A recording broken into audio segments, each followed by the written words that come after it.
The Pentagon stands as the largest office complex on the planet, a sprawling expanse of over 6 million square feet housing 30,000 souls within a labyrinth of corridors stretching more than 17 miles. Yet, for all its immense scale, it was originally designed with only 3 public entrances, each opening into a secure, monitored lobby. I approached from the southeast through the main concourse door nearest the metro and bus terminals. This was the busiest portal, favored by civilian staff, and I deliberately merged into their steady flow. A crowd of ordinary workers was my best insurance policy, a buffer against the sudden, violent conclusion an arrest can sometimes take, whether by tragic accident or cold design. I wanted witnesses. I needed independent eyes on me, at least at the beginning. The date is etched in memory, Tuesday, March 11, 1997. It would be the final time I entered that building as a lawful employee of the government it symbolized. An era ago, by pure coincidence, that Tuesday fell exactly 4.5 years before a different future Tuesday would shatter the world's sense of order. In that more innocent time, security at the concourse was thorough but not yet frantic. Not that I presented a cause for alarm at a glance. My Class A uniform was immaculate, pressed, polished, every ribbon, badge, and citation earned over 13 years of service meticulously displayed. At 36, I carried myself with ramrod posture, the very image of a squared-away U.S. Army military police major. The only discordant notes were my overlong hair and a 5-day stubble. Back then, building security fell to the Defense Protective Service from 40 yards out. I counted 10 of their officers in the lobby. The number seemed excessive, sparking a cold suspicion. Were they all DPS, or were some of them ours, warrant officers working undercover? Our skilled operators are masters of disguise, impersonating everyone from generals to grunts as the job requires. It would be routine for them to don a DPS uniform and wait from 30 yards. None of the faces were familiar, but the Army is vast, and they would have selected men unknown to me. I moved forward with the broad tide of people converging on the doors, a mix of uniforms, both classes like mine and the old woodland pattern BDUs, alongside military personnel in civilian suits or work clothes, and clear civilians. Many carried bags or briefcases. As we neared the entrance, the crowd funneled into a narrow stream, then into single file or pairs. I took my place in line alone, behind a woman with the soft, pale hands of a lifelong desk worker and ahead of a man in a suit worn shiny at the elbows. Perfect, exactly the kind of impartial observers I sought. It was nearly noon. A hint of spring warmth touched the Virginia air, and sunlight glinted off the building's facade. Across the Potomac, the cherry trees were stirring from their winter sleep, poised to erupt in their famous fleeting bloom. All across a still unsuspecting nation, airline tickets and camera cases sat on hallway tables, plans being made for springtime visits to the Capitol. I inched forward in the queue. Ahead, the DPS officers performed their rituals. 2 manned an information counter, 2 checked official badges and waved holders through an open turnstile. 2 more stood sentry just inside the glass doors, their gaze sweeping over the approaching crowd. 4 of them were clustered together in the shadows behind the turnstiles, just passing the time. Every single one of the 10 was armed, but it was that idle group of 4 that set off alarms for me. Sure, back in '97, the Department of Defense was bloated with more personnel than the actual threats warranted, but even then, it was rare to see 4 on-duty guys with absolutely no visible task. Most commands at least put on a show of keeping their extra bodies busy. These guys, they had no role at all. I straightened up, trying to get a glimpse of their footwear. You can tell a lot from shoes. In a uniform setting, undercover details often slip up there. DPS was essentially a beat cop job, so those guys would naturally wear the big, comfortable shoes made for walking and standing all day. An undercover MP warrant officer might wear his own, which would be subtly different, but it was too dark and too far away. I couldn't see a thing. The line moved along at that easy pre-9/11 pace, no simmering impatience, no anxiety, just the old familiar routine. The woman ahead of me wore perfume. I caught the scent from her neck, And I'll admit, I liked it. About 10 yards out, the two men behind the glass noticed me. Their gaze shifted from her and settled on me, lingering a beat too long before moving to the guy behind. Then it swung back. Both gave me an open once-over, head to toe for a solid 4 or 5 seconds. I shuffled forward, and their attention moved on again. They didn't exchange a word, no alerts, no warnings, two ways to read it. Best case, I was just a new face. Maybe I stood out because I was a head taller than anyone nearby, or because the visual clash of a major's gold oak leaves and ribbons, including a silver star, paired with my caveman hair and beard, was enough to warrant a long look out of sheer boredom.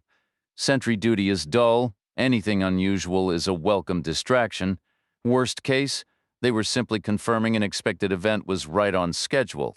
Like they'd studied photos and were thinking, there he is right on time. 2 more minutes until he's inside, then we take him down. Because I was expected and I was on time. I had a noon appointment with a specific colonel in a third-floor office in the C ring, and I was certain I'd never make it. Walking straight into a hard arrest is a blunt approach, but sometimes if you want to know if the stove is hot, you have to touch it. The man ahead of the woman showed his badge on a lanyard and was waved through. She moved forward, then stopped short as the two DPS watchers chose that moment to step out from behind the glass. She paused, letting them squeeze past against the flow, then continued inside. The two men stopped and planted themselves exactly where she had been, 3 feet in front of me. But now they were facing me, blocking the door. They looked right at me. I was pretty sure they were genuine DPS. Their uniforms had settled into the contours of their bodies over time, and they were wearing classic cop shoes.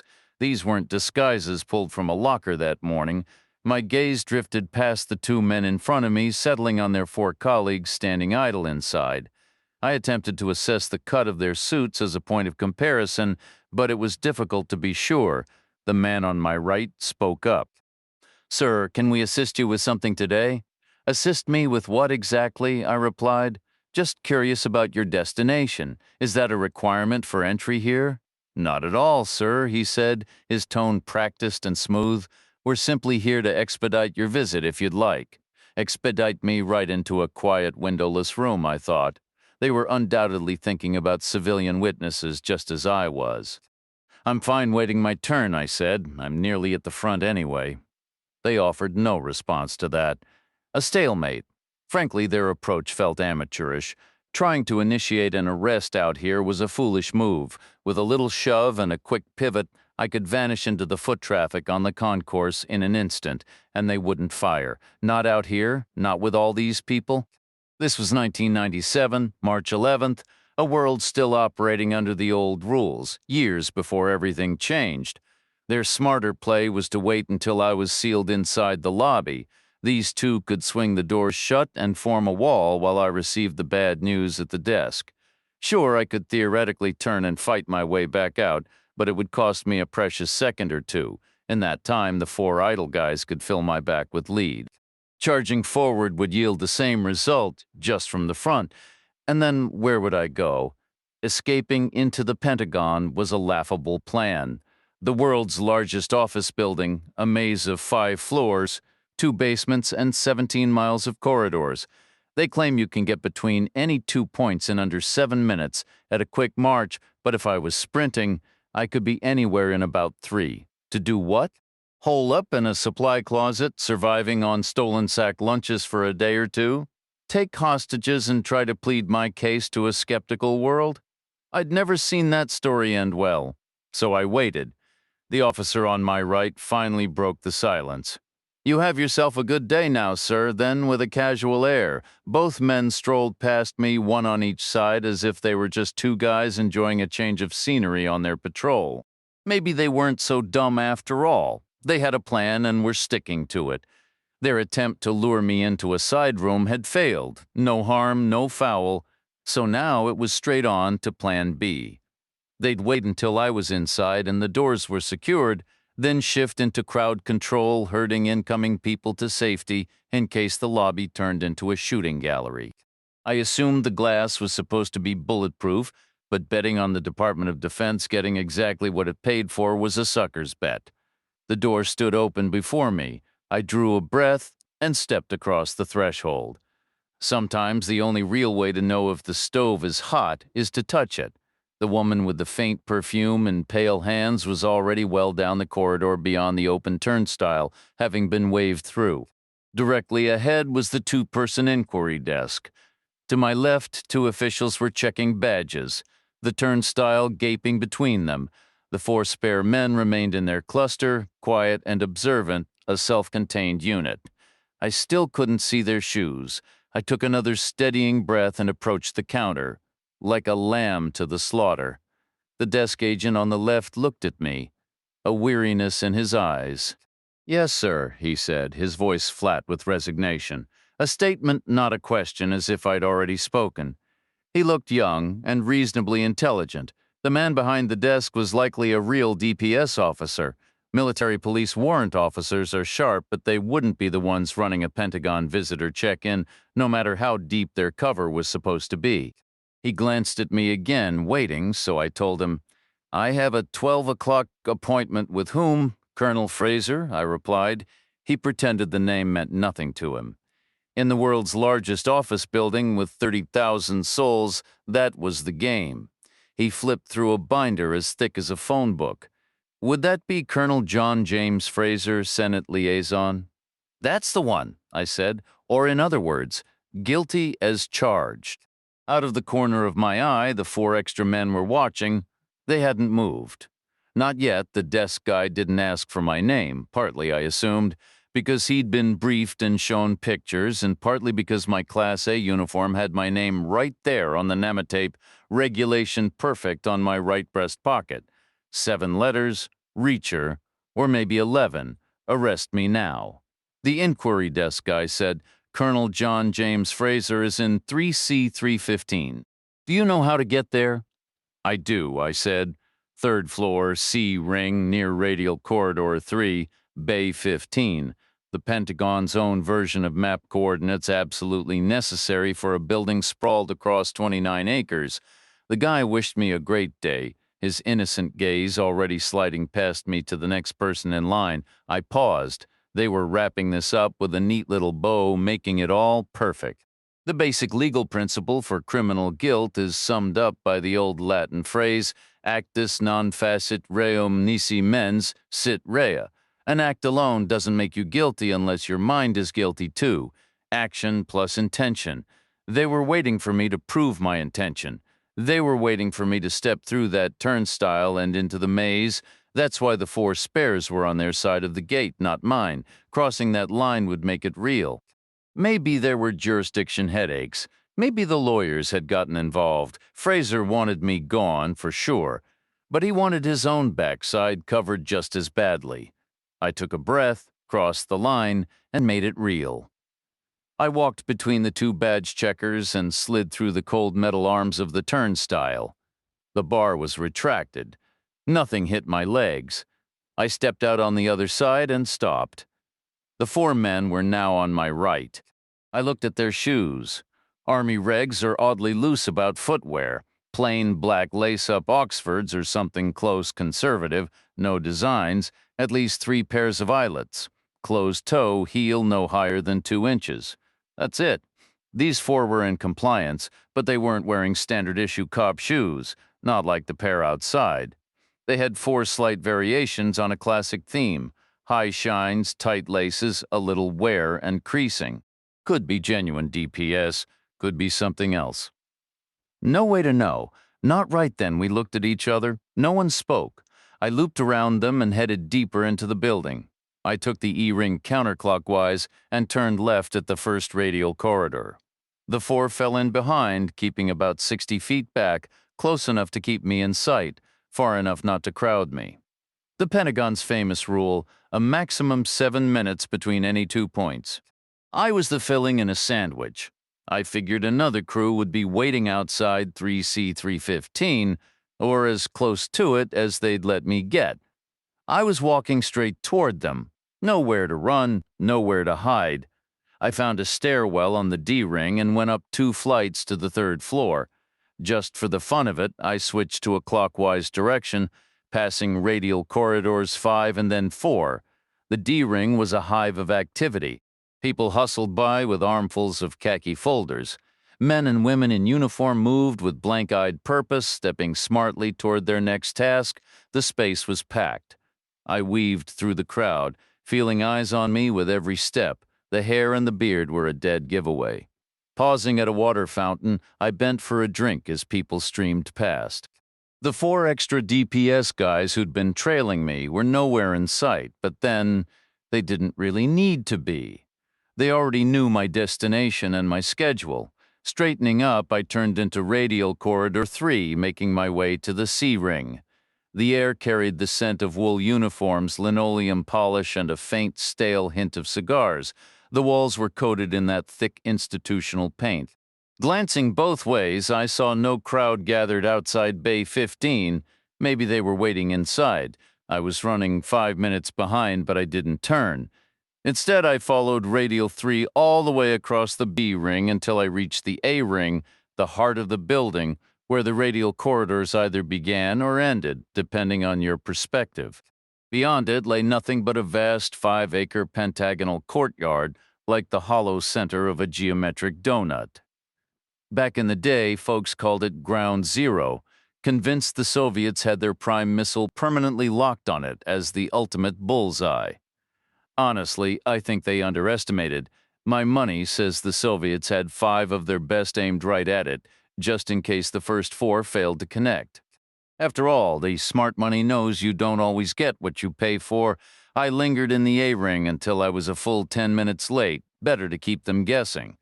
By now, they might be searching, and those 4 spare guys could be getting chewed out for losing me. Taking a deep breath, I pushed off the wall and retraced my steps along Radial 3, crossing back through the B ring to the C. Without breaking stride, I turned and headed straight for Bay 15. There was no one waiting outside Bay 15, no special team, no one at all. The corridor stretched empty in both directions, silent except for the distant hum of the building. I figured everyone else was already where they needed to be, with noon meetings in full swing. The door to Bay 15 stood open. I knocked once, a courtesy, an announcement, a warning, and stepped inside. Most of the Pentagon's offices started as open plans, divided into bays by furniture and file cabinets, hence the name, but over time walls had gone up, creating private spaces. Fraser's office in 3C315 was a typical example. A small, square room with a window that offered no view, a rug on the floor, photographs on the walls, a standard DoD metal desk, an armchair and 2 side chairs plus a credenza and a double-wide storage unit, and it was entirely empty except for Fraser himself, seated behind the desk. He looked up and smiled. "Hello, Reacher?" I checked left and right, no one else. No private bathroom, no large closet, no other door. The corridor behind me remained empty. The massive building was hushed. Fraser said, "Close the door." I closed it. He added, "Sit down if you like." I took a seat. Fraser said, "You're late." "My apologies," I replied. Got held up. Fraser nodded. "This place is a madhouse at noon. Lunch breaks, shift changes, you name it. It's a zoo. I make it a rule never to go anywhere at 12. I just bunkered down in here." He stood about 5'10", maybe 200 pounds, broad-shouldered and solid through the chest, with a ruddy complexion and black hair somewhere in his mid-40s. There was plenty of old Scottish blood in his veins, filtered through the rich soil of Tennessee where he was from. He'd served in Vietnam as a teenager and again in the Gulf as an older man, the combat pips on his uniform spreading like a rash. He was a classic soldier, a throwback to an earlier time, but he also possessed a sharp wit and a disarming smile, which meant he'd been shuffled into Senate liaison, because these days the people holding the purse strings were the true adversaries. He leaned forward and asked, "What have you brought me?" I stayed quiet. I had nothing to offer. Honestly, I hadn't expected to make it this far. He pressed, "I'm hoping for good news." "No news," I replied. "Nothing at all." I gave a slow nod. "Nothing. Your message claimed you had the name. That's exactly what it said. I don't have it. Then why say you did? Why request this meeting?" I let a moment pass. It was a shortcut, I admitted. Explain. I let it slip that I had the name. I wanted to see who might come crawling out of the woodwork to silence me, and no one has. Not yet. But 10 minutes ago, I thought it was a different story. There were 4 extra guys in the lobby wearing DPS uniforms. They tailed me. I was convinced they were an arrest team. Where did they follow you? Around the E ring to the D, I lost them on the staircase. Fraser's smile returned. You're being paranoid, he said. You didn't lose them, I told you. The shift changes at noon. They come in on the metro like everyone else, shoot the breeze for a couple minutes, then head to their squad room on the B ring. They weren't following you. I didn't respond, he continued. There are always clusters of people hanging around here. We're seriously overstaffed. Something's going to have to give, it's inevitable. That's all I hear about on the Hill, day in and day out. There's nothing we can do to stop it. People like you should keep that in mind. People like me? I asked. There are plenty of majors in this man's army, probably too many plenty of colonels, too, I pointed out. Fewer colonels than majors, he countered. I stayed silent. He leaned in slightly. Was I on your list of things that might crawl out from under a rock? You were the whole list, I thought he repeated. Was I? No, I lied. He smiled again. Good answer. If I had a problem with you, I'd have you taken care of down in Mississippi. Maybe I'd even come down and handle it myself. I said nothing. He studied me for a second, then a grin spread across his face, turning into a laugh he tried to stifle but couldn't. It burst out like a sharp cough, and he had to lean back and stare at the ceiling. I asked, "What?" His eyes met mine again, amusement still dancing in them. "I'm sorry," he said. "I was just thinking about that phrase people use. You know, when they say, 'That guy, he couldn't even get arrested.'" I remained quiet, he added. "You look awful. There are barbershops in this building, you know. You should use one." "I can't," I said. "I'm supposed to look like this." 5 days earlier, my hair had been trimmed, but apparently it was still long enough to draw attention. Leon Garber, who was once again my commanding officer at the time, called me into his office. His message included the line without attending to any matters of personal grooming. So I figured he wanted to seize the moment and reprimand me right then while the evidence was still on my head. And that's exactly how the meeting began. He asked me, which Army regulation covers a soldier's personal appearance? I thought that was a pretty rich question coming from him. Garber was without a doubt the most disheveled officer I'd ever seen. He could take a brand new Class A coat straight from the quartermaster and within an hour make it look like he'd fought 2 wars in it, slept in it, and then survived 3 bar fights. I replied, I can't recall which regulation covers a soldier's personal appearance. He said, neither can I, but I seem to remember that whichever one it is, the standards for hair, fingernails, and grooming are in Chapter 1, Section 8. I can picture it all quite clearly right there on the page.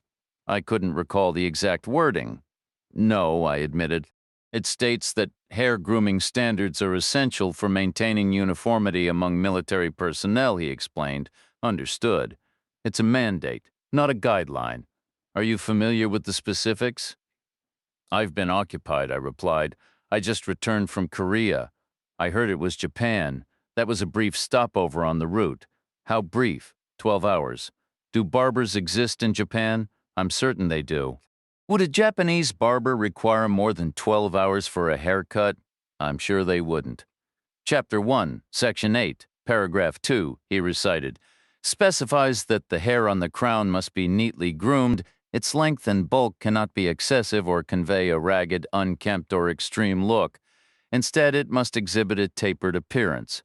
I'm not entirely clear on what that entails, I said.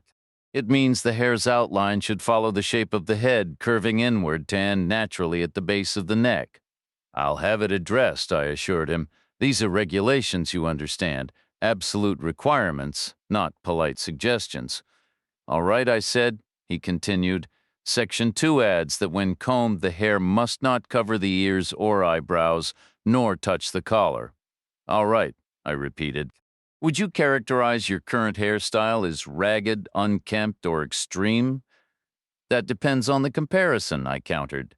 And how would you assess its compliance regarding the ears, eyebrows, and collar? I'll have it taken care of, I said once more. Then Garber's expression shifted into a smile, and the entire atmosphere of the conversation transformed. How quickly does your hair grow anyway? He asked, his tone now conversational. I don't know, I said. A normal rate, I suppose. Similar to most people. Why do you ask? We have a situation, he said. Down in Mississippi. Garber explained that the situation in Mississippi involved a 27-year-old civilian woman named Janice Mae Chapman. She was a problem because she was deceased, having been unlawfully killed just a block off the main street in a town called Carter Crossing. Was she one of ours? I asked. No, Garber said. She was a civilian. Then how does this become our problem? I'm getting to that, Garber replied. But first you need the context. It's the back of beyond down there, the northeastern corner of the state near the Alabama and Tennessee lines. There's a north-south railroad and a little backwoods dirt road that crosses it east-west near a natural spring. Locomotives used to stop there for water, and passengers would disembark to eat, so the town sprouted up. But since the end of World War II, there are maybe 2 freight trains a day, no passengers, so the town was fading back into the woods. Until what? Federal money. You know how it went? Washington couldn't have parts of the South looking like the Third World, so we funneled cash down there. A lot of cash, frankly. Ever notice how the politicians who shout the loudest for small government always seem to come from the states soaking up the biggest subsidies? A truly small government would flatline their economies. I asked, what did Carter Crossing get? Carter Crossing got an army base, Garber said. Fort Kellam. Okay, I said. I've heard of Kellam, never pinned down its location. It was intended to be massive, Garber continued. Groundbreaking was around 1950, I believe. It could have rivaled Fort Hood, but it ended up too far east of I-55 and too far west of I-65 to be logistically ideal. You have to drive forever on county roads just to reach it, or maybe Texas senators just have bigger mouths than Mississippi's. Either way, Hood got the glory and Kellam shriveled. It hung on until after Vietnam, then they converted it to a ranger school, which it remains today. I thought ranger training was at Benning. The 75th sends their top candidates to Kellam for a specialized stint. It's not far from here, actually, a different kind of proving ground.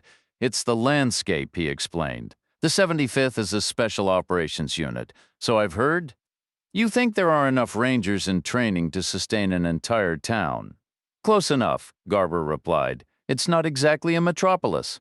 What's the theory, then? An Army Ranger killed Janice Mae Chapman. I doubt it, Garber said. More likely some local backwoods dispute. You know how it is.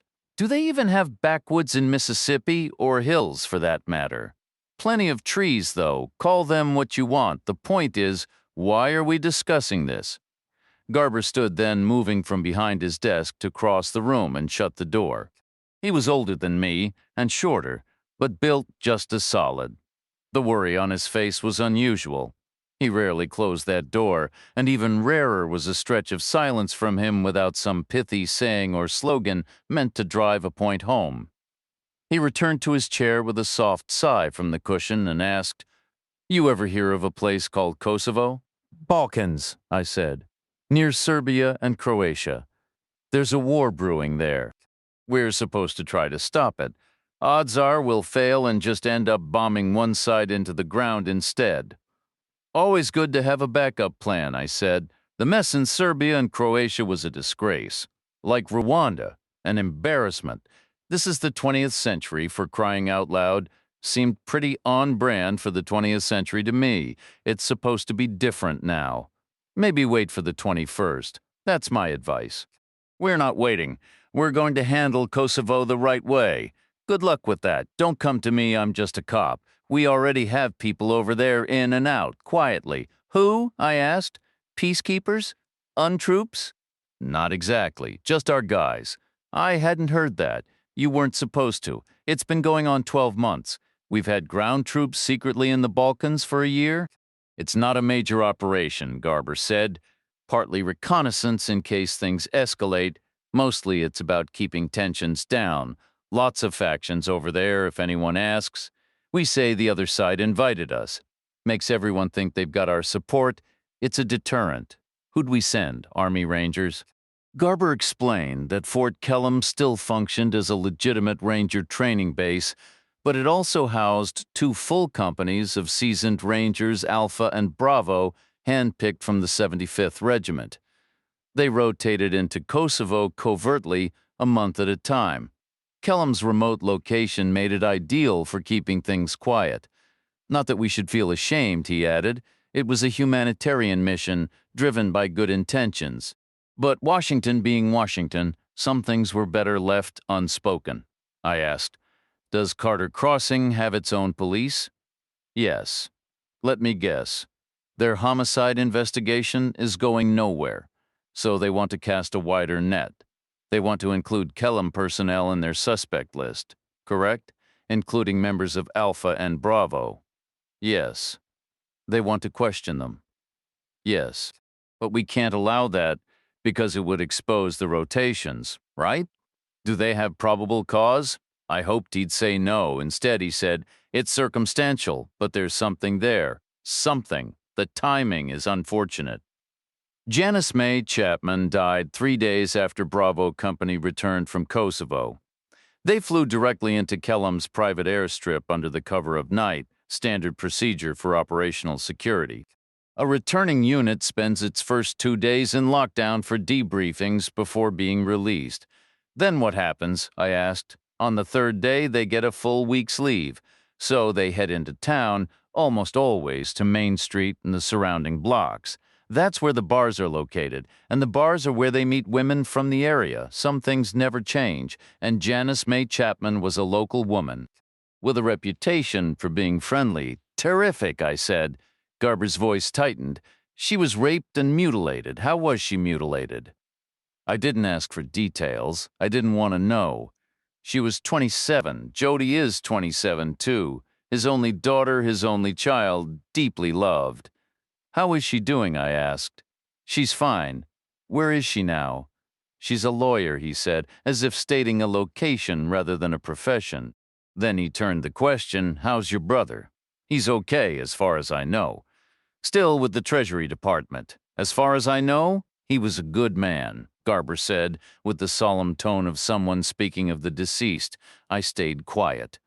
Garber pressed on. So, what would you do down there in Mississippi? This was 1997. We can't shut out the local police, not with a case like this, I said. But we can't assume they have the expertise or resources either. We should offer assistance and send someone down. We can handle the investigation on the base. If a Kellam soldier is responsible, we'll deliver him. That way, justice is served, and we control what needs to be controlled. Not that simple, Garber countered. It gets worse. How? Bravo Company is commanded by a man named Reed Riley. Sound familiar? The name rings a bell. It should. His father is Carlton Riley. I muttered, damn. Garber nodded.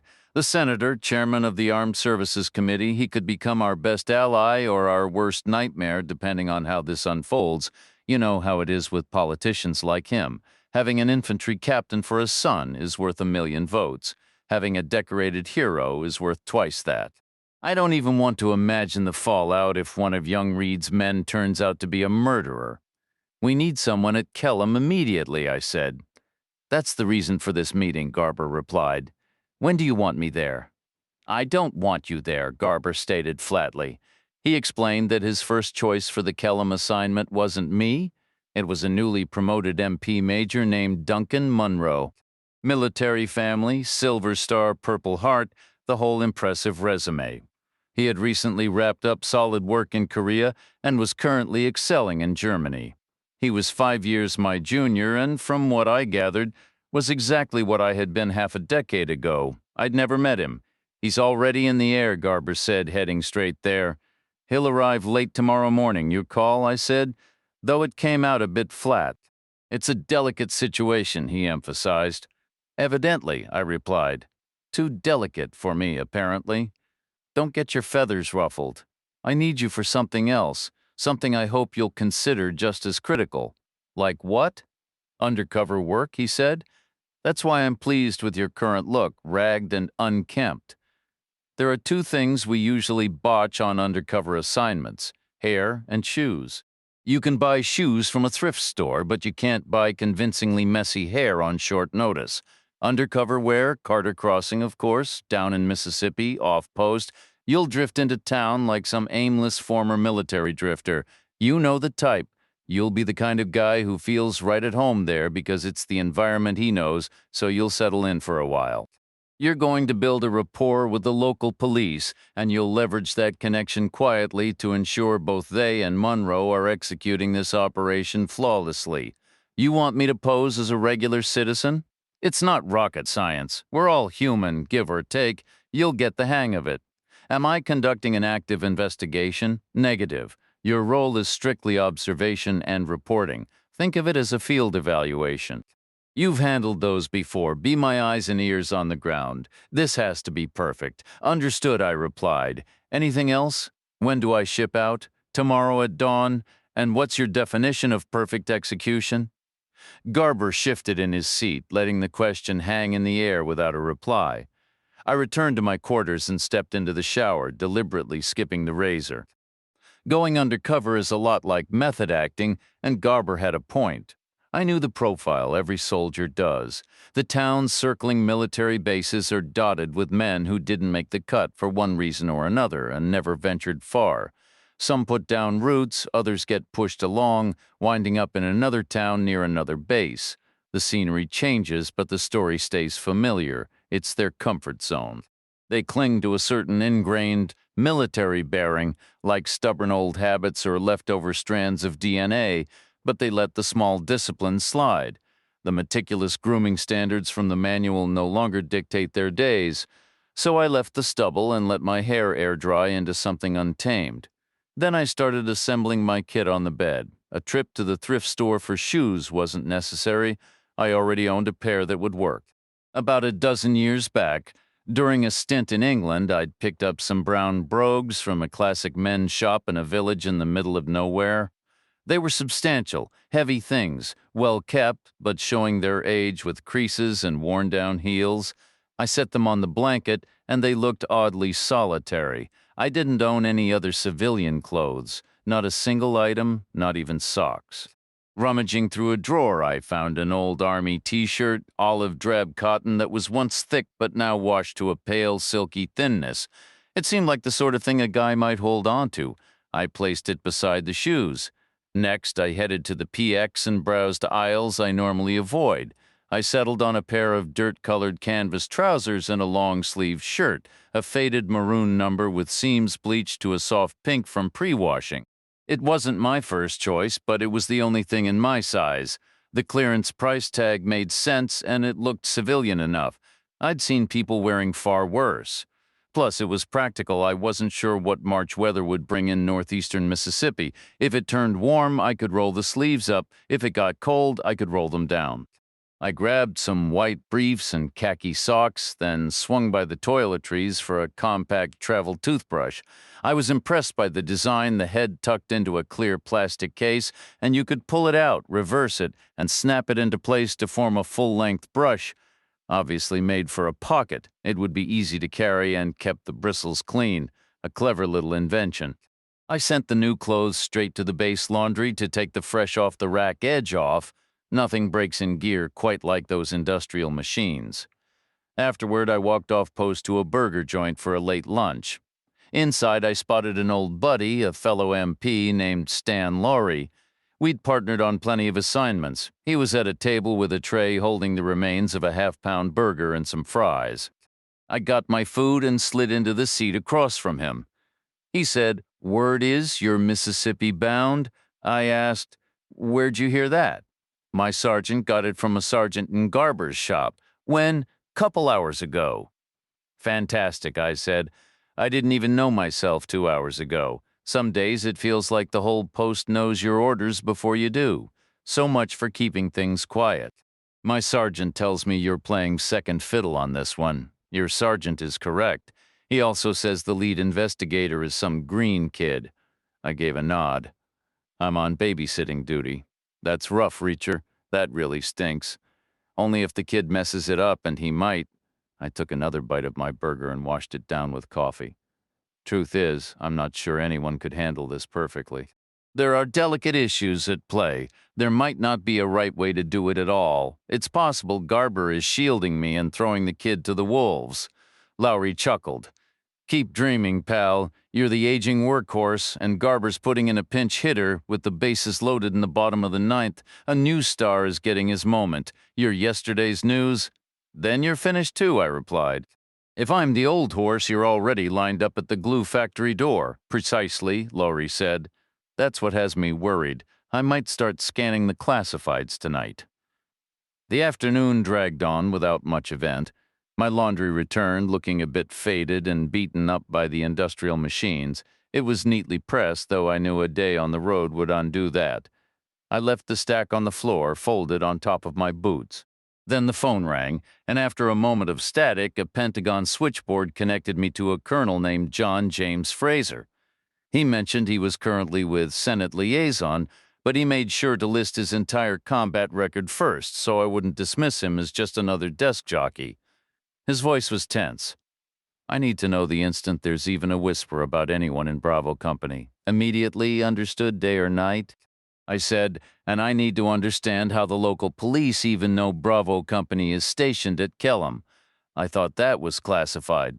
They use C-5 transports for rotations. Those planes aren't quiet. They fly in the middle of the night. Could just be routine supply drops for all anyone guesses. There was a weather issue last month. Storms over the ocean delayed them. They landed after sunrise. People saw. Besides, it's a military town. You know how it works. Locals notice patterns. Familiar faces appear, then vanish a month later. Folks aren't stupid. Rumors are already circulating, I told him. The timing makes people talk. Like you said, folks aren't stupid. The timing could be pure coincidence. Could be, I agreed. Let's hope so. Fraser's tone grew more urgent. I need to know immediately if there's anything at all, that Captain Riley could have known, or should have known, or might have known. No delays, understood. Is that a direct order? It's a strong request from a senior officer. Is there a difference to you? Are you in my chain of command? Consider that I am. Fine, I said. Anything at all, he repeated, his voice dropping to me personally and immediately. For my ears only. Night or day, understood, I said again. There's a tremendous amount riding on this. Do you grasp the stakes? They couldn't be higher. I get it, I said for the third time. Then, almost as an afterthought, Fraser added, but I don't want you to take any action that sits wrong with your conscience. I turned in early, my hair a mess and my unshaven face rough against the pillowcase. The internal clock in my head jarred me awake at 5 in the morning. 2 hours before sunrise, on Friday, March 7th, 1997. It felt like the first day of whatever came next. I showered and dressed in the dark, pulling on socks, boxers, pants, my worn-out t-shirt, and a new button-down. I tied my shoes and tucked a toothbrush, a pack of gum, and a wad of cash into my pocket. I left everything else behind, no identification, no wallet, no watch, nothing, full immersion. I figured that's how I'd do it if I were really living that life. Then I stepped out. I walked up the post's main road toward the guardhouse. Garber was already there, waiting for me in the open. 6 o'clock in the morning, still dark. He was in his BDUs, probably put on less than an hour before, but he looked like he'd spent that hour wrestling in a dirt field. We stood under the sickly glow of a yellow vapor light, the air biting cold. Garber looked at me and asked, "You didn't bring a bag?" "Why would I?" I replied. "Most people carry one," he said, "for extra clothes. I don't have extra clothes. I bought these specifically for this. You picked that shirt yourself?" "What's the issue with it?" "It's pink, only in certain sections," I countered. "You're heading to Mississippi. They'll assume you're not straight. They might just kill you for it." "I seriously doubt that," I said. "What's your plan when those clothes get dirty?" "I'm not sure buy new ones, I guess." "And how are you getting to Kellam?" "I thought I'd walk into town, catch a Greyhound to Memphis, then hitchhike from there." "Seems like the standard procedure. Did you eat breakfast? I'll find a diner. Garber was quiet for a second, then asked, Did John James Fraser from Senate Liaison call you yesterday? He did. How did he seem? Like we're in deep trouble unless Janice May Chapman was killed by someone who isn't in the Army. Then let's hope she was. Is Fraser in my chain of command? You should probably act like he is. What's he like? He's a man under immense pressure right now. 5 years of work could be wasted right when it matters most. He told me not to do anything that makes me uncomfortable. That's nonsense, Garber said. You didn't join the Army to be comfortable, I said. What some soldier does on leave after getting drunk isn't his commander's fault. Only in a logical world, Garber replied. But we're dealing with politics here. He fell silent again briefly, as if weighing which of many points to raise next, but in the end he simply said, Well, have a safe trip, Reacher. Keep me updated, all right. The walk to the Greyhound station was lengthy but straightforward, just a matter of steady steps. A few cars passed me. None stopped to offer a ride they might have if I'd been in uniform. Folks around here usually support their military neighbors, right in America's heartland. Their ignoring me convinced me my civilian act was working. I was pleased. I'd never pretended to be a civilian before. It was unfamiliar ground, a new experience. Truthfully, I'd never even been a civilian. Technically, I suppose I was for the 18 years between birth and West Point, but those years were a haze of moving between Marine Corps bases because of my father's career. Living on post as a military kid had nothing to do with civilian life, nothing at all. So that morning's walk felt novel and like an experiment. The sun rose behind me, warming the air and drawing a dewy mist that hovered around my knees as I walked. I thought about my old friend Stan Lowry back on base. I wondered if he'd checked the classifieds. I wondered if he needed to. I wondered if I needed to. There was a classic diner about a half-mile before downtown, and I stopped there for breakfast. I had coffee naturally and scrambled eggs. I felt I blended in reasonably well in both appearance and manner. There were 6 other customers, all civilians, all men, all looking somewhat rough and disheveled compared to the neat uniformity of military life. All 6 were wearing hats, mesh caps printed with names I assumed were from farm equipment companies or seed suppliers. I wondered if I should have gotten a hat like that. It hadn't occurred to me, and I hadn't seen any at the post exchange. I finished my meal, paid the waitress, and continued bareheaded to where the Greyhound buses operated. I bought a ticket, waited on a bench, and 30 minutes later I was in the back of a bus heading south and west. The bus ride was, in its own way, absolutely spectacular. The distance wasn't vast, just a sliver of the sprawling continent, a mere smudge on a single-page map, yet the journey consumed 6 hours. The scenery outside the window shifted at a glacial pace, so gradual it felt static, yet the landscape awaiting me at my destination bore no resemblance to the one I'd left. Memphis was a glossy city, its wet streets gleaming, hemmed in by squat buildings washed in faded pastels, all vibrating with a restless, secretive energy. I stepped from the depot into the sharp afternoon light, pausing to absorb the city's steady pulse of labor and leisure. Orienting myself with the sun on my right, I began walking south and east. My immediate goal was to find a major artery leading out of the city. My stomach insisted that finding food was a close second. I soon found myself in a seedy, congested district lined with pawn shops, adult bookstores, and bail bondsmen's storefronts. It was the kind of place where getting a ride seemed a fantasy. The sort of driver who might pull over on an open highway would never risk a stop here. So, I swapped my priorities, stopping at a grimy diner to fuel up, already resigned to a long walk ahead. What I needed was a specific corner, one marked by a large green sign pointing toward Oxford, Tupelo, or Columbus. In my experience, a man standing beneath such a sign, thumb extended, sent an unmistakable message. It eliminated the awkward conversation, the need for a driver to slow down and ask questions. People find it terribly hard to say no to a face. Often they'd rather just drive on by to avoid the whole interaction. Clarity is always your friend. After a solid half-hour of walking, I found my spot at the edge of what looked like a well-kept suburb. This, of course, presented its own problem. 90% of the traffic would likely be respectable homemakers heading home who would pointedly ignore a scruffy stranger. Not a single one would stop, and no driver with just a mile to go would bother offering a lift. But walking past this point would have been a fool's errand, a false economy of effort. Better to waste time standing still than to waste it walking and burning precious calories. Even with 9 out of 10 cars wafting past, I calculated I'd be moving again within an hour. I was overly pessimistic. In less than 20 minutes, an aging pickup truck rumbled to a stop beside me. The driver said he was headed to a lumber yard past Germantown. Sensing my geographical confusion, he explained that a ride with him would deposit me just outside the urban sprawl, leaving me with a clear, straight shot into northeastern Mississippi. I climbed in, and 20 minutes later I was alone again, standing on the shoulder of a dusty two-lane road that pointed decisively in my chosen direction.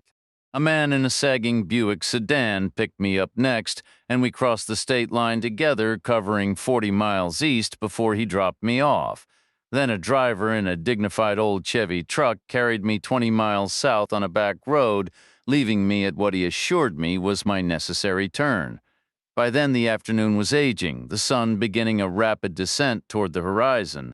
The road ahead was ruler straight, flanked by low, dense forest, fading into a pool of darkness in the distance. I estimated Carter Crossing lay somewhere along that road, perhaps 30 or 40 miles to the east. The first phase of my mission, simply getting there, was nearly complete. The second phase, making contact with the local police, promised to be trickier. There's no natural reason for a drifting transient to cozy up to people in uniform. No obvious method either, short of getting arrested, which would set a spectacularly wrong tone for any future cooperation. Ironically, both objectives were accomplished in a single, unexpected moment. The first eastbound vehicle I saw was a police cruiser, presumably heading home at the end of a shift. I stuck my thumb out. He stopped. He was a talker. I was a listener. And within minutes of that ride beginning, I learned that some of what Garber had told me was completely, utterly wrong. The revelation hit with the force of a physical blow, turning my quiet journey into something far more complicated. The deputy's name was Pellegrino, which brought to mind the brand of mineral water, though he made no such comparison himself. In that corner of Mississippi, I imagine most folks drank straight from the well. Looking back, it wasn't surprising he'd pulled over. Lawmen in tight-knit communities tend to notice unfamiliar faces moving toward their turf, and the simplest method to get answers is to ask directly, which he did, without delay. I gave him my name and launched into my prepared story, a recently discharged serviceman bound for Carter Crossing to track down an old buddy who might have settled there after his time at Fort Kellam. Pellegrino offered no reply to that. He just glanced away from the desolate highway for a moment, his eyes sweeping over me, measuring, before he gave a slow nod and turned his attention back to the road. He was a compact man, carrying considerable weight, with ancestry that might have traced back to Italy or France. His hair was cropped short and dark, his skin had an olive tone, and faint broken capillaries webbed the sides of his nose. Somewhere in his 30s, I figured, and if he didn't curb his appetite for rich food and drink, he'd be lucky to see 60. After I finished speaking, he took over the conversation, and the first thing I learned was that he wasn't a town cop at all.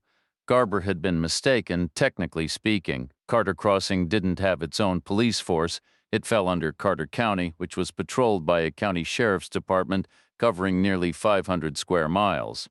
But since almost everything in those 500 miles was either the Army base or the town itself, and the department was headquartered right in town, Garber was sort of right after all. Still, Pellegrino was unmistakably a deputy sheriff, not a police officer, and he took clear pride in that distinction. "How many people work in your department?" I asked. "Not many," he said. "We've got the sheriff, we call him the chief, a detective, me and another deputy in uniform, a civilian desk clerk, and a lady who handles the phones. But the detective's out long-term with kidney trouble, so really it's just 3 of us holding things together." What's the population of Carter County? Around 1,200, he replied. That struck me as a hefty number for just 3 active officers. Proportionally, it would be like trying to police New York City with half the NYPD. Does that count Fort Kellam? I asked. No, they're separate, he said, and they've got their own military police. Even so, you all must stay busy. 1,200 people spread over 500 square miles. We're plenty busy right now, he said, but he didn't bring up Janice May Chapman. Instead, he focused on a more recent incident. Late the previous night, under the cloak of darkness, someone had left a car parked directly on the railroad tracks. Garber was wrong again. He'd claimed there were 2 trains daily, but Pellegrino told me there was only one, a massive midnight freight, a mile long, hauling goods north from Biloxi on the Gulf Coast.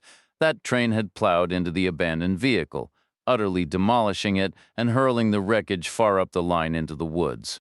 The train never stopped. As far as anyone could tell, it hadn't even slowed down, which meant the engineer probably never noticed. Railroad rules required a stop after striking anything on the tracks, but Pellegrino believed it was entirely possible the guy felt nothing. I agreed. Thousands of tons of steel moving at speed against a single automobile, it was no contest at all. The deputy seemed mesmerized by the sheer pointlessness of the act. I mean, who does something like that? He wondered aloud. Who parks a car on a train track, and why? Could be kids, I suggested. A stupid prank never happened before around here, and we've always had kids. Was anyone inside? No, thank the Lord, far as we can tell. It was just sitting there empty. Stolen car, can't say yet. There's not much left of it to identify. We think it might have been blue. It caught fire after the impact. We used it to torch some trees. Has anyone reported a missing vehicle? Not so far, I asked.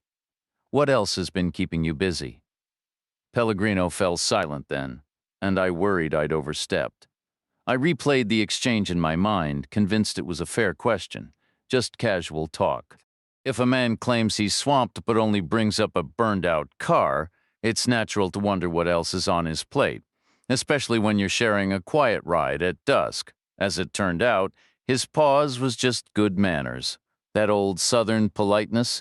He finally said, "Well, I hate to paint a grim picture, you being new here and all. But we had a woman killed, is that right? 2 days back," he confirmed. "How was she killed?" Here, Garber's information proved wrong again. Janice May Chapman hadn't been mutilated. Her throat was cut, plain and simple. A killing blow is one thing. Mutilation is another entirely. Not even in the same universe, Pellegrino described it ear to ear, deep cut. One clean slice, it wasn't a pretty sight. I take it you saw her up close. I could see the bones in her neck. She'd bled out completely like a dark lake. It was bad. A good-looking woman, all dressed up for a night out, neat as a pin, just lying on her back in all that blood. It didn't seem right. I stayed quiet, respecting the weight in his voice. He added, "She was raped, too. The doctor found that once he got her clothes off and had her on the table, unless you want to believe she was enthusiastic enough to throw herself down and scratch up her back on the gravel, which I doubt. You knew her? We'd seen her around. Any idea who did it? We don't know. Probably some guy from off the base. That's our guess. Why's that?" "Because that's who she usually spent time with," I asked. "If your detective is out sick, who's handling the case?" "The chief is." "Does she have much experience with homicides?" "She," Pellegrino corrected. "The chief is a woman, really. It's an elected position. She got the votes." There was a hint of resignation in his tone, like a fan whose team just lost the big game. "It is what it is. Did you run for the job?" I asked. "We all did," he said, "except the detective. His kidneys were already giving him trouble." I didn't reply. The car rocked gently on the road. Pellegrino's tires humming a low, worn sound on the asphalt ahead. The last of the dusk had faded into full dark. His headlights carved a tunnel through the night, the beams catching the gnarled trees that lined the straight road, twisted things fighting for light and air as if they'd sprung up on forgotten farmland a century ago. They flashed past like frozen sentinels. I spotted a battered tin sign leaning on the shoulder, its paint faded and pocked with rust, advertising a place called Toussaint's Hotel. It boasted a prime Main Street location and top-quality rooms. Pellegrino said she got elected because of her name. The sheriff, that's who we're talking about. Why? What's her name? Elizabeth Devereux. Nice name, I said. But no better than Pellegrino, if you ask me. Her father was sheriff before her. He was well-liked in certain parts. Some folks probably voted out of loyalty. Or maybe they thought they were voting for the old man himself? Might not have known he was dead. News travels slow in some corners. I asked, "Is Carter Crossing big enough to have corners?" Pellegrino said, "Halves, more like two of them. West of the railroad tracks or east right side, wrong side, same as anywhere. Which side is Kellam on? East. You'll need to drive about 3 miles, right through the worst part of town." "Where's the Tucson Hotel? Aren't you staying with your friend?" "Once I locate him, if I locate him, until then, I need a room." "Toussaint's is decent," Pellegrino replied. "I'll drop you there." And he did.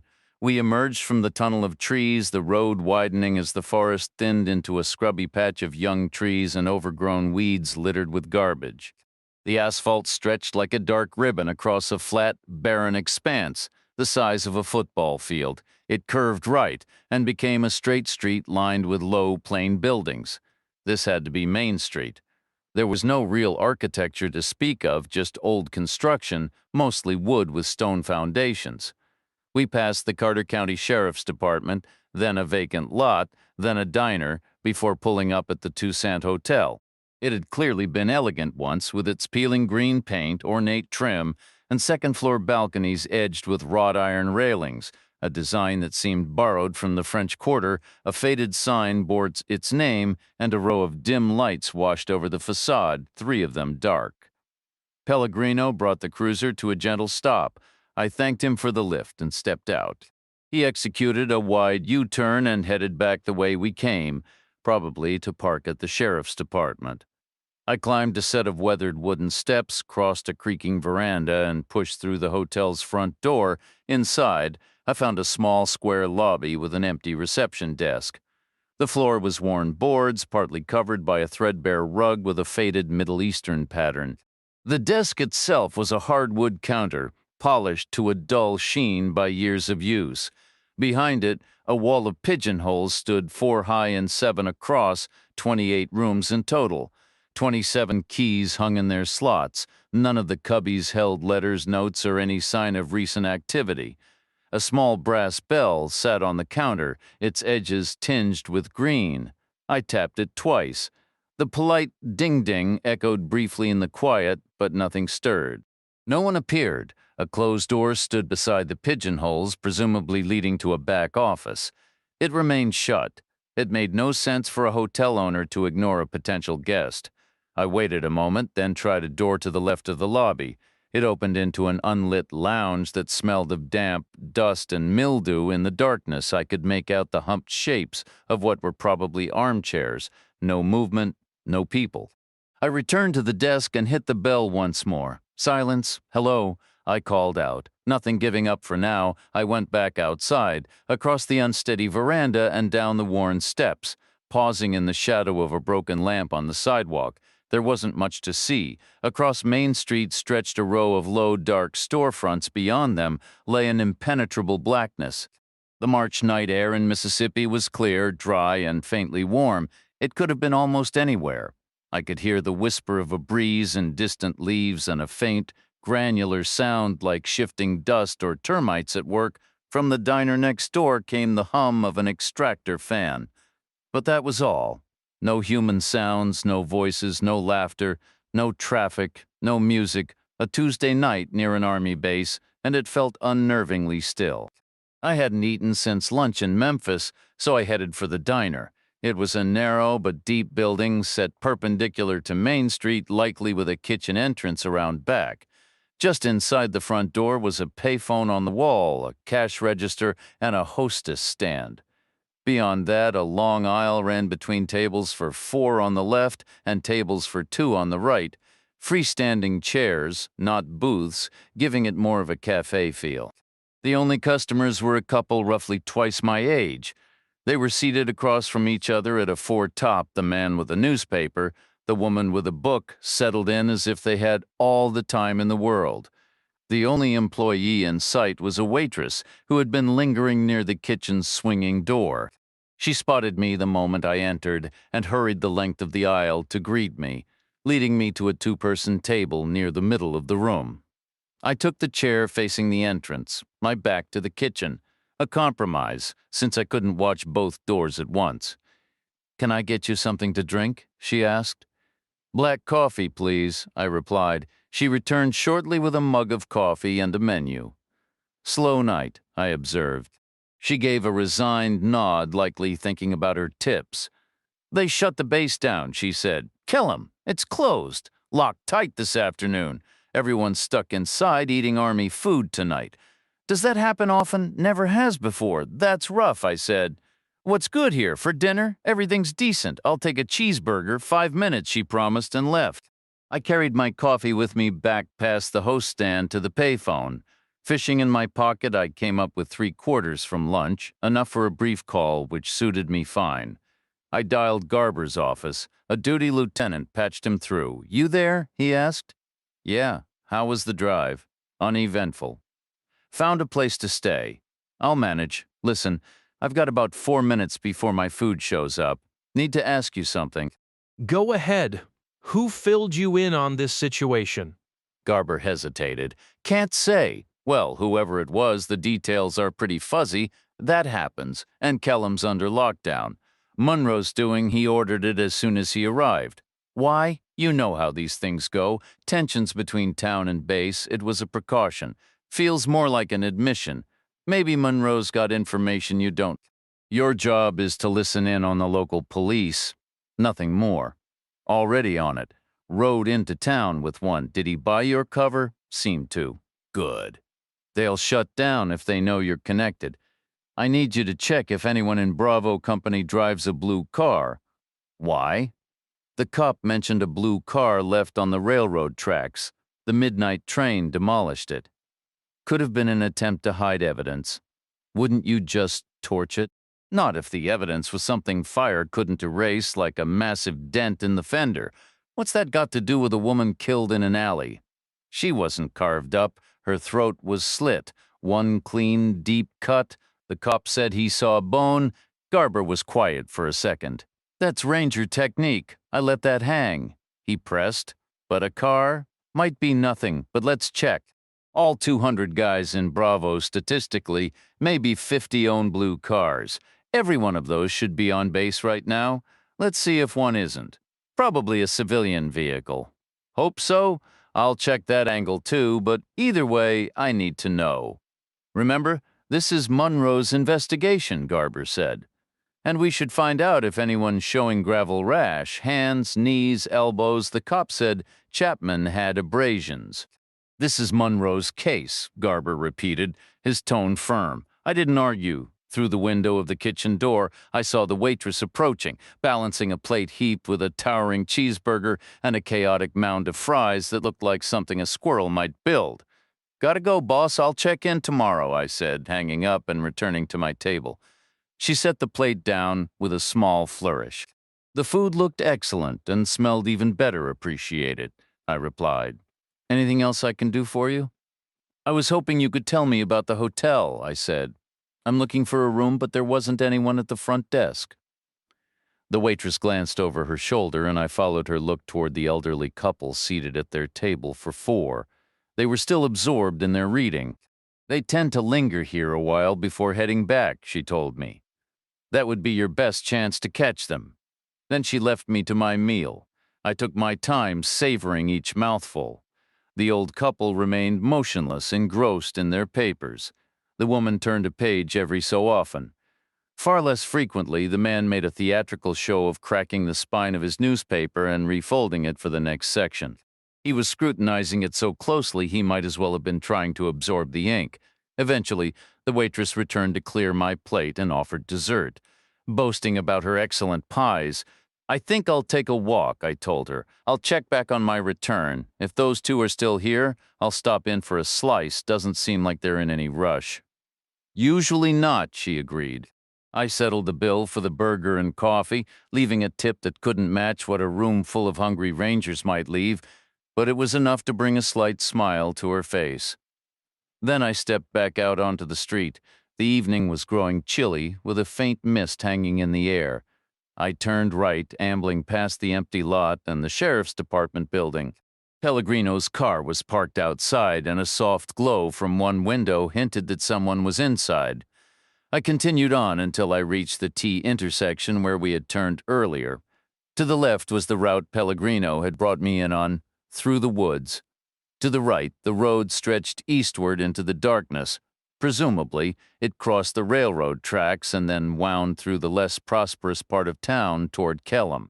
Garber had called it a dirt path, which it might have been in the past. Now it was a typical rural road, its stony surface sealed with tar. It ran perfectly straight, unlit, with deep drainage ditches flanking each side. A slender moon offered just enough light to see by.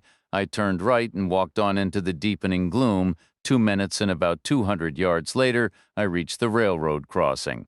First came the warning sign on the roadside, 2 diagonal arms bolted together at a right angle, one reading railroad and the other crossing. Red lights were mounted on the post, and somewhere nearby there would be an electric bell and a box. 20 yards farther, the ditches on either side of the road ended abruptly, and the tracks rose on a slight embankment, the twin rails gleaming dully under the moonlight. They ran north and south, not entirely level or straight, appearing aged, worn, and poorly maintained. The gravel bed was uneven, packed down and tangled with weeds. I stood on a tie between the rails and looked in both directions.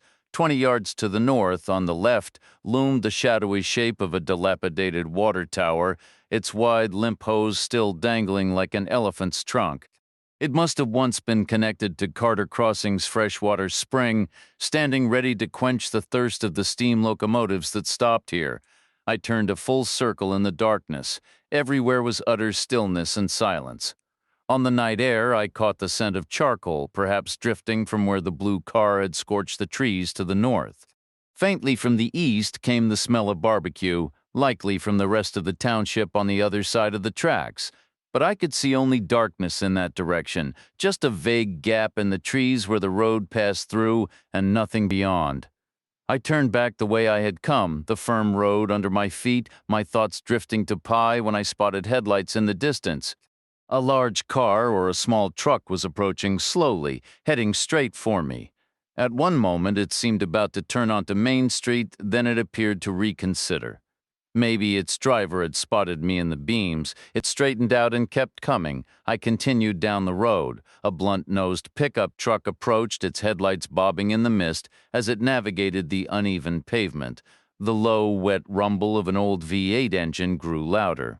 It drifted into the oncoming lane and idled to a stop about 20 feet ahead. The glare from its lights made it impossible to see inside. I didn't alter my path.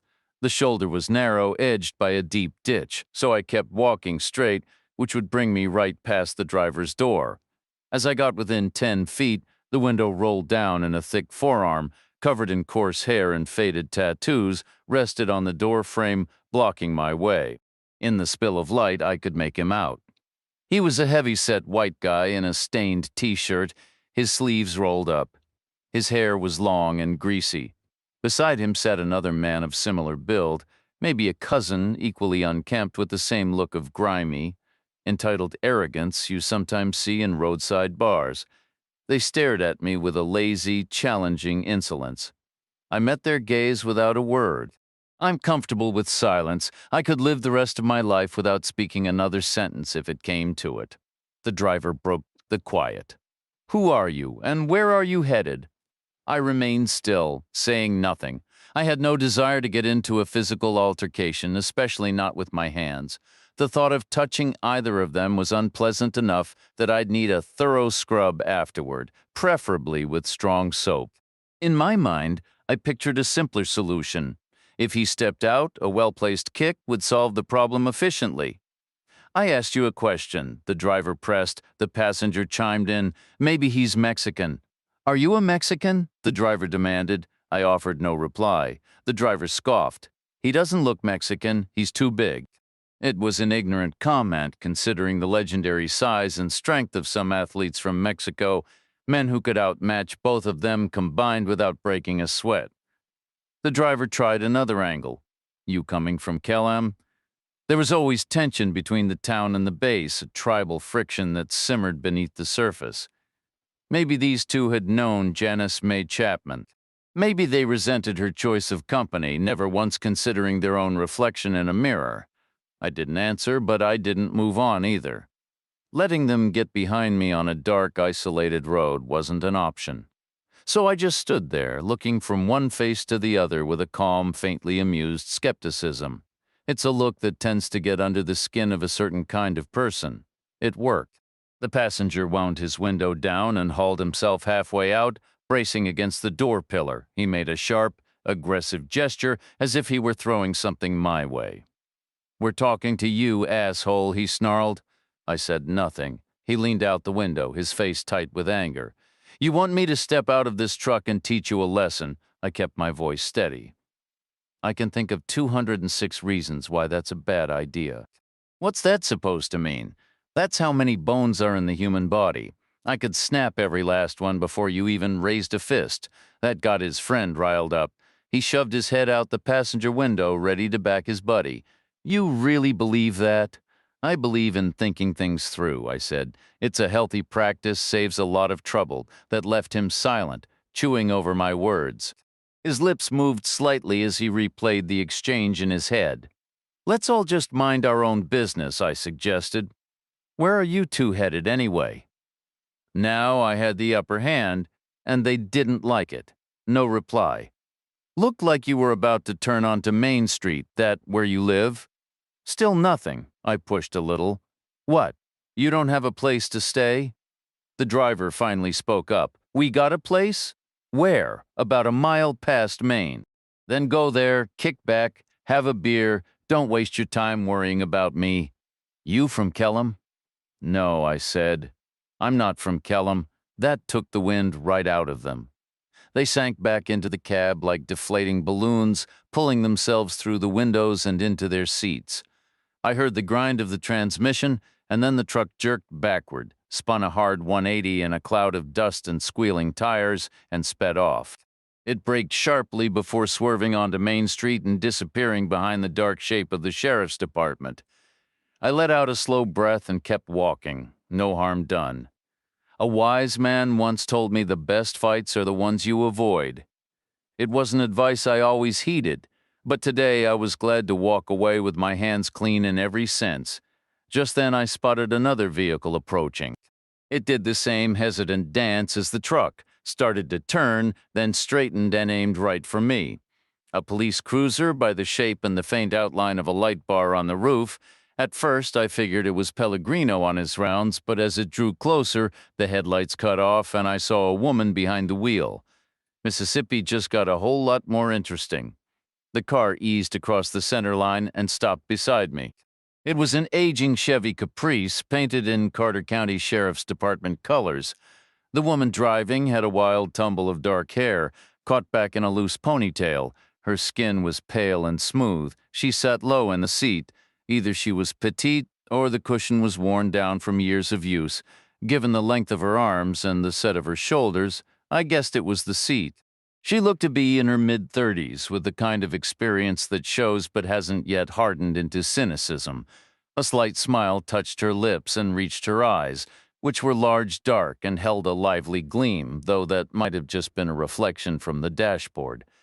She rolled down her window and gave me a long, appraising look, starting at my face and moving down to my shoes and back up, utterly frank. I stepped closer, both to give her a better view and to get one of my own. Flawless wasn't the word. She was striking. A revolver sat in a holster on her right hip, and beside it a shotgun was muzzled down in a scabbard between the seats. A bulky radio was mounted under the dash on the passenger side, with a coiled microphone clipped near the steering wheel. The car had seen better days, probably a hand-me-down from some wealthier town. She said, "You're the one Pellegrino brought in." Her voice was quiet but clear, warm without being soft, carrying the distinct cadence of the local accent. I answered, "Yes, ma'am, that's me." She confirmed, "You're Jack Reacher?" "That's right," I said. "I'm Sheriff Elizabeth Devereaux," she introduced herself. "Pleased to meet you," I replied. She paused briefly before asking, "Have you had dinner yet?" I nodded. "I skipped dessert, though, actually. I was just heading back to the diner for some pie. Do you often take a walk between meals?" I was giving the hotel staff some time. They didn't seem to be in any rush. "Is that where you're planning to stay tonight, the hotel?" "That's the hope. You're not staying with the friend you came to visit? Haven't located him yet?" She gave a slow nod in return. "I need to speak with you," she stated. "Meet me at the diner. Give me 5 minutes, all right?" Her tone carried authority without any threat. No hidden motive, just the natural command of someone born into law enforcement and now leading it herself. "All right," I agreed. 5 minutes. She rolled up her window, backed the cruiser up, and executed a slower, more deliberate version of the turn I'd seen the truck make earlier. Her headlights came back on as she drove away. I watched her brake lights glow red before she turned onto Main Street. I followed on foot, keeping to the weeds between the pavement and the drainage ditch. I reached the diner with time to spare and found Devereaux's patrol car parked at the curb. She was seated at the same table I had used earlier. The elderly couple from the hotel had finally left. The place was empty except for the sheriff and the waitress. I stepped inside, and Devereaux didn't say a word. She just used her foot to nudge the chair opposite her out from under the table. An invitation edged with expectation.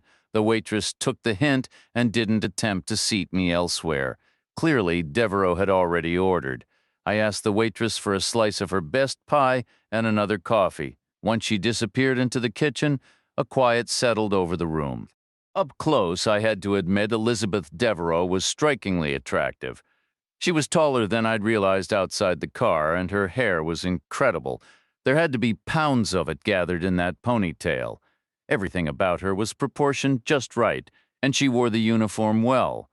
Then again, I've always had an appreciation for women in uniform, probably because I hadn't known many who weren't. But what really stood out was her mouth and her eyes. Together they gave her face a wry, amused vitality, as if no matter what came her way, she'd remain cool and composed, always finding something to smile about later. There was a genuine light in her eyes, not just a reflection from the dashboard. She said, "Pellegrino mentioned you were in the Army." I hesitated for a moment. Undercover work depends on lies, and lying to Pellegrino hadn't bothered me. But for some reason I couldn't explain, I didn't want to lie to Devereaux, so I told her 6 weeks ago I was still in the Army, which was technically accurate. "What branch?" she asked. "Mostly with a unit called the 110th, I said. "Also true, infantry?" "It was a special operations group, combined arms essentially. Again, technically correct." "Who's this local friend of yours?" "A man named Hayter," I said. "A complete fabrication." Devereaux considered that. "He must have been infantry. Fort Kellam is all infantry." I nodded. "The 75th Ranger Regiment." "Was he an instructor?" she asked. "Yes," I said. She nodded slowly. "They're the only ones stationed here long enough to want to stick around afterward." I stayed quiet. She added, "I've never heard of him. Maybe he moved on again." "When would that have been?" "I'm not certain." "How long have you been sheriff?" 2 years, she said. "Long enough to know the regulars, at any rate." "Pellegrino said you've been here your whole life, as far as knowing the locals goes." "Not true," she replied, a touch of melancholy in her voice. "I haven't been here all my life. I was here as a child, and I'm here now. But there were quite a few years in between. There were years that passed between those events." I asked her, "What did you do with all that time?" "I had a wealthy uncle," she told me. "He funded my travels, so I saw the world. Right then, I knew I was in a difficult spot. Right then, I felt my assignment beginning to unravel." I'd heard that exact story before. The waitress arrived with Elizabeth Devereaux's entree and my dessert at the same moment. Devereaux had chosen the same meal I'd eaten earlier, the hefty cheeseburger with a tangle of fries. My pie was peach, and the slice was enormous, nearly covering the plate. My coffee came in a heavy mug. Devereaux had water in a glass with a small chip on the rim. Since pie can wait better than a burger, I thought I might get a word in while she had to eat and could only offer short replies. I said, Pellegrino mentioned you've got a lot going on. Devereaux took a bite and nodded. I added a car crash and a woman who died. She nodded again, catching a stray drop of mayonnaise with her fingertip. It was a graceful move for such a simple act. Her nails were short and neat, her hands slender and lightly tanned. Her skin was clear. She wore no jewelry of any kind. Nothing on her left hand. I asked, "Are you getting anywhere with either case?" She swallowed, smiled, and raised her hand like she was directing traffic. "Stop, wait, give me a minute, all right," she said. "No more questions." So I ate my pie. It was excellent. The crust was sugary, the peaches tender. Probably grown nearby, or maybe shipped up from Georgia. My knowledge of fruit farming was pretty limited. She ate steadily, burger in her right hand, left hand plucking fries, one by one, her gaze resting on me most of the time. The grease from the meat made her lips shine. She had a lean build. She must have burned calories like a furnace. She took slow drinks of water. I finished my coffee. It was decent, but not as good as the pie. She asked, "Doesn't coffee keep you up at night?" I nodded until I decide to sleep. That's the whole point. She took a final sip of water, leaving a bit of bun and a few fries behind. She wiped her mouth and her hands on her napkin, folded it neatly, and set it beside her plate. "The meal was done?" I asked again. "So, any progress?" A private smile touched her lips before she leaned back slightly from the table, bracing her hands to get a better look. Her eyes traveled over me once more, taking a slow, meandering path from my feet in the shadows up to my face. She said, "You're not bad at this." "Really? You shouldn't feel embarrassed. It isn't your fault." I asked, "What isn't?" She settled back in her chair, her eyes holding mine. "My father was sheriff here before me. Long before I was born, actually. He won election after election for 20 years straight. He was tough, but fair and honest, never played favorites. He was a good public servant," I said. "I believe it, but I never really liked it here as a girl. Can you imagine? It felt like the edge of nowhere. We had books mailed to us. I knew there was a whole wide world out there. I had to leave," I said. "I understand." Still, some ideas get into your bones. Public service, upholding the law, it starts to feel like the family trade, no different than running a store or a farm. I nodded. She had a point. Kids follow their parents into police work way more often than into other jobs, except maybe baseball. A pro player's son has a crazy better shot at the big leagues than some random kid off the street, she said. So look at it from where I was standing. "What do you think I did when I turned 18? I said, "I'm not sure, though. By then I had a pretty good idea, and I wasn't thrilled about it." She said I went to South Carolina and joined the Marine Corps. I nodded. That was worse than I'd guessed. For some reason, I'd been leaning toward the Air Force. I asked her how long she had served. 16 years, she replied. That would make her 36, same as me, 18 years growing up, 16 in the Marines and 2 as Carter County Sheriff. I inquired about her specific role in the Corps. "Provost Marshal's office," she said. I glanced away, then back. "So you were a military police officer?" She gave a small, knowing smile. "Public service and law enforcement all in one, 2 birds, 1 stone." I felt a quiet defeat settle in. "What was your final rank?" "CWO5, she answered. "Chief Warrant Officer 5, a specialist, right where the real work gets done." "Why did you leave?" I asked. "The writing was on the wall," she said. "With the Soviets gone, cuts were coming. I preferred stepping away on my own terms rather than being pushed out, and my father passed. I couldn't stand the thought of someone like Pellegrino taking over this town. Where were you stationed?" "All over." Uncle Sam played the rich relative, showing me the world. Some of it was beautiful, some of it wasn't. I stayed silent. The waitress cleared our empty plates. "Anyway," Devereaux continued, "I was expecting someone like you. Honestly, it's exactly what we would have done. A homicide behind a bar near a base, something sensitive brewing on post, We'd plant an investigator inside and send another into town undercover. I didn't respond. The idea, she went on, was for the undercover man to listen and step in before the locals embarrassed the Corps. I supported that policy back then, but now I am the locals, so my perspective has shifted. She watched me, almost amused.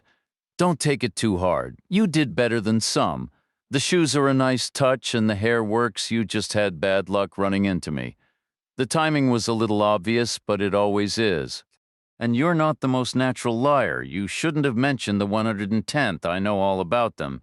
You were nearly as sharp as we were. But Hater, too unusual a name, and those khaki socks were a mistake. Clear PX issue. You probably bought them yesterday. I used to wear the same ones. I didn't enjoy lying, I said. It didn't feel right. My father was a Marine. Maybe I sensed something in you? A Marine father, and you chose the Army? She asked, a hint of mockery in her tone. What was that? A family rebellion? I'm not sure what it was, I admitted, but it felt right at the time. How does it feel now? Right this minute? Not fantastic? Don't beat yourself up, she repeated. You gave it a solid shot. I stayed quiet. She leaned forward. What's your rank? Major. Should I salute? Only if you feel like it. Still with the 110, temporarily? My home unit is the 396th MP Criminal Investigation Division. How many years in? 13 plus West Point before that. I'm impressed. Maybe I should salute. Who did they send to kill him? A major named Munro. That's a little confusing, she noted. I shifted the subject. Are you making any progress on the case? She laughed softly. You really don't quit, do you? Quitting wasn't in the job description. You know how it is? All right, I'll trade, she said. One answer for one answer, and then you leave. First thing in the morning, Pellegrino will drive you back to where he found you. Do we have a deal? What option did I have? We have a deal. No, she said, her tone turning flat. We're not making progress. None at all. Okay, I replied. Thanks, your turn. Obviously, it would help to know if you're their top player or if this Munro at Kellum is, she said. It tells me what the Army really thinks, whether they believe the problem is inside the fence or out here with us. So are you the big dog or is it the other guy? Want the truth? That's what I'd hope for from a Marine's son. The truth is, I'm not sure, I told her. Elizabeth Devereaux covered my pie and coffee along with her burger, a gesture I appreciated, so I left a tip that brought another smile to the waitress. We stepped outside together, pausing beside the old Caprice under a now clear sky. The moon shone brighter, the high clouds having drifted off, leaving a scatter of stars. Mind if I ask you something else? I said. Devereaux grew cautious. About what? Hair, I said. Regulations say ours has to follow the contour of the skull, tapered, they call it, curving in to end neatly at the neck. What was the rule for yours? I kept a buzz cut for 15 years, she said, only started letting it grow once I decided to leave the Corps. I studied her in the mixed light from the moon and the diner window, imagining her with that severe cut. She would have looked striking. Good to know, I said. Thanks. She gave a small shrug. I never stood a chance, really. The women's regulation called for a non-eccentric style. It could touch your collar but not go past it. You could pin it up, but then my cover wouldn't fit. Sacrifices, I remarked. Worth it? She said firmly. I loved being a Marine. You still are one, I said. Once a Marine, always a Marine. Is that what your father said? He didn't get the chance. He died while still serving. She asked, Is your mother alive? She passed a few years after him. Mine died during my boot camp. Cancer. Really? Mine too. Cancer, I mean not boot camp. I'm sorry, not your doing, I said out of habit. She was in Paris. So was I. Paris Island, anyway? Did she emigrate? She was French. Do you speak French? I said, Un peu mais doucement, which means a little and slowly. She nodded and rested her hand on the Caprice's door handle. Taking the hint, I said, All right, then. Good night, Chief Devereaux. It was a real pleasure. She answered with just a smile. I turned and started toward the hotel. Behind me, the Chevy's engine rumbled to life, tires crunching on the gravel before the car eased past me. moving slowly. It then completed a wide, lazy U-turn across the empty street and coasted to a stop at the curb right beside the Toussaint Hotel, facing me. I kept walking, arriving just as Devereaux pushed her door open and stepped out again. Naturally, I assumed she had something more to say, so I stopped and waited. "I live here," she stated simply. "Good night." She was already upstairs by the time I reached the lobby. The same older man from the diner was behind the reception desk, open for business. My lack of luggage clearly puzzled him, but cash is cash, and he accepted $18 of mine in exchange for the key to room 21. He informed me it was on the second floor at the front, overlooking the street, which he claimed was quieter than the rear, a statement that made no sense until I recalled the railroad tracks out back.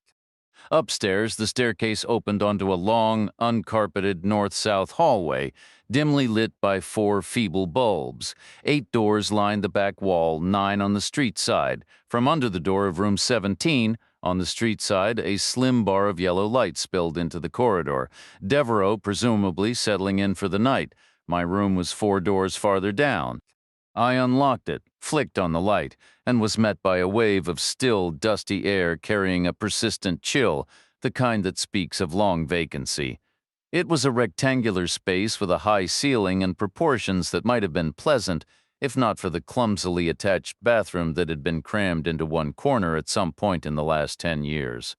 The window was actually a set of glass-paneled doors that opened onto the iron balcony I'd noticed from the sidewalk. The room held a bed, a chair, a dressing table, and a faded Persian rug on the floor, its pattern nearly erased by years of wear and cleaning.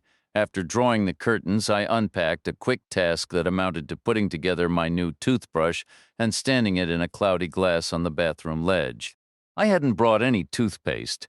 Not that I ever believed it did much beyond making your mouth feel minty. An army dentist I'd served with once insisted that the real cleaning came from the brush's bristles alone. For fresh breath, I had gum, and my teeth were all present and accounted for, except for one upper molar lost years ago to a well-placed punch in a back alley scuffle in Cleveland. My internal clock read just past 11:20. I sat on the edge of the bed for a while. It had been an early morning, and I felt worn but not drained. With a list of tasks and a tight schedule, I gave it enough time for a typical person to drift off, then slipped back into the hallway. Devereaux's room was dark, no light under the door. I moved quietly down the stairs to the empty lobby and stepped out onto the street, turning left into unfamiliar ground. The pale moonlight let me survey the full stretch of Main Street. It continued south in a ruler straight line for about 200 yards before narrowing and beginning to curve, transitioning into a residential area with small houses set back in uneven lots. The western side of the commercial block was lined with shops and businesses, broken up by slim alleys that led further back into scrubland, where more modest homes were tucked away. Directly opposite, the east side mirrored this with its own row of storefronts, aligned neatly with the diner and the hotel, while broader paved lanes cut through to a parallel street running behind Main. That single-sided street, I figured, was the town's original reason for being, and the very reason I was here tonight. It ran north-south, its buildings facing the railroad tracks across a wide, bare patch of packed dirt. I pictured the old passenger trains shuddering to a halt, locomotives hissing near the water tower up the line. Their long rows of windows stretching into the distance, I saw waitstaff and cafe owners dashing out with wooden steps, passengers disembarking, stiff and thirsty from their journey, flooding across the dirt to eat and drink. I could almost hear the clink of coins, the ring of cash registers, the blast of train whistles, then the quiet as the trains pulled away and the steps were collected, only for the cycle to repeat with the next arrival. That one-sided street had driven the local economy once, and in a way, it still did. The passenger trains were history and the cafes were gone, replaced now by auto parts stores, pawn shops, gun dealers, second-hand electronics places, and bar after bar after bar. And instead of trains, there were cars coming from Kellam. I imagined them parking on the hard-packed earth, groups of rangers in training piling out to spend their government pay up and down the row. A captive market, miles from the nearest town, just as Garber had said, no different from the railroad passengers of a bygone era, only now the thirst was for a different kind of relief. The same scene played out at 100 different posts across the globe. The muscle cars might be aging Mustangs or Gran Torinos instead of GTOs. The imports could be second-hand BMWs in Germany or oddball Toyota Crowns in Japan. The beer brands and loan currencies changed with the map, but the core transaction never did. Locating where Janice May Chapman died wasn't difficult. Pellegrino's description of a lake of blood meant they'd have used sand to soak it up, and I found a fresh, teardrop-shaped pile of it in a paved alley behind a bar called Brannan's. The alley ran along the bar's left side, made two sharp turns, and eventually spilled out onto Main Street between an old pharmacy and a hardware store, the latter being the likely sand source. 3 or 4 heavy bags would have created that neat, 3-inch deep mound. The spot was secluded. Brannan's back door was a good 15 feet away, and the building had no side windows. The pharmacy presented a blank wall. The neighboring loan office with its Western Union desk had a rear window, but it would have been closed and dark after hours. No witnesses. Not that they'd have seen much anyway. A throat cut with a decent blade and enough force is over in the time it takes your hand to sweep 8 inches. That's the brutal, simple math of it. I left the alley and walked halfway to the railroad tracks, pausing on the packed dirt to gauge the light. The moon was still bright, the sky clear, so I kept going. I stepped over the first rail and turned north, walking the ties the way men did a century ago, leaving everything behind for Chicago or New York. I passed the road crossing, past the old skeletal water tower. Then the ground began to tremble. It started as a faint, constant vibration, the edge of a distant quake. I stopped the tie beneath my boots, shivered. The rails on either side began to sing a low, rising note. Turning, I saw a single pinpoint of light far to the south. The midnight train, a couple miles out and coming fast. I stood my ground. The rails hummed and keened. The ties hammered in microscopic fury. The gravel chattered and hopped.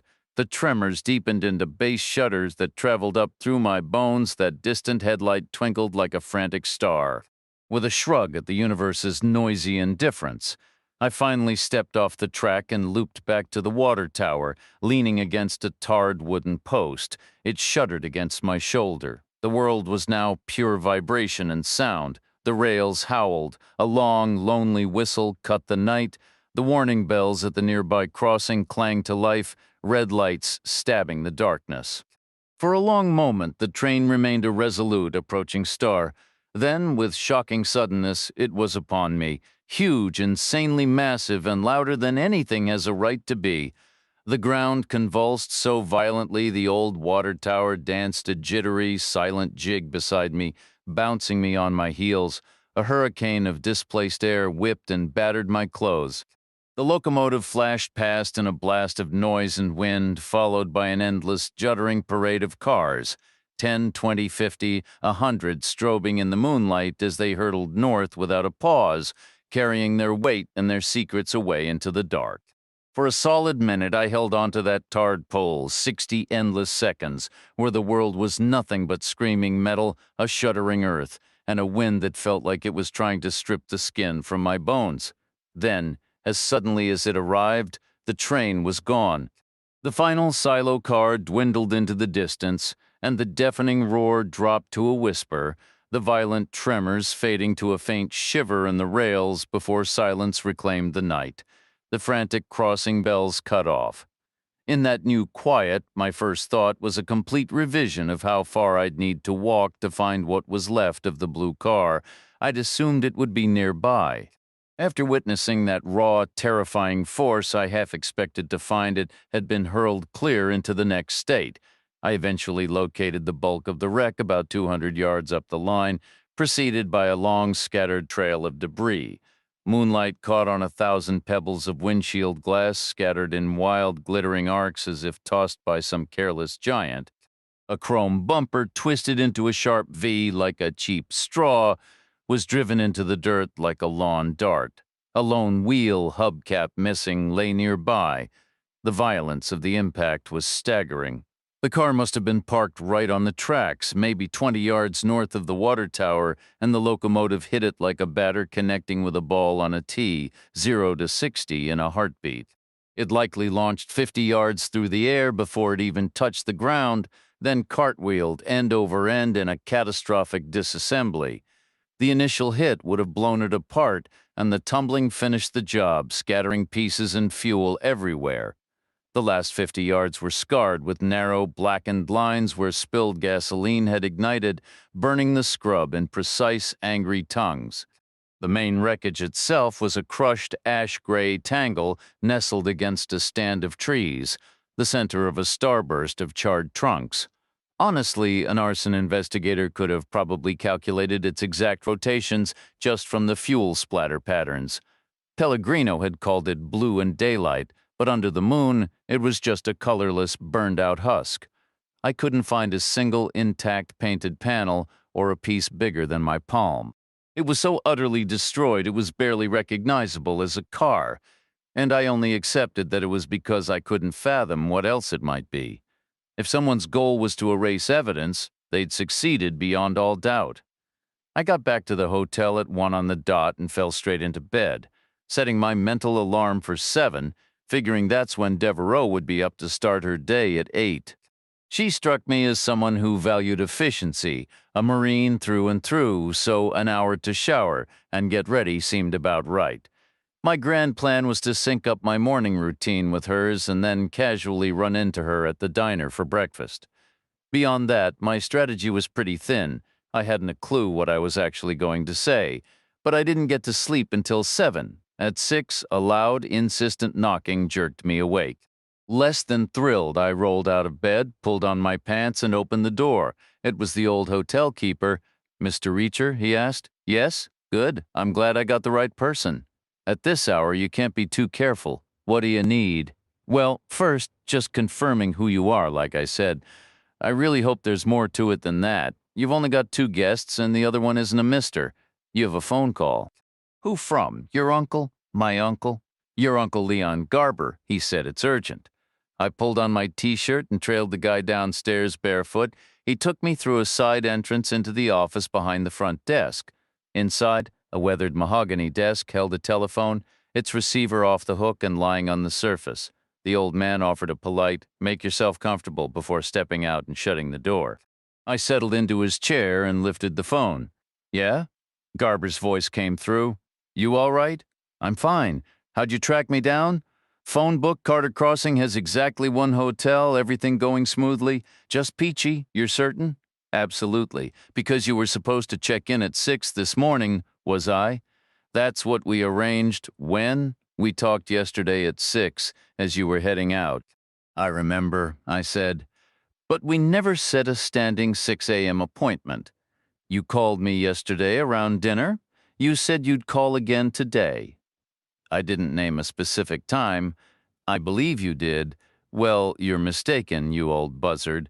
What do you need?" "You're in a mood this morning. I was up late."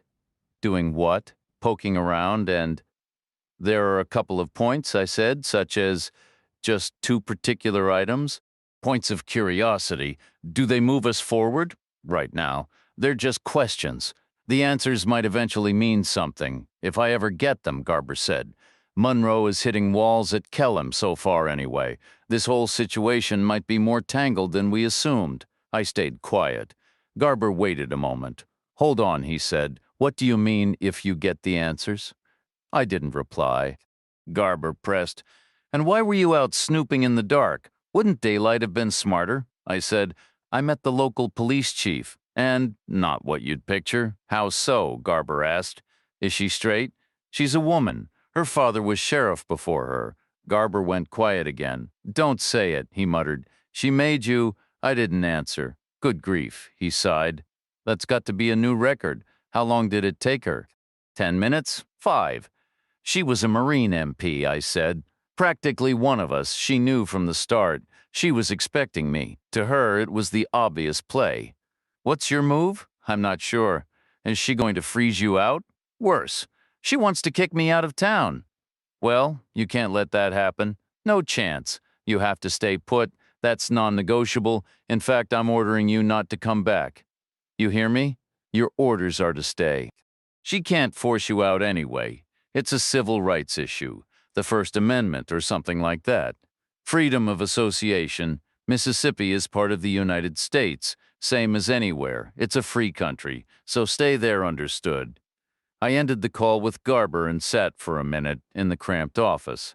Fishing $1 from my pocket, I left it on the desk for the call and dialed the Pentagon. The Pentagon has countless numbers and operators. I picked one that always answered. I asked the guy to try John James Fraser's line, just on a hunch. The Senate liaison officer. I didn't expect him to be in so early, but he was, which told me something. I introduced myself and said I had no updates. You must have something, he insisted, or you wouldn't be calling. I have a warning, I said. What kind? I've seen a few things and they're enough to tell me this is going to end badly. It's going to turn ugly and strange, and it'll be splashed across every newspaper for a month. Even if Kellum has nothing to do with it, we could get stained just by being nearby. Fraser paused. How ugly? Potentially very? Gut feeling? Is Kellum involved? Too soon to tell. Give me something here, Reacher. Best guess? Right now, I'd say no. No military involvement? That's a relief. It's only a guess, I said. Don't start celebrating yet. I didn't go back to bed, no point. It was too late. I finished my morning routine, brushing my teeth, taking a shower, chewing some gum, and getting dressed. Afterward, I stood by the window and watched the sunrise. The growing light slowly revealed the world outside. I could see Main Street in all its detail, along with the scrubland, fields, and forests stretching into the distance. Then I settled into my chair to wait, expecting to hear Devereaux head out to her car since I was almost directly above where she'd parked at the curb. Right at 7:20, I heard her leave the hotel. The street door groaned open and shut, followed by the sound of her car door. I got up and glanced out the window. She was behind the wheel, sitting low in the seat, wearing what looked like a fresh version of the same uniform from yesterday. Her thick hair was still damp from the shower, and she was talking on the radio, probably telling Pellegrino that his top priority for the day was to escort me partway back to Memphis. I headed downstairs and stepped out onto the sidewalk. The morning air was crisp and cool. Looking up the street, I spotted Devereaux's car parked again, this time right outside the diner. So far, so good. I walked toward the diner, pushed through the door past the payphone and the hostess stand, and stepped inside. There were 6 customers, including Devereaux. The other 5 were men, 4 dressed in work clothes and the 5th in a light-colored suit, maybe a local lawyer, a doctor, or the manager from the loan office next to Brannan's bar. The same waitress from the night before was bustling around with plates of food, so I didn't wait for her. I just walked up to Devereaux's table and asked Mind if I'd join you. She was sipping her coffee, her food not yet arrived. She smiled, her tone warm, almost cheerful. "Good morning," I replied. "Have you come to say goodbye?" She asked. "That's very polite and formal." I didn't answer. Under the table, she nudged the chair opposite her with her foot, sliding it out. I took a seat. "Sleep well?" she inquired. "Well enough. The midnight train didn't wake you? It takes some getting used to." I was still up, I told her. "Doing what? This and that? Inside or outside?" "Outside." "You found the scene?" she stated. I nodded. She nodded back. "And you noticed 2 things worth mentioning," she said. "So you thought you'd swing by and make sure I understood their importance before you left. How public-spirited of you." The waitress arrived just then, setting a heaping plate of French toast in front of Devereaux. She turned to me, and I ordered the same, plus coffee. Once the waitress had moved away, Devereaux leaned in. "Or is this more about looking out for yourself? One last try to shield the army before you go?" "I'm not going," I said. She smiled again, a hint of sarcasm in her expression. "Planning to give me the civil rights lecture now, free country and all that. Something like that." She paused, then said, "I'm all for civil rights, and sure there's room at the inn, as they say. Stay. Enjoy yourself. Hike the trails. Go hunting. See the sights. Knock yourself out. Do whatever you want. Just don't get in the way of my investigation. How do you explain the two details? I asked. Do I need to? To you? Two heads are better than one? I can't trust you, she replied. You're here to mislead me if it comes to that. No, I'm here to alert the army if things start looking bad, which I will if necessary. But we're miles from any conclusion here. We've barely even started. It's too early to steer anyone anywhere, even if I intended to. Which I don't. We, she echoed. We're miles from a conclusion. Since when is this a democracy? All right, you, I corrected. Yes, she said firmly. Me. At that moment, the waitress returned with my meal and coffee. I breathed in the steam and took a long, slow sip, a small, familiar ritual. The first sip of coffee in the morning is hard to beat. Devereaux sat across from me, finishing her meal with the efficiency of a high-performance engine. She pushed her plate aside and leaned forward. All right, time for some straight talk. Lay it all out. Start with the first point and make it sound like the Army's fault, which, let's be honest, it probably is anyway. I met her gaze. Have you spent much time on the base? Enough to know my way around. Then you already have the advantage. I'm working from the outside in, exactly, she said. So don't waste my time with guesses. Stick to what you know. I took a breath. Janice May Chapman wasn't assaulted in that alley. Go on. Pellegrino's report mentioned gravel abrasions on the body. That alley is dirt and worn pavement, not a speck of gravel anywhere nearby. What about the railroad tracks? She asked, a clear challenge in her tone. Railroad ballast is crushed granite, not fine gravel. The injuries would be deeper, more jagged. The back roads are gravel. Those are tar-bound and compacted, I countered. It's a completely different surface than where? Time to connect the dots. Kellam isn't just any base. It's a training ground for elite units.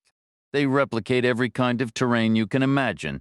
Desert sand, urban concrete, you name it. I'd bet my last dollar they have gravel pits or tracks for conditioning drills. It's standard for that level of preparation. Devereaux gave a slow nod. They have a quarter-mile gravel running track, used for endurance. They also make troublemakers rake it at dawn as punishment. Kills two birds with one stone. I stayed silent. So she was attacked on the base, Devereaux stated. It's a strong possibility. You're straightforward, Reacher. I'll give you that, a Marine's son through and through. My services to the Army, I replied. We have our own code. I finally turned to my breakfast as she finished hers. She wiped her mouth. The second issue is trickier. I can't piece it together. Really? I said. It seems connected to the first. She looked puzzled. How do you figure? I set my fork down. Walk me through your reasoning. It's simple logistics, she began. How did she get to that alley? Her car was at home. She wasn't walking, not in 4-inch heels, and nobody walks around here anyway. No one picked her up. Her neighbors are professional snoops and swear they saw nothing. The bartenders watch the street like hawks. Their livelihoods depend on it, and no one recalls seeing her arrive with a soldier or alone. So how did she appear there, out of thin air? I paused, turning it over. That wasn't my second point? It wasn't. Your two puzzles and mine aren't the same, which means we're actually dealing with three. Then what's yours? I kept my voice level. She wasn't killed in that alley either. I finished my meal, French toast drenched in maple syrup, strong coffee before speaking again. You could call it a balanced breakfast if you ignored the lack of nicotine, a habit I'd already kicked. Putting my silverware down, I said, there's really only one practical way to cut a woman's throat. You stand behind her, use one hand to pull her head back by the hair. Or maybe hook your fingers for leverage.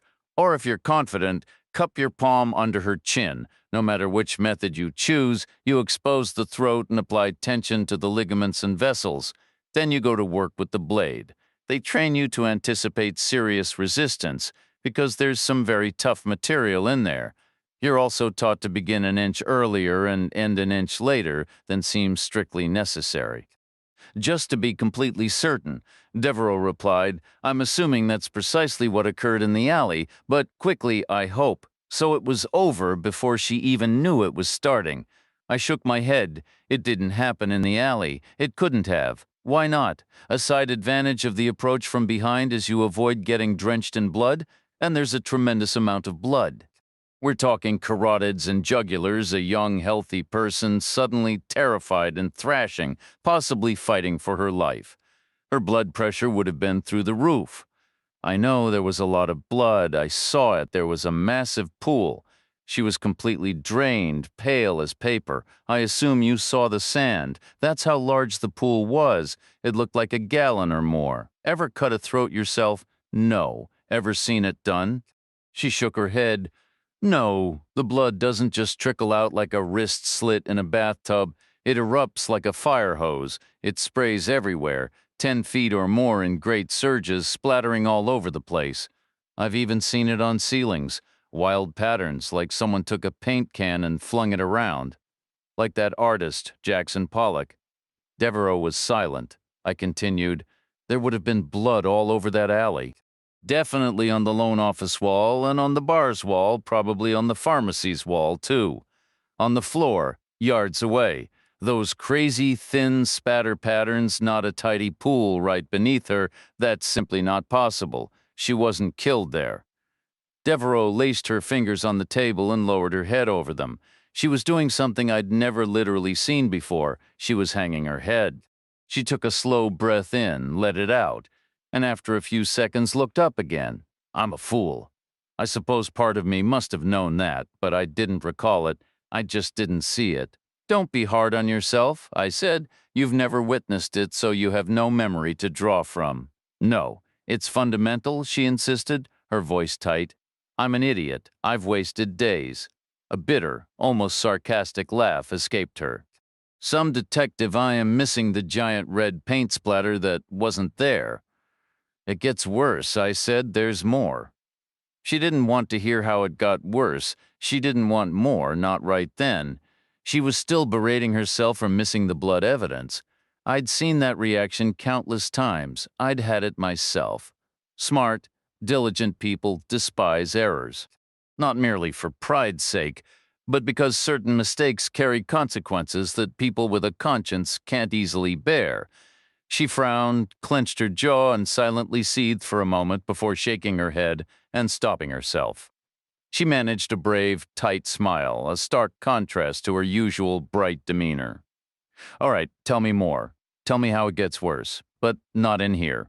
I eat here 3 times a day. I don't want the memories. So we settled our breakfast checks and stepped out onto the sidewalk. We stood there for a long moment near her car, not speaking. Her posture made it clear she wasn't going to invite me to her office. She didn't want me near the sheriff's department. This wasn't a committee meeting, finally. She said, let's head back to the hotel. We can use the lounge. We're guaranteed privacy there, after all, since we're the only 2 guests. We walked back down the street, climbed the creaky steps, and crossed the old veranda. We entered and used the door to the left of the lobby. The smell of damp, dust, and mildew from the night before was still present. In the daylight, the lumpy shapes I'd seen in the dark were indeed armchairs, as I'd guessed. There were a dozen of them arranged in various groupings of 2s and 4s. We took a matched pair on either side of a cold, ash-filled fireplace. I asked her, "What keeps you in this place?" "Interesting question," she replied. "I figured it would be temporary, just a month or 2, but time got away from me. What happened to your father's house?" "It was a rental," she said. "The lease ended when he did. You could find another place to rent, or buy one. Isn't that the normal next step?" She gave a slow nod. I looked at a few. "Couldn't quite make the commitment. Have you taken a good look at the houses in this town?" I told her, "Some of them seem all right." "Not to me," she said. I wasn't ready to decide anyway. I hadn't settled on how long I'd be staying. Honestly, I still haven't. It'll probably end up being for the rest of my life, but I suppose I'm not ready to face that fact just yet.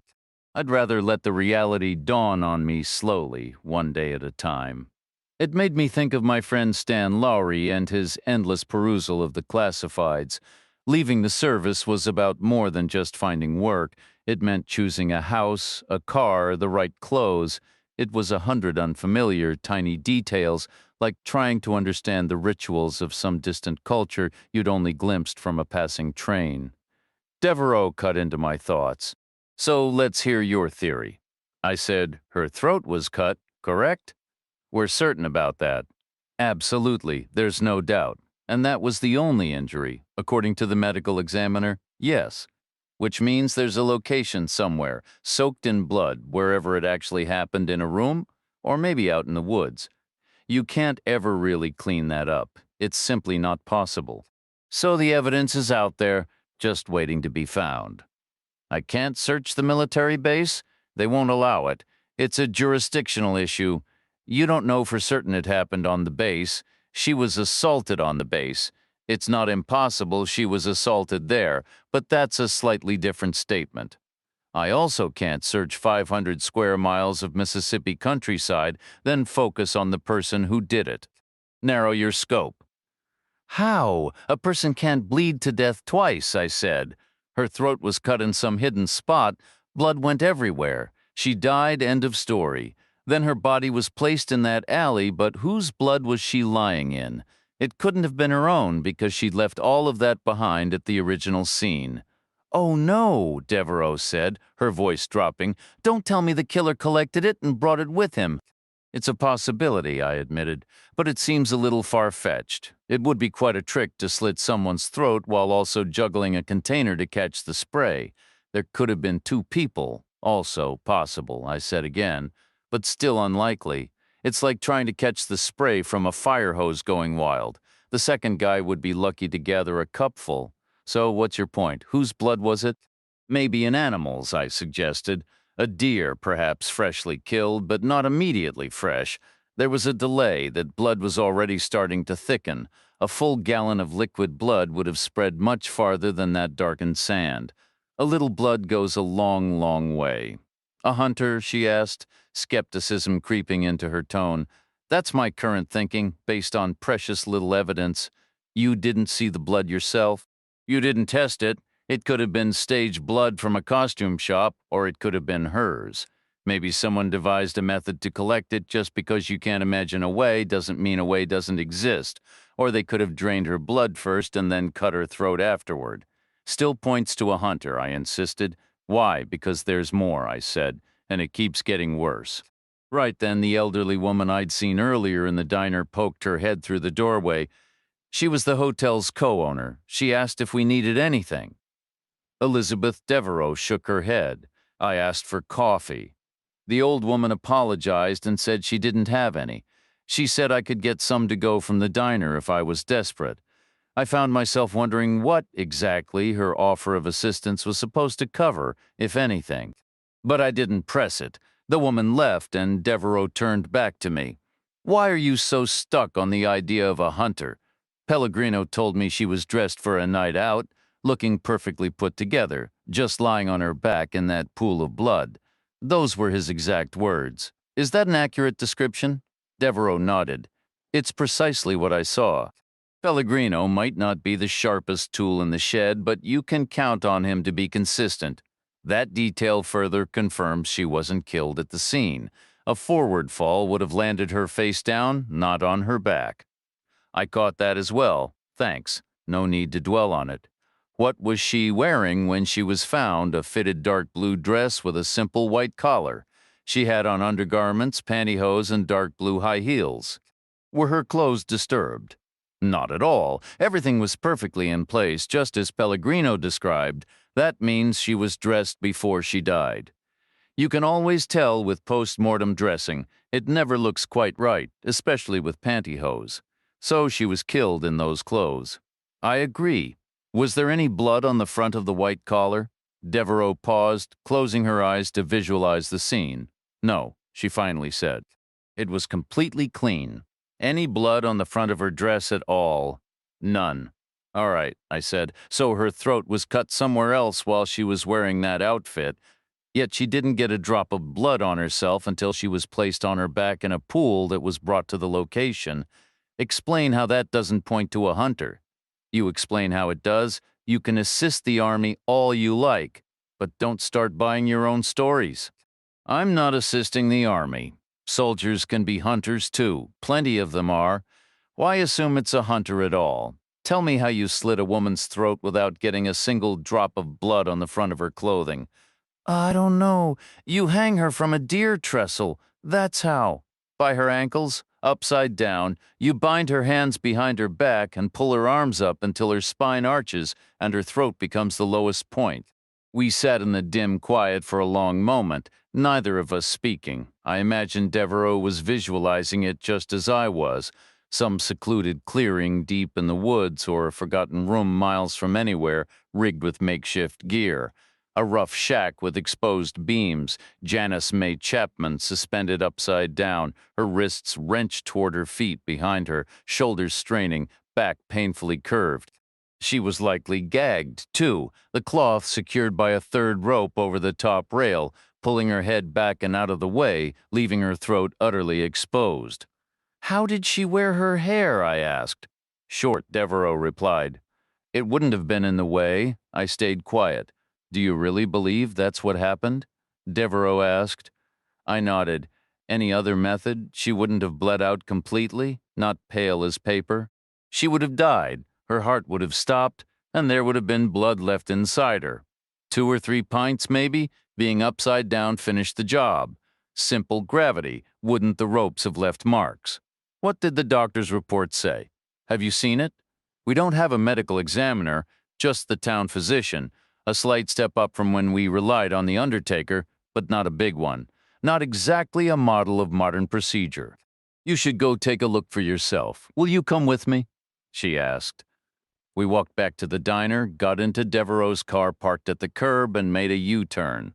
We drove back down Main Street, past the hotel again, the pharmacy and the hardware store continuing until the pavement gave way to a meandering country road. The doctor's place was half a mile south of town, a white clapboard house set in a large, unkempt yard. A professional shingle was posted next to the mailbox at the end of the drive. The name, Mariam, was crisply lettered in black on a rectangle of paint, noticeably newer and brighter than the rest of the sign, a recent arrival then not long in the community. The ground floor was dedicated to his practice, the front parlor served as a waiting room, and the back room was for examinations. We found Merriam there at his desk, immersed in paperwork. He was a ruddy-faced man nearing 60. New to town, perhaps, but clearly not new to medicine. His welcome was weary, his movements unhurried. He gave off the air of someone treating his role in Carter Crossing as a kind of early retirement, perhaps after a demanding stint in some bustling urban hospital. I wasn't impressed. A quick assessment, sure, but often those first impressions hold water. Devereaux explained why we were there, and with a sigh he pushed himself up and guided us through the quiet house to a room that might have once been a kitchen. Now it was all sterile white tile, with clinical sinks and cabinets lining the walls. In the middle of the floor stood a steel autopsy table, and on it lay a body under a harsh, unforgiving light. It was Janice May Chapman. A tag on her toe bore her name in a shaky script. She was unclothed. Pellegrino had described her as pale as paper, but by now her skin had taken on a bluish-purple cast, mottled and marbled in the way that speaks of all the blood being gone. She stood around 5'7", and might have weighed 120 in life, a healthy average build. Her dark hair was cut in a short, thick bob still holding its shape. Calling her pretty, as Pellegrino had, wasn't a stretch. Even with her features slack and hollow, you could see the good bones beneath, and her teeth were white, and even her throat was a ruin, laid open ear to ear, the wound dried now into a stiff, gaping chasm. Muscle and tissue had pulled back, tendons curled like parchment, vessels retracted. The white of her spine was visible, and I could make out a single clean horizontal nick in the bone. The knife had been heavy, the blade sharp, the killing stroke delivered with brutal, practiced efficiency. Devereaux said, "We need to check her wrists and ankles." The doctor gave a dismissive wave. Devereaux took Chapman's left arm, I took her right. Her wrists were fine-boned, delicate, the skin showed no scrapes, no rope burns. But there was a faint trace left behind, a band about 2 inches wide that was just a shade bluer than the surrounding skin, almost imperceptible, but there and slightly swollen, too, raised rather than pressed in, the opposite of a compression mark. I turned to Miriam. "What's your read on this?" "The cause of death was exsanguination due to severed carotid arteries," he stated flatly. "That's what I was contracted to determine." "How much did that run the county?" "My predecessor arranged the fee schedule." "Was it more than 50 cents? Why? Because that's about all that conclusion is worth. The cause of death is plain as day, so how about earning your keep and giving us some actual insight?" Devereaux shot me a look, and I shrugged. Better it came from me. She'd have to deal with him long after I was gone. Miriam stiffened. "I don't appreciate your tone." "And I don't appreciate a 27-year-old woman dead on a slab," I replied. "Are you going to help or not?" he said. "I'm not a forensic pathologist." "Neither am I said. For a long moment he just stood there. Then he sighed and stepped closer. He took Janice May Chapman's limp arm from me, examining the wrist closely before running his fingers lightly from her hand to her forearm, feeling the subtle swelling. "Do you have a theory?" he finally asked. "I think she was bound tightly.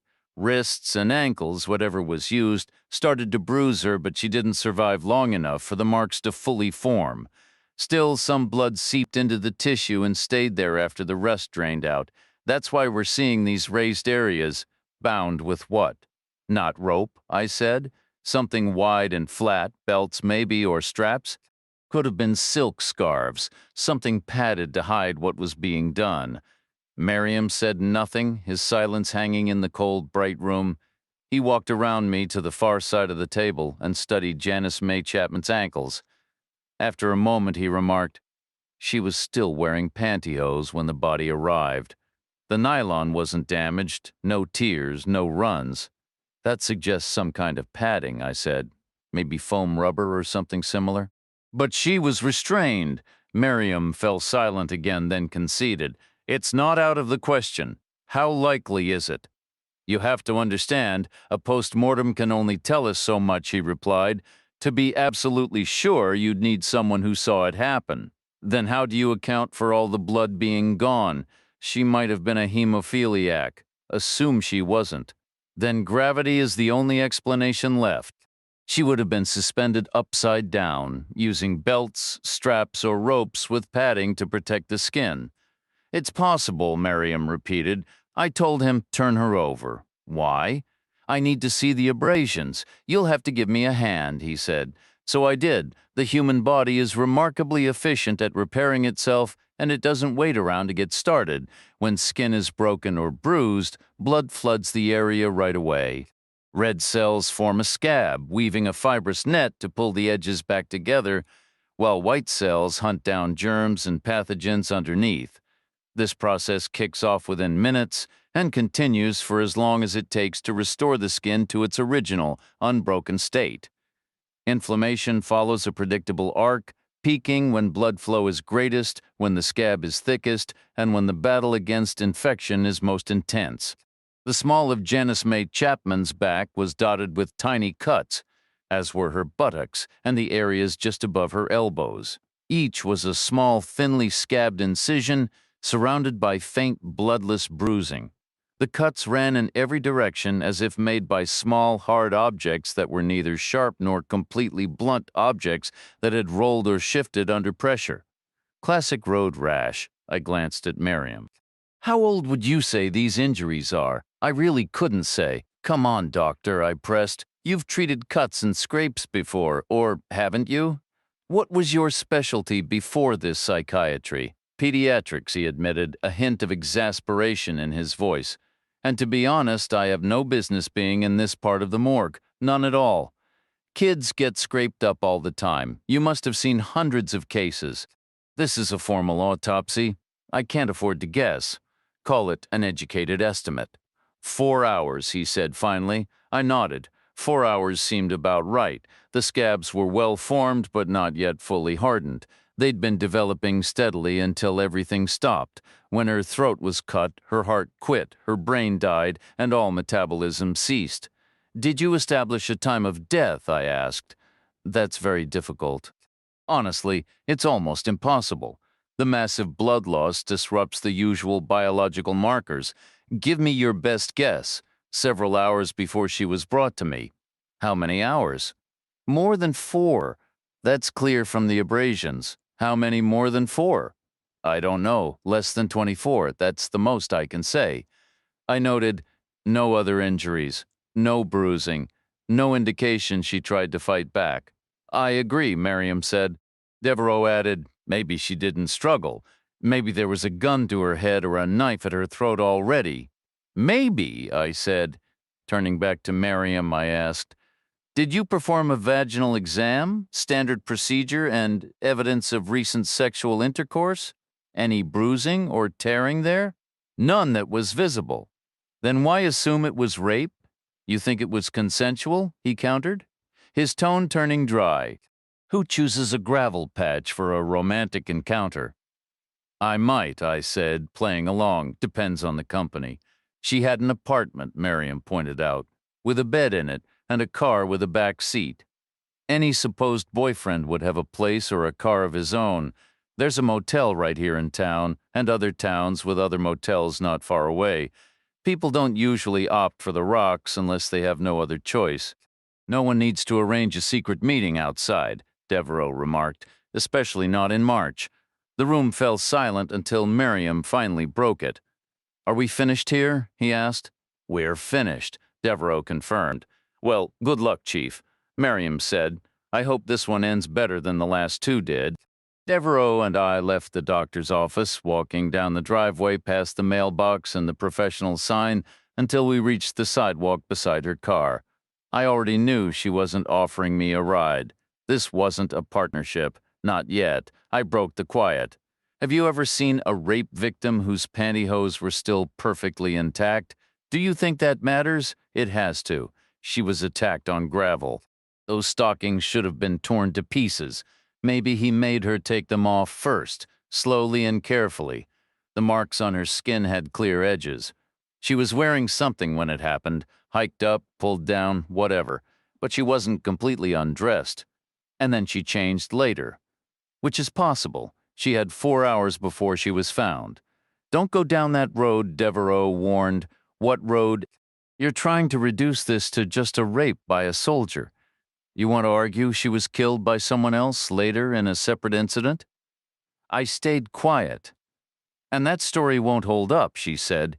You run into one person and get assaulted, then within 4 hours you run into another completely different person who slits your throat. That's beyond a bad day. That's the worst luck imaginable.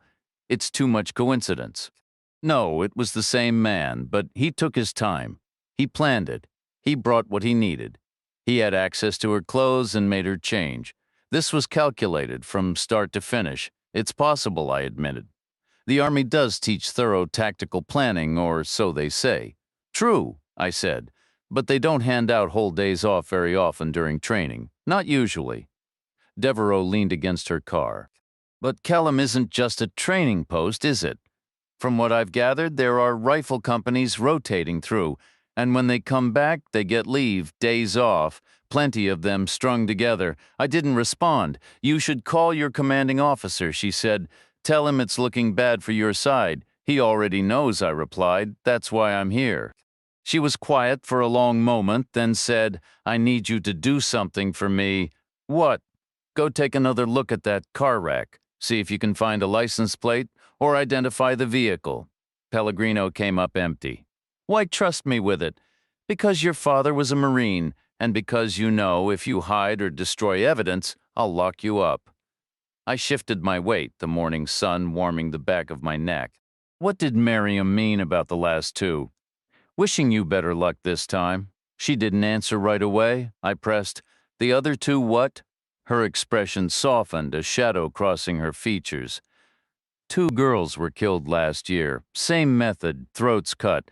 I got nowhere on either case. They're cold now. Janice May Chapman is the 3rd in 9 months.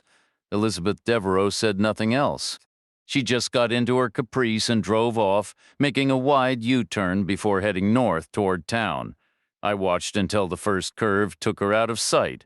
For a long minute I stood there, then started walking. 10 minutes later, the winding rural road gave way to a wider, straighter path. Main Street in both name and fact, a little daytime activity was stirring. Stores opening, 2 cars passing, a couple of people on the sidewalks. But Carter Crossing was no bustling city. That much was obvious. I walked along the right-hand sidewalk, passing the hardware store, the pharmacy, the hotel, and the diner, then the empty lot beside it. Devereaux's car wasn't in the sheriff's department lot. No patrol vehicles were there either, just 2 old, beat-up pickup trucks, probably belonging to the desk clerk and the dispatcher, local hires, no union, no benefits. It made me think of my friend Stan Lowry and his classifieds all over again. I figured he would set his sights higher. He had no choice. There were girlfriends in the picture, more than one, people depending on him. I reached the T-junction and took a right. In the morning light, the road stretched out before me like a ruler straight line, narrow shoulders dropping into deep drainage ditches on either side. It climbed a slight rise over the railroad tracks, then descended back into the same pattern of trees and ditches. Parked on my side of the crossing, facing me, was a truck. A big boxy vehicle with a blunt front end, painted a murky, dark color. 2 men sat inside, staring right at me. I recognized the grimy, unkempt look. The same 2 from the previous night. I kept walking, maintaining an even, casual pace. I closed the distance to about 20 yards, close enough to make out the coarse details of their faces, close enough for them to get a good look at mine. This time they got out, both doors swung open in unison, and they stepped down, moving around the hood to stand together in front of the grill. They were of identical height and build, like brothers or close cousins, each around 6'2" and maybe 210 pounds. Their arms were long and corded, hands large, feet clad in heavy work boots. I walked until I was 10 feet away and stopped. I could smell them from there, a stale cocktail of beer, cigarette smoke, sour sweat, and unwashed fabric. The man on my right spoke first. Well, look who it is. Soldier Boy. He was clearly the one in charge. He'd been driving both times, and he was always the first to talk.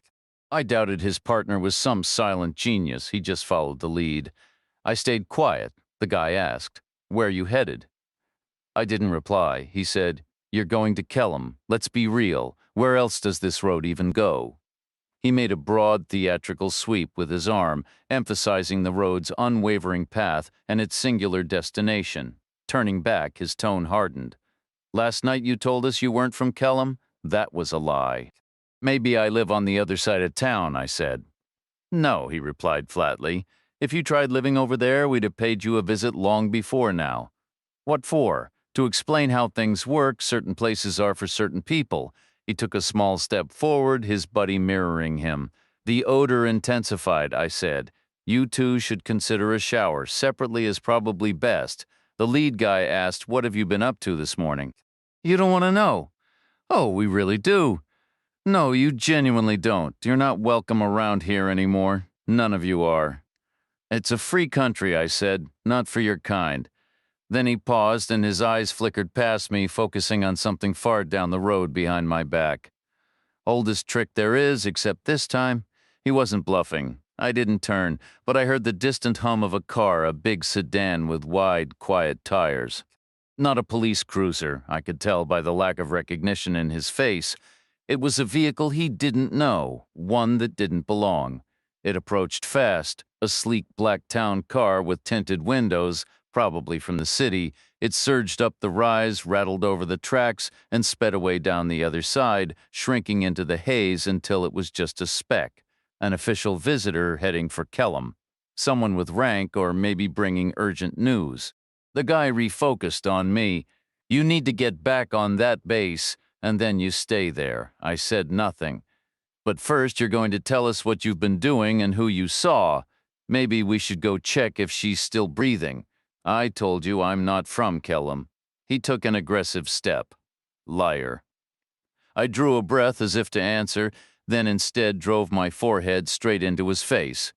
No wind-up, no warning, just a solid brace of my feet and a sharp snap forward from the waist. The impact was clean and brutal. A perfect collision of bone and cartilage timing, force, surprise. It was all there. Nobody expects a headbutt. It's against some deep human instinct. We don't use our heads as weapons. Doing so shifts the whole encounter into something raw and unnervingly savage. An unprovoked headbutt is the equivalent of pulling a sawed-off shotgun in a knife fight. It's an overwhelming escalation. The first man crumpled instantly, his body folding backward as if his brain had abruptly shut down all systems.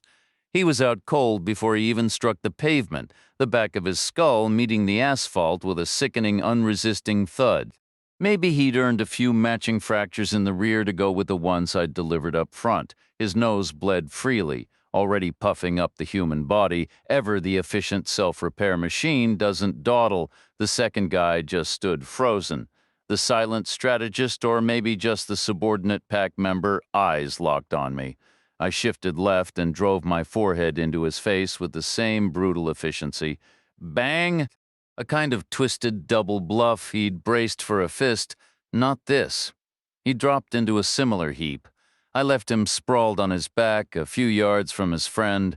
Their truck would have saved me a walk, but the cab reeked of stale smoke and spilled beer, so I chose to go on foot instead.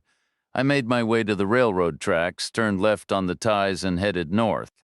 This time I stepped off the rails a bit sooner than the previous night and began tracing the wreck's debris field from its origin. The lighter, smaller pieces hadn't traveled far, less momentum maybe, or more air resistance. Tiny glass beads and flakes of metal lay scattered close by, as if they'd fluttered down early while the heavier components barreled onward. It had been an older car, probably not a Mississippi native. The impact had blown it apart like an instructional diagram, though some parts seemed to have given up without much struggle. I spotted layered, scaly squares of rust from the undercarriage caked in dirt, a vehicle that had seen winters on salted roads up north, hauled from place to place, never settling, a soldier's car most likely walking farther. I turned to gauge the overall spray pattern. Debris had fanned out, narrow near the point of impact, widening as it flew. I imagined the license plate, a slim rectangle of featherweight metal, snapping free of its bolts, tumbling through the dark air before stalling and falling. But I couldn't spot it anywhere within the fan or along its edges. Then I recalled the howling wind that had churned behind last night's train, and I expanded my search. In my mind, the plate was caught in a miniature whirlwind, whipping and spiraling, maybe even sailing backward. Irony of ironies. I finally found it still dangling by a single black bolt from the chrome bumper I'd seen earlier. The bumper had folded just left of the plate, its end driven into the scrub like a spear. I worked it loose, flipped it over, and saw the Oregon plate with a salmon graphic beside the number, some wildlife conservation motif. Protect the environment, sure, the tags were current. I committed the number to memory and reburied the bent bumper. From there I continued to where the main wreckage had burned against the trees. In the clear daylight I had to agree with Pellegrino. The car had been blue, a pale, powdery shade like a cold winter sky. Maybe it was factory original, maybe faded with age.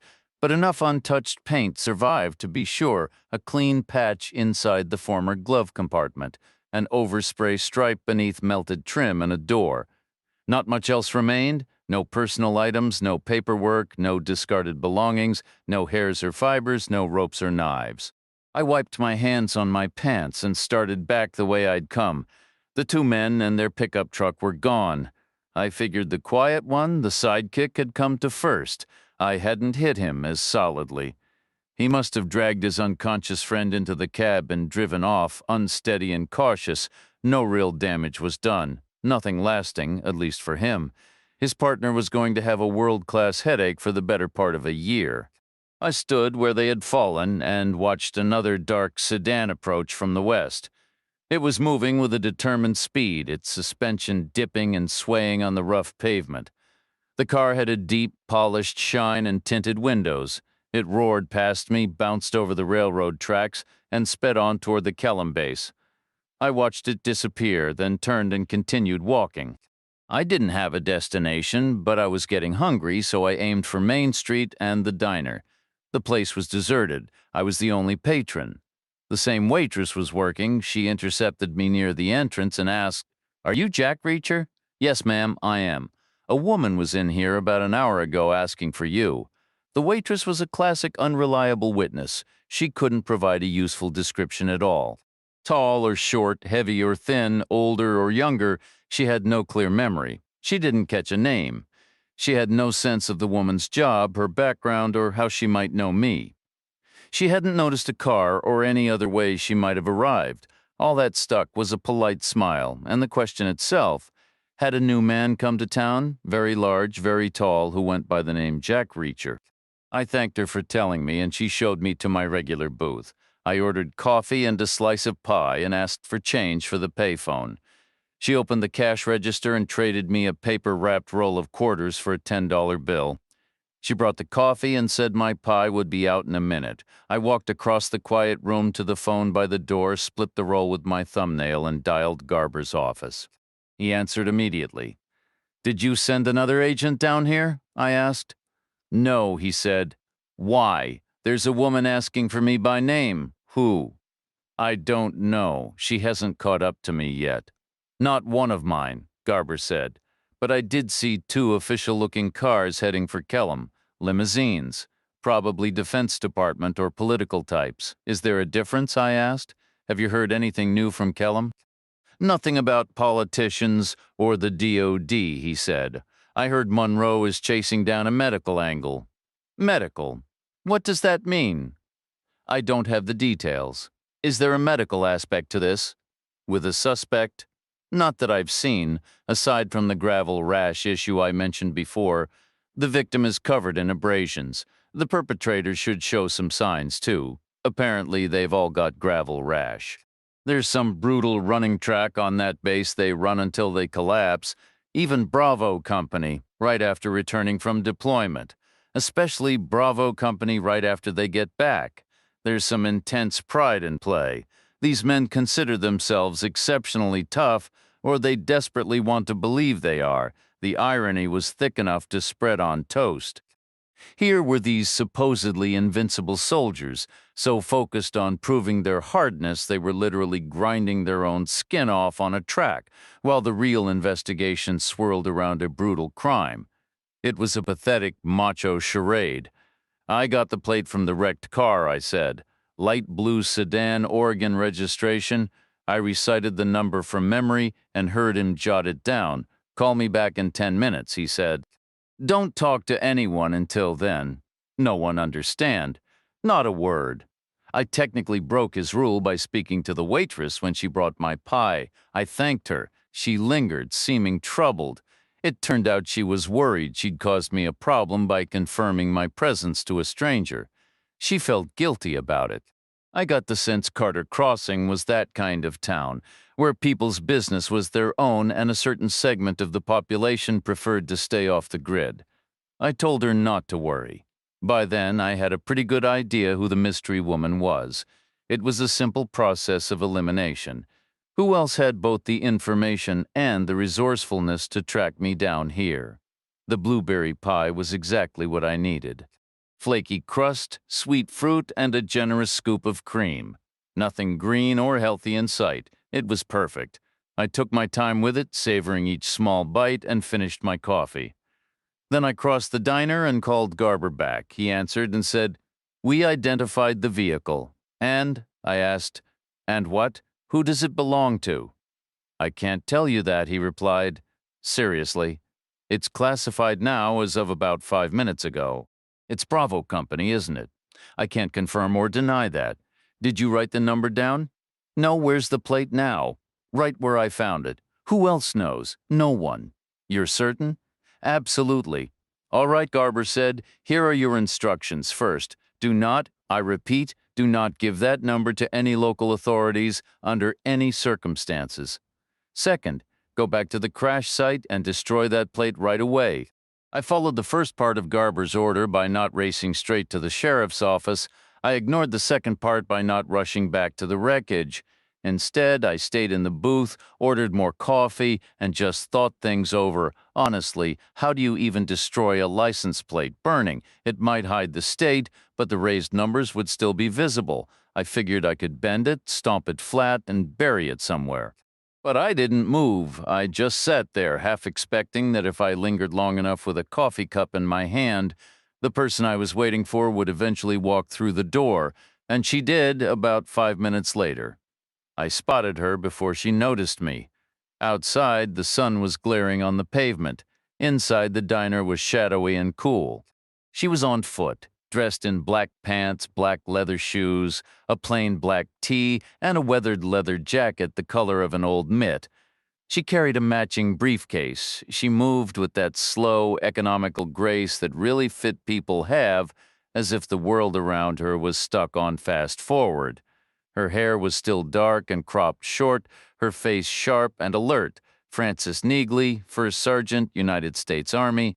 We'd worked plenty of cases together, hard and easy, long and short. Back in '97, she was about the closest thing I had to a friend, and I hadn't laid eyes on her in over a year. She stepped inside, her eyes sweeping the room for the waitress, ready to ask a question. Then she saw me and changed direction without a flicker of surprise. Just that quick recalculation she was so good at, and a hint of satisfaction that her logic had paid off. She knew the state, she knew the town, and she knew I drank coffee by the gallon. A diner was the obvious place to look. I hooked my toe under the chair opposite me and slid it out, the way Devereaux had done for me earlier. Neagley sat down smoothly, placing her briefcase on the floor. No hello, no salute, no handshake, no cheek kiss. Two things everyone learned about Neagley. Despite being genuinely kind, she couldn't stand to be touched, and despite being sharper than most officers, she'd never accept a commission. She never explained either quirk. Some thought she was brilliant, others thought she was nuts. Everyone agreed you'd never really know which. "Quiet place," she observed. "The base is shut down," I said. "I know. I'm caught up." Closing it was their first big mistake, practically an admission. Word is they were worried about friction with the locals. Neagley nodded. Wouldn't take much to spark it either direction. I saw the street behind this one, all those shops lined up facing the base like a row of hungry teeth. Predatory. Our guys must be tired of getting mocked and overcharged. Notice anything else? Everything. I've been here 2 hours. How have you been anyway? No time for small talk. What do you need from me? Nothing, she said. It's you who needs something. What's that? You need to wake up and see what's right in front of you, she said, her tone shifting from matter-of-fact to something harder, almost sardonic.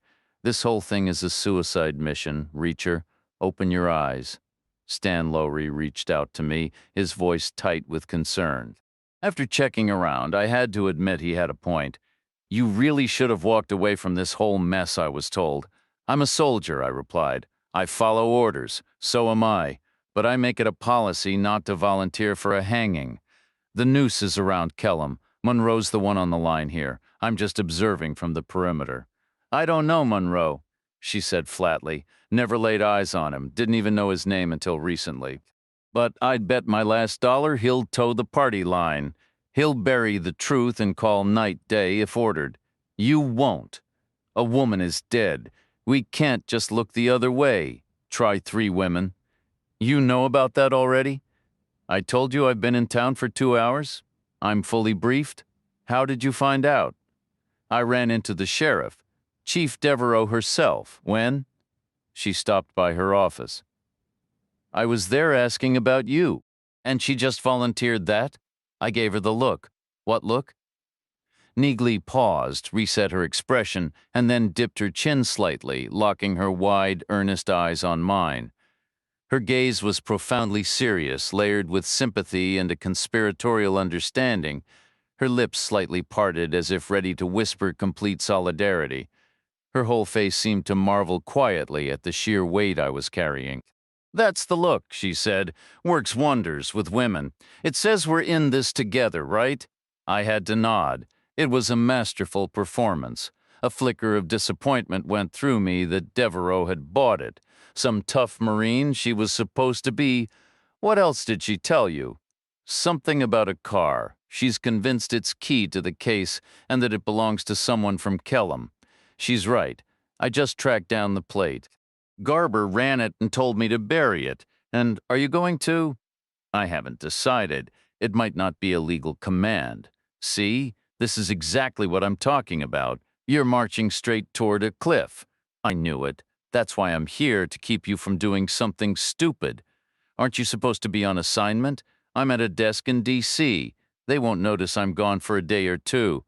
I shook my head. No, I don't need a babysitter. I know the rules of this game. I won't give myself away cheaply, but I'm not dragging you down with me if this goes south. Nothing has to go south, Reacher. It's a choice. You don't really believe that. She made a dismissive face. At least be smart about which fights you pick. I always am, and this one is worth the price of admission. Just then, the waitress emerged from the kitchen. She spotted me, saw Neagley, recognized her from earlier, and noted we weren't trying to kill each other. Her earlier awkwardness vanished. She topped off my coffee. Neagley ordered tea, Lipton's breakfast blend, with the water at a proper rolling boil. We sat in a heavy silence until the tea arrived. Once the waitress left, Neagley said, "Chief Devereaux is a strikingly beautiful woman. I won't argue with that. Have you slept with her yet?" "Absolutely not. Are you planning to?" "A man can dream, I suppose. Hope springs eternal, doesn't it?" "Don't. There's something off about her." "Like what?" "She doesn't seem to care. She's got 3 open murder cases and her demeanor is as chilled as a January pond. She was a Marine MP. She's been shoveling the same dirt we have her whole career. How worked up do you get after a while?" "I maintain a professional intensity." "She thinks a Kellam soldier is responsible. That puts it outside her jurisdiction. No role means no professional stake, so why get worked up? Whatever the reason, the vibe is wrong. That's all I'm saying. Trust me on this. Don't lose sleep over it." "I mentioned your name, and she looked at me like you'd skipped out on a loan." "I haven't then." "She's got it bad for you." I could feel it. Her icy exterior had a definite crack in it. "Consumed with a secret schoolgirl crush, I'd say. Just be careful, okay?" "Thanks for the concern," I said, "but I don't need a chaperone this time." "Which reminds me," she said, her tone shifting, "Garber is asking questions about your brother. My brother word is going around among the sergeants. Garber has someone watching your office looking for any notes or calls from him. He wants to know if you two are in regular touch." "Why would he care?" "Money," Neagley said. "That's the only angle I see. Your brother is still with Treasury, correct? There could be a financial situation tied to Kosovo. You've got to figure there are warlords and criminals operating there. Maybe Bravo Company is moving money back for them, cleaning it, or just taking it. How does that connect to a woman named Janice Mae Chapman from some forgotten town in Mississippi? Maybe she found out. Maybe she wanted a cut. Could be she was involved with someone from Bravo Company." I stayed quiet. "Last call," Neagley said. "Do I stick around or head out?" "Go," I told her. "This is my mess to handle, not yours. Take care of yourself." "A little something for the road," she said. She bent down, opened her briefcase, and pulled out a thin green folder. Printed on the front were the words Carter County Sheriff's Department. She placed it on the table, her hand resting on top, ready to push it toward me. "You're going to want to see this. What is it? Pictures of the 3 victims? They all share something? Devereaux gave you this." "Not exactly. She left it lying around." "You took it? Borrowed it? You can give it back when you're finished. I'm sure you'll manage." She slid the folder over to me, stood up, and walked away. No goodbye hug, no handshake, nothing. I watched her push through the door, turn right onto Main Street, and vanish. The waitress must have heard the bell when Neagley left. Maybe there was a chime in the kitchen. She came out to see if a new customer had arrived, saw the booth was empty except for me, and seemed satisfied just to refill my coffee mug for the second time before disappearing again. I centered the green folder in front of me and opened it. 3 women, 3 lives ended, 3 photographs, each taken not long before they died. There's nothing more heartbreaking. Police ask for a recent picture, and grieving families scramble to pick one from what they have. They almost always choose a moment of happiness, a prom photo, a studio portrait, a vacation snapshot, because that's what they want to remember. They want the official grim record to begin with vitality. Janice May Chapman had that vitality in spades. Her photo was a color shot from the waist up, taken at what looked like a party. She was turned halfway toward the camera, looking straight into the lens, her smile caught in a genuine, unguarded instant, a perfectly timed shot. The photographer hadn't surprised her, but hadn't made her hold a stiff pose either. Pellegrino had been way off. He'd called her real pretty, which was like calling the Grand Canyon a nice ditch. Real pretty didn't even come close in life. Chapman had been utterly breathtaking. It was difficult to picture a more stunning woman. Her hair, her eyes, her face, her smile, her shoulders, her figure, everything was perfect. Janice May Chapman had the whole package, no question about it. I moved her photo to the bottom and looked at the second woman. She had died in November 1996, 4 months back. A note stuck to the corner of the photo told me that. The picture was one of those quick, semi-formal color portraits, the kind you get from a campus photo service at the start of the semester, or from an overworked photographer on a cruise ship. A blurry canvas backdrop, a stool, a couple of umbrella flashes, a countdown, a flash, and that's it. The woman in the picture was black, probably in her mid-20s, and was every bit as stunning as Janice May Chapman, maybe even more so. She had flawless skin and a smile that could chill a room. She had the kind of dark, luminous eyes that legends are made of.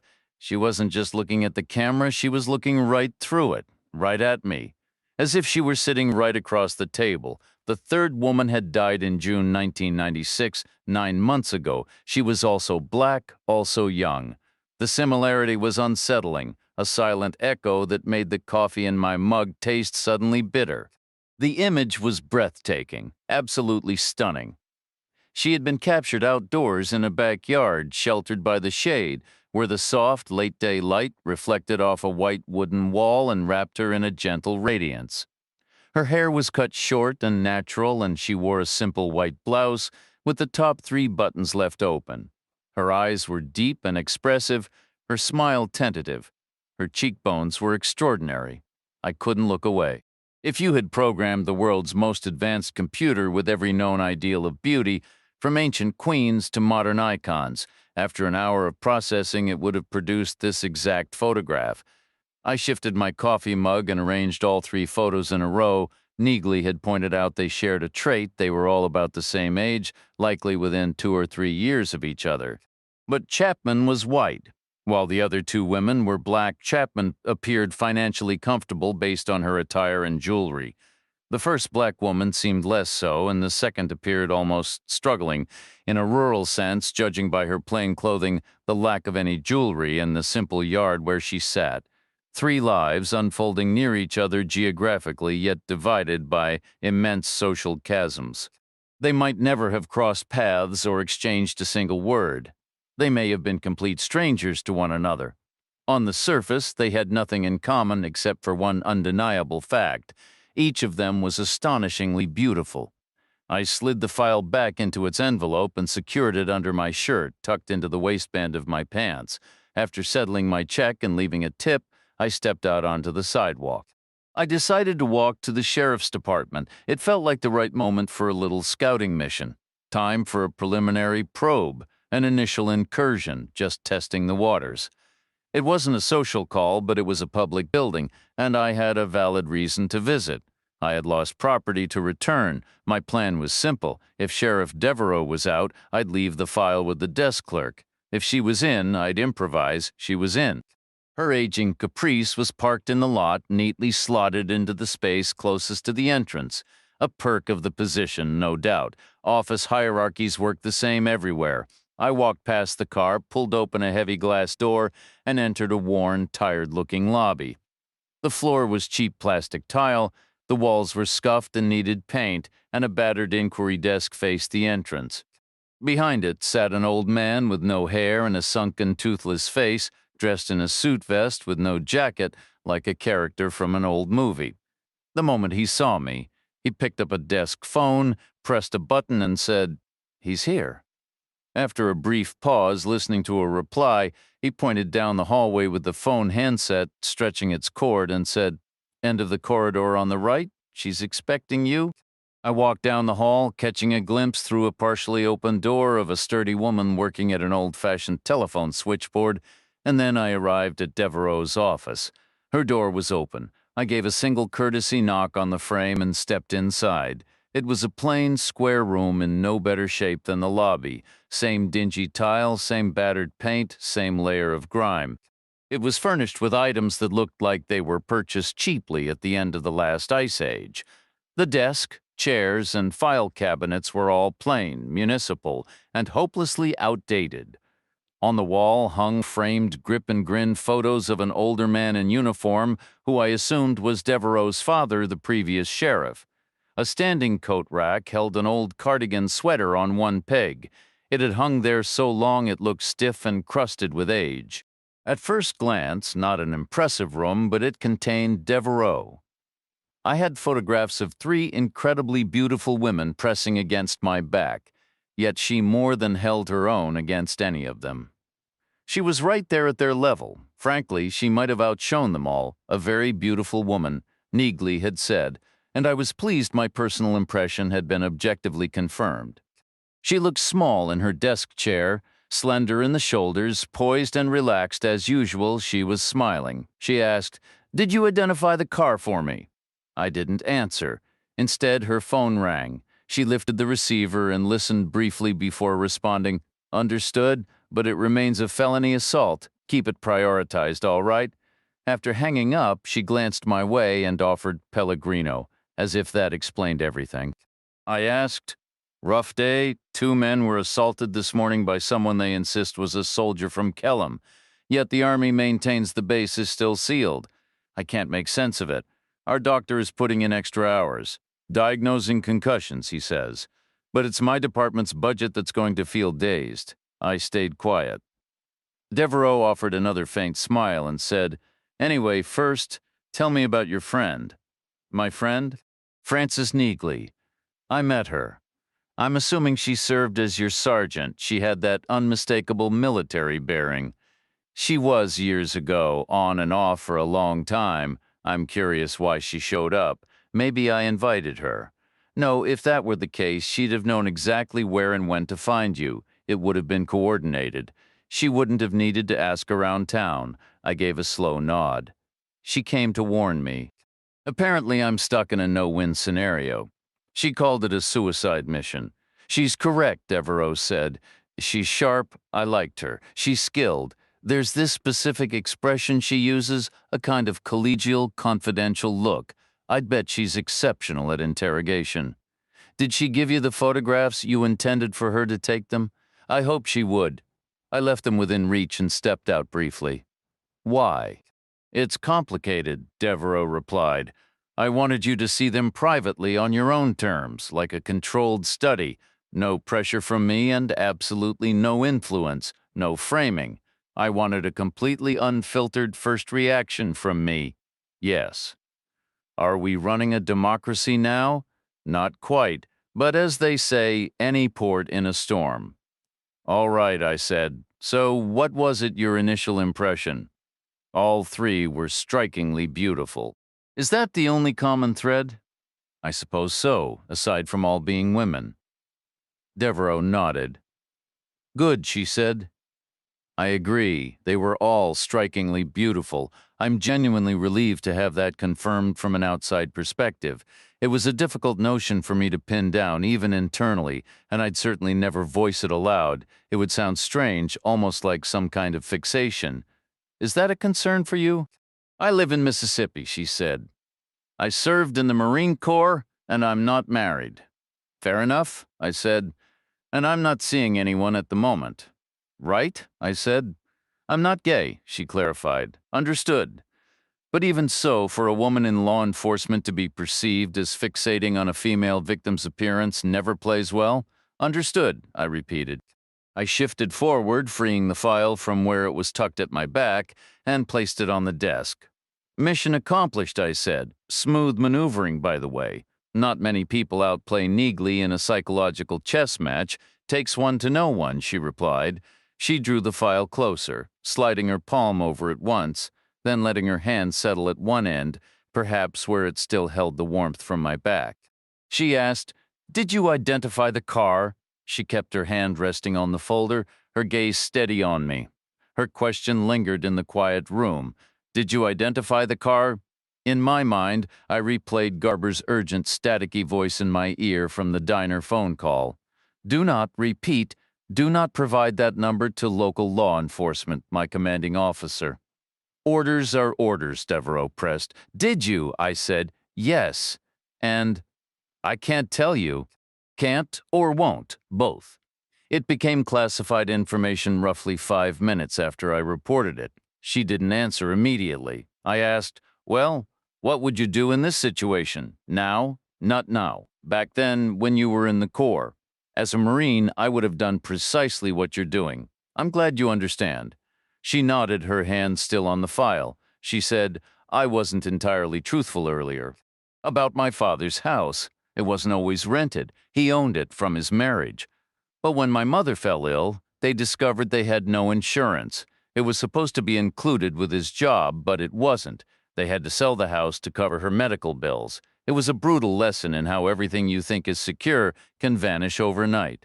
The county official in charge had gotten into a mess embezzling the insurance payments. It was only a 2-year gap, but that window was exactly when my mother fell ill. From then on, it was considered a pre-existing condition. My father took out a new loan, things spiraled, and he couldn't keep up. The bank reclaimed the deed, though they allowed him to stay on as a tenant. I respected both sides. The bank acted decently, within its limits, and my father never stopped serving his community, even after it had let him down so badly. I've always valued honor and duty. "Semper Fi," I replied. "Absolutely. And you've answered my question anyway, just like I figured you would. If that ID is classified, then it's connected to Kellum. That's the heart of it. Only if there's a genuine link," I said, "between the vehicle and the killing, too much of a stretch to be random." I told her, "I'm sorry about your father. Me too. He was a good man. He deserved more." Then I said, "It was me who dealt with those civilians." Devereaux raised an eyebrow. "Really? How in the world did you manage that?" I walked. "You couldn't have. There wasn't enough time. It's over 12 miles. Practically at Kellum's northern boundary, almost into Tennessee. What went down out there? 2 men were out, maybe just hiking. They could see the woods near Kellum's fence line, but they weren't right up on it. Someone came out of the trees, confronted them, things escalated, and they got roughed up. They're saying the guy who hit them was a soldier. Was he in uniform? No, but he had the bearing, and he was carrying an M16. That doesn't make sense. I know it's like they're trying to create a no-go zone. Why would they? They already have 1,000,000 acres to themselves. I don't know the reason, but what else explains it? They're running off anyone who gets close to that fence." I stayed quiet. Devereaux asked, "Wait, who exactly did you hit?" "2 guys in a pickup. They gave me trouble last night. And again this morning. Once was enough.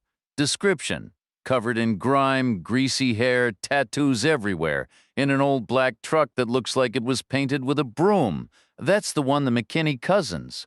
In a perfect world, someone would knock sense into them every single week. So I appreciate your honest confession, but I'm not taking any action right now. But don't make it a habit and keep your eyes open. I guarantee they're already rounding up the whole clan to come find you. There are more of them. There are dozens of McKinneys, but don't panic yet. It'll take them a while to gather. None of them owns a phone. Half of them probably don't even know what a phone is." Right then, phones began ringing all over the station. Urgent radio chatter burst from the dispatcher's booth where the sturdy woman sat. Moments later, she appeared in the doorway, breathless, gripping the frame for support. "Pellegrino's on the line from near the Clancy property," she said, "by the split oak. He says we've got another homicide." Devereaux and I both looked automatically at the folder on her desk. 3 photographs inside. Soon there would be 4, another grim visit to a grieving family. Another request for a recent smiling photo, the hardest part of the job. Then Devereaux glanced at me and paused.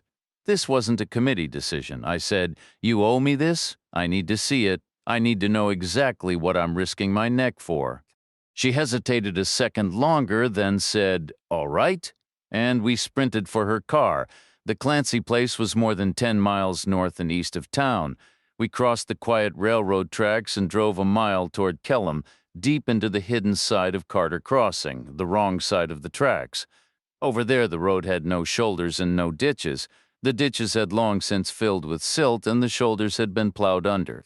Flat, dusty fields stretched right up to the edge of the blacktop.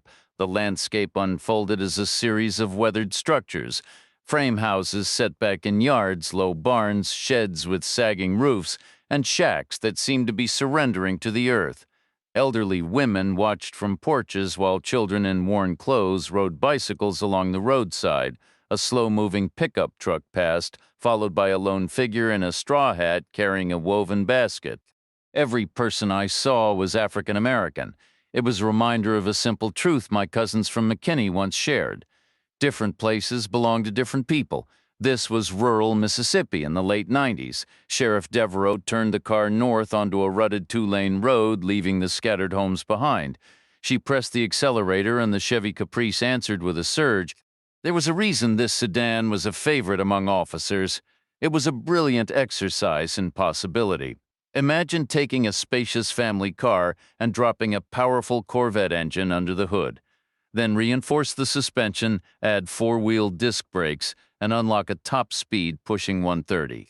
Her unit was worn from hard use, but it still carried us swiftly over the rough ground, the tires chattering on the washboard surface while the body swayed and shuddered.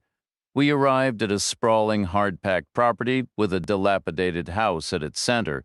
Turning onto a pair of dirt ruts that faded into a farm track, Devereaux gave a brief, polite tap of the siren. An elderly black man waved back from a window. We drove on across flat, barren land until a solitary tree appeared in the distance, split clean down the middle by some past lightning strike. The two halves leaned apart in a stark, enduring Y, both dusted with the pale green of new spring leaves. The split oak, I figured. Still alive, still holding on. Parked near it was a police cruiser, which I took to be Pellegrino's. Devereaux pulled up beside it, and we stepped out. Deputy Pellegrino stood about 50 yards off, relaxed hands clasped behind his back like a sentry at ease. Another 10 yards beyond him lay a shape on the ground. We started across the dry earth, high above. 3 turkey vultures circled in lazy loops, patiently waiting for us to leave. To my right, a line of trees varied from thick to thin. Through the gaps, I could make out a wire fence. Likely the northwestern boundary of Kellam's vast military reservation, land the Department of Defense had claimed decades earlier, with some well-connected contractor undoubtedly overpaid to run that fence.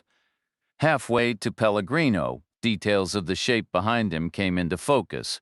A back turned toward us, a short brown jacket, the hint of dark hair and pale skin.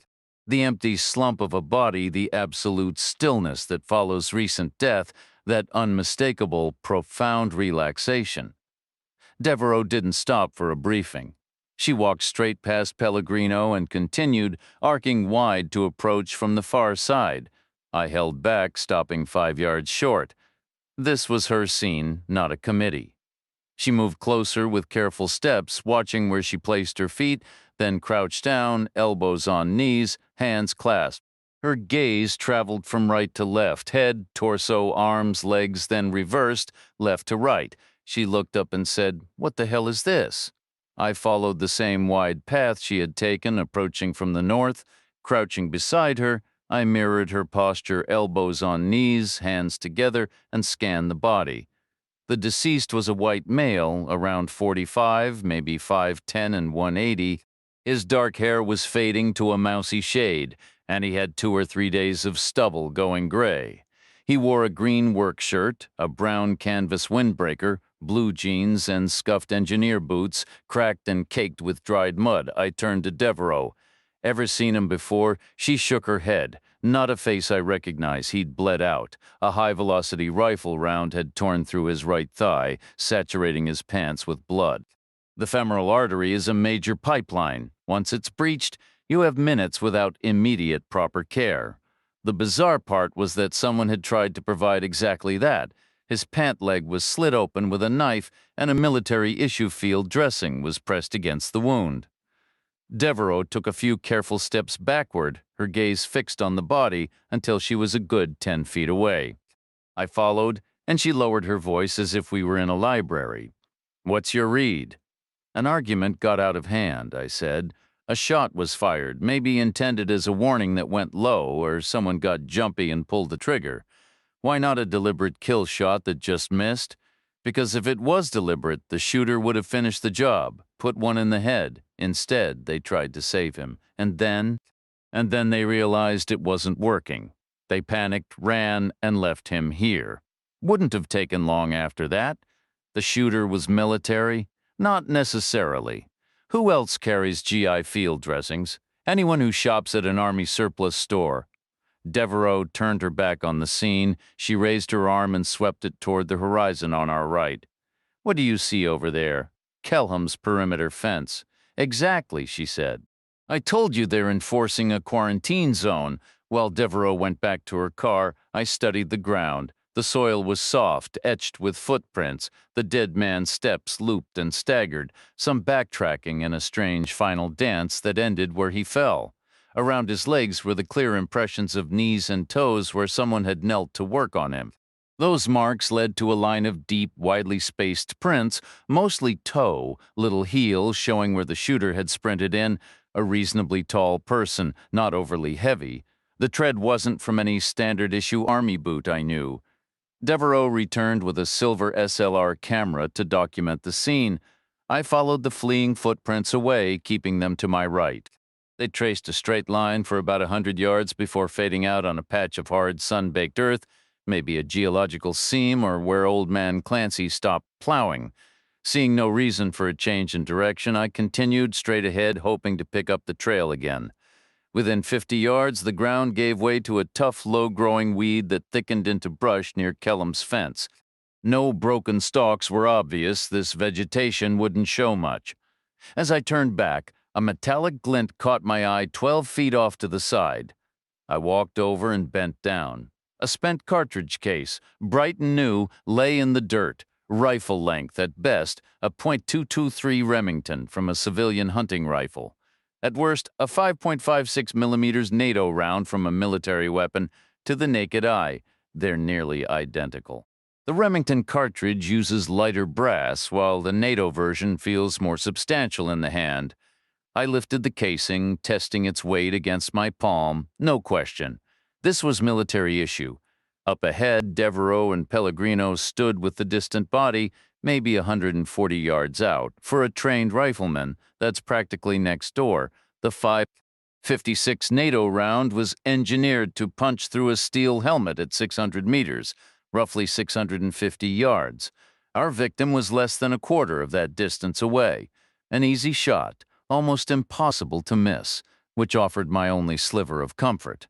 The soldiers sent from Fort Benning to Kelham for advanced training aren't the type to botch a round at close range. Still, everything pointed to an accident. That haphazard bandage said it all, a warning shot that went wrong, or maybe a shot meant to hurry someone along. But a soldier who's made it to that level has his impulses under control. His warning shots go high and wide, same with any rounds fired to move people along. All you need is the muzzle flash and the crack of the rifle that gets the message across, and no soldier does more than the job requires. They never have, not since armies were first formed. Taking extra initiative usually leads to trouble, especially with live ammunition and civilians in the mix. I pocketed the brass and walked back, seeing nothing else that mattered. Devereaux had shot an entire roll of film. She rewound it, handed the cartridge to Pellegrino, and sent him back to the pharmacy for a rush development. She told him to bring the doctor back with a mortuary vehicle. Once Pellegrino drove off, Devereaux and I were left alone on that vast empty land, with nothing but a corpse and a shattered tree for company. "Did anyone report hearing a shot?" I asked. She shook her head. "Mr. Clancy is the only one close enough. Pellegrino already spoke with him. He says he didn't hear a thing. Any shouting beforehand?"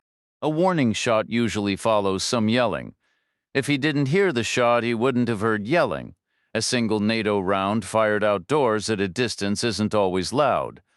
The yelling could have been louder, especially if it was a two-way argument. There might have been a real dispute. So, you're convinced it's a NATO round now? I reached into my pocket and produced the shell casing, laying it on my open palm. Found it 140 yards out, 12 feet off the straight line, right where an M16's ejection port would drop it. Devereaux gave me a skeptical but generous out. Could be a Remington 22-3. Then she took the casing from me.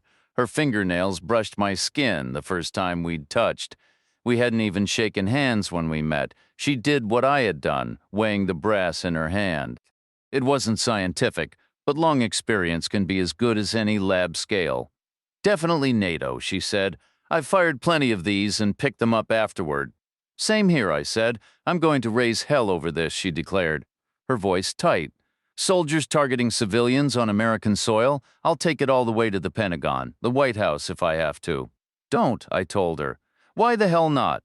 You're a small-town sheriff. They'll crush you like a bug. She fell silent, her jaw set. Believe me, I added, if they've gotten to the point of using soldiers against civilians. They've already figured out how to handle local law enforcement. The doctor finally arrived with Pellegrino at 1 in the afternoon, a full 30 minutes later, to officially pronounce the man dead. Pellegrino pulled up in his cruiser. The doctor came in a worn-out meat wagon that looked like it belonged in a museum. It seemed modeled on a 1960s hearse, but built on a Chevrolet frame instead of a Cadillac, stripped of any viewing windows or funeral ornamentation. The vehicle was a compact panel van, its paint a grimy off-white. Miriam examined the body, checking for vital signs before focusing on the wound. After a moment, he stated, femoral artery. He bled out from a gunshot. Then he offered something more. Lifting the torn edge of the denim, he observed, cutting wet jeans isn't simple. Whoever did this had an exceptionally sharp blade. We lifted the man onto a canvas stretcher and slid him into the van. After Miriam drove off, Devereaux spent several minutes on her car radio.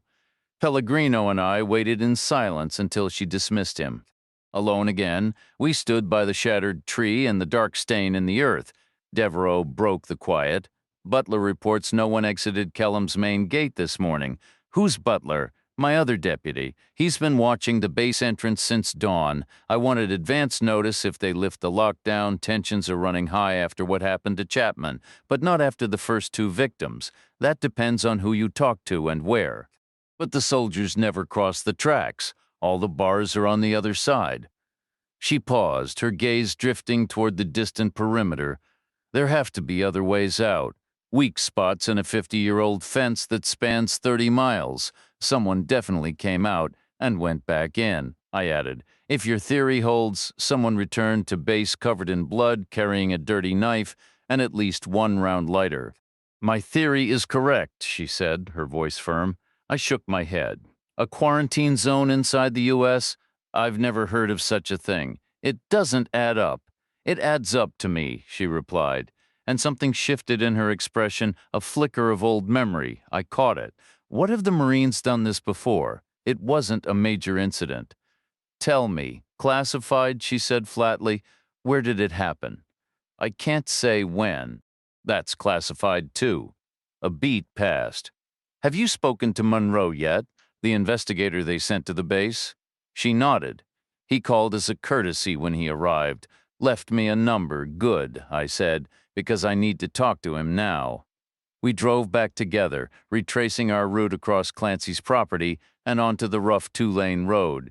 We moved through the neglected part of town away from Kellam. The same weathered faces watched from porches, the same listless figures moved through the afternoon heat. The landscape was a tableau of stalled ambition, crumbling houses, abandoned construction lots with lonely concrete slabs and rusted rebar, piles of bricks reclaimed by weeds. A heavy, timeless inertia hung in the air. My people, Devereaux said softly. They all voted for me, nearly every one because of my father. He was fair to them. In a way, they were voting for his memory, and the white voters? Nearly unanimous there, too. But all that goodwill is fading on both sides unless I can deliver some real answers. I decided to push. Tell me about the first two women. Instead of answering, she hit the brakes, reversed 20 yards, and turned onto a dirt track she had just passed. The path was well packed, with a raised center and shallow drainage ditches on either side. It ran straight north, lined on both sides by rows of dilapidated cabins that spoke of a much older, harder history. Devereux drove past the first cluster of houses, past a vacant spot where a home had once stood, and then she pulled into a yard I knew from the third photograph. The missing girl's home, the simple, unadorned look. The startling beauty. I recognized the broad tree she had been photographed beneath, and the same white wall that had caught the evening light and cast it gently across her features. We parked on a strip of grass and stepped out. Somewhere a dog barked, the sound followed by the metallic clatter of a chain. We moved under the tree's canopy and knocked at the back door. The house was compact, not much larger than a hunting cabin, but it was meticulously cared for. The white siding was weathered but showed signs of frequent paint. The lower boards were stained a deep reddish brown from years of muddy rainwater splashing up against them. The door was opened by a woman who couldn't have been much older than Devereux or myself. She was slender and moved with a slow, weary grace, a kind of sun-drenched patience that seemed common to everyone in this part of the county. She offered Devereux a tired smile, shook her hand, and asked, "Have you learned anything new about my girl?" Devereux replied, "We're still putting the pieces together. We'll find the answers." The grieving mother was too courteous to challenge that vague promise. She simply gave another faint smile and turned her attention to me. "I don't believe we've met," she said. "Jack Reacher, ma'am," I said, and shook her offered hand. "I'm Emmeline McCletchy, pleased to meet you. Are you with the sheriff's office?" "The Army sent me to assist." "Now they did," she said, a quiet edge in her voice. Not when it might have mattered, 9 months back. I let that comment hang in the air. The woman gestured toward the interior of the house. "I've got some venison stewing and sweet tea in the icebox. Would you two care to join me for a bite?" Devereux said gently, "Emmeline, I'm certain that's meant for your own supper. We'll be fine. We'll grab something in town. But thank you, truly." It was the response the woman had anticipated. She nodded, her smile lingering, and retreated into the dim interior of her home. We returned to the car. Devereux reversed onto the street, and we continued on. A little farther down the lane stood a shack similar to the others, but with neon beer signs glowing in its windows, some kind of local bar, probably with a jukebox inside. We navigated a grid of unpaved roads. I spotted another abandoned building project, a knee-high foundation of cinder blocks with 4 wooden posts marking the corners and nothing else. Construction materials were strewn across the lot in haphazard mounds, extra blocks, bricks, a heap of sand, and sacks of cement hardened by weather into solid lumps. There was also a pile of gravel. I turned to watch it as we passed. Maybe a couple of cubic yards of the sharp gray kind they use for mixing concrete. It had slumped into a wide, low mound about the size of a large mattress, weeds creeping in from the edges. The top was pitted with small depressions as if children had been playing on it. I kept my observation to myself. Devereux's conclusions were already settled. She drove on, turning left onto a wider street with larger homes and bigger yards. These had picket fences instead of wire and proper cement walkways leading to the doors. She slowed and came to a stop outside a house twice the size of the shack we'd just seen, a solid 1-story place. It would have been pricey in California, but here it just looked worn. The paint was flaking, the gutters sagged, and several asphalt shingles had slipped out of alignment on the roof. A boy, maybe 16, stood motionless in the yard, just watching us. Devereux said, "This is the other one. Shauna Lindsay was her name. That's her little brother staring at us." The little brother was no prize winner.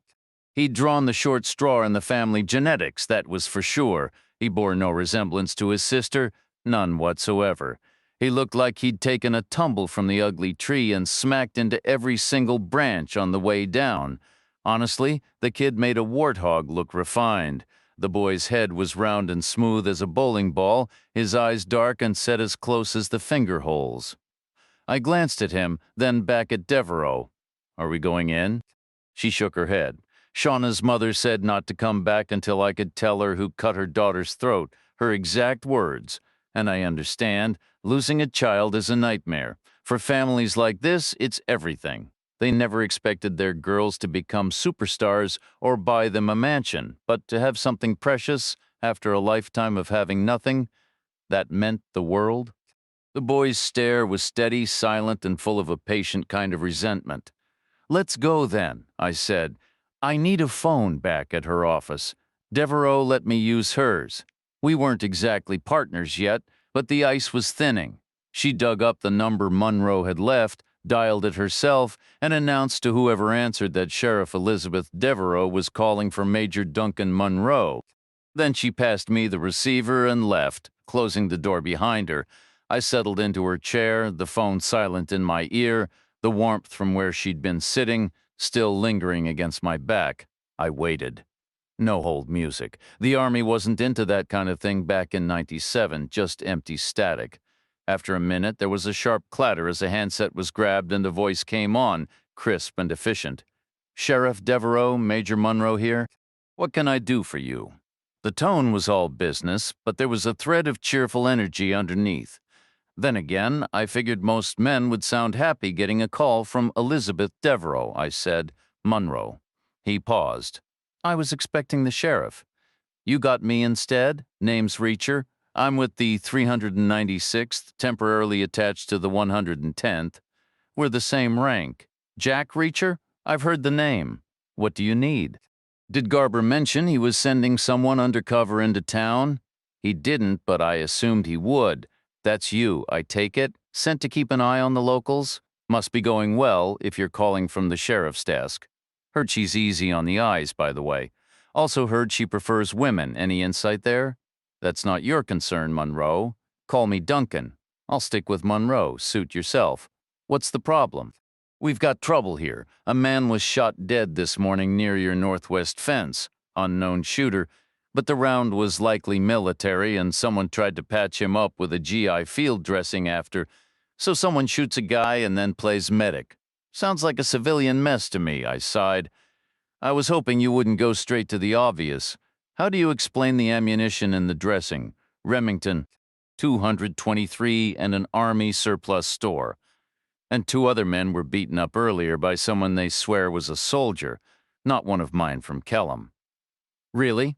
Can you account for every single person on your base this morning?" "Every last one," Monroe said without hesitation.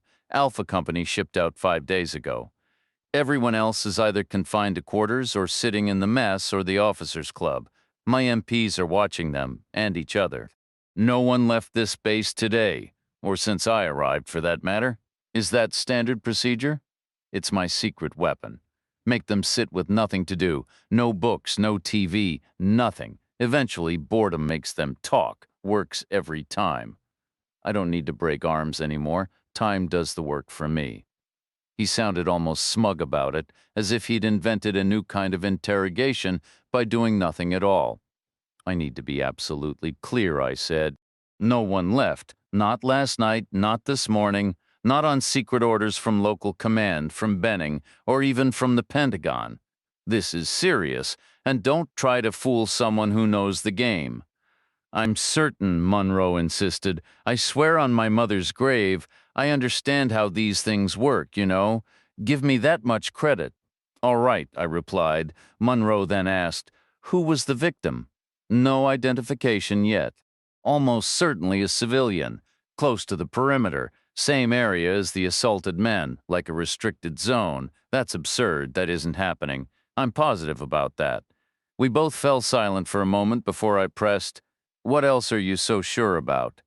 "I can't say. Orders are to keep this sealed up tighter than a drum."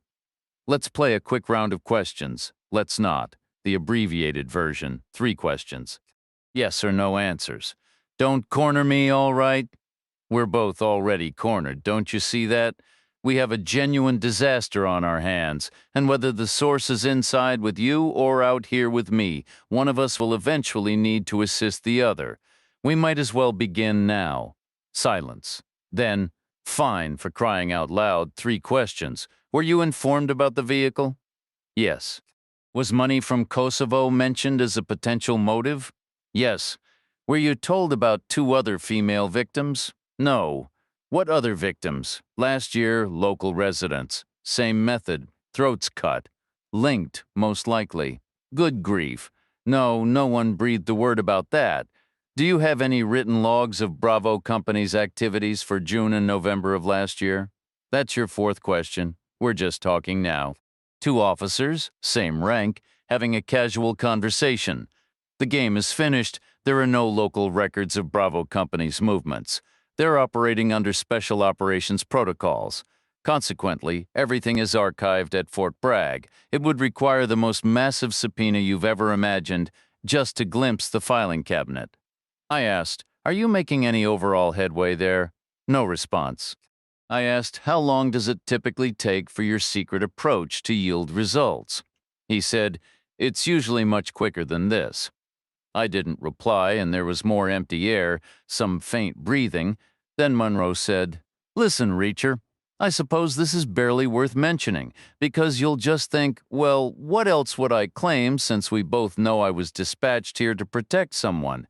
But that's not my style, never has been. And, from what I've gathered so far, none of our personnel killed any women. Not this month, nor in November, nor June. That's how it appears right now." I ended the call with Monroe, and Devereaux re-entered the office immediately. Perhaps she had been monitoring a light on the switchboard, she asked. Well, no quarantine patrols. No one has departed Kellam since Monroe's arrival. He would claim that, though, wouldn't he? And he isn't detecting anything. He believes the perpetrator is not on the base. Naturally, I nodded, misdirection and illusions, political maneuvering and harsh reality, complete bewilderment. I said, "Would you like to get lunch?" She said, After what? You have a situation to handle. The McKinney cousins are out on the street. They're waiting for you. And they've brought backup." Devereaux guided me across the hallway to a shadowy corner room with windows on 2 sides. The view across Main Street was deserted, no activity. But the view north toward the intersection revealed 4 figures. My 2 familiar acquaintances plus 2 additional similar men, grime, unkempt hair, scruffy jackets, and tattoos. They were loitering in the broad space where the 2 roads converged, hands in pockets, scuffing the dirt, doing absolutely nothing. My initial reaction was a sort of stunned respect. A headbutt is a significant impact, particularly one of mine. To be walking and talking just a few hours later was remarkable. My second reaction was irritation with myself. I had been too lenient. Too new in town, too hesitant, too by the book, too willing to find excuses in pure, unadulterated ignorance. I looked at Devereaux and asked, "What do you want me to do?" She said, "You could apologize and make them leave. What's my other option? You could let them strike first, then I could arrest them for unprovoked assault. I'd really appreciate the opportunity to do that. You being there means they won't lay a finger on me. I'll keep myself out of view. I'm not convinced I want to do either option. It's one or the other, Reacher. Your call." I stepped onto Main Street like a character from a classic film. There should have been a soundtrack swelling in the background. I turned right, facing north, and stood motionless. The 4 men spotted me first, came a flash of surprise, then a wave of eager expectation. They arranged themselves in a loose line, shoulder to shoulder, spread about 4 feet apart from west to east. They took one collective step forward, then halted, waiting. Parked on the Kellam Road behind them and to the right were 2 trucks, the brush-painted pickup I'd seen earlier, and another one just as battered in front of it.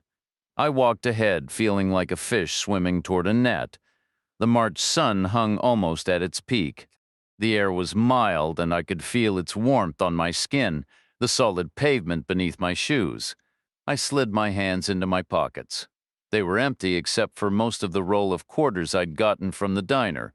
My fingers closed around the paper tube. A $10 weapon, minus what I'd spent on the phone call. I continued until I was 10 feet from their ragged line. The two I'd met before were on the left. The quiet planner stood on the far end with the loudmouth leader beside him. Both had noses like overripe eggplants, both sported twin black eyes, and dried blood crusted their lips. Neither looked particularly steady or focused. To the right of the leader was a slightly smaller man, and next to him stood a larger guy in a biker vest. I locked eyes with the head guy and said, "So this is your grand strategy?" He stayed silent. I added, "Only 4 of you? That's it?" Again, no reply. I heard there were supposed to be dozens, but I guess coordinating everyone was a hassle. So you went with a smaller, quicker team. Very modern, actually. You'd fit right in at some Pentagon briefing. They love that kind of thinking. The new guy second from the right was clearly drunk, buzzing from a breakfast of beer, maybe with something stronger on the side. Given his worn look, it was probably a years-long habit. He'd be sluggish to start, then clumsy and unfocused, not much of a concern. The big guy in the biker vest was nursing a lower back issue, standing with his hips tilted to relieve pressure.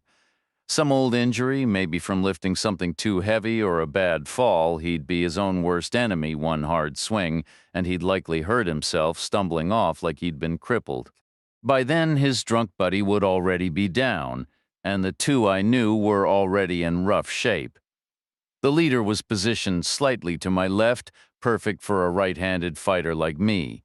He was practically inviting it. All in all, the odds felt pretty good, I remarked.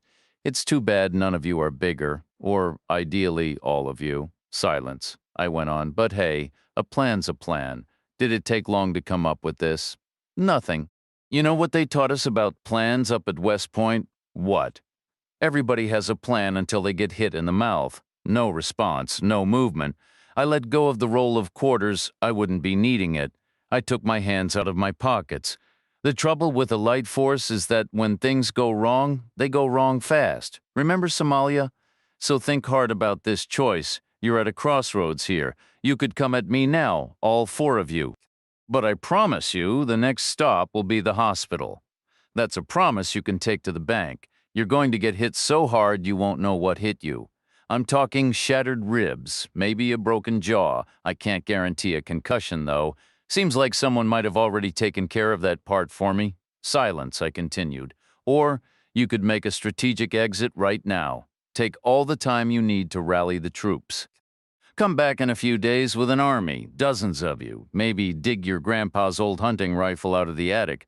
You could even pop a painkiller ahead of time just to be ready. Still no words from them, but their body language spoke volumes. Shoulders drooped, feet scuffed the dirt. Smart move, I said. Overwhelming numbers are always the smarter play. You ought to give the Pentagon a call. Walk them through your tactical genius. They'd probably listen to you. Hell, they're listening to just about everyone these days except for people like us." The leader finally found his voice. "We'll be back. I'll be right here," I replied. "Don't keep me waiting." They turned and walked off, trying to play it cool, trying to salvage a shred of pride. They piled into their pickups, revved the engines loud enough to wake the dead, and laid down rubber with dramatic squealing U-turns.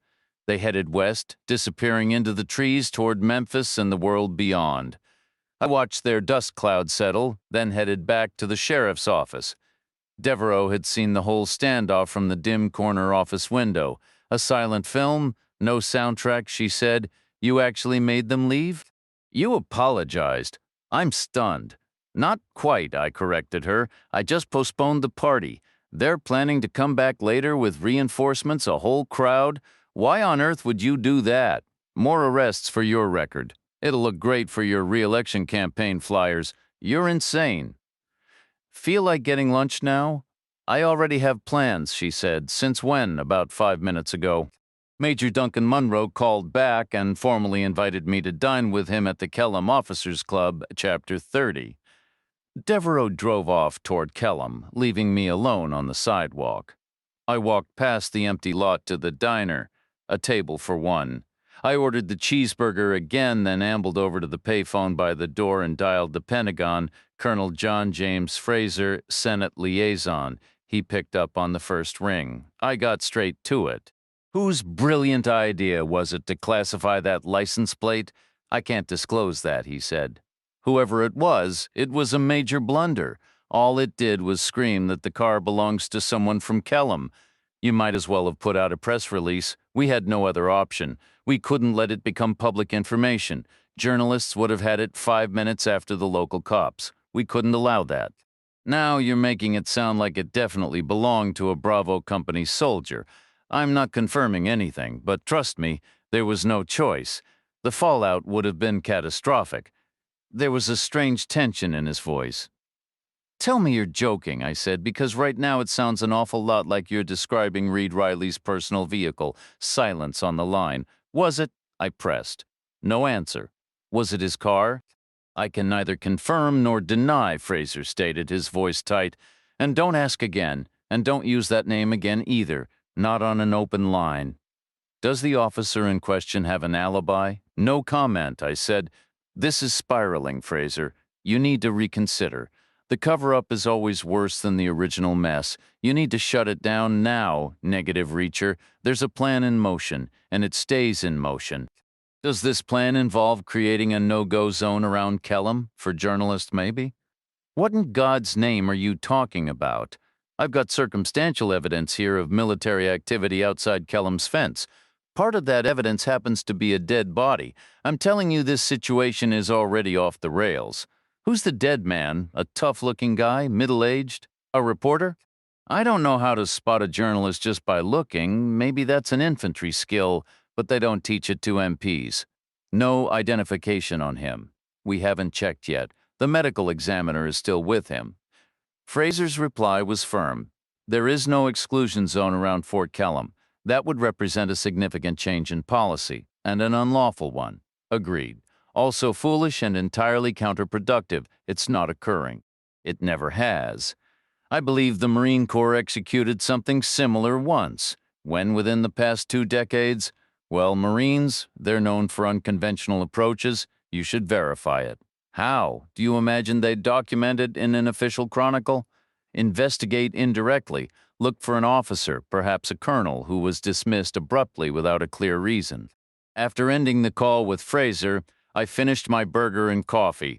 Then, following Garber's directive from earlier, I set out to return to the crash site and dispose of the problematic license plate. I headed east on the Kellam Road, then turned north onto the path alongside the railroad ties. I passed the old water tower. Its downspout, fashioned from some blackened rubberized canvas, was now cracked and brittle with age, swaying gently in a warm breeze from the south. Continuing another 50 yards, I left the track and made for the spot where I had seen the partially buried bumper. It was gone, completely removed. The puncture it had created was now filled with packed dirt, stamped down by boot prints and smoothed over by shovel backs. The boot prints were unfamiliar, not standard military issue, but the shovel marks could have been from Army entrenching tools. It was impossible to be certain. Moving deeper into the debris field, it was clear the entire area had been disturbed. It had been meticulously combed, sifted, examined, and rearranged, almost 200 yards of it. Hundreds of fragments had been displaced, with countless smaller pieces scrutinized. It was a substantial area, a slow and painstaking task. I estimated it required at least 6 men, possibly 8, advancing in a disciplined line under precise command. Military precision. Retracing my steps, I reached the center of the railroad crossing and spotted a car approaching from the east, from the direction of Kellam. It was still distant on the straight road, a small shape that resolved into a large black vehicle moving fast and smooth, a town car, a limousine. It held the center of the road, avoiding the rough shoulders, its motion a slight waver. My first thought was Devereaux returning after lunch, but this wasn't her car. I stepped off the track onto the Kellam side and positioned myself in the middle of the road, feet planted, arms spread, making myself unmistakable. When the car was about 100 yards out, I crossed my arms above my head and waved the universal distress signal. I knew the driver would stop. This was 1997, remember, a different time, 4.5 years before everything changed, when the world was far less suspicious. The car slowed and halted in front of me. I circled around the right side of the hood, approaching the driver's window but holding back slightly to adjust my angle, hoping to glimpse the passenger. I assumed he'd be in the rear, on the far side, with the front passenger seat pushed forward for legroom. I'd been in these cars before. I knew the drill. The driver's window slid down. I leaned forward. The driver was a large man with a substantial belly that pushed his knees apart. He wore a black chauffeur's cap, jacket, and tie, his eyes watery. "Can we help you?" he asked. "My apologies," I said. "I mistook you for someone else. Thank you for stopping." "Sure," he replied. "No problem." His window rose, and I stepped back as the car drove on. The passenger had been an older man, gray-haired and prosperous, wearing a fine wool suit. A leather briefcase lay on the seat beside him. A lawyer, I figured. I turned east toward the neighborhood on the other side of the tracks and started walking. The road felt solid beneath my boots. Back in the railroad's heyday, it was probably just a dirt path, but it had been upgraded decades later, likely in the 50s, almost certainly funded by the Department of Defense. They'd excavated the base to handle heavy armor transports and straightened the route because to an Army engineer, a line on a map demands a perfectly straight road on the ground. I'd walked plenty of DoD roads around the globe, all relics from that blazing era of American military confidence, when we believed we could do anything. I was born in that time but never truly belonged to it, nostalgic for a fire I'd never felt. Then I remembered Stan Lowry, my old friend, joking about job listings in some diner near our base. Things were shifting, no doubt, but I felt strangely at peace. That straight road cutting through the Mississippi woods was doing me good. The sun was warm, the air still. Miles lay behind and ahead, and time felt generous. I had no grand plans and few real needs. Whatever came next, I'd manage. I didn't have another option. I took the same turn Devereaux had in her car, heading south on the dirt lane, flanked by drainage ditches and old sharecropper cabins, toward where Emmeline McClatchy lived. On foot, the details were sharper, and mostly what I saw was poverty up close. Faded clothes hung on lines, worn so thin they were nearly sheer. There weren't any new cars, just chickens pecking in yards, a few goats, the occasional hog. Dogs on rusty chains watched me pass everywhere. Makeshift repairs held things together, duct tape on wiring, baling wire securing gutters, jerry-rigged plumbing, and there was suspicion, too. Barefoot children would appear for a moment, fingers in their mouths, staring until anxious mothers pulled them back inside, avoiding my gaze entirely. I passed Emmeline's place without seeing her. In fact, that whole stretch of road felt deserted. No kids, no adults, just quiet. I went by the house with beer signs in the window and followed the same turns. Devereaux had taken left and right and left again until I reached the abandoned construction site and its mound of gravel. The planned house was small, its foundation angled the old way to catch the breeze and dodge the worst of the summer sun. The blocks were reused, the mortar sandy, a sewer pipe and water line stub stuck out of the ground. The corner posts were already graying with weather, nothing else was finished, probably the money ran out. The gravel pile had slumped and spread over months of neglect. Weeds poked through where it was thin. It rose about knee-high and was roughly the size of a queen mattress. The marks on its surface were like one of those ink blot tests. You could see them as proof of kids playing jumping and stomping around.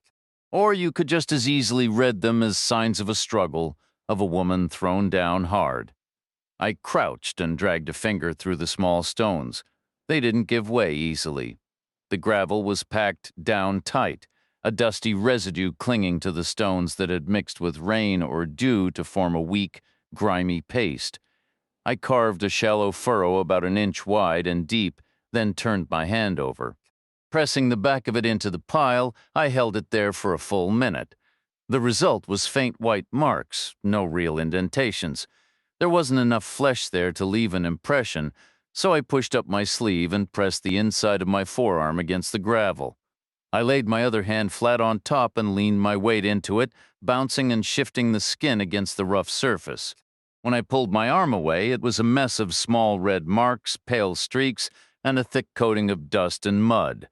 I spat on my arm and wiped it clean on my pants, leaving a stark pale stripe that looked both eerily similar and completely different from the small of Janice May Chapman's back Another Rorschach test and another dead end, but it did lead me to one small conclusion.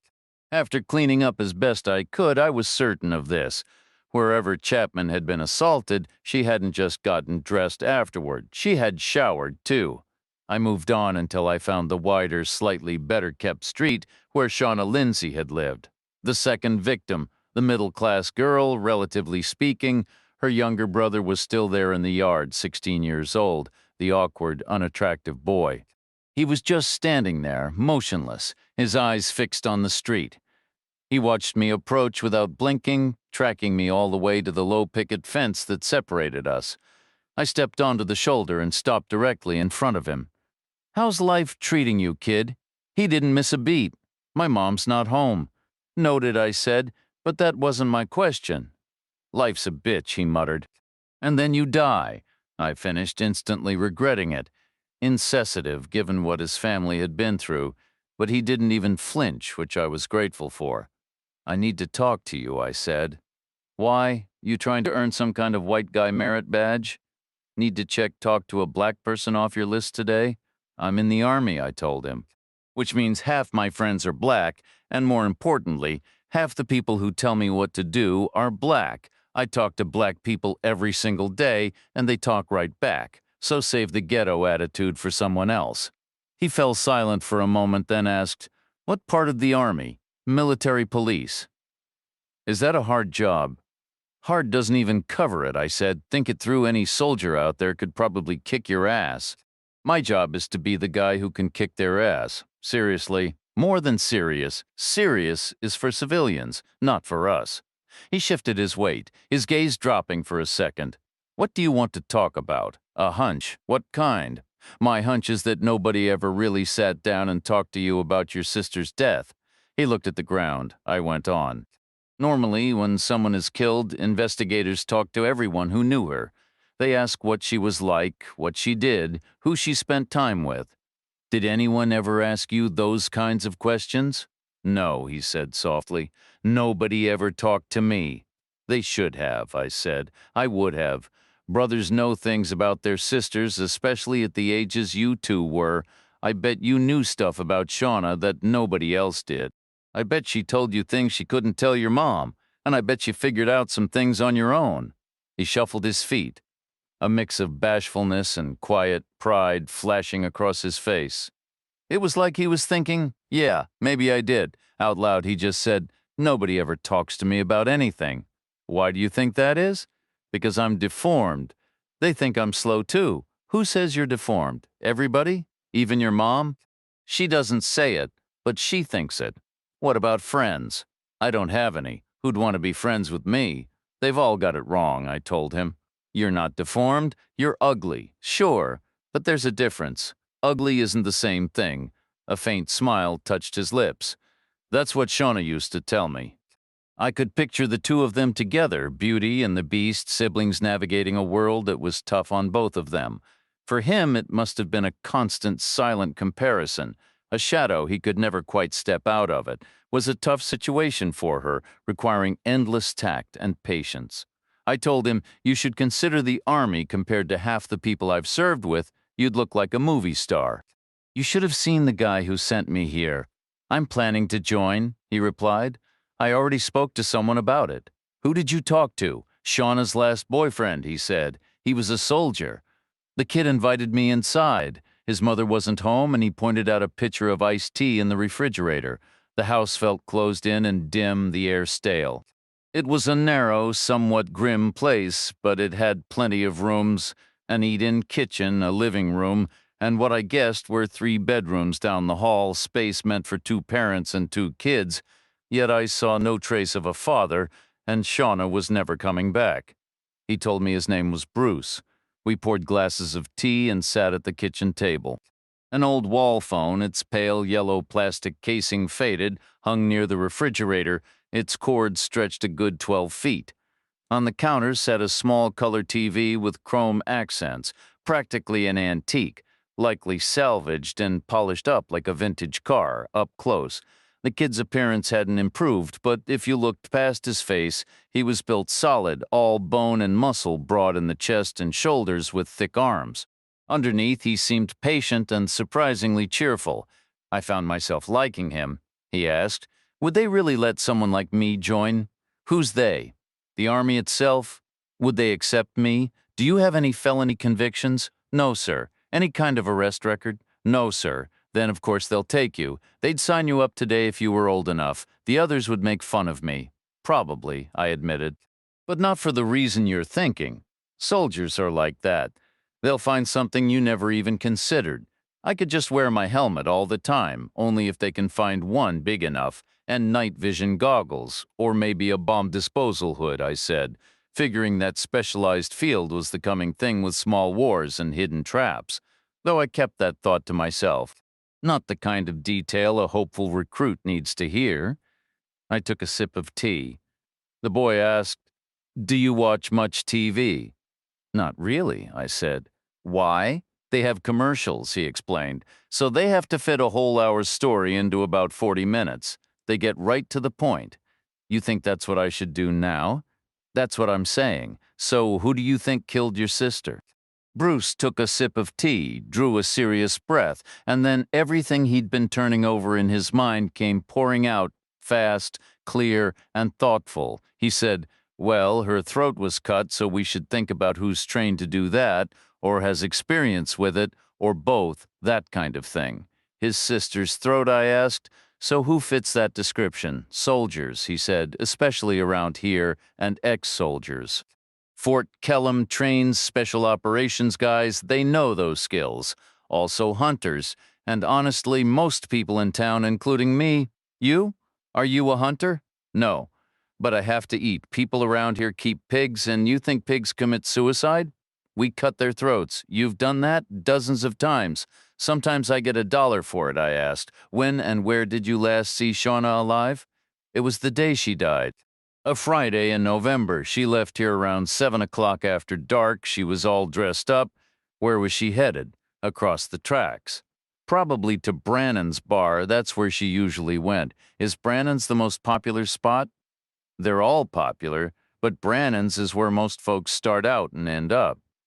Who did Shauna go with that night? She left on her own. She was probably heading to the bar to meet her boyfriend, the boy said. Did she make it there? He shook his head. They found her 2 blocks over, at that empty lot where they were starting to build a house. The one with the big mound of gravel? Yeah, he confirmed, his voice dropping. They left her right on top of it. Looked like something out of an old ritual, you know?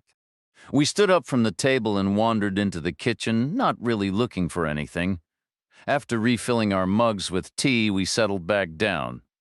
Tell me about Shauna's last boyfriend, I prompted. He was her first white boyfriend? The kid offered. Was she into him? Yeah, seemed like it. Did they fight much? Not that I saw.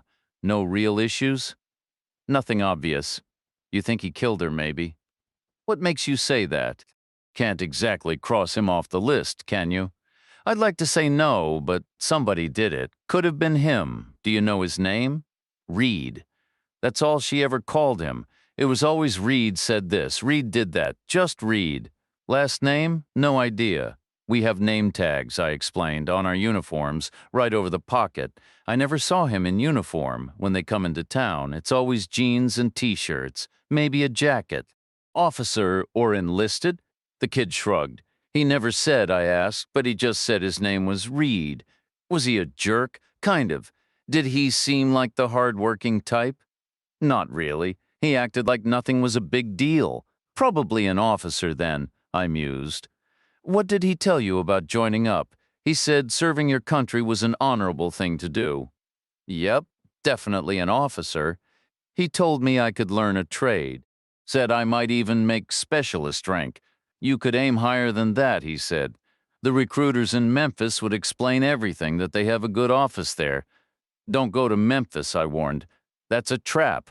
Those offices handle all the branches. The Marines might snatch you up first. That would be a fate worse than death. So where should I go? Go straight to Kellam. Every base has its own recruiters. Would that work? Absolutely. Show them something that says you're 18, and they'll get you signed up so fast your head will spin. Good luck getting out after that, but I heard the Army is getting smaller. Thanks for the reminder, kid. So why would they want me? They'll still have a huge number of people. Thousands get out every year. They always need new ones to fill the ranks. What's so bad about the Marines? Nothing, really. It's just the old rivalry. We talk trash about them. They talk trash about us. They do those beach landings. The history books will tell you the Army has done plenty of those on its own, too. Sheriff Devereaux was a Marine. Is a Marine, I corrected. They never really stop being one, even after they're out. It's part of their whole deal. You like her, the kid said, a sly grin appearing. I could tell. I saw you riding in her cruiser. She's all right, I said, brushing it off. Did Reed have a car, Shauna's boyfriend? The kid nodded eagerly. They all have cars. I'm going to get one, too, after I join up. What kind was his? A 1957 Chevy Bel Air two-door hardtop. It wasn't in great shape, kind of rough. What color was it? It was blue, he said. The boy led me to his sister's room. It was orderly and spotless, not turned into a memorial, but not yet packed away either. The space felt suspended, heavy with grief and a kind of stunned inactivity. The bed was neatly made, and small stacks of folded clothes sat waiting. No one had decided what to do with any of it yet. There was nothing on the walls that spoke of Shauna Lindsay's personality. She had been a woman, not a girl. No posters, no trinkets from trips, no secret journal filled with dreams, no mementos at all. Her possessions amounted to some clothes, a few pairs of shoes, and 2 books. One was a slim volume on becoming a notary public. The other was a worn-out, outdated travel guide for Los Angeles. Did she want to be in the movies, I asked. No, the kid replied. She just wanted to see someplace else, anywhere. Did she have a job? She worked part-time at the loan office, the one next to Brannan's bar. She was pretty good with her numbers. What did she tell you that she couldn't tell your mother? That she hated living here, that she wanted to leave. Your mother didn't want to hear that? She just wanted to keep Shauna safe. My mom is scared of everything outside. Where does your mother work? She cleans at the bars downtown. Gets them ready before they open. What else can you tell me about Shauna?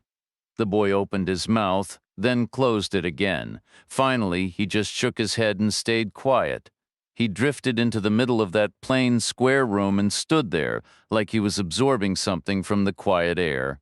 It felt like he hadn't spent much time in that space, not before Shauna died and not after. He said softly, I just know I really miss her. We returned to the kitchen, and I asked, if I left some money, do you think your mom would mind me using the phone? You need to call someone, he replied, as if the idea was unusual. 2 calls, I said. One I have to make and one I'd like to make. I don't know what it costs. Pay phones take a quarter, I told him. How about I leave $1 for each call? That's too much. Long distance adds up, I said. Whatever seems fair. I'll step outside for a minute. I waited until I saw him appear in the front yard. He settled near the fence, just standing there, watching the street with a quiet patience, like he was keeping some kind of endless watch.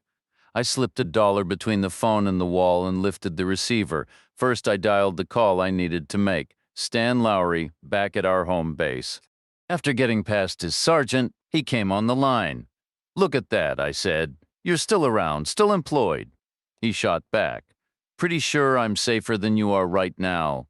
Frances Neagley just checked in. She worries too much. You don't worry enough. Is Carla Dixon still handling financial cases? I can find out. Ask her something for me? I want to know if money coming in from Kosovo should raise any red flags like gangsters moving cash, that sort of thing. Doesn't sound too likely. That's the Balkans, right? Over there, you're doing well if you own a goat. Rich means you've got 2. Not exactly like here. I glanced out the window.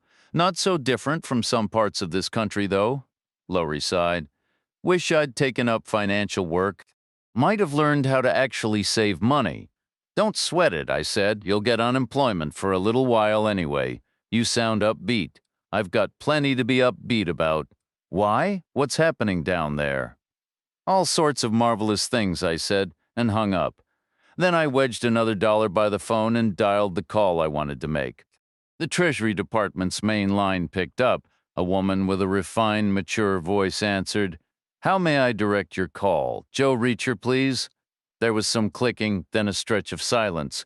No hold music at Treasury back in '97. Another woman answered, younger and energetic, likely fresh out of some top-tier school, all bright eyes and ambition, probably attractive too, maybe wearing a smart skirt and a crisp blouse. My brother had a knack for hiring them. "Mr. Reacher's office," she said. "Is Mr. Reacher available?" "I'm afraid he's out of the office for a few days. He had to go to Georgia." She said it as if Georgia were another planet, distant and desolate. "May I take a message?" "Tell him his brother called." "How interesting. He never mentioned having brothers, but you know you sound just like him." "So I've heard." "No message, really. Just wanted to say hello, check in, see how he's doing. Will he know which brother?" "I hope so," I said. "He only has one." I didn't stay long after that. Shauna's brother remained at his solitary post. I gave a wave, and he returned the gesture, but he never shifted from his spot, his gaze fixed on the distant line where the sky met the earth. I made my way back to the Kellam Road and headed left toward town. I was partway to the railroad tracks when I heard an engine behind me, followed by a brief, polite chirp of a siren. I turned to see Devereaux pulling up smoothly beside me. A moment later, I was settled in the passenger seat of her cruiser, the only thing separating us being the holstered shotgun mounted between us. The first words out of my mouth were, "Long lunch." I meant it as a simple observation, but she took it differently. "Jealous?" She asked, "That depends on what was on the menu." I had a cheeseburger. We had rare roast beef with horseradish sauce and roasted potatoes. It was excellent, but you probably know that already. You must eat at the officers' club all the time. How was the conversation? Demanding. In what way? Tell me what you've been up to first, me. I've been dining on humble pie, figuratively speaking anyway. How so? I went back to the wrecked car. I had orders to destroy the license plate, but it was already gone. The whole debris field had been picked clean, very systematically. A sizable team was out there this morning, so I believe you're correct. There are boots on the ground operating beyond Kellam's fence. They're maintaining an exclusion zone. They were redirected to handle the cleanup because someone at the Pentagon didn't trust me to get it done. Devereaux was silent for a moment. "Then I took a long walk," I added. "Did you see the gravel pile?" she asked. "I saw it this morning," I replied. I went back for a closer look. Thinking about Janice May Chapman, obviously. "It's a coincidence," she stated. Black-on-white sexual assaults are extraordinarily rare in Mississippi, no matter what people might want to believe. A white man could have taken her there, unlikely. He would have stood out terribly. He'd have been risking 100 potential witnesses. Shauna Lindsay's body was found there. I spoke with her younger brother. Where else would it be left? It's a vacant lot. That's where bodies get dumped. Was she killed there? I don't think so. There was no blood. At the scene or on her, neither. What's your take on that? Same perpetrator. And he's addicted to risk, she said. June, November, March, from the bottom of the socioeconomic ladder, then the middle, then the top, by Carter County standards anyway. He started safe and got progressively bolder. Nobody pays much attention to poor black girls. Chapman was his first truly visible victim. You pay attention to poor black girls, but you know how it works. An investigation can't sustain its own momentum. It needs an external source of energy. It needs public outrage, and there wasn't any. There was pain, certainly, and grief, and suffering, but mostly there was resignation and a grim familiarity. Business as usual. If every murdered woman in Mississippi rose up tonight and marched through town, you'd notice two things. It would be an impossibly long procession, and most of the marchers would be black. Poor black girls have been getting killed here forever. White women with money, not so often. What was the McClatchy girl's name? Rosemary? Where was her body found? In the ditch near the crossing, the other side of the tracks. Any blood? None. Was she assaulted? No. Was Shauna Lindsay? No. So Janice May Chapman represented another kind of escalation. Apparently, did Rosemary McClatchy have a connection to Kellam? Of course she did. You saw her photograph? Guys from Kellam were lining up at her door, practically drooling. She went out with a whole string of them. Black guys or white guys? Both. Officers or enlisted men? Both. Any suspects? I never had probable cause to even ask questions. She wasn't seen with anyone from Kellam for at least 2 weeks before she died. My jurisdiction ends at Kellam's fence. They wouldn't have let me through the gate. They let you through the gate today? Yes, she said. They did, she confirmed. So what's your impression of Monroe? I asked. Challenging, she repeated, the word carrying a new weight. We bumped over the railroad tracks and pulled to a stop just past them. Ahead lay the straight shot west, the ditch where Rosemary McClatchy was discovered on our right, and the turn onto Main Street up on the left. Classic cop logic. When you're unsure, park somewhere visible. It gives the illusion of action even when you're just sitting still. Devereaux let out a slow breath. My starting point, obviously, was that Monroe would be lying through his teeth. His primary job is to protect the Army. I get that, and I don't even hold it against him. He's following orders, same as you, and, I prompted. I asked him point blank about the exclusion zone. He denied it, of course. He'd have to, I said. She nodded, her gaze fixed on the empty road. But then he went the extra mile to convince me. He gave me the grand tour. That's why I was gone so long. He's running a fortress. Every single soldier is confined to barracks. Military police are everywhere, watching each other as much as anyone else. The armory is under heavy guard. The logs show no weapons checked in or out for 2 full days. Go on. Honestly, I thought I was being played for a fool. And sure enough, I saw 200 empty beds. My immediate thought was a shadow unit camped out in the woods, but Monroe said no, that's a full company deployed elsewhere for a month. He swore up and down. And in the end, I believed him, because like everyone else in this town, I've heard the transport planes coming and going. I've seen the different faces rotating through. I nodded silently. Alpha Company, I figured. Kosovo. So it all seemed to add up, she continued. Monroe showed me a stack of evidence, and it was all perfectly consistent. Nobody can run a con that flawless, so there is no exclusion zone. I was wrong. And you must be wrong about that debris field. It had to be local kids, scavenging for souvenirs. I don't buy that, I said. It looked methodical, like a professional sweep. She was quiet for a moment, the hum of the engine the only sound. Then maybe the 75th is sending teams directly from Fort Benning. That's entirely possible. They could be living rough in the woods around the perimeter. All Monroe really proved is that no one is leaving Kellam. He's the type who tells you a small truth to hide a much bigger one. Sounds like you didn't exactly hit it off. I respected him well enough. He's sharp and he's loyal to the Army. But if we'd both been Marine MPs at the same time, I'd have been worried. I'd have seen him as serious competition. There's just something about him. He's the guy you don't want moving into the office next door, too ambitious and too damn good at what he does. What did he say about Janice May Chapman? He presented what looked like a textbook summary of a textbook investigation designed to prove no one from Kellam was ever involved in anything. But you didn't buy it? I almost did, she admitted. Then her tone shifted, the earlier professional assessment giving way to a sharper, more sardonic edge. But he couldn't help himself. He made the rivalry crystal clear. It's him against me, the Army against the local sheriff. That's the whole game for him. He wants everyone to believe the villain is on my side of the fence. But please, what else would he possibly want people to think? I haven't been living under a rock. So, what's your next move? I'm still figuring that out. What do you want to do? A new fire entered her voice, transforming her earlier frustration into a hardened resolve. He doesn't respect the Marines either.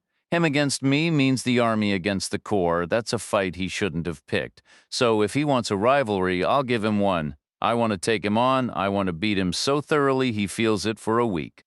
I want to find the real truth and shove it right back at him. Do you think you can do that? She turned to look at me directly, the streetlight catching the determination in her eyes. I can, if you help me. We sat in the idling caprice for a long minute, neither of us speaking. The car felt like it had a decade of stakeout duty baked into its frame from a previous life in Chicago or maybe New Orleans.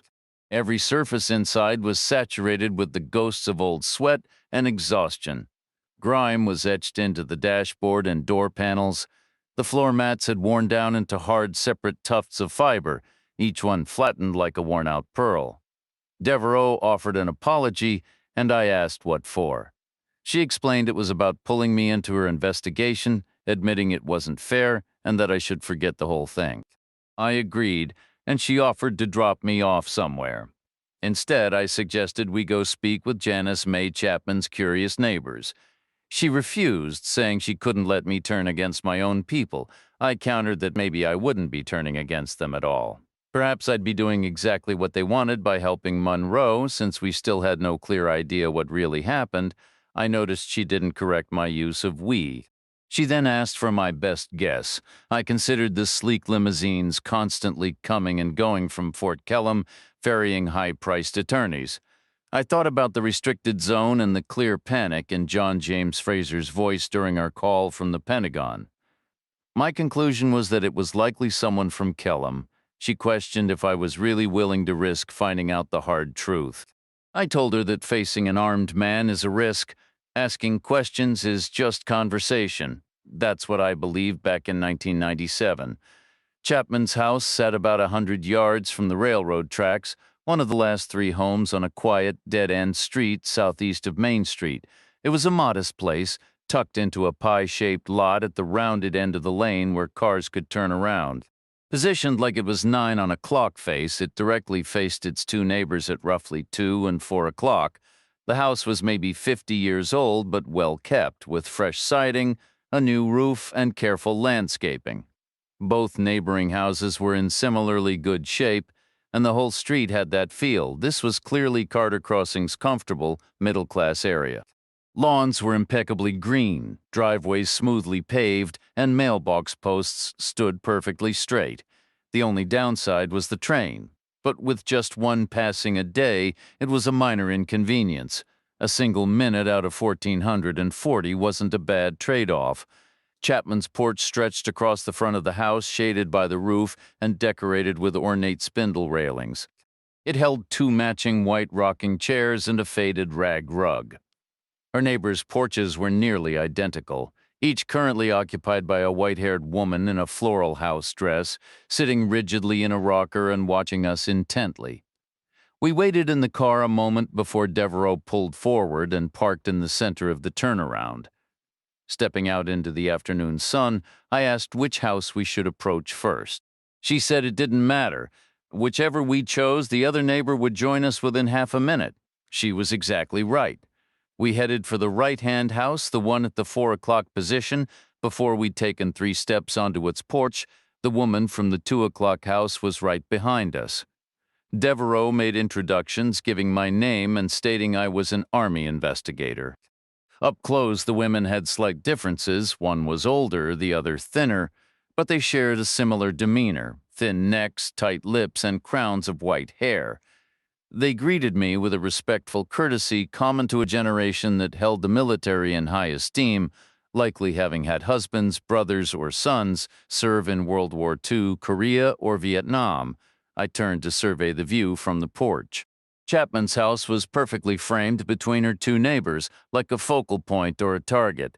Their porches were positioned like ideal spots for infantry to set up overlapping machine gun fire. Turning back, Devereaux reviewed what she had already discussed with them, asking for confirmation on each point. The answers were all the same. Neither woman had seen Janice May Chapman leave her home on the day she died, not in the morning, the afternoon, or the evening. They hadn't seen her walking, or in her own car, or in anyone else's. No, there was nothing new to report from either woman. They had nothing to add. The next question was a delicate one, so Devereaux passed it to me. I said, "Were there any gaps, any times at all, when something might have occurred that you didn't witness? In other words, how thoroughly did you monitor your neighbor's life? Were there moments you weren't watching?" Both women understood the implication immediately. They fussed and clucked for a moment, a little offended, but the seriousness of the situation outweighed their pride. They admitted rather reluctantly that no, they had the street under a near constant watch. Each enjoyed sitting on her porch when free, and their schedules conveniently differed. Their bedrooms were at the front of their houses, neither tried to sleep until the midnight freight train had rumbled through, and both were light sleepers afterward. Very little escaped their notice, day or night. I asked, "So, was there usually much activity over there?" The two ladies put their heads together and launched into a detailed history that threatened to span decades. I began to drift until I realized they were describing a social pattern that about 6 months prior had settled into a strange rhythm, a month of frantic activity followed by a month of utter quiet. It was feast or famine. Janice Chapman was either never home or always out, 4 or 5 weeks of one extreme, then 4 or 5 weeks of the other. It reminded me of a military rotation, Bravo Company deployed, then Bravo Company back home, a troubling parallel. I asked, did she have a boyfriend? She had several, they said, with a hint of scandalized pleasure, sometimes all at once. It was practically a parade. They listed a series of glimpsed young men, all polite, all with short hair, dressed in what they called dungarees and undershirts, some in motorcycle coats, jeans, t-shirts, leather jackets, soldiers obviously off-duty. Not a good sign, I pressed. Was there anyone in particular, anyone special? After another consultation, they agreed a period of relative calm had started 3 or maybe 4 months ago. The parade had slowed to a trickle, then stopped entirely, replaced by a single steady suitor. He was again described as polite, young, and short-haired, but perpetually underdressed in their opinion. Jeans, t-shirts, leather jackets. In their day, a gentleman called on a lady in a proper suit and tie. I asked what did they do together. They went out. The women said sometimes in the afternoons, but mostly in the evenings. Probably to bars. There wasn't much else for entertainment in that part of the state. The nearest movie theater was in Corinth. There had been a vaudeville house in Tupelo once, but it closed years ago. The couple would return late, often after the midnight train. Sometimes the young man would stay for an hour or two, but to their certain knowledge, he never spent the entire night. I asked, when was the last time you saw her? The day before she died. They confirmed she had left her house at 7 in the evening. The same suitor had come calling for her, right on the hour, quite formally. What was Janice wearing that night, I asked. A yellow dress, they said, knee-length but cut low. Did her friend arrive in his own car? Yes, he did. What kind of car was it? It was a blue car, they said. We left the two women on their porch and crossed the quiet street to take a closer look at Chapman's house. It was virtually identical to the others on the block, classic post-war tract housing thrown up quickly and uniformly for returning GIs and their burgeoning families after World War II. The sameness of it all felt heavy, like the entire neighborhood was holding its breath. Over the years, each of the identical houses had taken on its own subtle character, much like triplets who grow up and develop distinct personalities. Chapman's home was simple and unpretentious, yet welcoming. Someone had added tidy gingerbread trim along the eaves, and the front door was clearly a newer replacement. Standing on the porch, I peered through a window into a compact square living room furnished with pieces that appeared fairly recent. A love seat and an armchair faced a small television perched on a low dresser with a VHS player and a few tapes beside it. The living room doors stood open, offering a glimpse of a narrow hallway beyond. I shifted my weight and stretched for a better view. Go on in if you'd like, Devereaux said from behind me. Seriously? The doors unlocked. It was that way when we arrived. Is that normal around here? Not unheard of. We never located her key, not in her purse. She didn't have one with her. It seems she left it in the kitchen. Is that typical? She didn't smoke, Devereaux replied, and she certainly wasn't buying drinks that night. Why would she need to carry a purse?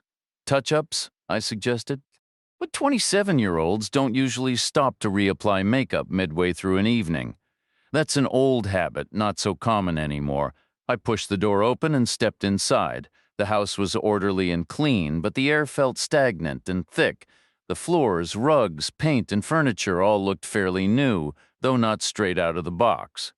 Across the hall from the living room was an eat-in kitchen, with 2 bedrooms tucked behind and presumably a bathroom. Cozy place, I remarked. You could buy it probably better than staying at the Toussaint Hotel. Devereaux gave a dry laugh. With those nosy neighbors across the street watching my every move, I'd lose my mind in a week. I had to smile. She wasn't wrong. She added, even without the neighborhood watch, I wouldn't want to live like this. It's not my style at all. I nodded, staying quiet. After a moment, she continued, truth is, I couldn't buy it even if I wanted to. We haven't identified next of kin. I wouldn't know who to approach. No will. She was 27. No documents anywhere. Nothing we've turned up yet. No mortgage on file. Not with the county. No family at all. No one remembers her mentioning any. So what's the plan? I'm not sure yet. I moved down the hallway. Take your time looking around. Devereaux called after me. Make yourself at home. Just give a shout if you spot anything I should know about. Room by room, I walked through, that familiar sense of intrusion settling in, the uneasy feeling I always get in a dead person's space. Here and there were small signs of lived-in disorder, the sort of minor clutter you might straighten before company comes. Those touches lent the place a little humanity, but overall the house felt bland and impersonal. Everything was too coordinated, the furniture all matched as if chosen from the same catalog in a single shopping trip. The rugs harmonized, the walls were all the same neutral shade, no artwork hung, no photos sat on shelves. No books, no keepsakes, no cherished trinkets. The bathroom was spotless. The tub and towels were dry. Behind the mirrored door of the medicine cabinet were basic pain relievers, toothpaste, tampons, dental floss, and spare toiletries. The primary bedroom held little of note except a bed that had been made, though hastily. The second bedroom contained a narrower bed that appeared untouched. The kitchen was stocked with practical items, though I had a feeling Chapman wasn't much of a cook. Her purse waited neatly on the counter, propped upright against the refrigerator. It was a small navy blue leather pouch with a magnetic flap, simple, understated, and perhaps easily overlooked. I wasn't entirely clear on the fashion rules for pairing a blue bag with a yellow dress, possibly a violation. But then many military medals feature blue and yellow ribbons, and the servicewomen I'd known would have done anything to earn one. I unzipped the bag and peered inside. There was a slender, dark red leather wallet, an unopened travel pack of tissues, a pen, some loose change, a few crumbs, and a car key. The key had a long serrated blade and a black plastic head contoured for the thumb and stamped with a prominent letter H. Honda, Devereaux said from beside me. A Civic purchased new 3 years ago from a dealer in Tupelo. All maintenance is current. Where is it now? I asked. Devereaux gestured toward a door. In her garage. I lifted the wallet from the bag. It contained only cash and a Mississippi driver's license issued 3 years prior. The photo didn't fully capture Chapman's appeal, but she was still striking. The money totaled less than $30. I returned the wallet and placed the bag back beside the refrigerator. Opening the door Devereaux had indicated, I entered a small mudroom with 2 more doors, one leading to the backyard on my left and another straight ahead into the garage. The garage held nothing but the car. The silver Honda Civic sat there, compact, clean, and undamaged, with that faint, cold scent of oil and gasoline. The concrete floor around it was swept completely bare. No unpacked boxes, no broken furniture, no half-finished projects, no clutter whatsoever. It was unusually empty. I opened the door to the backyard and stepped out. Devereaux followed. Well, she asked. Was there something in there I should have noticed? Yes, I replied. There were things anyone should have seen. So what did I miss? Nothing, I said. They weren't there to be seen. That's exactly the point. We should have found certain items, but we didn't, because they were missing. What items? She pressed. Later, I answered, because by then I had noticed something else entirely. Janice May Chapman's backyard was nothing like the front.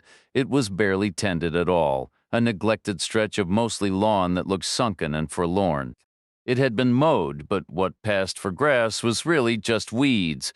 At the far end stood a low wooden fence, weathered and unprotected, with one center panel removed and set aside.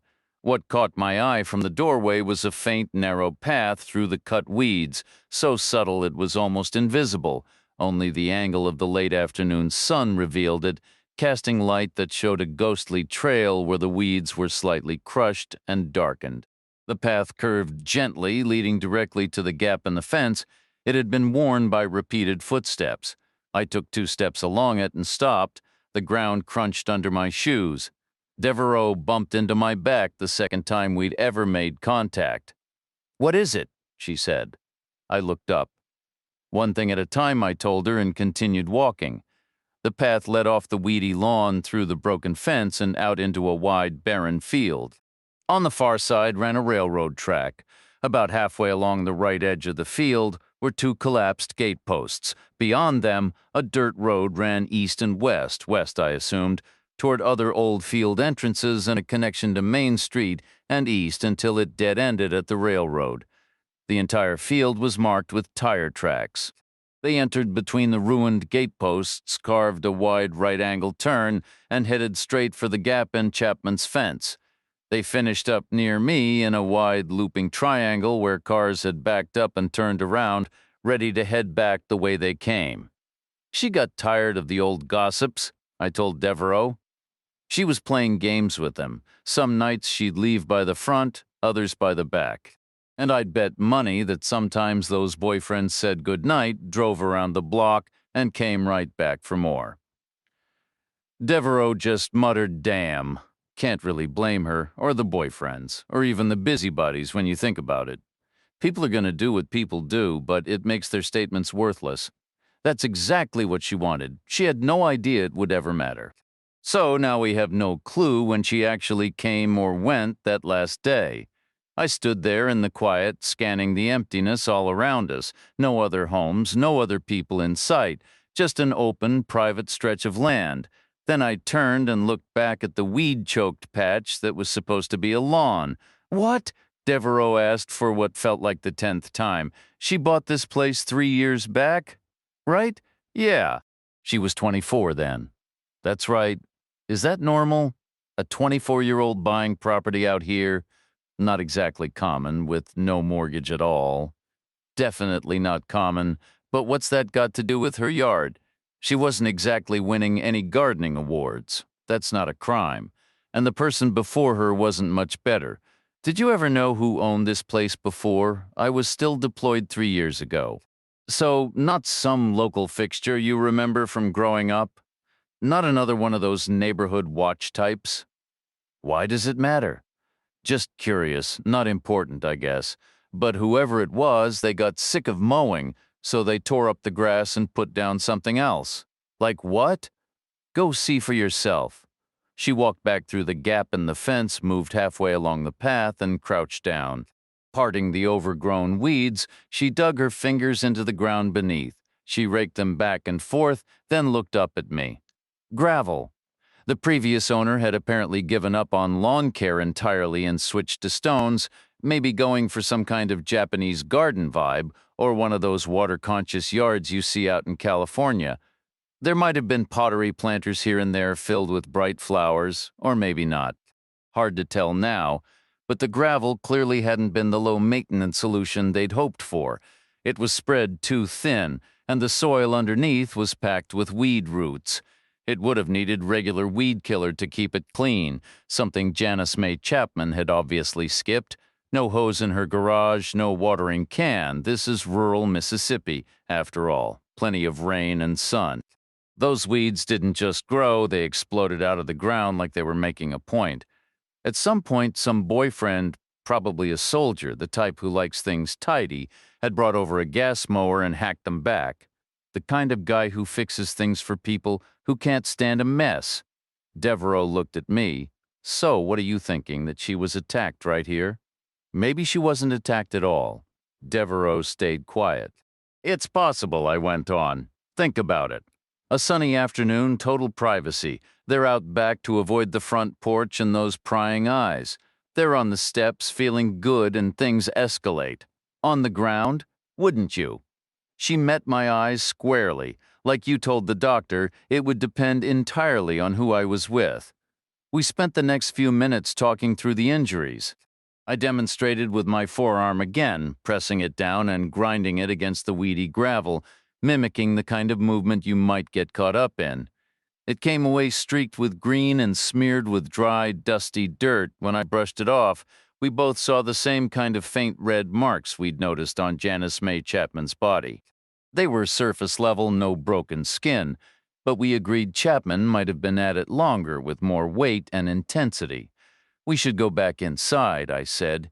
In the bathroom, we found Chapman's laundry basket, a rectangular wicker thing with a lid. The bathroom walls were painted a stark white. At the top of the laundry hamper sat a simple sundress with short-cap sleeves, patterned in thin red and white stripes. The fabric was bunched and wrinkled around the waist, and the upper back bore faint green smudges from grass. Beneath it lay a hand towel, then a plain white blouse. No undergarments, Devereaux observed. Clearly, I replied. The attacker took a memento. She wasn't wearing any. Her boyfriend was expected. It's March. What was the temperature that afternoon? It was unseasonably warm, Devereaux said, and clear, a genuinely pleasant day. Rosemary McClatchy wasn't assaulted, I stated. Neither was Shauna Lindsay. An escalation in violence is one pattern. A total shift in method is something else entirely. Devereaux offered no response. She moved from the bathroom into the narrow hallway, the central junction of the small home. Her gaze swept the space. What's absent here? She wondered aloud. What should be present that isn't? Anything older than 3 years, I said. She relocated from another place. She should have brought possessions with her, at least a few. Books, perhaps, or pictures, maybe a cherished chair or similar item. Most 24-year-olds aren't overly sentimental. They hold on to some small token. What did you keep when you were 24? I'm an exception. You are too. So what's your point? My point is she appeared here 3 years ago without a traceable past and arrived empty-handed.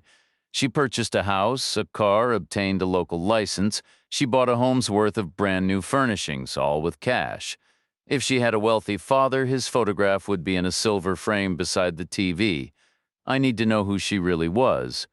I trailed Devereaux as she moved through each room, conducting her own inspection. The paint on the walls still looked fresh.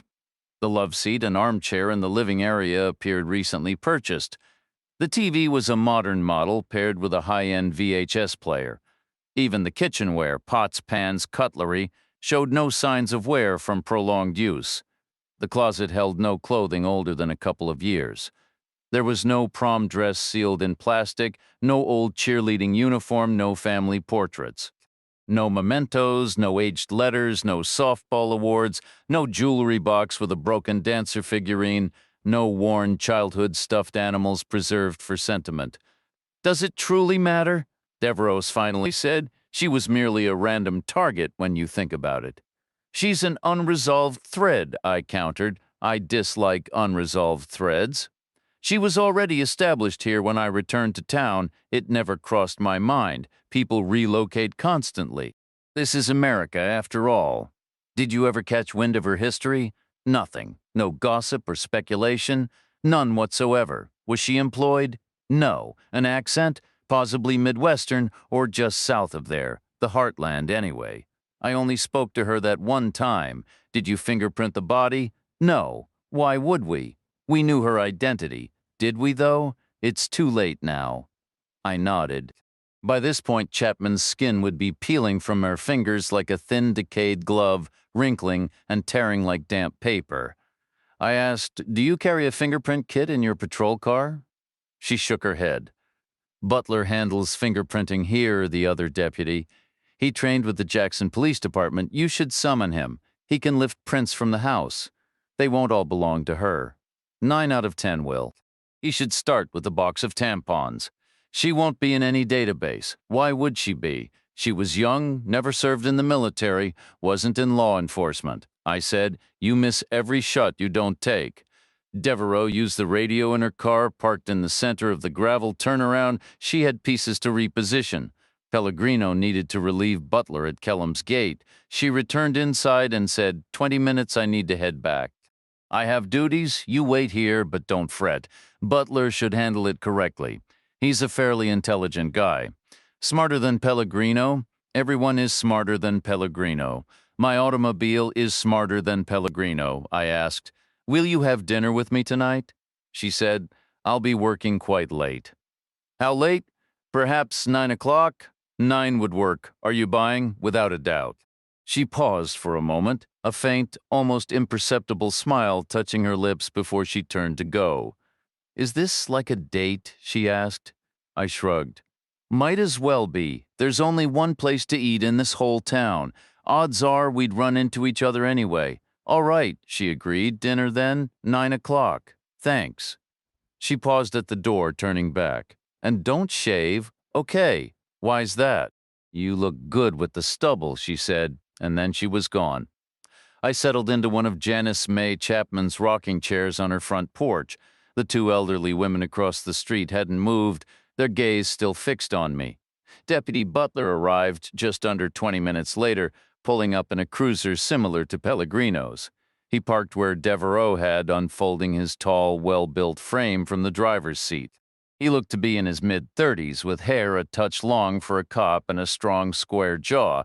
At first glance, he didn't seem like the easiest person to handle, but maybe not impossible either.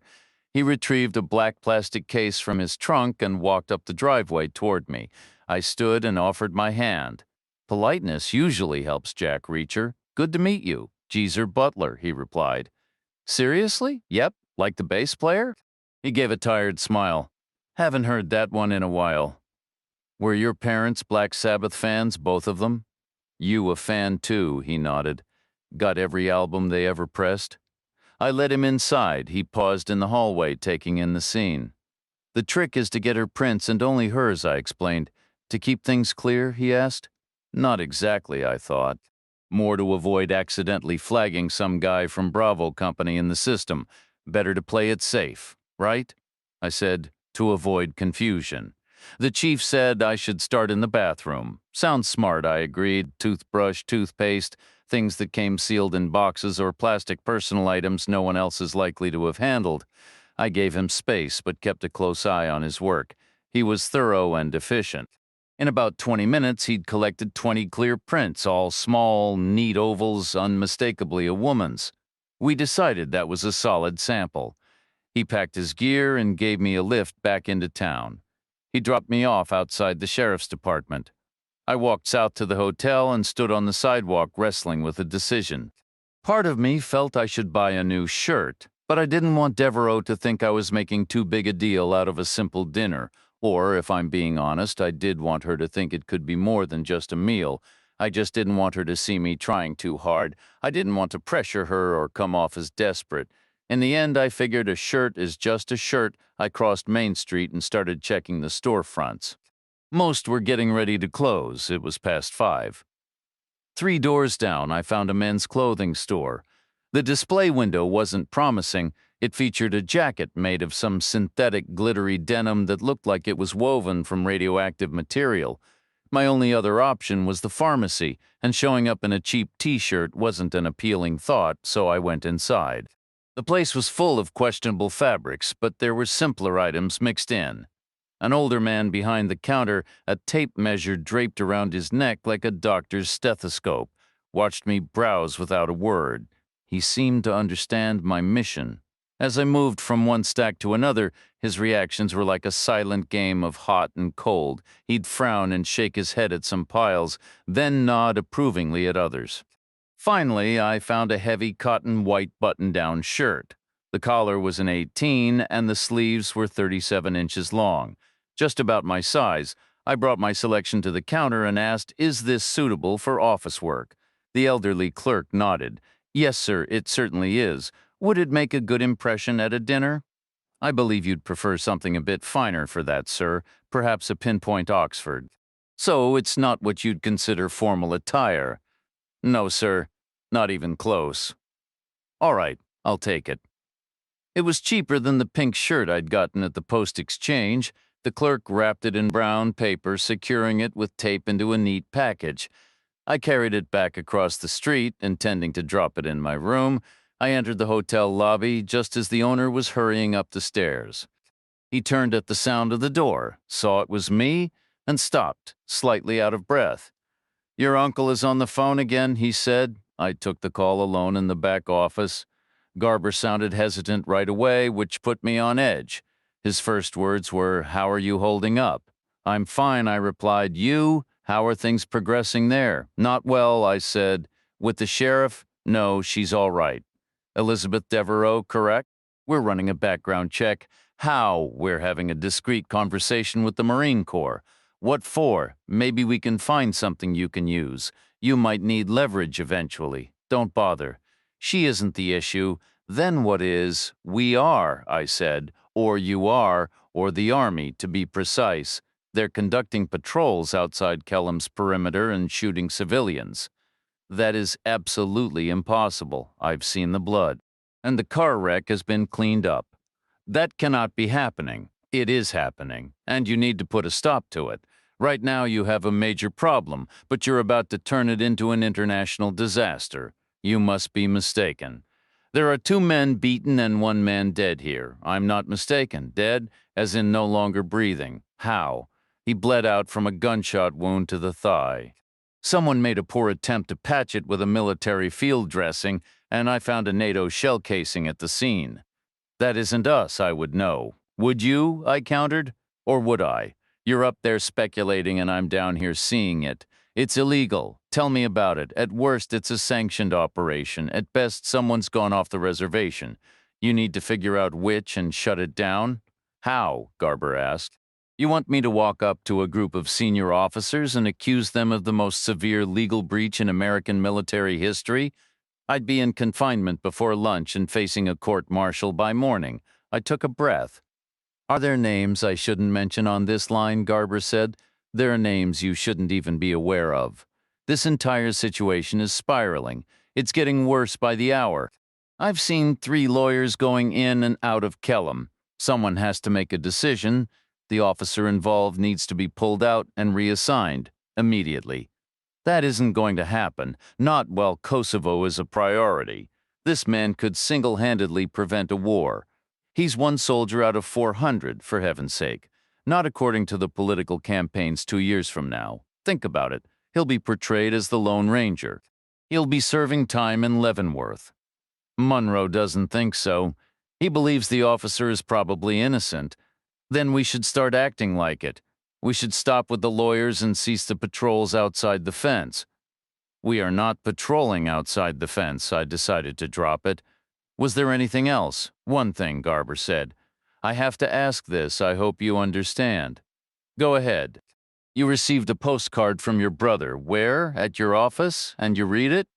"An Army officer has no reasonable expectation of privacy regarding mail. Is that in the regulations too, right next to the rules about haircuts?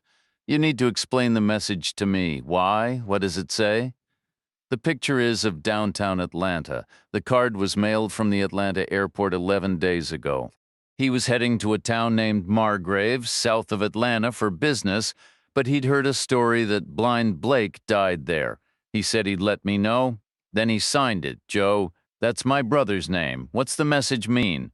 "It's personal. I'm ordering you to explain it. I'm sorry, but I have to. You learned to read in school, you can figure it out. Tell me what it means." "It means he's going south to a town called Margrave." "Who is Blind Blake?" "An old blues guitarist, one of the early legends. Why would Joe bother to tell you that? We share an interest. What does he mean he'll let you know?" "Exactly what it sounds like." "Let you know about what?" "About whether Blind Blake really died there. It's just a piece of trivia like collecting stamps. So this is about stamps now. What are you talking about? Is it some kind of code?" "A code? Why would it be a code?" Garber said. "You called his office today. You know about that? There's a system in place. That young woman in his office? I can't discuss details, but I need to know why you called. He's my brother." "Why today? Were you going to ask him something?" "Yes," I said. "I was going to ask how he's doing. Just a social call. Why today did something at Kellam prompt it? That's none of your business." "Everything here is my business. Help me out, Reacher." "I said 2 black women were killed here before Janice May Chapman. Did you even know that? Because if you're thinking about political campaigns, you should remember we ignored those deaths and then everyone panicked when a white woman was killed. How does that connect to Joe? I met the second victim's brother. It made me think about family. That's all. Did Joe mention anything about money from Kosovo? I didn't reach him. He was out of the office. He was in Georgia. Atlanta again? Or Margrave? No idea. Georgia's a big state. All right, Garber said. I apologize for the intrusion. I asked, who's so concerned about money from Kosovo? He said, I can't discuss that. After hanging up, I took a few deep breaths, then carried my new shirt upstairs and left it on the bed. I started thinking about dinner with Elizabeth Devereaux, 3 hours to go, and only one thing left to do first. I left the hotel through the front and doubled back through the narrow alley between the pharmacy and the hardware store, coming out the other side between the loan office and Brannan's bar, right where Janice May Chapman's body had been found. The sand pile was still there, dry and crusted, a little scattered by the wind. I stepped around it and scanned the quiet street. Not much was happening. Some bars were closed because the base was shut. No sense opening without customers. A simple business decision. But Brannan's was open, maybe out of stubborn hope, or just keeping up an old tradition inside. The place was empty except for two guys who looked like brothers working behind the bar. They were in their mid-30s, maybe a couple years apart in age, like Joe and me. They had that weary, seen-it-all look, which gave me an edge. The bar itself was like 100 others I'd seen near military posts, a carefully arranged space built to turn loneliness into profit. It was a decent size, probably once a small restaurant, and the decor was a notch above average. Travel posters of famous cities at night hung on the walls, a smart choice. When you're stuck in the middle of nowhere for months, you don't want to be reminded of it every time you look up. Got any coffee? I asked. They didn't, which was about what I expected. I told them, I'm Jack Reacher, military police, and I've got a dinner date to get to. They looked blank, so I spelled it out. Normally, I'd have all night to chat and ease information out of you the slow way. Tonight, I don't. So we're doing this quick and direct, understood. The message landed. Bar owners near a base always worry about MPs. Getting a place put off limits for a week, a month, or permanently is the easiest thing in the world. They introduced themselves as Jonathan and Hunter Brannan, brothers who'd inherited the business from their grandmother. She started it back when the railroad was king, selling tea and pastries and doing just fine. Their father switched to liquor when the trains left and the army moved in. They were decent guys, pragmatic. They ran the best bar in town, so they couldn't pretend they didn't see everyone eventually. Janice Chapman, I said, the woman who was killed, she came here. They agreed. No hesitation. Everyone ends up at Brannan's. Was she with the same guy lately? I asked. They confirmed it. Who was he? Hunter answered. Name was Reed. Don't know much else, but he was a top dog. You can tell by how the others act around him. A regular? They all are, more or less. Was he here that night? That's harder. Place is usually wall to wall. Try, I'd say yes, early on at least. Don't remember seeing him later. What does he drive? Some old beater? Blue, maybe? How long's he been coming around? A year, maybe. But he's in and out. They've got a couple of units over there. They deploy, then they come back. Month on, month off. Did you see him with other women before? Jonathan chimed in. A guy like that? He always has a pretty girl on his arm. Anyone specific? Whoever was the prettiest at the time. Whoever was willing, I suppose. Black, white, both. He wasn't picky. Remember any names? No, Hunter said, but I remember feeling a serious pang of envy a time or two. I headed back to the hotel, 2 hours until dinner. I spent the first one asleep, tired from the road and figuring real rest might be scarce later. I hoped it would be. Anyway, a man can dream. I woke up at 8, unrolled my new shirt, brushed my teeth with water, and chewed some gum. Then I stood under a steaming shower for a long time, working up a serious lather with soap and shampoo. The shirt was snug across the back, so I left the top 2 buttons open and rolled the sleeves to my elbows. I tucked it in, pulled on my shoes, and buffed them one at a time against the back of my pants leg. The mirror showed a man dressed with a single, unmistakable purpose, which was accurate, no point pretending otherwise. I tossed my old shirts in the trash, left the room, took the stairs down, and pushed out into the dark street. A voice came from the shadows behind me. "Well, hello again, soldier boy." Ahead across the street, 3 pickups were parked at the curb. I recognized 2 of them. The third was new. All the doors hung open, legs swung out, cigarettes glowed in the dusk, and smoke curled lazily on the still air. I shifted left and turned halfway to see the ringleader, the McKinney cousin. His face was still a wreck from our last meeting. He stood under one of the hotel's broken lamps, arms loose, hands clear of his hips, thumbs hooked away from his fingers. He was primed and ready. From across the street, 5 men slid out of the trucks and started moving toward me. I spotted the beta dog, the guy who drank beer for breakfast, and the biker with the bad back, plus 2 new faces who looked just like the others. Same part of the country, maybe even the same family. I kept to the sidewalk with 6 of them. I didn't want anyone at my back. I needed a wall behind me. The alpha dog stepped off the curb into the street and joined the others, forming a tidy half circle.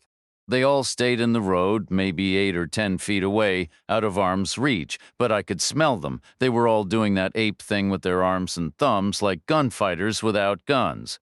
"6 of you?" I said. "That's all?" No one answered. "Seems a little incremental, doesn't it?" I said, "I was hoping for something more dramatic, like the difference between a paratrooper company and an armored division. Guess we had different ideas." Honestly, I'm a little let down, still nothing. I said, "Anyway, fellas, I'm sorry, but I've got dinner plans." They all took a step forward, closing the circle and moving nearer to me. 6 pale faces, sickly in the dim light, I said. "I'm wearing a brand new shirt." Silence. Basic rule with 6 guys. You have to be fast. You can't waste more than the absolute minimum time on any one of them. That means you hit each guy exactly once, because once is the minimum. You can't hit a guy less than that. I ran through the sequence in my head. I'd start in the middle. 1, 2, 3, bang, bang, bang. The third hit would be the trickiest. By then, the third man would be moving. The first 2 would be frozen, shocked, and surprised. They'd go down easy. But the third guy would already be reacting by the time I reached him, and unpredictably. He might have some kind of plan, but it wouldn't be in motion yet. He'd still be jerking around on pure reflex, so I was ready to skip the third guy if I had to. Maybe jump straight to number 4. The third might even run. At least one of them usually does. I've never seen a pack stick together after the first couple of heads hit the pavement. I said, "Guys, come on." I just took a shower. No answer, which I'd expected. They all stepped forward again, just as I figured they would, so I met them halfway. Seemed polite. I took 2 long strides, the second one driving off the edge of the curb, 250 pounds in motion, and I hit the third guy from the left with a straight right that would have knocked his teeth out if he'd had any. As it was, it snapped his head back, turned his spine to jelly, and he was gone, out of the fight and out of my sight, because by then I was already twisting left and driving my right elbow sideways into the second guy's face, right across the bridge of his nose.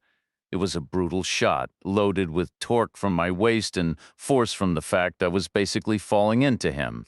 I saw blood spray in the air, stamped down hard, reversed my momentum, and threw the same elbow back into a guy I sensed behind me. From the impact, I could tell he was flinching away. I'd caught him on the ear. So I made a quick mental note he might need more attention later. Then I jerked forward again and changed things up by driving my boot into the fourth guy's groin. There was a solid, meaty crunch, and it folded him in half and lifted him right off his feet. 3 seconds, 3 down, 1 taking a long count. Nobody ran. Another mental note, Mississippi troublemakers are made of tougher stuff than most, or maybe they're just dumber. The 5th guy managed to claw at my shoulder, some kind of weak punch, or maybe he was going for a choke. Maybe he meant to hold me still so the 6th guy could get some shots in. I couldn't tell. Whatever his plan was, it didn't work out for him. I launched myself backward, my entire frame in motion, my upper body pivoting as my elbow snapped back and connected with his face. Using the recoil, I surged forward again, hunting for the last man standing, the sixth one. His foot caught on the curb and his arms flew up like a puppet on strings, an open invitation I accepted by driving a fist into his chest, right into the solar plexus. It was like flipping a switch. He jolted, shuddered, and crumpled to the pavement. The guy I'd clipped on the ear was clutching at it like it might detach, his eyes squeezed shut. Not exactly a sporting contest, but those are the ones I prefer. I set my feet and landed a left hook square on his jaw. He dropped like a sack of bricks. I exhaled, 6 down. Story over. I coughed, spat on the ground, and hurried north. 1 block to cover, and the clock in my mind was already reading 9:01. I stepped into the diner and found it nearly deserted, just the waitress and the elderly couple from Toussaint's deep into their nightly ritual. The woman was reading a book, the man a newspaper. Devereaux hadn't arrived. I let the waitress know I was expecting company and asked for a table for 4. The 2-seaters felt too cramped for a long evening. She seated me near the front and I made for the restroom. I splashed water on my face, scrubbed my hands, forearms, and elbows with hot water and soap, ran damp fingers through my hair, and took a slow breath. Adrenaline is a relentless companion. It never knows when to leave. I shook out my hands, rolled my shoulders, and studied my reflection. My hair was passable, my face clean, but there was blood on my shirt, on the pocket, above it, below it. Not a lot, but enough. A comma-shaped spray of droplets, as if I'd walked through a fine mist, which, in a way, I had. The second guy, I'd caught him on the bridge of his nose, and it had bled like an open faucet. "Great," I muttered under my breath. My spare shirts were in the trash back in my room, and every store was closed for the night. I leaned closer to the mirror. The spots were already drying, turning a rusty brown. Maybe they'd end up looking intentional, like some kind of designer pattern. A lone swirl lifted from a chaotic fabric. Paisley, maybe? I breathed in, breathed out. Nothing to do about it now. I returned to the dining area just as Devereaux walked through the door. She was out of uniform, having changed into a silver silk blouse and a black skirt that fell to her knees, paired with high heels and a delicate silver necklace. The blouse was thin and fitted, open at the collar. The skirt sat high on her waist, so narrow I could have circled it with my hands. Her legs were bare, slender, and long. Her hair, damp from a shower, fell loose around her shoulders and down her back. No ponytail, no elastic. She was smiling, her eyes bright. I guided her to our table, and we sat facing each other. She settled neatly on her bench, small and composed. A faint, subtle perfume lingered around her. I liked it. "Sorry I'm late," she said. "No trouble," I replied. "You've got blood on your shirt." "Is that what that is? Where'd it come from?" "Across from the hotel. There's a store over there." "Not the shirt," she said. "The blood, you didn't get that shaving? You told me not to shave. I know," she said, a playful glint in her eye. "I like you just like that. You look pretty good yourself. Thanks. I knocked off early and went home to change." "I noticed. I live in the hotel. I know. Room 17. I know. It has a balcony that looks right over the street." "You saw the whole thing." "Every bit," she said. "Then I'm surprised you didn't cancel. Is this a date?" "It's a dinner date." She paused, her tone shifting to something drier, almost amused. "You didn't wait for them to throw the first punch. If I had, I wouldn't be sitting here." "True enough," she said, and smiled again. "You handled that well," she said. "Thanks," I replied. "But it's costing me. Pellegrino and Butler are on overtime to clear the scene. I wanted it done before the hotel crowd finished dinner. People don't like chaos in their streets." The waitress approached without menus. After 2 years of eating here 3 times a day, Devereaux had the options memorized. She ordered the cheeseburger. I did the same, asking for coffee. As the waitress left, I noted, "You had the cheeseburger yesterday." "I have it every day," Devereaux said, "every single day." She gave a slow nod. "My routine is pretty set, same actions, same meals. How do you keep the weight off?" "Worry burns calories," she answered. "I do a lot of worrying. About what?" right now, about a man from Oxford, Mississippi. He's the one who took a bullet to the thigh. The doctor dropped his personal items at my office, a wallet and a notebook. Turns out he was a journalist. Major publication? Freelance, probably scraping by. His most recent press credential was 2 years old, but Oxford has a couple of indie papers. He was likely trying to pitch a story to one of them. There's a university there, right? Olim Miss, Devereaux confirmed. About as radical as it gets in this state. Why would he come here? I wish I could have asked him. He might have known something useful. The waitress returned with my coffee and a glass of water for Devereaux. From behind me came the sound of the old man from the hotel grunting and turning a page in his newspaper. I said, "My commanding officer is still denying there are any troops operating beyond the perimeter fence." "How does that sit with you?" Devereaux asked. "I'm not sure. If he's lying to me, it would be a first. Maybe someone is lying to him." "That's pretty cynical for someone your age, isn't it possible?" "More than likely." "So, how does it make you feel?" "What are you, my therapist now?" She smiled briefly. "Just curious. I've been in similar situations. Does it make you angry?" "I don't get angry. I'm a very easygoing guy. You looked plenty angry 20 minutes ago with the McKinney crew. That was just a logistics issue, time and space. I didn't want to be late for dinner. I wasn't angry, not really. Okay, maybe a little frustrated later on mentally, you know. I gave them a clear warning when there were 4 of them. I told them to bring more, and what did they do? They brought 2 more. That's it. A total of 6. What kind of response is that? It's a deliberate insult. Devereaux said most people would think 6 against 1 shows a healthy amount of respect. But I warned them I was trying to be fair. They just wouldn't listen. It was like arguing with the Pentagon. How is that going, by the way? Not well. They're as stubborn as the McKinneys. Are you concerned? Some people are. They should be. The Army is in for some changes. The Marines too, then. She allowed another small smile. A little maybe, but not to the same degree. The Army is the big target, the easy target. Because, let's face it, the Army can be boring. The Marines aren't? You think so? Absolutely, she said. We have the image, the dress blues, the precision drills, the ceremonial funerals. You know why we focus on that? Because the Marines are excellent at public relations, and we get better advice. Our consultants are simply more effective than yours. That's what it boils down to. So your branch will lose a lot and will lose a little. You have consultants, I asked. And lobbyists, she said. Don't you? I don't believe so, I said, thinking of my old friend Stan Lowry and his classifieds. The waitress arrived with our plates, 2 hefty cheeseburgers with piles of fries identical to the previous night's order. I realized I'd eaten the same thing for lunch, a fact I'd forgotten. I was hungry, so I dug in. I found myself watching Devereaux eat, which felt like crossing some unspoken line. It must mean something if you can comfortably watch another person chew. She took a bite, swallowed, and asked, "So what else did your CO say? That he's having you investigated?" She stopped eating. Why would he do that?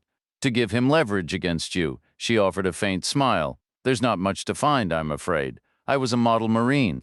But don't you see what's happening? They're making my argument for me. The more frantic they become, the more certain I am that someone from Kellam is in serious trouble. She resumed her meal, I said. My commanding officer was also asking questions about my mail. They're reading your letters now? A postcard from my brother? What was the point? They must believe it could be useful. Was it? Not at all. It meant nothing. They really are scrambling, aren't they? My co kept saying he was sorry about it, as he should. He asked if there was a hidden message in the postcard, but honestly, I think he was the one speaking in code. I believe he has been from the start. Remember back at the beginning when he spent 10 minutes chewing me out over my haircut? That's completely unlike him, and I think that was the whole idea. He was telling me this isn't his choice. He's signaling that he's in the dark, following orders he doesn't agree with. How considerate of him to pass his burdens to you, she said, a trace of sarcasm sharpening her tone. He could have assigned someone else. Could he have, though? Maybe this entire operation was a prepackaged deal planned from the top down, like when an owner handpicks the roster. Me and Monroe. Maybe they're preparing to cut some dead weight, and we're the ones taking the loyalty exam. Monroe mentioned he knows you by reputation. I gave a slow nod. We've never actually met. Reputations can be dangerous things to carry in times like these. I stayed quiet. She asked, "If I had my old contacts look into your background, what would they discover?" "Some of it isn't pretty," I admitted. "So this is payback then," she concluded. "It's a win-win for someone. Either they break you or they remove you. You've made an enemy somewhere. Any idea who?" "None," I said. We ate in silence for a minute, finishing our meals. Clean plates, the meat, bread, cheese, and potatoes were all gone. I felt pleasantly full. Devereaux was half my size, if that. I never understood how she managed it. She shifted the subject. "Tell me about your brother. I'd rather hear about you." "Me? There's nothing to tell. Carter Crossing, the Marines, then back to Carter Crossing, that's the whole story. No sisters, no brothers? How many siblings do you have? Just the one, older or younger?" 2 years older. He was born on the other side of the world, out in the Pacific. I haven't laid eyes on him in years. Is he like you? We're like two different drafts of the same person. We look similar. He's the smarter one. I'm better at getting things done.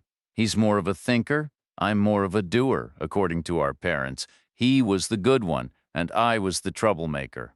It was always like that. What does he do for work? I hesitated. I can't tell you that. His job is classified. Not officially, I said, but it might point you toward one of the things the Army is so nervous about here. She smiled, a picture of patience. Should we order some pie?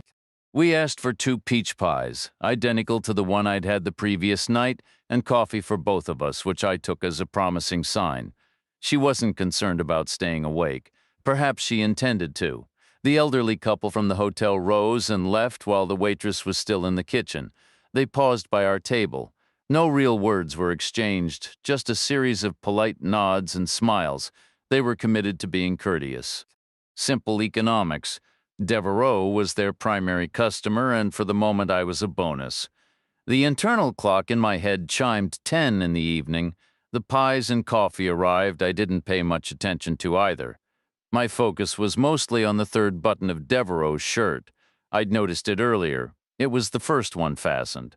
Therefore, it would be the first one needing to be unfastened. It was a small, silvery gray mother-of-pearl disc. Behind it was skin, neither light nor dark, and wonderfully three-dimensional. From left to right it curved toward me, then away, then toward me again. It rose and fell gently with her breath. The waitress came by offering more coffee. For what might have been the first time in my life, I declined. Devereaux refused as well. The waitress placed the check on the table face down, next to me. I turned it over. The money went a long way back then, a soldier's pay in '97. I left cash on the table and glanced at Devereaux. "Mind if I walk you back?" She gave a slow smile. "I was starting to wonder if you'd offer Pellegrino and Butler had cleared the street, earning every cent of their overtime." The McKinney trouble was over, leaving Main Street quiet under a bright moon, the air warm and still. Devereaux seemed taller beside me in her heels. As we walked, I could hear the soft rustle of her clothes and catch the faint, clean scent of her perfume. We reached the hotel, climbed the worn steps, and crossed the porch. I held the door. The night clerk glanced up from the desk, and we exchanged a nod before heading for the staircase. At the top of the stairs, she stopped and spoke clearly. "Well, good night, Mr. Reacher. Thank you for dinner." She crossed the hall, took out her key, and unlocked the door to room 17. She pushed it open, then shut it with a firm click before turning on her heel and padding silently back to me. Rising on her toes, she put a hand on my shoulder and brought her lips close to my ear. "For the clerk," she whispered, her breath warm, "a sheriff has to consider her reputation, can't scandalize the voters." I let out a breath I hadn't realized I was holding. Taking her hand, we turned toward my room. We were both 36, long past teenage urgency. There was no fumbling rush. We took our time, and it was time exquisitely spent. The moment my door closed, we were kissing. Her lips were cool, her mouth tasted faintly of the coffee we'd shared, and the kiss was deep and unhurried. My hand was in her hair, the other at the small of her back, feeling the shift of muscle as she pressed against me. We kept at it, eyes open for what felt like forever, 5 minutes, 10, who was counting? We were both old enough to know you only get one first time, and we were determined to savor every second of it. Finally, breaking for air, I pulled my shirt off. I didn't want the memory of the McKinney scuffle anywhere near this. The old shrapnel scar low on my abdomen, pale and ragged, usually drew questions. Devereaux, a Marine who'd undoubtedly seen far worse, barely gave it a glance. Her fingers went to the top button of her blouse. "Let me," I said. A smile touched her lips. "Is that your thing? Undressing a woman?"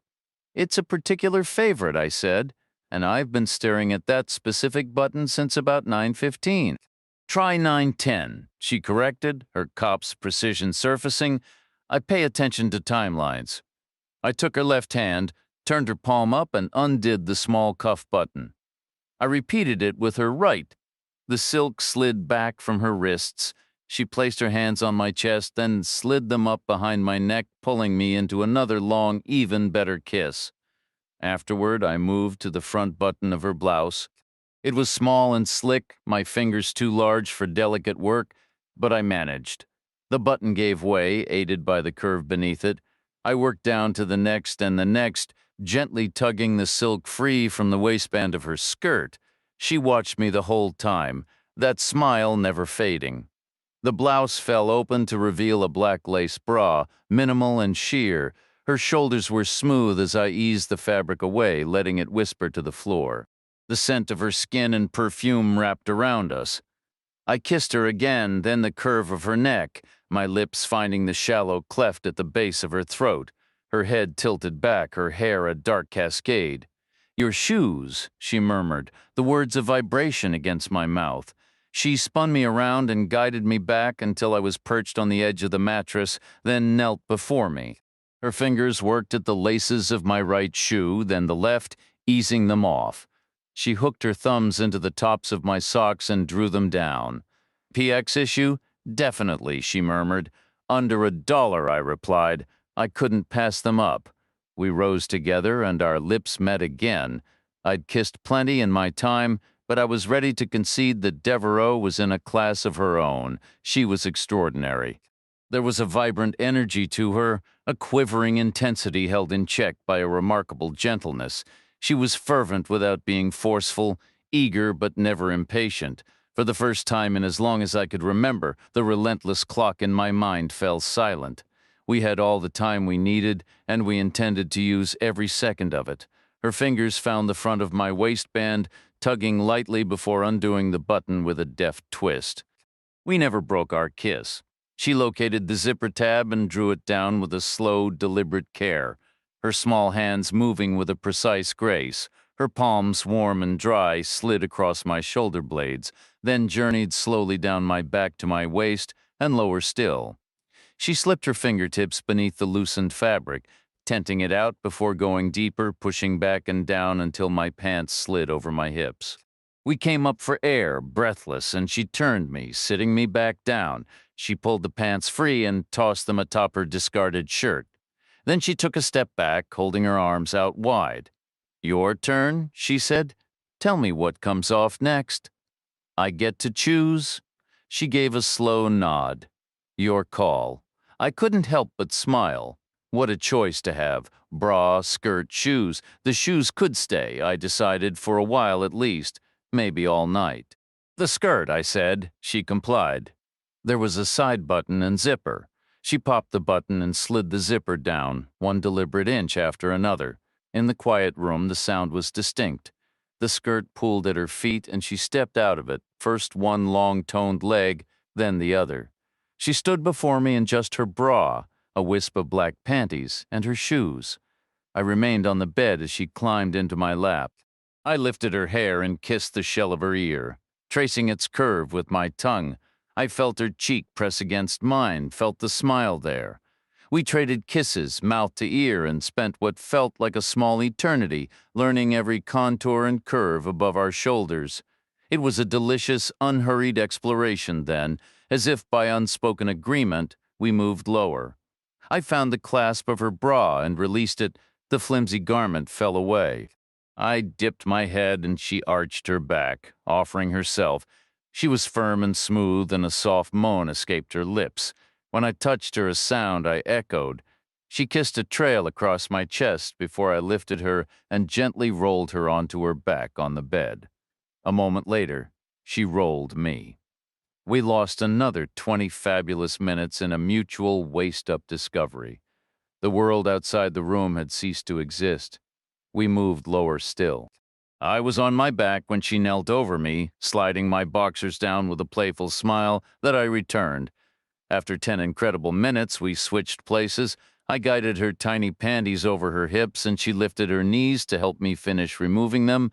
I buried my face between her thighs, finding her wet and sweet. She moved without inhibition, her head rolling side to side, her shoulders squirming against the sheets, her fingers tangling in my hair. The air between us was electric. Then it was time. We began with a tender, almost reverent slowness. Long, deep, easy strokes. She flushed, we both gasped. We settled into a rhythm that was long and slow, until the need built and the pace quickened, grew harder. Our breathing turned to panting. Just as the intensity threatened to overwhelm us, she cried out, "Wait!" "What?" "Wait," she gasped. "Not yet. Slow down." We found that deep, slow rhythm again, breathing hard, holding the moment at bay. "Okay," she whispered, her voice thick. "Okay, now, now, now." The pace became frantic, faster and harder, a driving pulse that shook the very room. It started as the faintest tremor, like the far-off rumble of a train, then grew. The French door in its frame gave a persistent tick. A glass on the bathroom shelf rattled in sympathy. The floorboards quivered under us, and the hall door let out a creaking stutter. My shoes danced and shifted. The headboard thudded rhythmically against the wall. The floor trembled, the walls seeming to pulse with the sound. Loose change in my discarded pants chimed softly. The whole bed seemed to travel a few inches on the vibrating floorboards. Then, as suddenly as it arrived, the midnight train was passed, and so were we. After we lay there naked, side by side, breathing heavily, sweat cooling on our skin, fingers loosely entwined, I gazed at the ceiling. Devereaux broke the silence. "I've been wanting that for 2 solid years, that damn train. Might as well get some use out of it." "If I ever buy a house," I said, "it's going to be right beside the tracks. You can count on that." She shifted, curling against my side, and I wrapped an arm around her. We lay quiet, spent, and content. In my mind, I heard the ghostly guitar of Blind Blake. I remembered an old cassette, his songs transferred from battered 78s, the roar and hiss of the ancient shellac nearly swallowing his quiet, yearning voice, and the agile fingers picking out railroad rhythms. A man blind from birth who had never seen a locomotive but had clearly heard plenty. Devereaux asked what was on my mind, and I told her, "That's the musician my brother's note mentioned." "Are you still angry about it?" "Sad," I corrected. "Why, this whole assignment feels like a mistake," I said. "They never should have put me on the outside for something like this. It's starting to make me see them as them, not us anymore." Later, in a lazy murmur, we debated whether she should return to her own room, reputations, voters. I pointed out, the old clerk had come upstairs for me when Garber called, getting a clear look inside. She suggested if it happened again, I could stall for a second and she could slip into the bathroom. She said they almost never knocked on her door, and if someone did the next morning and got no answer, they'd assume she was out on a case, a perfectly believable excuse given her workload. Then her tone turned thoughtful. Maybe Janice Chapman was doing what we just did with the gravel marks, with her boyfriend, whoever he was, out in her backyard at midnight under the stars. The track is close by, must be something outside like that. Must be, I agreed. I was right by the track last night at midnight, felt like the end of the world. Would the timing fit with the scabs? If she was with someone at midnight, she was killed around 4 in the morning. When was she found? 10 the next evening. That's 18 hours. There would have been some change by then, I suppose. Likely. But a body drained of blood can look strange all on its own. It might have been hard to tell, and your town doctor isn't exactly a forensic genius. So it's possible. We'd have to figure out why she put on a good dress and pantyhose sometime between midnight and 4 a.m. We turned that over in silence for a minute. Then, yielding to sheer inertia, we let it go. We said no more about dresses or pantyhose or voters or rooms or reputations, and fell asleep right there in each other's arms, outside the covers, naked in the deep quiet of the Mississippi night. 4 hours later, I was awake again, ready to prove a long-held theory. There's nothing better than the second time. All the polite, tentative formalities of the first are gone. The little performances we put on to impress each other can be discarded. There's a new ease, but not a shred less intensity. You have a better sense of what works. The second time, you're just ready. And we were afterward. Devereaux yawned, stretched like a cat, and said, "You're not half bad for a soldier boy." I said, "You're outstanding for a Marine." We should be careful. We might start developing actual feelings for each other. What are those? What are what? Feelings? She was quiet for a second. Men should try to be more in touch with their feelings. I said, "If I ever have one, you'll be the first to know, I promise." Another pause. Then she laughed, a good, clear sound. This was, after all, already 1997. The morning was a delicate time, a fragile hour, where anything felt possible. I woke again at 7, my mind circling back to the idea of pregnancy. Elizabeth Devereaux was already awake, seated upright in the bed beside me. She occupied her space with a yogic stillness, back straight, legs crossed, completely unself-conscious in her nakedness.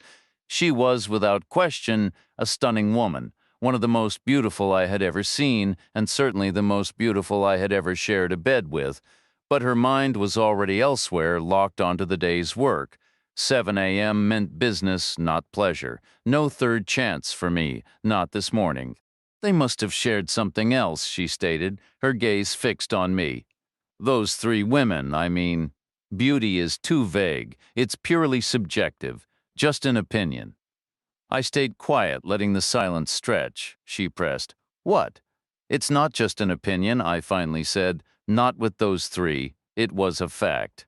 "Then we're looking for two factors that interacted," she reasoned. "They were beautiful, and they were also something else entirely. Maybe they were pregnant," I offered. We turned the idea over. They were the kind of women men saw as girlfriend material, and this was a military town. These things happened, often by accident, though sometimes by design. Sometimes a woman calculates that leaving a base town with a baby is better than staying in the one where she was born. A risky move, but not always a disaster. My own mother had managed it, after all. Shauna Lindsay was desperate to get out, I added. Her little brother made that clear. Devereaux considered it, but I can't see Janice May Chapman feeling that same desperation. She wasn't from here, she chose this place, and she wouldn't have needed a man to escape. She could have just sold her house and driven off in that Honda of hers.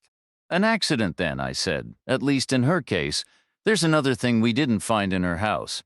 Any form of birth control, nothing in the bathroom." She didn't answer immediately. I asked, "Where do you keep yours?" "On the bathroom shelf," she said flatly. "We don't have medicine cabinets here." "Did Rosemary McClatchy want to leave town?" "I don't know, probably. Who wouldn't?" "Did the doctor test for pregnancy during the autopsies?" "No," Devereaux admitted. "In a big city they might have. Not here. Dr. Merriam signed the certificate, gave us the cause of death, and that was that, the 50-cent opinion." I recalled Janice Chapman's appearance. She didn't look pregnant. Some women don't show for months, she countered. Would Rosemary have told her mother? "I can't ask Emmeline that," Devereaux said, her voice firm. "Absolutely not. No way. I won't put that idea in her head. What if Rosemary wasn't pregnant? It would poison her memory." "There was something Shauna Lindsay's brother held back," I said. "I'm sure of it. Maybe something significant. You should talk to him. His name is Bruce. He wants to join the Army, by the way." "Not the Marines?" she asked, a hint of professional pride surfacing. "Apparently not. Why did you badmouth the Corps to him?" "I was perfectly impartial," I said. though a faint smile might have betrayed me. He's okay, rough around the edges, but okay. He seems drawn to military structure. He understands chain of command. You're a Marine and the sheriff approach it right, and he might just stand up and salute. All right, she conceded. Maybe I'll try today. Maybe I'll go see him. All 3 pregnancies could have been accidents, I mused. The big decisions would have come later, what to do about it. If they were all happy with their lives, they might have chosen the same path, or been persuaded into it. Abortion? She asked. Why not? Where would they get one in Mississippi? You'd have to drive north for hours. Which is maybe why Janice Chapman was dressed before 4 in the morning, I suggested, an early start for a long trip. Maybe her boyfriend was driving her somewhere for an afternoon appointment, maybe an overnight stay. She might have been thinking ahead to the clinic's reception desk, the waiting room, so she chose something appropriate, stylish, but suitably modest, and maybe she packed a bag. That was another detail missing from her place. Luggage. We can't be certain, Devereaux replied. Unless we track down the boyfriends, or the boyfriends singular, I said. Could be the same man for all 3. For all of them?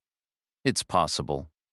Doesn't add up? Why arrange a clinic appointment only to kill them a mile down the road?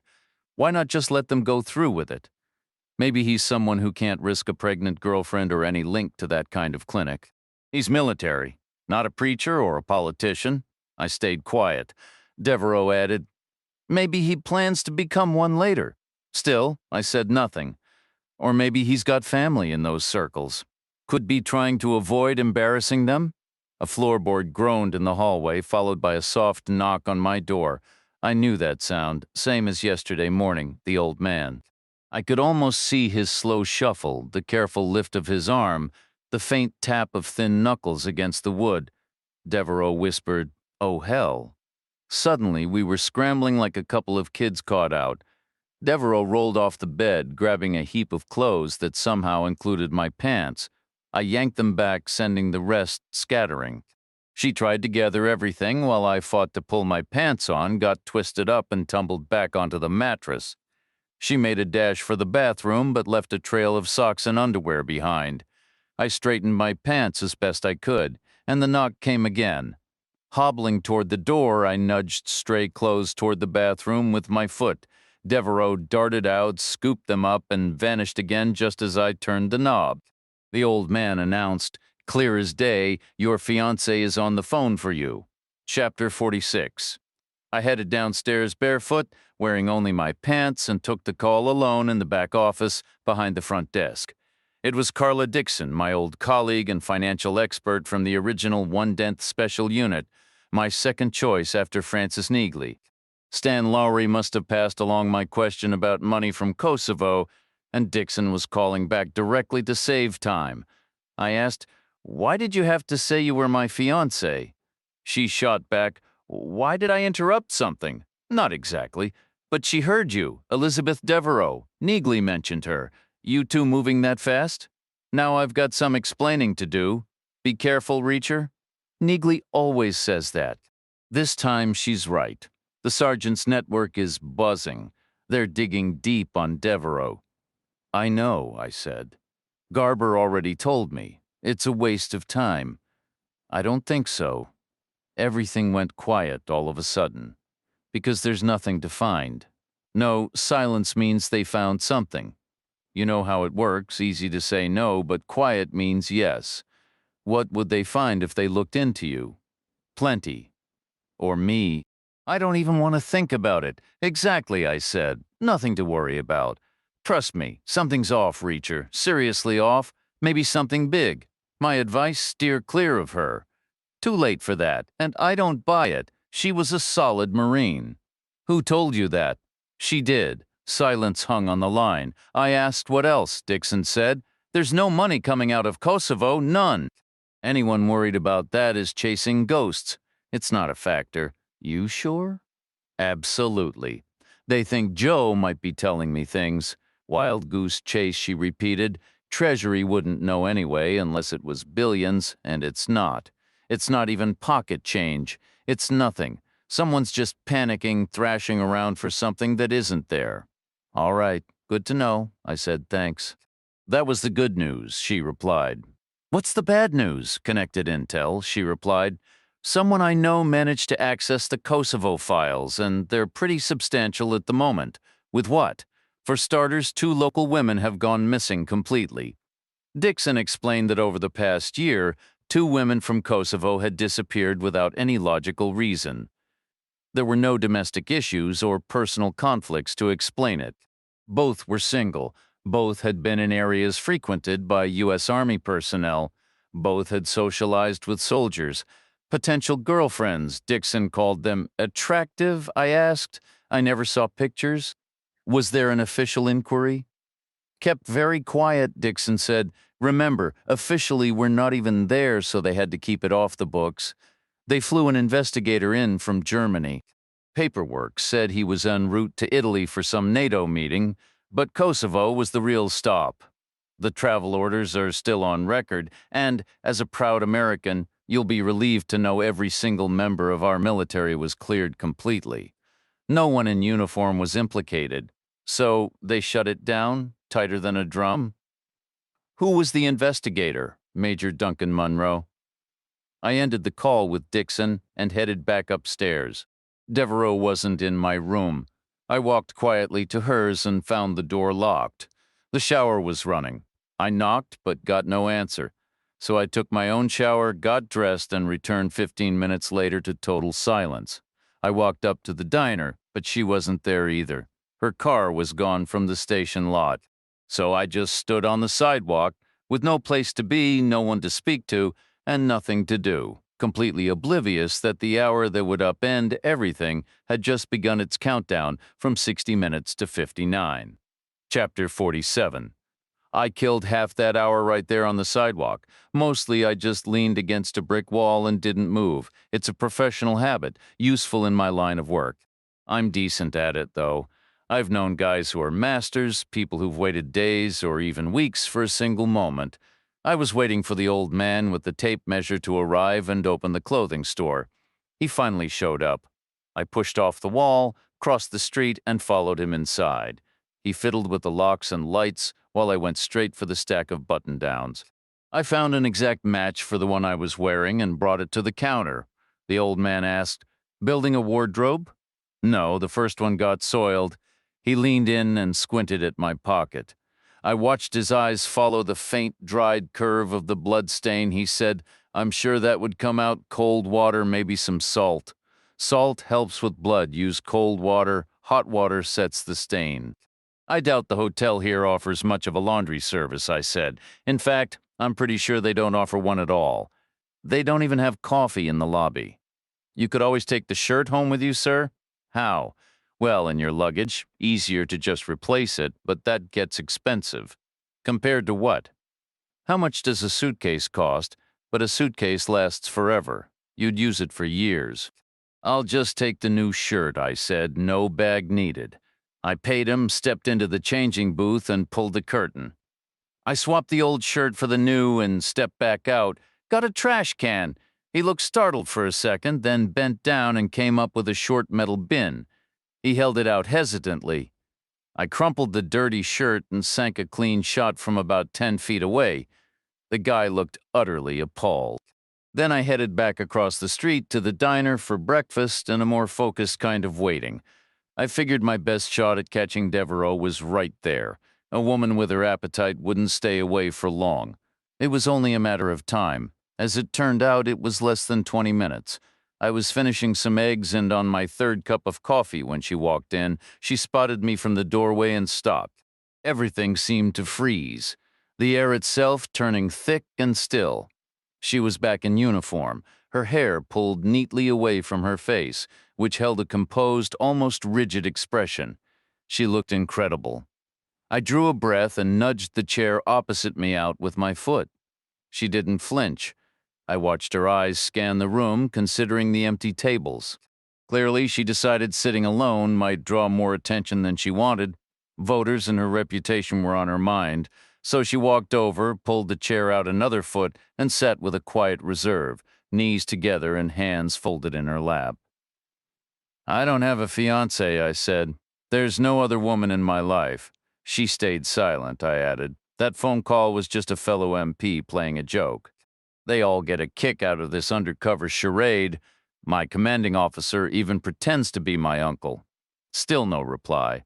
It's impossible to prove something didn't happen, I told her. I'm hungry, she finally said. This is the first breakfast I've missed in 2 years. I'm sorry about that. Why? If you're telling the truth, you don't owe me an apology. I'm telling the truth, the apology is for my colleague's poor judgment. Was it Sergeant Neagley? No, it was Major Carla Dixon. What did she want? To confirm there's no financial scheme operating out of Fort Kellam, and how would she know? If it involves money, Dixon knows about it. Who even suspected a scam at Kellam? The higher-ups, they're clutching at straws, like you said. If you did have a fiancée, would you cheat on her?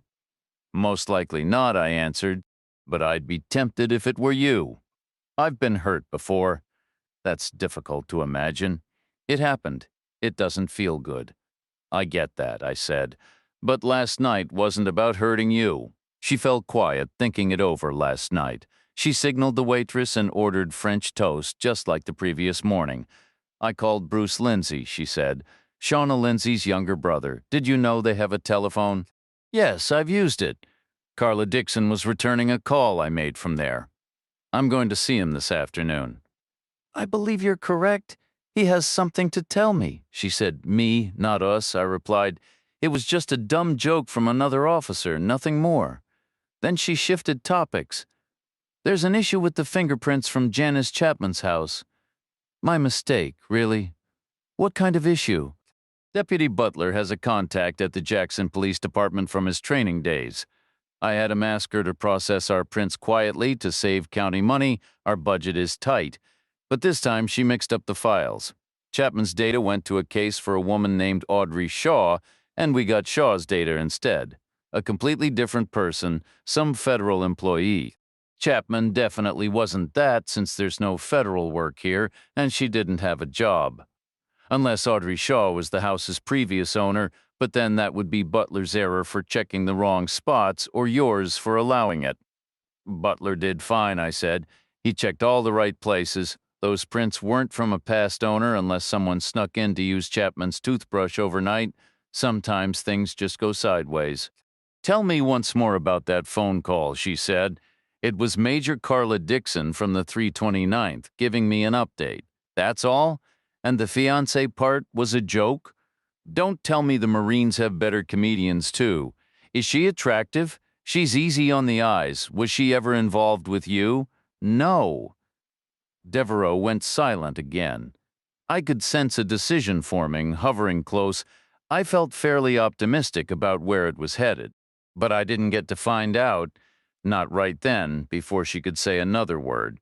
The heavy-set woman from the switchboard burst through the diner door and froze, one hand on the knob and the other braced against the frame. She was gasping for air, her chest heaving from the sprint. There's another one, she managed to choke out. Deputy Butler had been driving to relieve Pellegrino for the midday watch at Fort Kellam's gate when he glanced to his left and spotted a lonely, low shape in the scrub about 100 yards off the road. 5 minutes later, he was on the radio to headquarters with the grim update. Less than 2 minutes after that, the dispatcher reached the diner. Devereaux and I were in her car in under 30 seconds, and she floored it the whole way, getting us there in less than 10 minutes from the moment Butler first turned his head.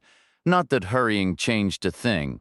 We parked behind Butler's vehicle and stepped out onto the main east-west road, 2 miles past the edge of Carter Crossing and a mile short of Kellam, surrounded by open scrubland. The woods bordering Kellam's fence lay ahead, while the forest flanking the railroad tracks stretched behind us. It was a clear, blue-sky afternoon, warm and still. I could make out what Butler had seen, a distant, dark, slightly humped form that might have been mistaken for a rock or discarded trash, but wasn't. It was unmistakably a body.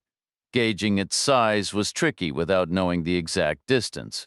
If it was 80 yards off, it could be a small woman. At 120, a large man, Devereaux muttered, "I hate this part of the job." Butler was standing out in the scrub, halfway between the shape and us. We walked past him without a word. I estimated the total distance at about 100 yards, which meant the body was neither a small woman nor a large man, maybe a tall woman, a short man, or a teenager. Then the distorted proportions clicked and I started to run. 20 yards out, I was fairly sure. 10 yards out, I was convinced. 10 feet away, there was no doubt left. It was Bruce Lindsay, the awkward 16-year-old Shauna Lindsay's little brother. He lay face down, feet apart, arms at his sides, his oversized head turned toward me. His mouth hung open, and his deep-set eyes were dark and lifeless. We ignored any crime scene procedure. Devereaux and I trampled the area, rolled the body over, and found a single entry wound high on the left side of the rib cage, near the armpit.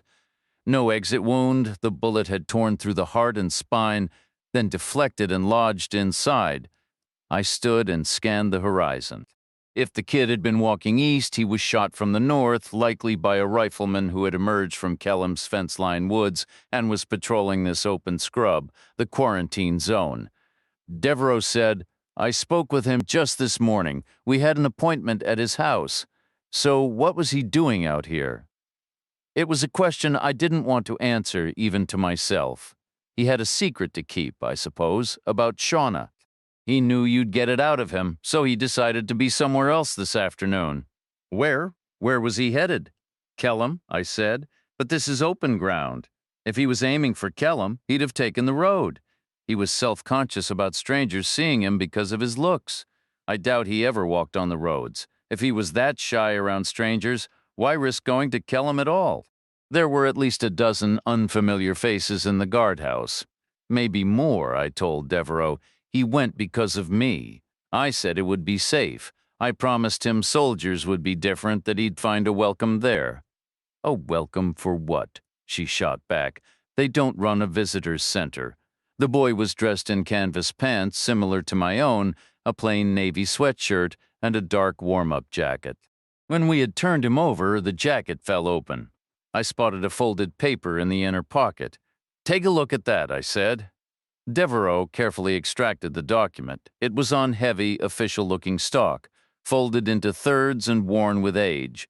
16 years, I was certain. She unfolded it, her eyes scanning the text. "It's his birth certificate," she stated. I took it from her. The state of Mississippi, a male child, family name, Lindsay. Given name, Bruce. Place of birth, Carter Crossing. The listed birth date made him 18. It might have passed a casual look, but not a real examination. The alteration wasn't expert, but it was painstaking. 2 digits had been meticulously erased and 2 new ones drawn in their place. The ink and script were a decent match, but the damaged surface of the paper gave it away. It was obvious, it practically shouted. "This is on me," I said. "All of it." "How?" I had told him to go straight to Kellam. I'd said recruiters were on every post, that proof of being 18 would get him in the door for good. The kid took me at my word. I meant he should wait. Instead, he made himself 18 right then and there, manufacturing the proof he needed, probably at that same kitchen table where I'd sat drinking iced tea. I could see him, head bent in concentration, maybe with his tongue between his teeth, carefully dampening the paper, scraping the old numbers away with a knife tip, blotting it dry, then finding the right pen, practicing before committing the new numbers that would open Kellam's gate, all because of what I'd said. I turned and started walking back toward the road, Devereaux following. "I need a gun," I told her. "Why?" I stopped, turning to look east, assessing the land. Fort Kellam was a massive rectangle north of the road, its perimeter fence cutting through a wide swath of trees that stretched a couple 100 yards on either side. It looked as if the whole base had been carved from the same ancient forest that lay to the south, but I figured it was the other way around. Kelham was probably built on open ground decades ago, and then farmers just stopped working the land near the fence, letting the trees grow back like a persistent weed. Not like the old woods. These newer trees thinned in spots but mostly offered deep, consistent cover, perfect for a small forest to stay hidden, slipping out into the scrubby open when needed, then melting back through the fence for rest or resupply. I started walking again. I'm going to find this quarantine squad everyone says is a fairy tale. And if you do, Devereaux asked, it'll be your word against theirs. Your word against the Pentagon's, essentially. You say the squad exists, they say it doesn't. They have the bigger bullhorn. They can't argue with a bag of evidence. I'll bring back enough to convince a skeptic. I can't let you do that. Whoever they are, they shouldn't have shot the kid, Elizabeth. That was a step too far. They picked the wrong lock. What's waiting behind that door is their problem now, not mine. You don't even know where they are. They're in the woods, I said, the image clear and camouflage with binoculars, thinking they're invisible. The thought shifted my mood from grim determination to a cold, sharp anger. They were out there playing soldier in the shadows, but they'd forgotten that some shadows have teeth, and I was in the mood to remind them. How could you possibly get close to them? They have a blind spot. Where? Right by Kellam's main entrance. They're focused on the kind of trespasser who already knows the gate is a dead end, so they aren't watching the gate itself. They're scanning the perimeter farther out. The guardhouse monitors the gate. No, the guardhouse monitors what's coming toward the gate. I won't be approaching it. I'll find the gap, too far behind the mobile patrols, too far ahead of the guardhouse. They're shooting people. Reacher. They're shooting the people they spot. They won't spot me. I can drive you back to town. I'm not going back to town. I need a ride the other way and a weapon. She stayed quiet. I added, I'm willing to do this without either, if I have to. It'll take longer and be tougher, but I'll make it happen. She finally said, get in the car, Reacher. No hint of where she intended to go. We climbed in, and Devereaux reversed away from Butler's patrol car, then accelerated forward, heading east toward Kellam, the right direction, as far as I was concerned. We covered most of the final mile, and I told her, now cut across the grass. Head for the tree line. Make it look like you just spotted something. Drive straight at them. They aren't here. They're positioned north and west, and they wouldn't fire on a police vehicle anyway. You certain about that? Only one way to know for sure. She slowed, turned the wheel, and dropped off the pavement onto hard-packed earth. The road sat in a narrow gap shaped like an hourglass. 200 yards to the north, Kellam's newer tree line curved away from us, and an equal distance south, the older woods stretched out in a mirroring pattern. Devereaux angled northeast, bouncing roughly across the dirt at 45 degrees to the road, then swung the car in a wide arc before stopping with its side pressed close to the woods. My door was about 6 feet from the nearest trunk. I asked. The gun? Good grief, she sighed. This whole plan breaks about a dozen laws, but like you reminded me earlier, it's their word against mine. If there's anyone to shoot, they'll claim there wasn't. The more shooting happens, the more they'll deny it ever did. She took a slow breath, then pulled the shotgun from its mount between our seats.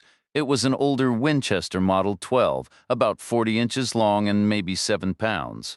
The metal was worn and scratched, but gleamed with a recent coat of oil. It could have been 50 years old, yet it looked well cared for. Still, I never fully trust a firearm I haven't tested myself. Nothing's worse than pulling the trigger and hearing a click instead of a bang, or missing entirely. I asked her, does it work? It works perfectly. When did you last fire it? 2 weeks ago. At what? A target. I require the whole department to requalify every year, and if I'm going to outshoot any of them, I need to practice. Did you hit it? I obliterated it, I asked. Did you reload afterward? A slight smile touched her lips. 6 in the magazine, 1 in the chamber.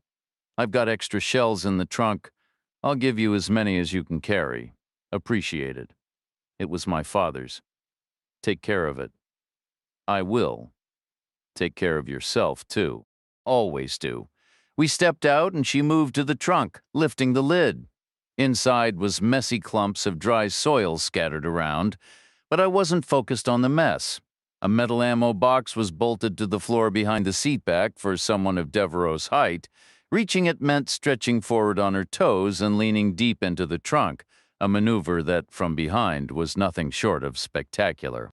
She flipped the lid open, fished around with her fingers, and straightened up holding a carton of 12-gauge shells. She passed it to me, 15 rounds left. I loaded 5 into each pants pocket and 5 into my shirt pocket. She watched me the whole time, Her expression unreadable but intent, her eyes widened as she noticed. "You washed your shirt?" "I bought a new one," I replied. "Why?" It felt like the polite thing to do. "No. I mean, why buy a new one instead of just washing the old one?"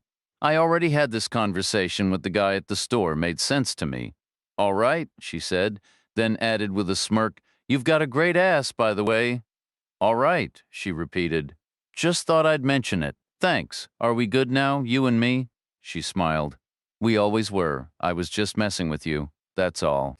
If she'd said she was your girlfriend, I might have believed it. But fiancé? That's laughable. Why? Because no woman would ever agree to marry you? Why not? How much time do you have? The laundry thing alone could take an hour. How do you handle yours? There's a coin laundry place in the alley past the hardware store. You use detergent and everything? It's not exactly brain surgery. I'll consider it, I said. See you later. Make sure you do, okay? We've got a train to catch tonight. I gave a single nod, smiled, took one last look around, and stepped into the trees. The Winchester at 40 inches was too long to carry easily through the woods. I had to hold it upright with both hands in front of me. Still, I was glad to have it. A solid, reliable piece. A 12-gauge tends to end discussions pretty quickly.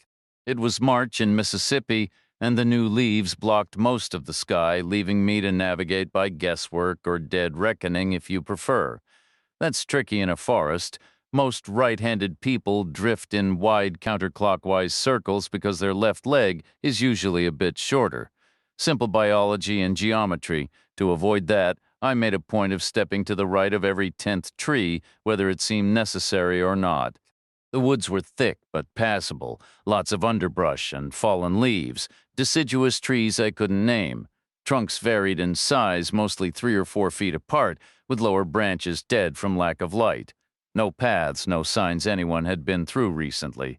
I had one thing going for me and two working against me. On the downside, I wasn't exactly stealthy, making plenty of noise and wearing a bright white shirt. No camouflage, no quiet approach. On the upside, I was likely coming up behind them.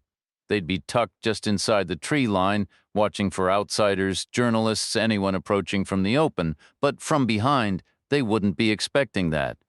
I figured they'd be split into small, mobile teams, 2 to 4 men each, no fixed positions.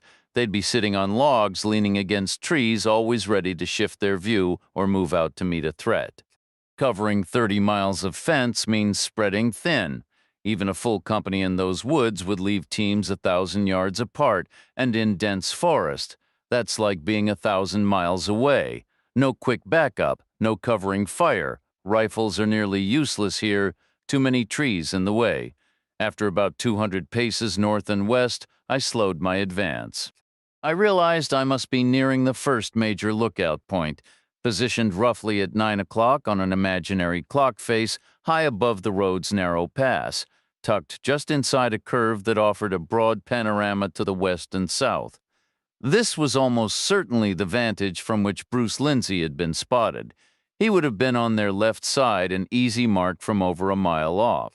They would have stepped out, moved forward, and halted maybe 200 yards from him.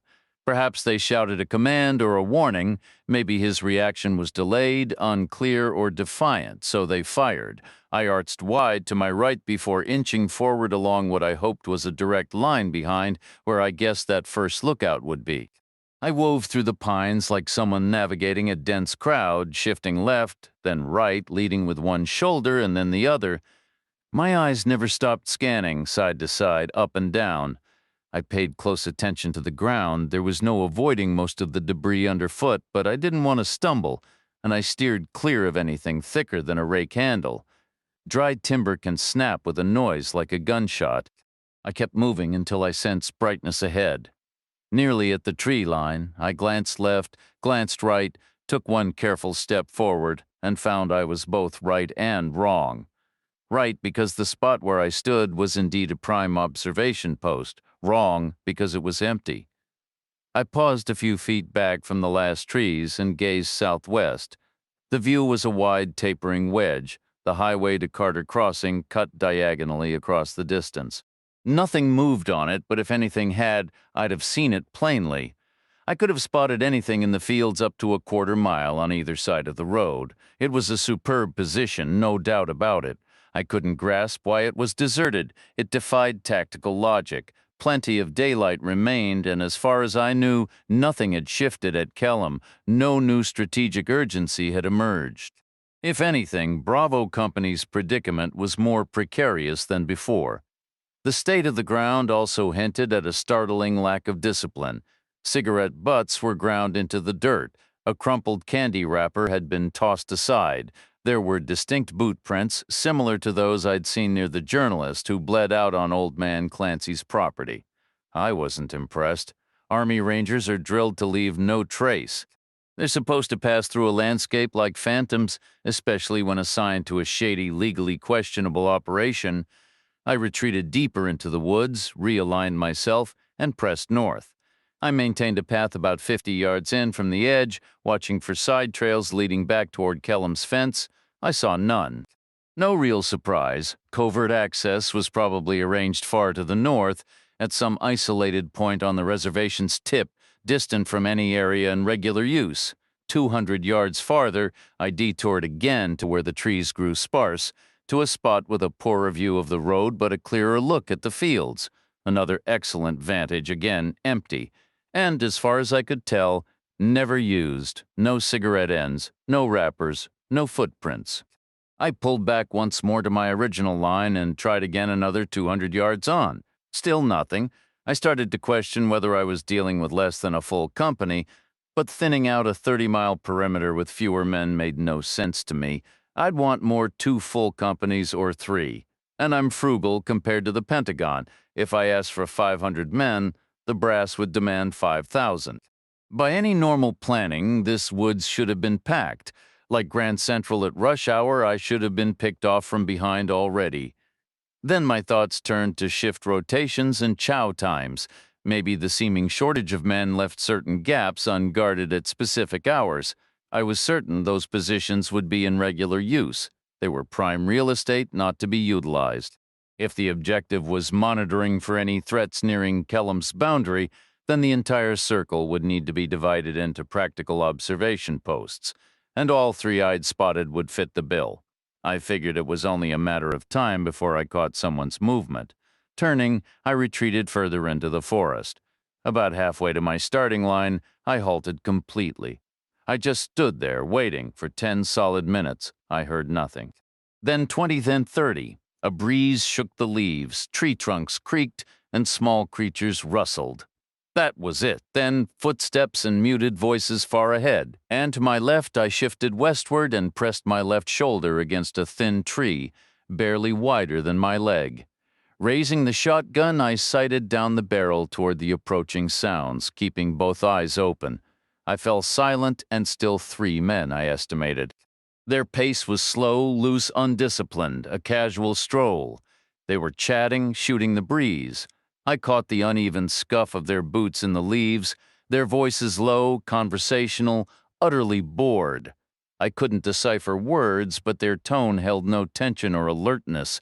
Brambles ripped, twigs snapped, and I heard hollow thuds I assumed were plastic M16 stocks bumping trees as they squeezed through tight gaps. This was no tactical advance. These weren't top-tier infantry. My mind, as it sometimes does, wandered. I pictured myself drafting a sarcastic after-action report, critiquing their sloppy demeanor. I imagined sitting in a briefing room at Benning, dryly listing their shortcomings to a panel of stone-faced senior officers, a moment of dark humor in the tense quiet. The trio seemed to be tracking south, roughly parallel to the wood's edge, maybe 20 yards in. No doubt they were returning to one of the vantage points I'd already noted. I couldn't see them, too many trees, but I could hear them well enough. They were close, passing about 30 yards to my left. I pivoted around the slender tree, keeping it between me and them, letting them pass. I didn't follow right away. I needed to be sure no others were trailing. I had no desire to slot myself into a moving line, becoming the 4th man in a procession with an unknown number behind. So I stayed put, listening intently. Nothing from the north. Only the natural sounds, wind, leaves, insects. These 3 were alone. I let their noise drift about 30 yards south before I moved after them. Their trail was easy to pick up, an informal path worn into the underbrush by repeated foot traffic over recent days. Damp, overturned leaves, broken twigs, a general sweeping of organic debris to the edges of a meandering footpath about a foot wide, faint but obvious. Compared to the undisturbed forest floor around it, that path stood out like a major highway. I followed, matching their pace without effort. I wasn't concerned about noise. Logically, as long as I was quieter than any two of them combined, none of the three would hear me. And it was easy to be quieter. It would have been harder to be noisier, short of firing the Winchester and belting out the national anthem. I closed the gap a little, putting on a brief spurt to get within 20 yards. Still no clear visual, except one fleeting glimpse of a narrow back in camouflage fatigues and the black glint of what I assumed was an M16 barrel. But I could hear them plainly. There were definitely three. The oldest of the three seemed to be in charge, judging by his tone. Another remained mostly silent, while the third had a distinct nasal voice that sounded jittery and over-caffeinated. I still couldn't decipher their words, but the cadence and tone made it clear nothing of value was being discussed. Their exchange was a lazy mix of low, sarcastic mutters, half-hearted retorts, and sporadic bursts of hollow laughter. Just three men killing time. Utterly routine. They didn't bother veering toward the third vantage point I had noted earlier. Instead, they continued straight past it, ambling along what was likely a single-file trail. The lead man's voice rose as he tossed remarks over his shoulder to the two behind him, whose replies were directed forward and away, making them almost inaudible to me. The whole vibe was one of profound boredom, tired guys stuck in a familiar, monotonous patrol. They expected no trouble, sensed no threat. They passed the second overlook without a glance and kept moving south. I trailed them about 200 yards down the path until I heard them turn right, crashing through underbrush toward the first viewpoint. 9 o'clock on my mental dial. Almost certainly the same spot where Bruce Lindsay's killers had lain in wait. I reached the turnoff and paused on the main trail, listening. They stopped about 20 yards west of me, right where I'd been earlier, just inside the tree line near the candy wrapper, footprints, and cigarette butts. I edged forward, 5 yards, then 10, and halted again. One of them let out a loud belch, sparking a round of chuckles and mockery. My guess was they'd just returned from a scheduled meal break up north and were settling back into position. I heard one of them relieving himself behind a tree, the sound of liquid splattering against the tough, hairy leaves carpeting the forest floor. Then came the soft rustle of rifle barrels pushing aside slender branches at eye level as they peered out at the open land to the west. A Zippo lighter scraped and clunked open, and moments later the smell of tobacco smoke reached me. Drawing a quiet breath, I moved closer, weaving left and right between the trunks 5 more yards, then 6, then 7, leading with my elbows as if swimming through the dense growth, the Winchester shotgun held vertical before me. The trio had no idea I was there. I could feel their presence ahead, unaware, stationary, gazing outward, the post-lunch chatter fading into quiet focus. Holding my breath, I shifted to the next tree silently. Then another and another until finally I got my first clear look at them, and I was completely baffled by what I saw. There were 3 men, just as I'd thought, standing about 15 feet away, the width of a modest room. All had their backs to me. The eldest was gray-haired and heavy-set, squeezed into Vietnam-era olive-drab fatigues that were too tight. He carried an M16 rifle, and the butt of a Beretta M9 semi-automatic pistol peeked from a webbed holster on his belt, a standard U.S. Army 9mm sidearm, just like the rifle. On his feet were worn paratrooper boots, his head was bare. The second man was younger and slightly taller, but not much slimmer. Sandy-haired, he wore what I was sure were Italian Army combat fatigues, similar to American issue, but with a sharper cut. He held an M16 by its carrying handle, right-handed, with no visible sidearm.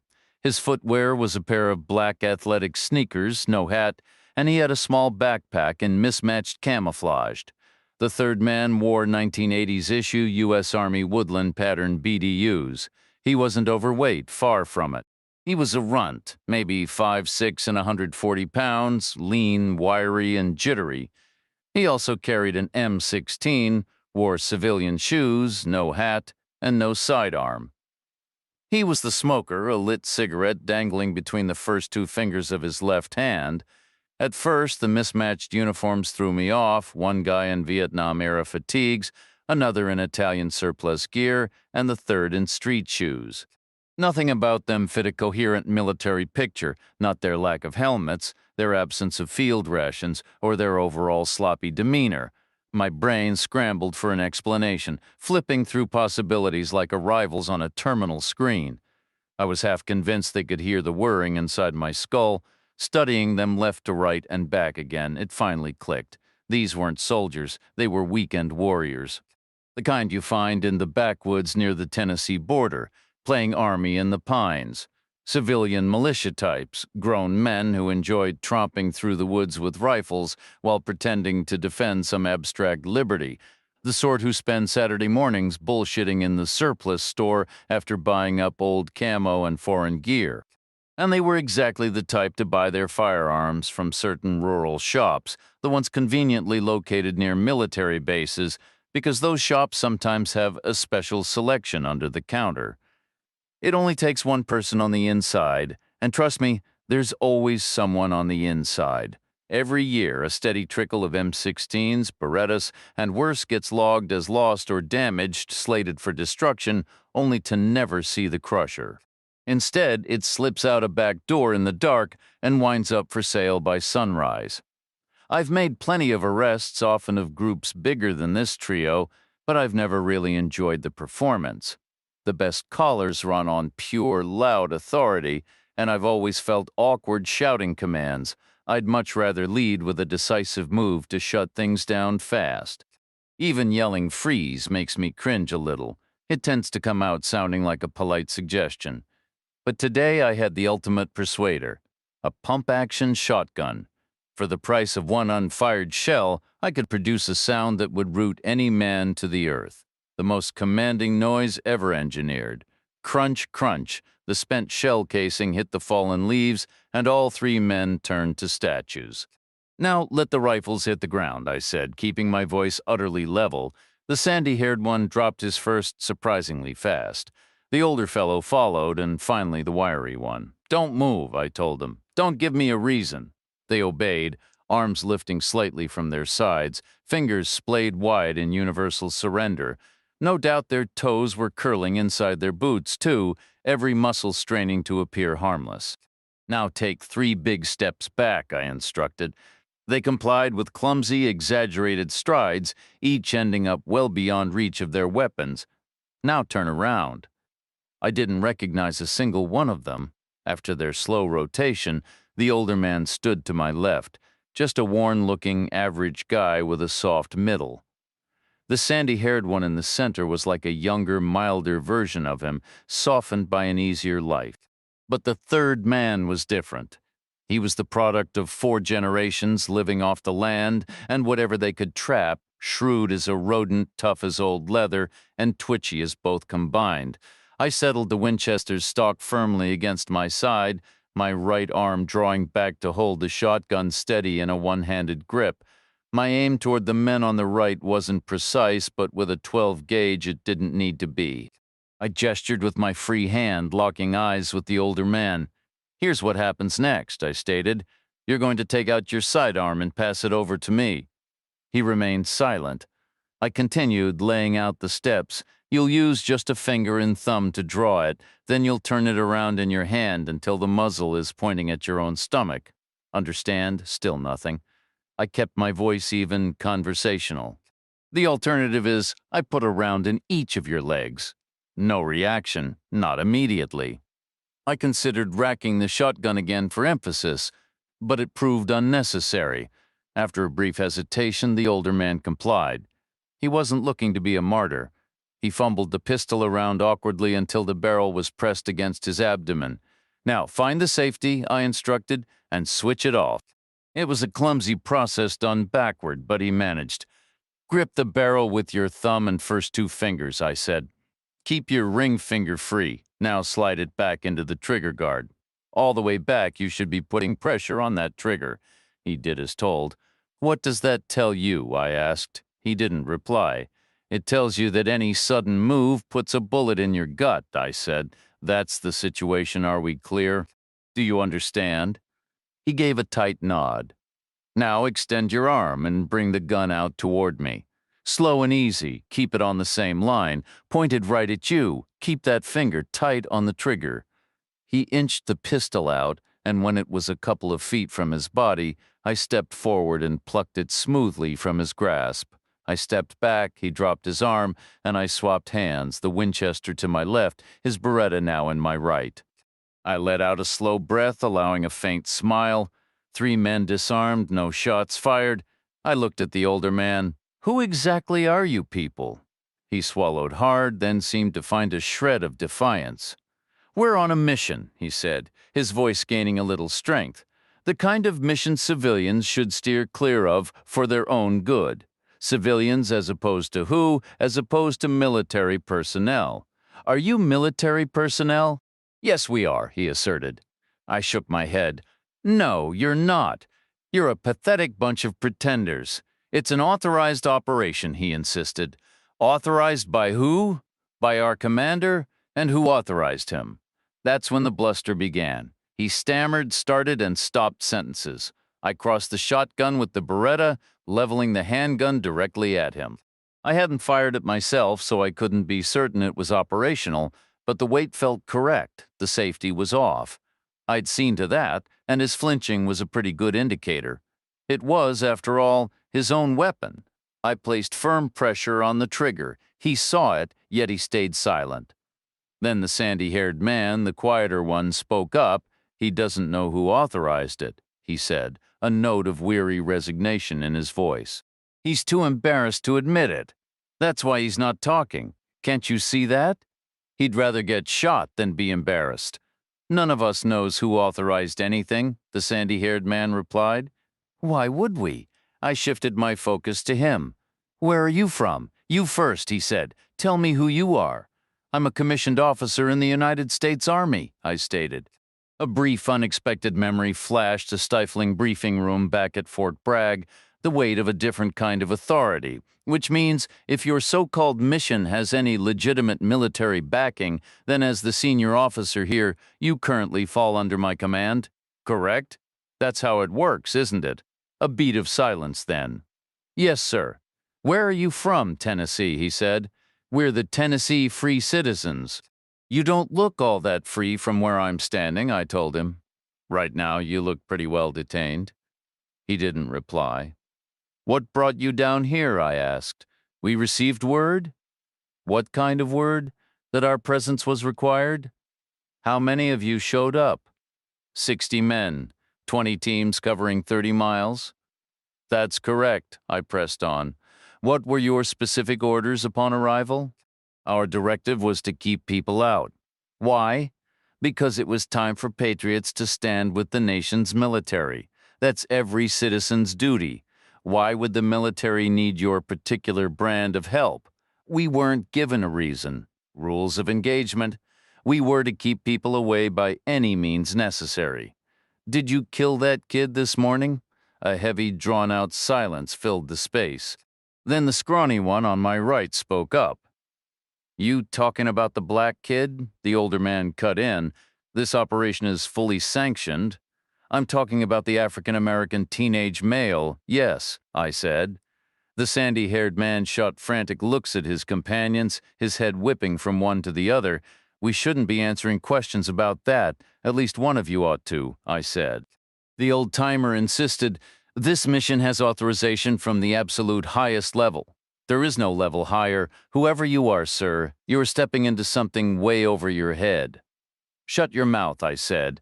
The sandy-haired guy locked eyes with the runt. Don't say another word. I turned to the little man.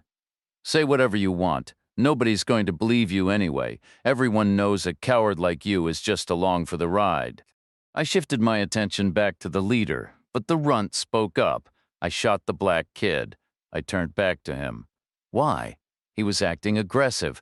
I shook my head slowly. I saw the body. The entry wound was high under the arm, no damage to the arm itself. I think his hands were in the air. I think he was surrendering. The runt gave a dismissive sniff. I suppose it could have looked that way. I uncrossed the rifle and the handgun, raising the Beretta. I aimed it directly at his face. Tell me about yesterday. He stared back, a cold calculation in his beady eyes. He decided I was bluffing. We were positioned north of here yesterday, and I guess you could say I'm batting 1,000 this season. Who patched him up? The sandy-haired man answered quickly. I did. It was an accident. We were just following orders. I turned my aim back to the runt. Say it again about lining up your sights on a 16-year-old kid with his hands raised. I adjusted my aim a fraction, centering it on his forehead. A nasty grin spread across his face. Maybe he was just waving hello. I pulled the trigger. The gun performed flawlessly. The report was a sharp crack that echoed through the trees, sending birds scattering into the sky. The spent cartridge ejected, pinged off a birch trunk and struck my thigh. The runt's head disintegrated, spraying the leaves behind him, and he dropped straight down, collapsing into a loose, graceless heap only possible for the newly and violently dead. I waited for the ringing in my ears to fade. I looked at the two men left standing. Your so-called mission is over, effective immediately. The Tennessee Free Citizens are hereby disbanded. They are out of business. You two go spread the word. You have 30 minutes to get your sorry selves out of my woods. You have 1 hour to be out of this state entirely. All of you take any longer, and I'll have a ranger company hunting you down. Now, get lost. For a moment, the two survivors just stood there, frozen, their faces pale masks of shock and terror. Then reality snapped back into place, and they ran. They didn't just jog, they flat-out sprinted for their lives. I listened to the sound of their frantic retreat until it dissolved into the quiet of the forest. It took a while, but eventually they were gone, and I knew with certainty they wouldn't be coming back. They had suffered a loss, and that kind of thing didn't sit well with them. I had no doubt they'd turn the guy into a martyr, but I was just as certain they'd go to great lengths to avoid joining him in that so-called glory. Blood and brains are stark realities, and reality is an uninvited guest in a world built on fantasy. I thumbed the safety on the Beretta and slipped it into my pants pocket, then untucked my shirt to let the fabric fall over it. Turning back the way I'd come, I led with one shoulder and then the other, weaving between the pines with the Winchester held vertical in front of me. Elizabeth Devereaux was waiting right where she'd said she would be beside her car, a couple of yards from the edge of the woods. When I stepped out in front of her, she gave a little start but recovered almost instantly. Maybe she didn't want to offend me by acting shocked I'd made it back. Or maybe she didn't want to let on she'd been worried. Possibly both. I kissed her lightly on the mouth, handed over the Winchester, and she asked, "What happened out there?" "There's some sort of citizens group from Tennessee," I told her. "A half-baked amateur militia playing soldier. They're pulling out now." I heard a pistol shot. One of them was so full of remorse he decided to end things. Did he have reason to be remorseful? More than your average person. Who brought them here? That's the million-dollar question, isn't it? I gave her back the spare shotgun shells from my pockets. She made me put them in the trunk myself. Then we drove toward town, the new Beretta pressing uncomfortably against my leg the whole way. We passed through the darker part of Carter Crossing, bumped over the railroad tracks, and pulled into the sheriff's department lot. Devereaux's territory, a place that felt like safety, she said. "Go grab some coffee. I'll be back soon." "Where are you headed?" "I have to tell Mrs. Lindsay about her son. That won't be easy." "No, it won't." "Want me to come along?" "No," she said. "That wouldn't be right." I watched her drive off, then walked to the diner for coffee and for the phone, keeping my mug close on the hostess stand. I dialed Stan Lowry's office. He answered himself. I said, "You're still there, still employed. Hard to believe. That joke's getting old, Reacher. You'll miss these days like the last warmth of a dying fire." "What do you need?" "From life in general?" "That's a deep question. From me." "I need plenty from you," I said. "Right now, I need you to run some names. Check every database you can access civilian records, government files if possible. Call the DC police and see if they'll play along. Try the FBI too, assuming anyone there still answers when you call officially or off the books. Way off the books. What names? Janice May Chapman, I said. That's the victim, correct? One of them, yes. And Audrey Shaw, I said. Who is she? I don't know. That's why I want you to look. In connection to what? She's a loose thread tied to another loose thread. Audrey Shaw, he repeated slowly, like he was writing it down. What else? How close is Garber's office to yours? Just on the other side of the stairwell. I need him on the line. So go get him. Drag him over by the collar if you have to. Why not just call him directly? Because I want him on your phone, not his. No reply, just the thud of the receiver being set down, a grunt as he stood, and the sigh of his chair cushion decompressing, then silence, which was costing me money since I was on a payphone. I fed it another quarter and waited. Minutes ticked by. I started to wonder if Garber was digging in his heels, refusing to come, but then the phone was lifted, and his familiar voice came on. What the hell do you want now? I want to talk, I said, so call me back. We've got switchboards and extensions. They're monitoring your line. Isn't that clear enough? You're a pawn in this, just like I am, which means trusting someone else's information is the safer bet? Garber was silent for a moment. Possible, he finally replied. What do you have? The people outside Kellam weren't official. They were a local militia, part of some fringe network of so-called patriots. Their story was that they were here to protect the base from what they called unfair targeting. Well, it is Mississippi, he said. What else would you expect? They were from Tennessee, actually, I corrected him. And you're missing the bigger picture? They didn't just wander into town. They weren't tourists or folks out for a drive. They were deployed. Someone contacted them. Someone who knew the precise time, location, method, and reason they'd be needed. Who has that kind of intel? Someone who had the full story from the very beginning. And where do we find a person like that, somewhere up the chain of command? Exactly, I said. Any thoughts on who? None whatsoever. You're certain? I need you to share what you know, I'm sure. You're as informed as I am on this. All right, head back to your office. I'm going to call you in 5 minutes. Don't pay attention to what I say. It won't make much sense. Just stay on the line long enough for any recording devices to get a good, clear take. Hold on, Garber interrupted. There's something you should know. What is it? There's news from the Marine Corps. What kind of news? It's about Elizabeth Devereaux. There's some kind of issue. Be more specific. I don't have all the details yet. They're being extremely tight-lipped, making a huge fuss about access.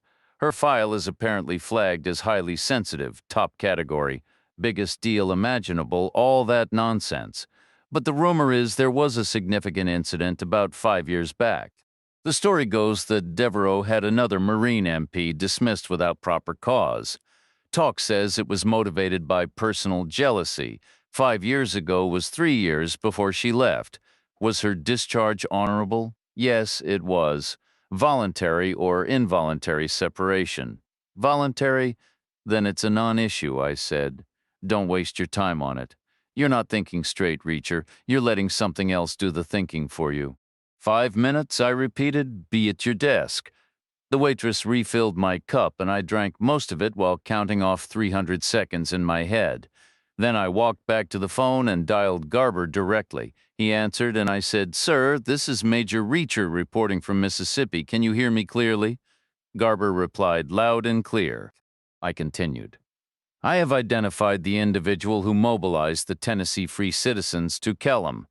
That mobilization constituted part of a criminal conspiracy resulting in 2 homicides and 2 felony assaults. I have a scheduled appointment at the Pentagon for the day after tomorrow.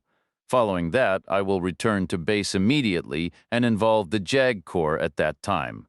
Garber was sharp. He caught on instantly and played his role perfectly. He asked, "Who was the individual?" I said, "I'll be keeping that name to myself for the next 48 hours if you don't mind." Garber said, "Understood."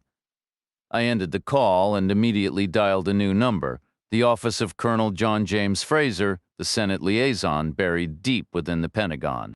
I spoke to his scheduler and secured a noon appointment in his office for the day after next. I didn't give a reason I couldn't, since I didn't have a real one. I just needed to be inside that massive building, a piece of bait for a trap. Afterward, I took a seat at a table to wait for Devereaux. I figured a woman with her appetite wouldn't be long. Devereaux arrived half an hour later, her face pale and strained. Delivering death notifications is never easy.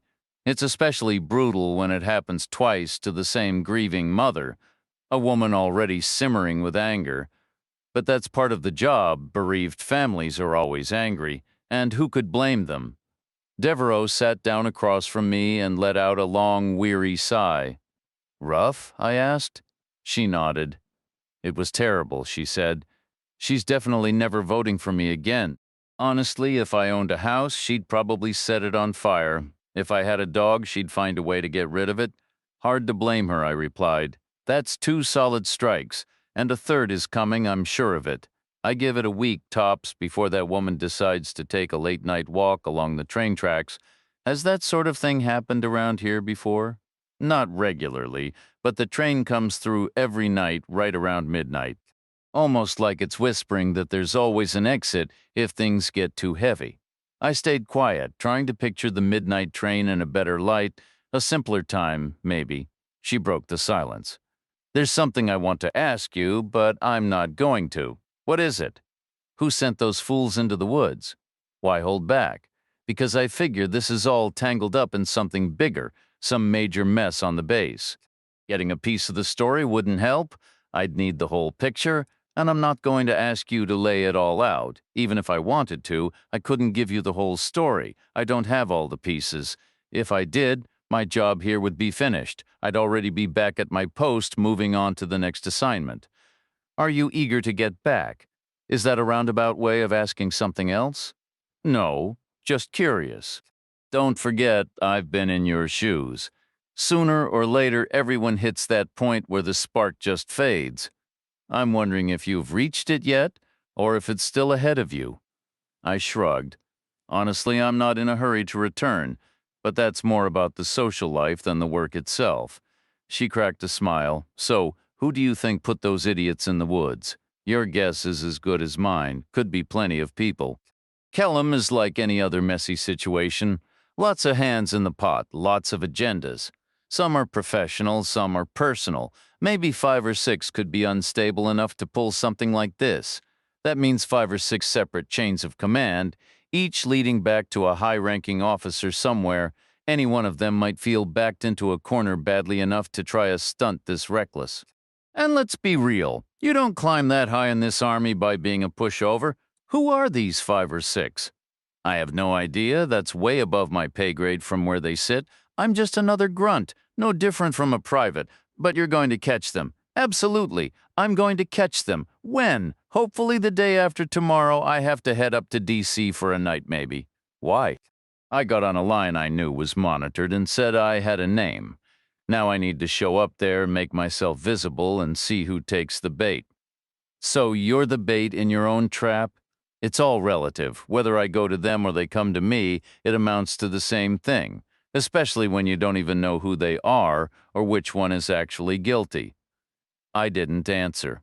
She nodded slowly. "I get it. Sometimes you have to stir the pot to see what floats to the top. If you want to know whether the stove is hot, sometimes you just have to touch it. You must have been a pretty good cop." "I still am a pretty good cop." "So when did your light go out?" "Back with the Marines. I mean, when did it stop being something you enjoyed?" "Right about where you are now," she said. "For years you brush off the little things, the petty stuff, the daily frustrations, but they pile up so fast that one day you realize an avalanche is just a bunch of tiny snowflakes, and nothing's much smaller than a snowflake. Suddenly, you understand that the small things, they're the big things. Was there one specific moment? No, nothing dramatic. I got through okay. Never had any major issues. Really? All 16 years? I hit a few minor bumps along the way, dated the wrong guy a couple times, but nothing worth dwelling on. I made it to CW05, after all. That's as high as it goes for some of us." "You did well." "Not too shabby for a country girl from Carter Crossing." "Not shabby at all." She looked over. "When are you heading out?" Tomorrow morning, most likely. It's going to be a full day's trip to get there, I said. I can have Pellegrino drive you to Memphis. That's not necessary, I replied. Please do it for me, she insisted. I like any excuse to get Pellegrino out of the county. Let him total his car or run over some poor soul in another jurisdiction saves us the paperwork. Has he done that sort of thing around here? We don't exactly have pedestrians here. It's a quiet town. Quieter than it's ever been, honestly. Because of Kellum? This place is fading, Reacher. We need that base operational and soon. Maybe I can make some progress in D.C. I hope so, she said. We should have lunch now. That was the plan.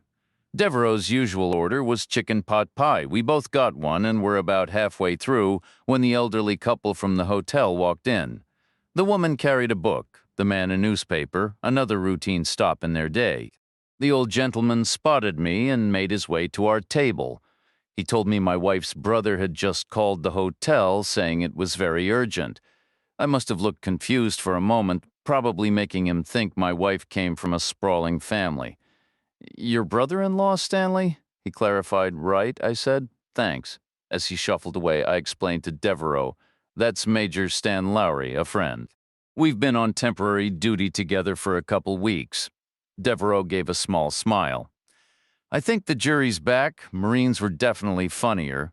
I went back to my pie, but she nudged. If it's urgent, shouldn't you call him back? I set my fork down. Probably, but don't touch my lunch. For the third time that day, I walked back to the payphone and dialed. Lowry picked up on the first ring. Are you sitting down? He asked. No, I'm standing at a payphone in a diner. Well, brace yourself. I've got a story for you about a woman named Audrey. I leaned against the wall by the phone, not because I expected to be knocked over by shock, but because Lowry's stories tended to be epics. He saw himself as a master storyteller, one who loved deep background and exhaustive context. He usually wanted to start at the dawn of time. Right when cosmic dust was just thinking about forming planets, he began. Audrey is a very old name, you know. The only way to shortcut one of Lowry's rambles was to interrupt. First, I said, it's Anglo-Saxon. A shortened form of Aethelthryt or Etheldreda means noble strength. There was a Saint Audrey in the 600s, patron saint of throat problems. How do you even know that? I had to look it up. I know a guy whose mother is named Audrey, he told me. My point is, it's not a common name anymore. It was ranked 173 in the last census. More popular in France, Belgium, and Canada, mostly because of Audrey Hepburn. You know all this from some guy's mom? His grandmother, too, both named Audrey. So you got a double dose of trivia. Felt like a double dose of something. Audrey Hepburn wasn't European. Canada isn't in Europe. They speak French there. I've heard it. Audrey Hepburn was absolutely European, English father, Dutch mother, born in Belgium. She had a British passport. Whatever.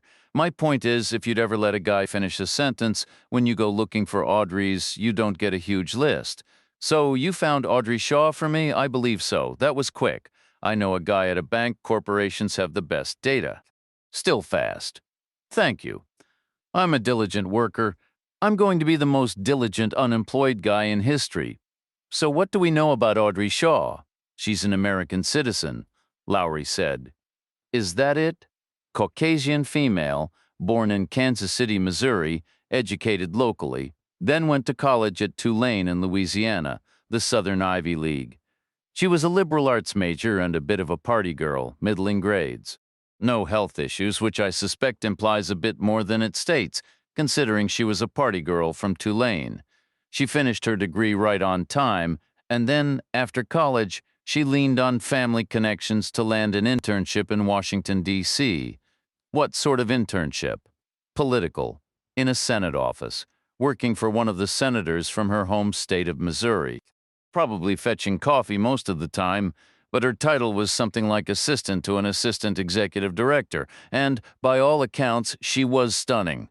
The kind of beauty that made powerful men forget their own names. So, what do you think happened next? She slept her way up, I said. She had an affair. Lowry corrected with a married man, all those late nights the supposed glamour. The sheer thrill of parsing the fine print in trade agreements with Bolivia. You can imagine the scene. Honestly, I don't know how those people stand the adrenaline. Who was he? The senator himself, Lowry said, the top guy. The official record gets pretty fuzzy from there for obvious reasons. It was buried deep. But reading between the lines, it was a passionate mess. Between the sheets, definitely a major scandal. Word is, she actually fell in love. If the record is fuzzy, where are you getting this? The FBI, Lowry said. Plenty of them still talk to me, and trust me, they keep tabs on this kind of thing for leverage. Ever wonder why the FBI's budget never gets cut? They know too many secrets about too many politicians for that to ever happen. How long did it go on? Senators run for re-election every 6 years, so they usually spend the first 4 indulging every whim and the last 2 pretending they never did. Young Ms. Shaw got the tail end of the indulgence phase, and then she was given a friendly pat on the backside and shown the door. Where is she now? This is where it gets good, Lowry said. I pushed away from the wall and glanced at Devereaux. She seemed fine, focused on finishing what was left of my pie. She was leaning over the table, picking it apart, devouring it really in my ear. Lowry continued, I've got rumors and I've got hard data. The rumors are from the FBI. The data is from the databases. Which do you want first? I leaned back against the wall. The rumors, I said, always more entertaining. All right, the rumors suggest young Ms.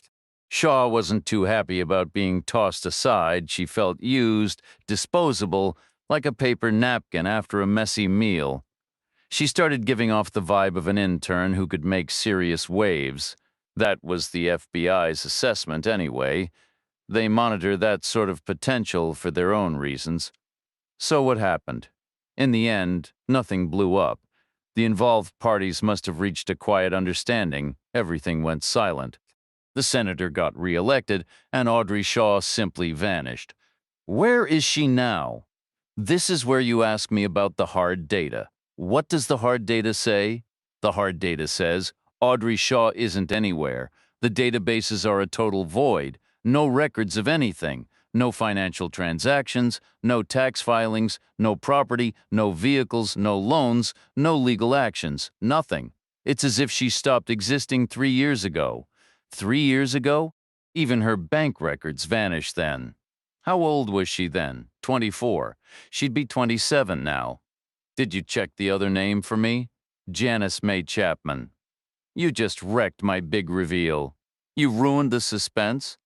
Let me guess, I said. Chapman is the complete opposite. There's nothing before 3 years ago. Correct? They were the same person, I said. Shaw changed her identity, part of the settlement, presumably. A hefty payoff and a brand new paper trail. Almost like witness protection. Maybe it was witness protection. Those guys would do a favor for a senator. It's an IOU for the future. And now she's dead. End of story. Anything else? Of course there's something else, I said. There was still one final question, the big obvious one hanging in the air. The question was barely out of my mouth before I knew the answer. I could feel it, a cold dread whistling toward me like a mortar shell, perfectly aimed to detonate right beside my ear. Who was the senator, I asked. Carlton Riley, Lowry replied. Senator Riley from Missouri, the chairman of the Armed Services Committee, the man in charge. I returned to our booth just as the waitress delivered 2 slices of peach pie and 2 steaming mugs of coffee. Devereaux dug in without hesitation, still hungry despite the full chicken pot pie she'd already finished. I gave her a pared-down version of what Larry had told me, leaving out the specific names and the state. She took a bite of pie, then asked, Why did you even mention Audrey Shaw to him in the first place? It was a guess, I said. 50-50 odds. Either Butler's friend messed up the case numbers, or she didn't. I didn't want to assume anything. Does any of this actually help us, she asked. Those were small words, but they carried a lot of weight. Help us. It didn't help me. Not with Janice May Chapman's case. Rosemary McClatchy and Shauna Lindsay were now shrouded in a stranger, murkier light because of Lowry's information. But for Devereaux, this was a game changer. With Chapman, at least, it slashed the odds of local involvement down to virtually 0, because it skyrocketed the likelihood that the trouble had come from my world. It might narrow the field, I said. Think about it. If a U.S. Senator has a serious problem, which specific branch of the military machine is going to jump? Senate liaison, she answered immediately. That's exactly where I'm headed the day after tomorrow. How could you possibly know that? I didn't know, she said, a flicker of frustration in her eyes. It was a shot in the dark. I just needed a credible reason to be in that building. Hold on, she said, putting her fork down. This doesn't add up. Why would the Army get involved over a senator's personal problems with some woman? That's a civilian issue. Senate liaison doesn't mobilize every time a politician misplaces his wallet. There would have to be a direct military link, and there is no link between a civilian senator and his civilian ex-girlfriend, no matter where she was living. I stayed quiet. She stared at me. Are you implying there is a connection? I'm not implying anything, I said, keeping my expression blank. Literally, watch my lips. They aren't moving. There can't be a connection. Chapman wasn't in the Army, and senators certainly aren't either. I said nothing. Her mind raced ahead. Did she have a brother in the service? A cousin? My God, is her father in the Army? He'd be in his 50s now? The only reason to stay in that long is if you're having the time of your life, and the only way to do that is to be a very senior officer. Is that it was Janice Chapman, a general's daughter, or Shaw, whatever her real name was? I remained silent. She pressed on. Lowry said she got the internship through family connections, right? What else could that mean? We're talking about having a sitting senator who owes you favors. That's huge. Her father would have to be at least a 2-star general. I gave her nothing. She locked eyes with me. I can see what you're thinking, she said. I didn't respond. I didn't get it right, she conceded, her tone shifting from urgent speculation to something colder, more analytical. That's it, isn't it? I'm on the wrong track. Chapman had no family in uniform. It's something else entirely. I said nothing. She leaned back, pie forgotten. Maybe it's the reverse. Maybe the senator is the one with a relative in uniform. You're missing the bigger picture, I finally said. If Janice May Chapman was a sudden short-term problem that needed a sudden short-term solution, why was she killed in the exact same manner as 2 other completely unconnected women 4 and 9 months ago? Are you saying it's just a coincidence, that it has nothing to do with the senator at all? It's possible, I said. Then why the major panic, the cover-up? Because they're terrified of the blowback, I said, in a general sense. The sheer political fallout if any of this ever saw the light of day. They're determined to keep any hint of scandal away from a specific unit. The one with the senator's family connection? Let's leave that alone. Weren't they concerned about repercussions earlier? 4 months back and 9. They weren't aware of those earlier incidents. Why would they be? But Chapman stood out. She had a double dose of attention. Her name was in the records, and she was white. What if it wasn't just chance? Then someone was clever, I replied. They handled an immediate issue by mimicking a method used in 2 unrelated prior cases. Very effective cover. So you're suggesting there might be 2 different killers involved? It's a possibility, I said. Maybe McClatchy and Lindsay were straightforward homicides, and Chapman was staged to resemble them by a different person. We finished our coffee and dessert. Devereaux mentioned she had paperwork to handle. I asked if she'd object to me paying another visit to Emmeline McClatchy. What for? She asked. Boyfriends, I said. It seems both Lindsay and Chapman were seeing a soldier with a blue car. I'm curious if McClatchy will complete the pattern. That's quite a hike. I'll figure out a quicker route, I told her. The local layout was starting to form a map in my mind. No reason to trek 3 sides of a rectangle, first north to the Kelham Road, then east, then south again to the McClatchy place. I was already roughly level with it. I was sure I could find a way across the railroad tracks well before the official crossing. A direct line east, one side of the square. Devereaux said, be kind to her. She's still very fragile. I'm certain she always will be, I said. I don't imagine that kind of pain fades quickly, and don't mention anything about pregnancy. I won't, I said. I headed south on Main Street generally toward Dr. Merriam's office, but I intended to turn east well before reaching it. I spotted a place to do just that within about 300 yards. A dirt road mouth was tucked into the trees. A rusted fire hydrant stood 10 yards in, which meant houses had to be farther along. I found the first one 100 feet later. It was a dilapidated, sagging structure, but it was occupied. At first glance, I thought it might belong to the McKinney cousins, given the condition and the fact a black, brush-painted pickup truck sat on a patch of dirt that might have once been a lawn, but it was a different model, different age, different size, though the neglect was the same. Clearly, northeastern Mississippi wasn't exactly a hotspot for professional auto body shops. I passed two more houses in similar states. The fourth place was worse. It was abandoned. A mailbox was swallowed by tall grass. The driveway was overgrown. Bushes and brambles pressed against the door and windows. Weeds filled the gutters. Green slime streaked the walls, and a cracked foundation was invaded by creeper vines thicker than my wrists. It stood alone on a couple of acres that might have once been meadow or pasture, now just a thicket of briars crowded with saplings about 6 feet tall. The place had clearly been empty a long time, more than months, maybe a couple of years. But there were fresh tire tracks across its entrance. Seasonal rains had washed dirt down small slopes and left a smooth, puddled layer of mud in the dip between the road and the driveway. The heat had baked that mud to a fine powder like dry cement. A four-wheeled vehicle had crossed it twice in and out. The tires were broad, with treads meant for regular pavement, not new, but properly inflated. The tread pattern was perfectly preserved. The marks were recent, definitely made after the last rainfall. I stepped carefully to the side, avoiding leaving my own prints next to the tire marks. I vaulted over the ditch and pushed through a thicket of waist-high weeds until I reached the edge of the driveway. The path of the vehicle was clear in the crushed vegetation. Stems were snapped, oozing a dark, sticky sap. Tougher plants had merely bent, springing back with oily smears from an undercarriage. It was obvious no one had gone into the house. The wild growth around the doors and windows was completely undisturbed. I continued past the silent structure and a small tractor shed moving into the open area behind. The place felt profoundly isolated. Ahead and to either side were stands of trees. The only witnesses above were a pair of turkey vultures tracing lazy, patient circles in the sky. I passed a long-forgotten vegetable plot, its perimeter marked by a rusted wire fence meant to keep rabbits out. Only an archaeologist could have identified what once grew there.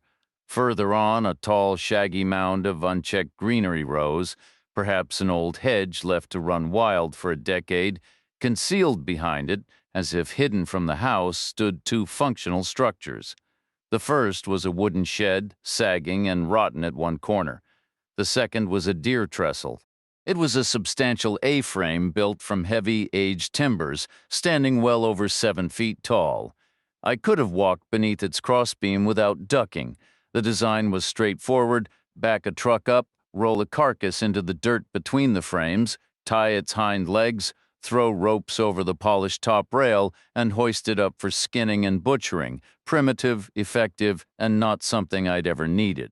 My stakes came from the officers' club with considerably less effort. This trestle could have been half a century old, its wood hardened by time with patches of green moss on the north-facing surfaces. The top rail was worn smooth from years of rope friction. There was no telling when it was last used, but the ground between its legs had been recently disturbed. The top few inches of what should have been hard-packed, ancient earth had been dug out, leaving a shallow pit about 3 feet square.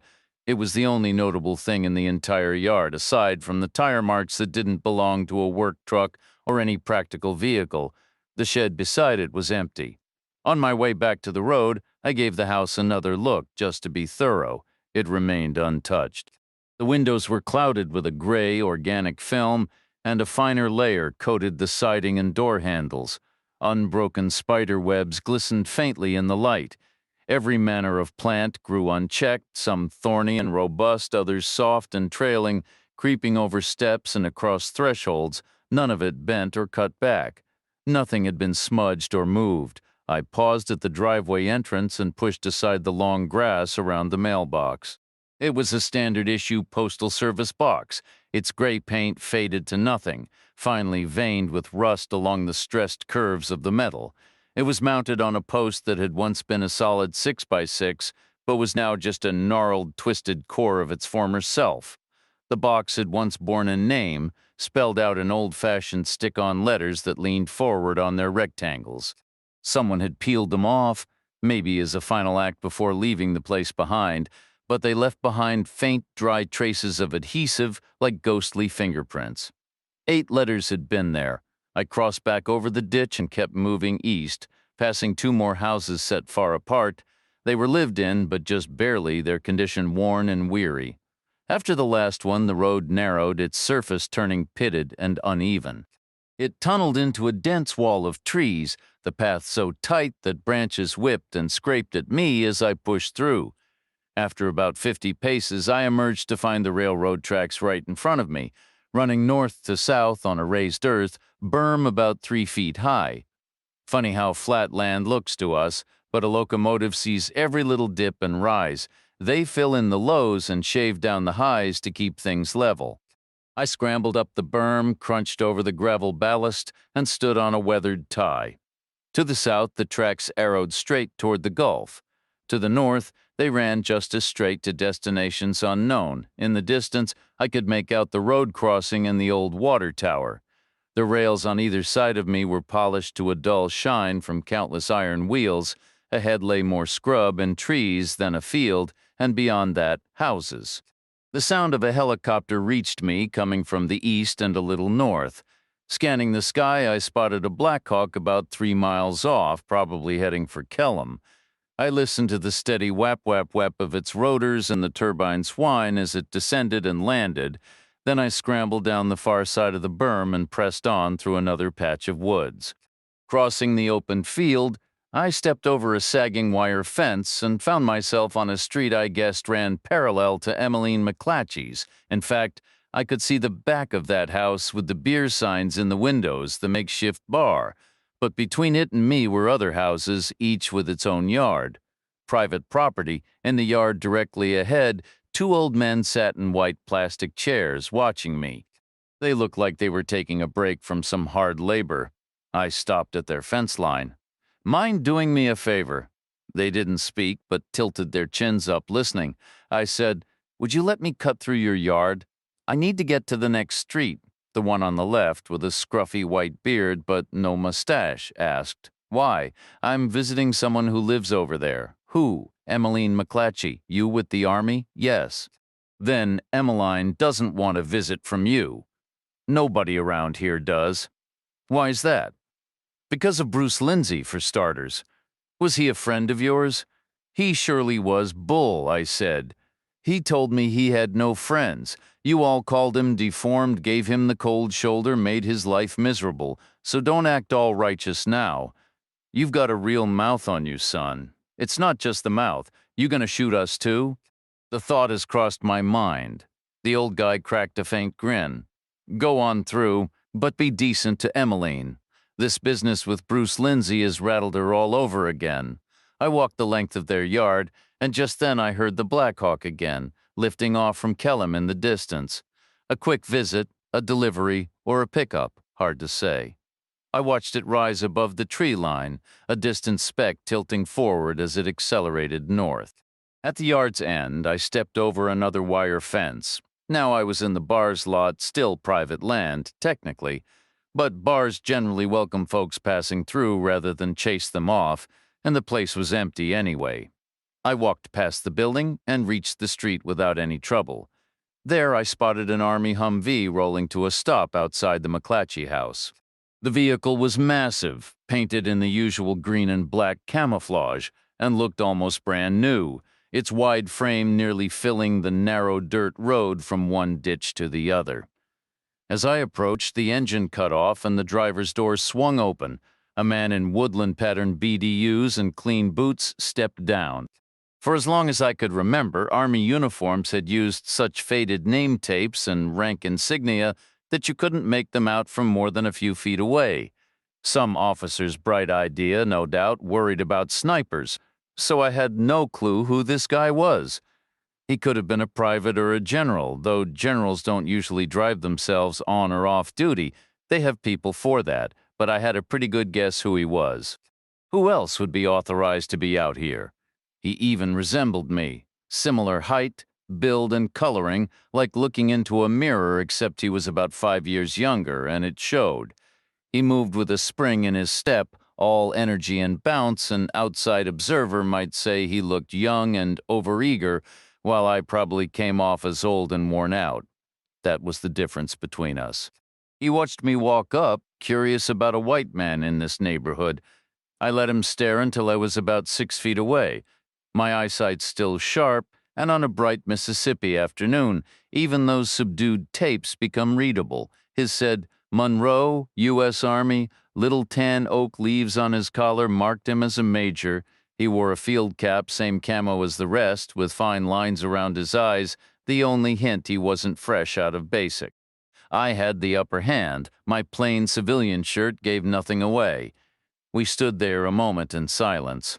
I could smell diesel and hot rubber from the Humvee, hear its engine ticking as it cooled and the breeze rustling through the shade tree in Emmeline McClatchy's yard. Then I extended my hand. Jack Reacher. He shook it. Duncan Munro, what brings you here? I asked. Let's sit in the truck a spell, he said. Inside, the Humvee felt just as wide, but most of the space was eaten up by a huge transmission tunnel. The front seats were small and set far apart, like we were sitting in separate lanes of traffic, which suited both our moods just fine. Munro broke the silence. The situation is changing. The situation is always changing, I replied. Get used to it. The officer in question has been relieved of his command. Reed Riley? We're not supposed to use that name. Who's going to know? You think this truck is wired for sound? I'm just trying to follow protocol. Was that him in the Black Hawk? Munro gave a nod. He's headed back to Benning. After that, they'll stash him somewhere out of sight. Why? There was some major panic a couple hours back. Phone lines were burning up. I don't know the details. Kellam just lost its quarantine force, that's why. That again? There never was a quarantine force. I told you that. I just met them, a bunch of civilian yahoos. Like Ruby Ridge, but even less professional. Honestly, it's almost impressive how some folks manage to turn paranoia into a hobby. Why do people do stupid stuff like that, he asked. They envy our glamorous lives, I said, the sarcasm thick enough to cut. What a joke, as if any of this was glamorous. What happened to them? I chased them off. So someone decided they had to pull Riley. You're not going to be popular for that. I don't want to be popular. I want to get the job done. This is the military, not some high school drama. He's the son of a senator, building his own reputation. Did you know the Marine Corps has lobbyists in Washington? I nodded. I've heard that. Well, this was our version of it. I stared out the window at the McClatchy house, taking in its sagging roof, the siding streaked with dirt, the narrow, unwelcoming windows, and the sprawling oak tree in the yard. Why are you really here? I asked. For the same reason you ran off those troublemakers, Munro replied. I'm here to finish the job. What's your angle? I looked into the other two women you named. There were informational memos in the executive officer's files. I started connecting dots from things I've heard around the base. It appears Captain Riley has quite a reputation with women.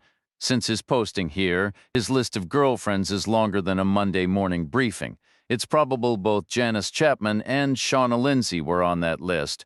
I'm here to see if Rosemary McClatchy makes it a perfect 3 for 3. That's why I came, too. Great minds, Munro said with a shrug. Or maybe we're both just stubborn. Did you bring a photo? He unbuttoned the right pocket on his uniform shirt just below his name tape. He pulled out a thin black notebook, flipped it open, and slid a photograph from between its pages. He passed it to me across the car's console. Captain Reed Riley, my first look at his face. It was a color photo, likely for a passport or some official document that didn't allow hats. He appeared to be in his late 20s, with a solid, defined build, not too heavy, not too lean. He was tanned, sporting a bright, easy smile that showed very white teeth.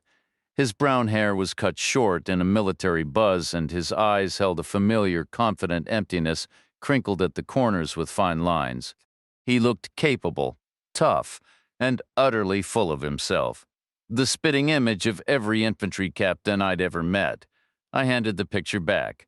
Getting a positive ID might be a long shot. I imagine all those Rangers look pretty much the same to an elderly woman. Only one way to know for sure, Munro said, pushing his door open. I got out on my side and waited as he came around the front of the car. He paused before we walked to the door. Here's another piece that came up when I was connecting those dots, something you might find interesting. Sheriff Devereaux isn't a lesbian. She's another notch on Riley's bedpost, too. From what I gathered, they were seeing each other less than a year ago. Then he moved past me and stepped up to Emmeline McClatchy's door. She answered after the second knock, greeting us with a cautious, polite demeanor. She remembered me from my previous visit. She listened intently as Munro introduced himself, then invited us into a small, close room. It held two wooden spindle-back chairs flanking a fireplace with a worn rag rug on the floor.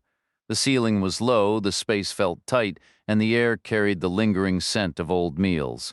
3 framed pictures hung on the wall, one of Martin Luther King, Jr., one of President Clinton, and a third of Rosemary McClatchy. It was from the same series as the photo in the sheriff's file, but somehow even more vibrant. A friend with a camera, 1 roll of film, a sunny afternoon, a frame, a nail, and a hammer, that was all that remained of a life. Emmeline and I took the chairs by the fireplace, leaving Munro standing on the rug. In the cramped room, he looked as oversized and out of place as I felt. He took the photograph from his pocket again, holding it face down against his chest. "Mrs. McClatchy," he began, "we need to ask you about your daughter Rosemary's friends." "My Rosemary had many friends," she said, "specifically a young man from the base she might have been seeing," Munro clarified. "Seeing, spending time with, dating, in other words." "Let me see the picture." Munro leaned forward and handed it to her. She tilted it in the light from the window, her eyes studying it carefully. She looked at the photograph and asked, "Is this man a suspect in the white girl's death?" Munro replied, "We can't be certain, but we haven't eliminated him. Nobody showed me any pictures when Rosemary was killed. Nobody brought pictures to Mrs. Lindsay when Shauna died. Why is that different now? Because the Army made a serious error," Munro admitted. "There's no justification for it. I can only say things would have been handled differently if I or Major Reacher here had been involved from the start. Beyond that, all I can offer is an apology." She studied his face, and I did the same. Then her gaze returned to the photograph. "His name is Reed Riley," she said quietly. "He's a captain with the 75th Ranger Regiment. Rosemary mentioned he led Bravo Company. So they were in a relationship. For nearly 4 months, she was starting to imagine a future with him. Was he imagining the same? Men will say whatever they think you need to hear. When did it stop? 2 weeks before she died. Do you know why? She never told me. Do you have a theory?" Emmeline McClatchy met our eyes. I believe she was expecting a child. For a long moment, the small room was utterly still. Then Emmeline spoke again, her voice softer. "A mother senses these things. Her appearance changed. Her manner was different. Even her scent was not the same. At first there was a quiet joy about her, but it faded into something heavy and sad. I waited for her to come to me. I thought she would when she was ready. But time ran out." Munro allowed a respectful pause before asking, "Did you ever see Captain Riley again after their relationship ended?" Emmeline nodded. "He came by to pay his respects a week after we buried her." "Do you believe he was responsible for her death?" "You're the investigator, not me. I believe a mother's intuition is powerful," Rosemary said. "His father was a man of influence. Politics, maybe. Something where appearances are everything. I think having a black girlfriend was acceptable for Captain Riley, but a pregnant one was not." Emmeline had said all she intended to say. We thanked her and made our way back to the Humvee. Once inside, Munro let out a low breath. "This is getting very dark. Did you manage to speak with Shauna Lindsay's mother?" I asked. She refused to say a word, chased me off her porch with a broom. How reliable is the information about Sheriff Devereaux's past involvement? Solid, they dated. He broke it off. She didn't take it well. From what I can gather, Rosemary McClatchy was next in line after that. Was it his car that was wrecked on the track? The Oregon DMV confirms it was, based on the plate you found, a blue '57 Chevy. More of a beater than a classic. Did he provide an explanation? He provided a lawyer. Can you place him as Jenny Chapman's boyfriend, too? Not with any certainty. She was a socialite, seen with plenty of men. She couldn't have been serious with all of them. She had the same reputation at Tulane. Is that where she studied, apparently? He gave a wry smile. If you lined up all the Tulane co-eds end to end, I wouldn't be shocked. Did you know Janice Chapman wasn't her real name? What do you mean? She was born Audrey Shaw. She changed it 3 years ago.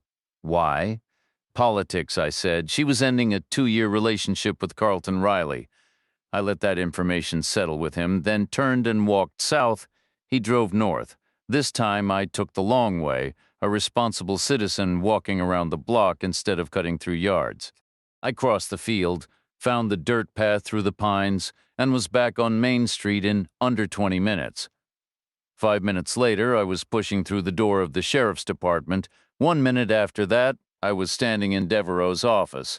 She was behind her desk, which was buried under a tide of paperwork. She looked up, a flicker of concern in her eyes, likely at my tone. I said, "We need to talk." Devereaux set her pen down. "Talk about what? Did you ever date anyone from the base?" "What base, Kellum?" "Yes, Kellum. That's personal territory. Reacher, did you?" "Absolutely not. What kind of question is that? Those guys are my biggest headache. You know how it gets between a military base and the local police? It would have been a total conflict of interest. Do you ever hang out with any of them?" "No, for exactly that reason." "Are you familiar with any of them?" "Not really," she replied. "I've been on the base for official tours and met some of the higher-ups in a formal setting. It's standard procedure. We're all dealing with similar issues around here." "All right," I said. "Why are you asking?" Monroe was over at the McClatchy house. It looks like Rosemary McClatchy and Shauna Lindsay were both seeing the same man. Janice Chapman probably was, too. Monroe heard a rumor that you had also dated him. "That's ridiculous. I haven't gone out with anyone in 2 years. Couldn't you tell?" I took a seat. "I had to check," I said. "I'm sorry. Who is he? I can't say." "You have to tell me, don't you think?" "McClatchy and Lindsay are my investigations.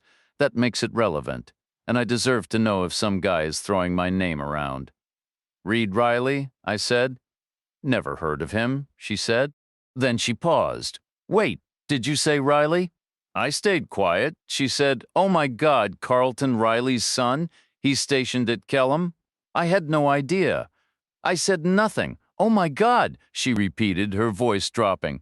"That explains so much." I said it was his car on the train tracks, and Emmeline McClatchy thinks he got Rosemary pregnant. I didn't even have to ask. She just came out and said it. "I need to speak with him." "You can't."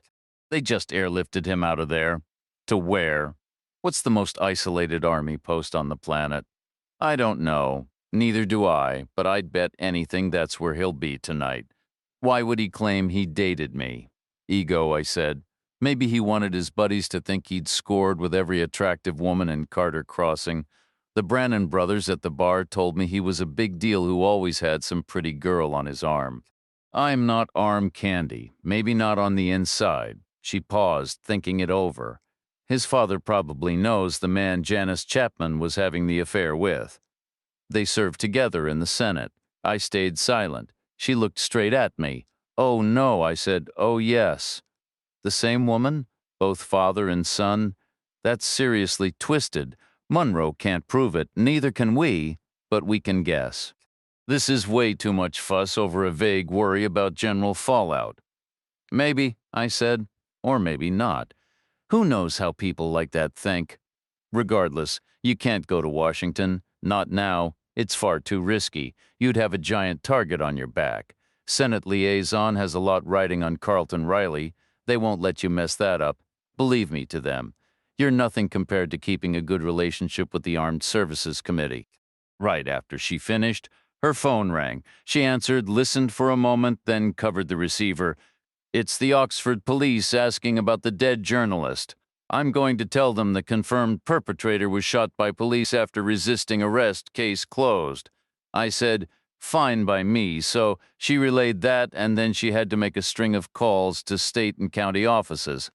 I drifted out of her office, and she got so tied up I didn't speak with her again until we met for dinner around 9. Over the meal, we talked about her father's place. She ordered a cheeseburger, and I went with a roast beef sandwich. I asked her, what was it like growing up here? "It was strange," she said. "Obviously, I didn't have anything else to compare it to. We didn't get a TV until I was 10, and we never went to the movies. But even so, I always felt there had to be more out there. We all did. We all had a kind of cabin fever." Then she asked where I grew up, so I ran through as much of the long list as I could remember. My life began in the Pacific, and I was born in West Berlin during my father's embassy posting. Before I even started elementary school, I'd lived on a dozen different bases. My education was scattered across the globe.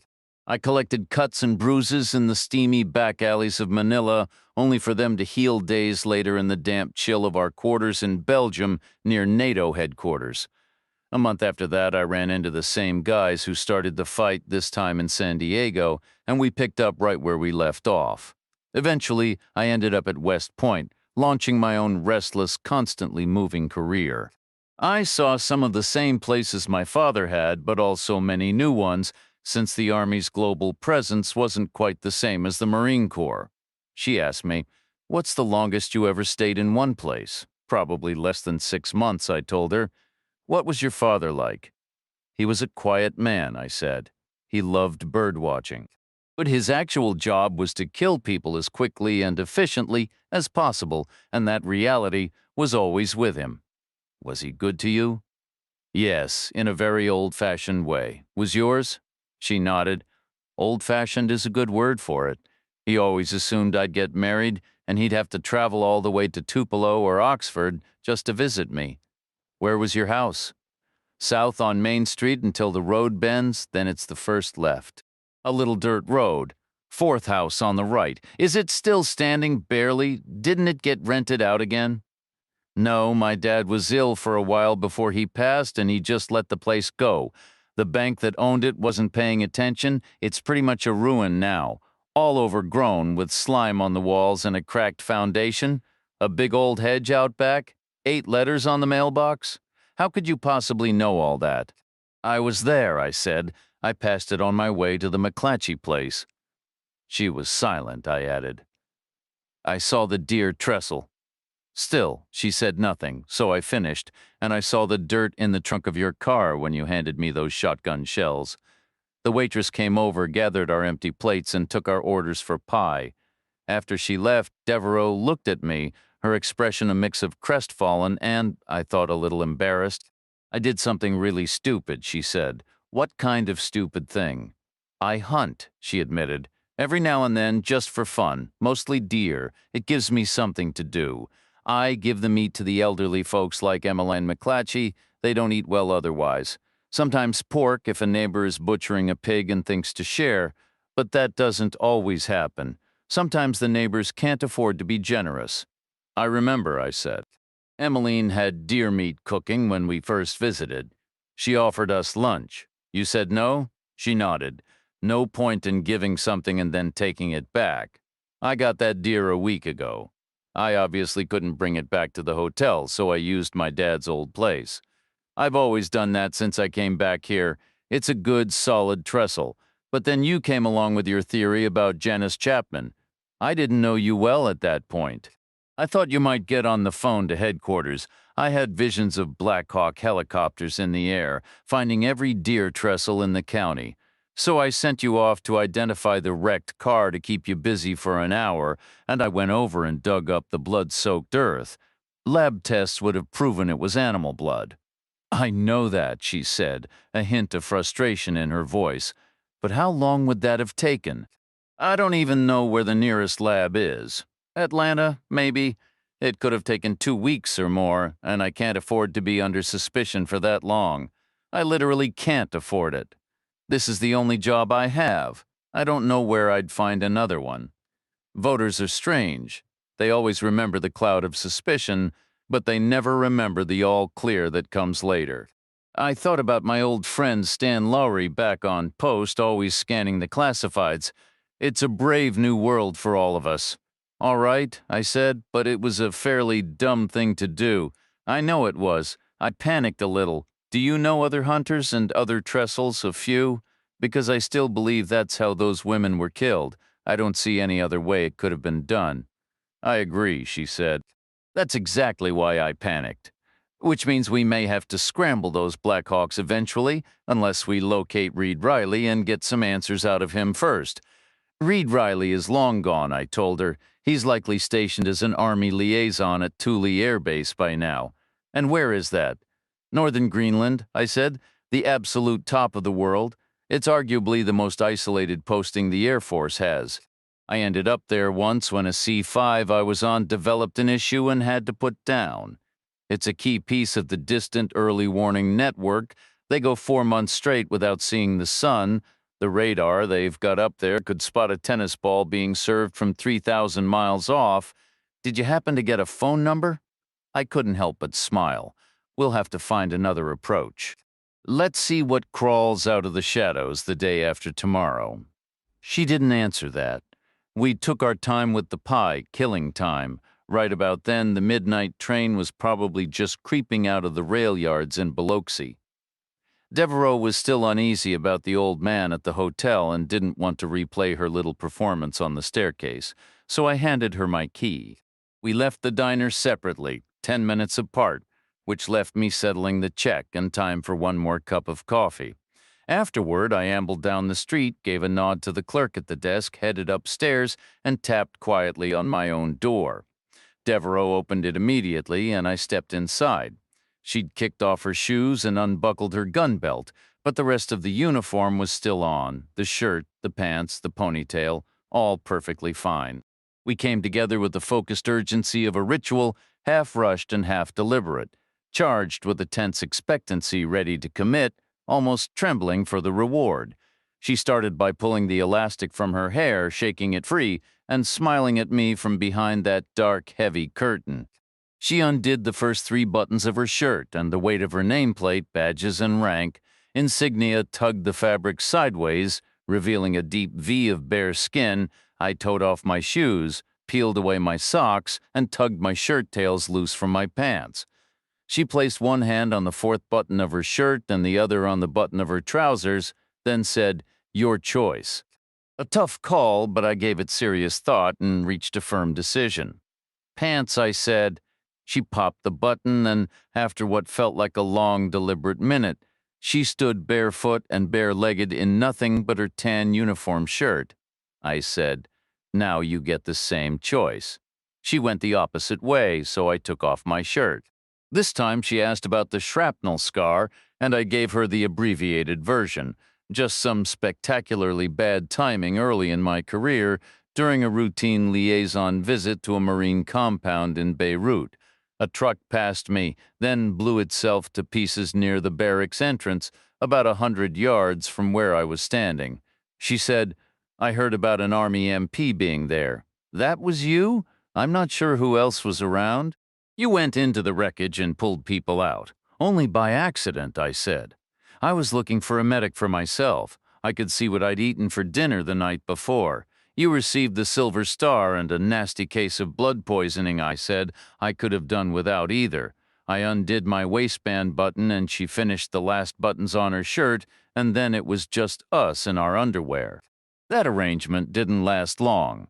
We started the shower, climbed into the tub together, and pulled the curtain. Grabbing soap and shampoo, we lathered up and washed each other thoroughly, up and down, side to side, inside and out. No one could have accused us of cutting corners on hygiene or our dedication to ensuring it.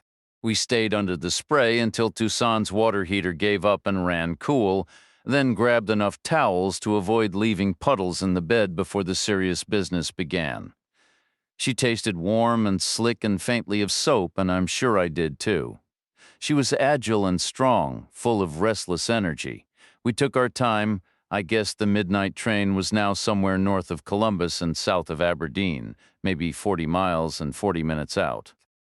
40 minutes is a generous stretch of time. By the halfway mark, there was hardly anything left for us to discover about one another. I had learned the rhythm of her movements, her preferences, her passions. She knew mine just as well. I came to recognize the frantic beat of her heart against her ribs, the rise and fall of her breath, and the subtle distinctions between one kind of gasp and another. She learned my own tells, the catch in my throat that signaled what was coming, what made my skin flush, where a touch would land just right, and what sent me completely over the edge.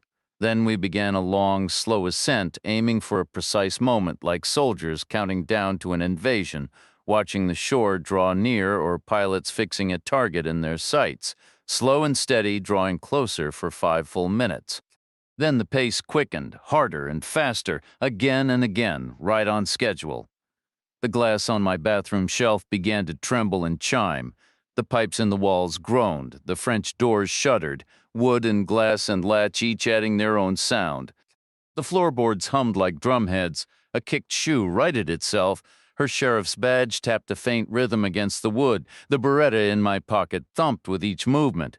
The headboard knocked the wall in a tempo all its own, the midnight train right on time all aboard. But this time, something was off and wrong. Not us. The train. Its sound was different, deeper in pitch. It was suddenly slowing hard. The distant rumble was swallowed by the wrenching, grinding shriek of brakes in my mind. I saw iron blocks slamming against wheels, locked rims, showers of white-hot sparks in the dark car after car jolting and slamming into the next as the whole long snake compressed behind the slowing engine. Devereaux slipped out from under me and sat bolt upright, her gaze distant, listening intently.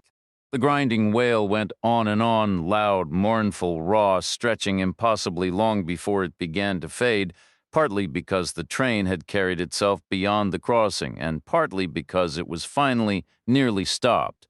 Beside me, Devereaux whispered, "Oh no!" We dressed quickly and were on the street within minutes. Devereaux paused at her car trunk and pulled out 2 flashlights, handing one to me after clicking hers on. We cut through the alley between the hardware store and the pharmacy, past the forlorn mound of sand where Janice Chapman had been found, between the loan office and Brannan's bar, and out onto the packed earth beyond. She moved ahead of me, walking with a slight limp, which didn't surprise me. I wasn't exactly steady on my feet either, but she pressed forward, stubborn and duty-bound, reluctant but resolved. She was heading for the tracks, of course. She scrambled up the gravel embankment, stepped over the bright rail, and turned south. I followed. I estimated the engineer would reach us in about 20 minutes. I knew his train likely weighed around 8,000 tons, and I knew a thing or two about trains that heavy. Military police sometimes handled traffic duty like any other cops, but our traffic includes things like tank trains, 8,000 tons of rolling steel, and part of directing that kind of weight is understanding it needs about a mile to stop, even in an emergency. An average person walks a mile in 20 minutes, so we'd get there well before the engineer. Not exactly a privilege, and I doubted there'd be much left to see. We pushed ahead, nearly jogging, trying to match our steps to the uneven spacing of the ties. Our flashlight beams danced and swung through the lingering haze of smoke left behind by the train's tortured brakes. I realized we were walking toward the same stretch of track I'd crossed twice already that day, the point where the footpath from the eastern field met the rails before vanishing into the woods to the west. It was more or less the same route Devereaux would have known as a kid. She must have been picturing it too, because as we neared the spot, she slowed almost to a stop, sweeping her flashlight beam methodically from side to side. I followed her lead, and in the end it was my beam that landed on what remained. And what remained wasn't much. Except, I imagined, a fine red haze that must have hung in the air for a moment, settling on everything within 100 yards. A ghost of a particle here, another there. It was a human foot, severed cleanly just above the ankle. The cut wasn't ragged or torn, it was a precise straight line. That kind of separation only comes from an instantaneous, brutal force, a shock wave or a subsonic pulse, almost like an acoustic weapon. I'd seen it before. So had Devereaux. Most cops who've worked traffic detail have. The shoe was still on a simple, polished black pump with a low heel, a strap, and a button. The stocking was intact beneath it, its top edge looking as if it had been trimmed with shears. Through the faint beige fabric, you could make out the dark skin beneath ending in a cross-section, so neat it could have been a medical exhibit. Bone, vessels, tissue, all laid bare. She wore those to church, Devereaux said quietly. She was a decent person, deep down. I'm truly sorry she's gone. I never got to meet her, I replied. She was out. That's the first thing the boy ever said to me. My mom's out. We sat on a railroad tie about 15 feet north of the foot and waited for the engineer. He reached us a quarter hour later. There wasn't much he could add. Just the lonely glare of the headlight, the fleeting glimpse of a white lining inside a black coat as it flared open, and then it was over, already history. Her church suit, Devereaux murmured. Black gabardine, white silk lining. Then the engineer had hit the brakes, mandated by railroad policy, federal regulations, and state law, all of which he considered a pointless exercise. Stress on the train, stress on the track, and for what? A long walk in the dark only to find nothing he could change. He'd been through it before. He and Devereaux exchanged the necessary reference numbers, names, and addresses as procedure required, and she asked if he was all right or needed any support. He waved her off, just weary with the routine of it, and started the mile-long trek back north to his locomotive, more tired than shaken. We walked back to Main Street, past the silent hotel, to the sheriff's department. No one was on night duty, so Devereaux used her key to let us in and flipped on the lights. She called Pellegrino and told him to come back in on overtime, then phoned the doctor to inform him he had another duty to perform. Neither sounded pleased, but both moved fast. They showed up within minutes, almost in unison. Maybe they'd heard the train, too. Devereaux sent them together to recover the remains. We waited without speaking much, and they returned in under half an hour. The doctor left again for his office, and Devereaux instructed Pellegrino to drive me to Memphis. It was much earlier than I'd planned to leave, but under the circumstances, I wouldn't have had it any other way. I didn't return to the hotel. I left straight from the sheriff's department with nothing but cash in one pocket and the Beretta in the other. We didn't pass another car on the road, no surprise given the hour and how far we were from everything. Pellegrino didn't speak. He was silent from exhaustion or maybe irritation or something else altogether. He just drove. He retraced the road I'd come in on, first the straight east-west road cutting through the forest, then the narrower county road I'd traveled in the old Chevy truck, and finally the dusty two-lane I'd ridden in on that sagging Buick sedan. We crossed into Tennessee, passing Germantown where I'd stepped out of the lumberman's truck, then moved through the quiet southeastern suburbs until we reached downtown Memphis well before sunrise. I got out at the bus station and Pellegrino drove off without a word. His engine echoed between the buildings for a block before fading into silence. The early hour meant plenty of bus options, but the first departure wasn't for another 60 minutes. I walked the surrounding low-rent blocks searching for an all-night diner and found two possibilities. I chose the same spot I'd eaten lunch 3 days earlier. It was affordable, and it hadn't poisoned me yet. The coffee came from a stained pot, the bacon and eggs from pans that had been sizzling since Nixon was in office. Less than an hour later, I was settled in the back of a bus heading northeast. I watched the sunrise through the window, then slept through most of the 6-hour trip. I stepped off at the same depot I'd used days before, on the edge of the town near my base. This place didn't look much like Carter Crossing on the surface, but all the same pieces were there: bars, payday lenders, auto parts stores, gun shops, second-hand electronics outlets, every one thriving on the steady flow of military dollars. I walked past them all into open country, pausing at a diner half a mile out for a late lunch before continuing on. I was back in my quarters before 2 in the afternoon, much earlier than I'd planned, which gave me room to refine my approach. First, a long, hot shower in the steam. Devereaux's scent rose around me, a ghost I wasn't ready to let go after drying off. I dressed in full Class A uniform, every detail perfect. Then I called Stan Lowry and asked for a ride back to the bus depot. If I hurried, I could reach D.C. by dinner time, putting me nearly half a day ahead of schedule, and I made sure Lowry spread the word about where I was headed. The more people who knew and the longer I was there, the better chance something might slither out of the shadows. Washington, D.C. at 7 on a Monday evening was growing quiet. A company town where the company was America itself, work never really stopped. It just retreated into hushed, confidential spaces after 5. Salons, bars, upscale restaurants, townhouse parlors, those weren't my usual haunts, but I knew the neighborhoods where they clustered.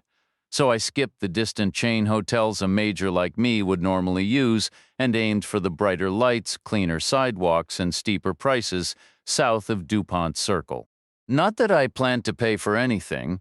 Rumor had it a certain upscale place on Connecticut Avenue had a glitch in its system. Uniformed guests were automatically billed to the Department of the Army.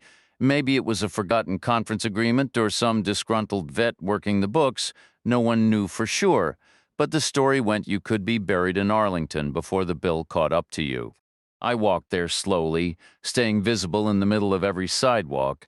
I kept alert without seeming to, using store windows as mirrors and glancing around casually at each crosswalk. Nobody paid me any mind.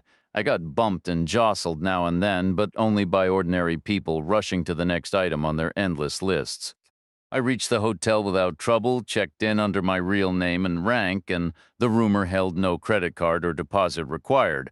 All I had to do was sign a form, which I did as clearly as possible. No point being bait and then hiding in the weeds. Not that I've ever been entirely sure what a bushel is, some kind of small barrel, I guess, in that scenario. The light would eventually die, starved of air. I took the elevator up to my room, hung my dress uniform jacket in the closet, and phoned down to order dinner. Half an hour later, I was cutting into a sirloin steak, another expense destined for the Pentagon's ledger. Once I finished, I left the tray outside my door and headed out for a walk, a slow, deliberate drift to see if my movement would draw anyone from the shadows. No one took the bait. I made a circuit around the circle and then crisscrossed the surrounding blocks, passing the Iraqi embassy at one end and the Colombian at the other.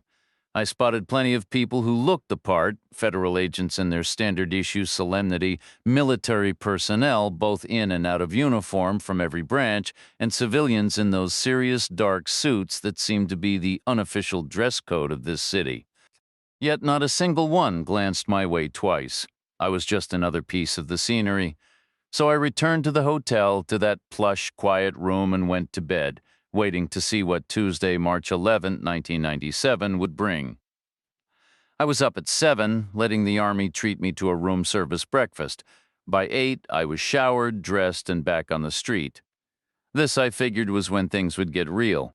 A noon meeting at the Pentagon for someone stationed as far out as I was meant, an overnight stay was practically a given, and D.C. hotels are easy to monitor. It's that kind of town. I wasn't exactly keeping a low profile, so I half expected a welcoming committee in the lobby or just outside the doors. I found neither. It was a crisp spring morning, all sunshine and mild air, and the world seemed entirely benign. For show, I ambled over to a newspaper kiosk, even though the hotel offered every publication imaginable, and bought a Post and a Times. I took my time fumbling for change, lingering there all casual and unconcerned, but no one approached. I carried the papers to a coffee shop, claimed an outdoor table in plain sight, and settled in. Nobody looked. By 10, I was buzzing with caffeine, had read both papers cover to cover, and still not a single passerby had shown the slightest curiosity. It was almost insulting. Maybe I'd been too clever with my hotel choice. A major passing through would typically pick a different class of lodging, and there were simply too many of those to check efficiently. The smarter play for anyone looking for me would be to focus on the destination, not the journey. They knew exactly where I was headed and precisely when. The Pentagon, by noon, the belly of the beast. That was a far more dangerous proposition, less than 3 miles away geographically, but a whole other world in terms of rules and risks. The morning was still beautiful, so I decided to walk any day could be your last, so why not enjoy the small things? I headed south on 17th Street, past the imposing executive office building beside the White House, skirted the ellipse, and stepped onto the mall. Instead of heading toward the Washington Monument, I turned toward the Lincoln Memorial. I looped around the left side of Old Honest Abe, found the entrance to the Arlington Memorial Bridge, and started across the wide Potomac. A steady stream of cars made the crossing. I was the only one on foot. The morning runners had vanished, and the afternoon crowd hadn't yet appeared. Halfway across, I stopped and leaned on the railing, a smart move on a bridge, leaving nowhere for a tail to hide. They'd have to keep coming, but no one was behind me. No one was ahead either. I gave it 5 minutes, resting on my elbows like some philosopher pondering the river, but the bridge stayed empty. Finally, I moved on, covering the last 300 yards until my feet met the pavement of Virginia. The vast expanse of Arlington National Cemetery stretched before me, a silent city of white markers under the open sky. I reached the main gate within minutes and stepped into that orderly forest of stone. Graves surrounded me instantly, a sobering approach to the Department of Defense that never failed to put things in perspective. I made a brief detour to stand before President Kennedy's resting place, then another to honor the tomb of the unknown soldier, circling behind the imposing facade of Henderson Hall, a headquarters for high-ranking Marines. I exited through the cemetery's southern gate, and there it was, the Pentagon. That colossal office complex sprawling across 6.5 million square feet, housing 30,000 souls within over 17 miles of hallway, yet offering only 3 public entrances. My destination was the southeast door, for reasons that should be obvious. I took a wide, cautious arc, blending finally with the trickle of commuters emerging from the subway. That trickle became a steady stream as it converged on the doors, forming exactly the kind of anonymous, watchful crowd I needed. Witnesses are a useful thing. Arrests have a way of going sideways, whether by accident or design. I made it inside without incident, though a clustered group in the lobby gave me a moment's pause, just a shift change, a temporary surplus of personnel, nothing more. Unhindered, I found my way to Office 3C315 on the 3rd floor C ring, near the 3rd radial corridor. John James Fraser's domain. Senate liaison. He was alone. He instructed me to close the door, then to sit. He leaned forward, his expression one of bland expectation. "So what have you got for me?" I remained silent. I had arrived without a single thing to offer, frankly. I hadn't expected to make it this far. "Good news, I hope," he prompted, his tone artificially light. "There is no news," I replied. "Your message claimed you had the name. That's why I'm here. I don't have a name." "Then why say you did? Why summon me here?" I let a beat of silence hang in the air, the sterile office suddenly feeling smaller.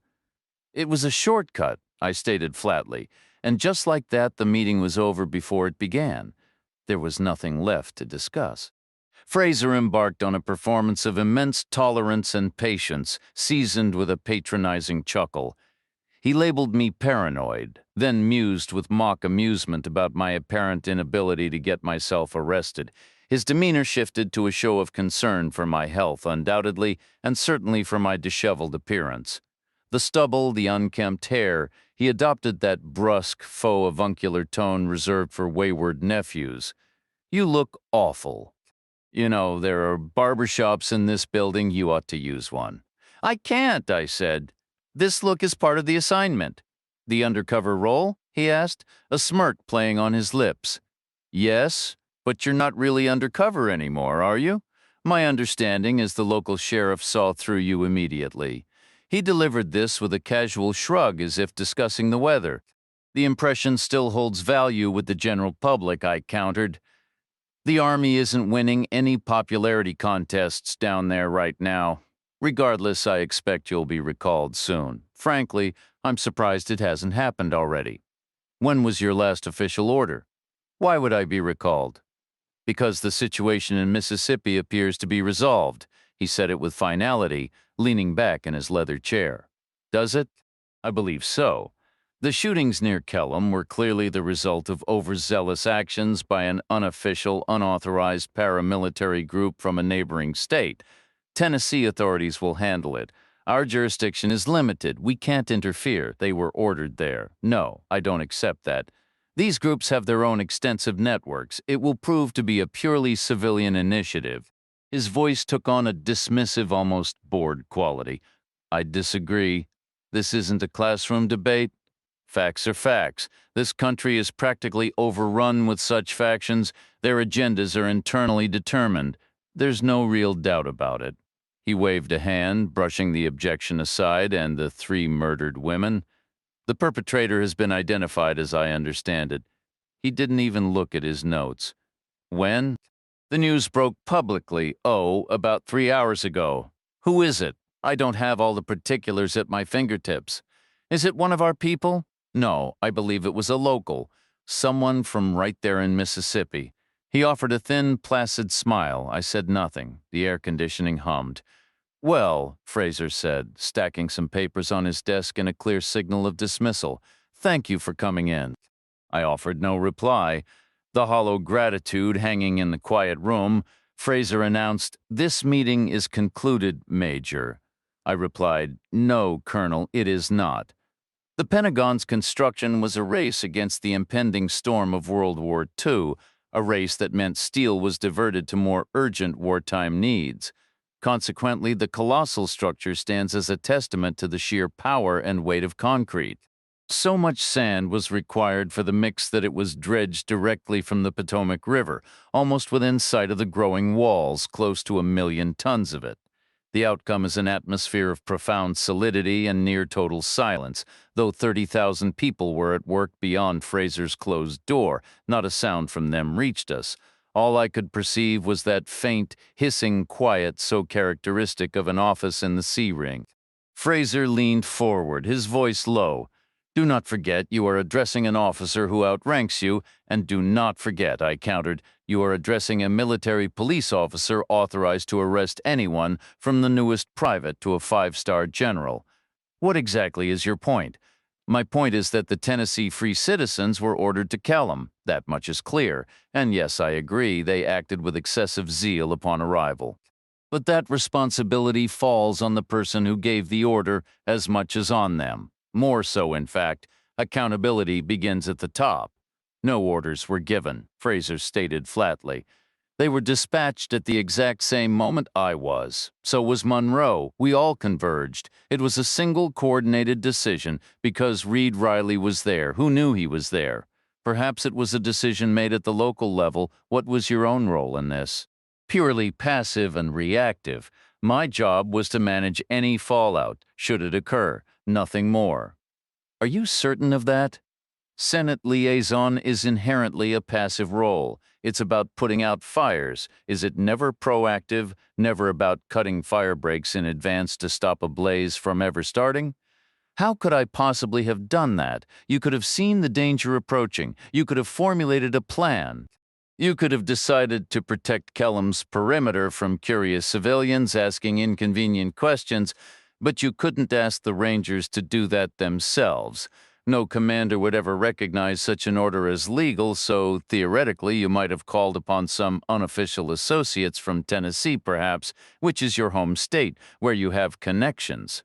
That's a possibility, isn't it? No, that's absurd. And then, to fully integrate your strategy, you might have decided to monitor MP communications, to keep tabs on the situation, and give yourself an early warning if things started heading in an undesirable direction. That is equally absurd. Do you deny it? Of course I deny it. Then indulge me. I said, let's speak theoretically. If an individual did those 2 things, called Tennessee and tapped phones, what would your professional assessment be? Which 2 things? Deploying an unofficial group and conducting unauthorized surveillance. What would you think? That laws were broken? Would a professional soldier do one without the other? He paused, a flicker of something crossing his face before his expression smoothed over. He could not afford to. He could not risk having an unauthorized force in the field without a means of knowing if it was close to being discovered. I agree, I said. So, theoretically, whoever deployed those individuals also tapped the phones, and whoever tapped the phones also deployed them. Does that logic hold? I suppose it does. Yes or no, Colonel? Yes. I shifted in my chair, the leather creaking softly. How is your short-term memory? Adequate. What was the very first thing you said to me when I entered this office today?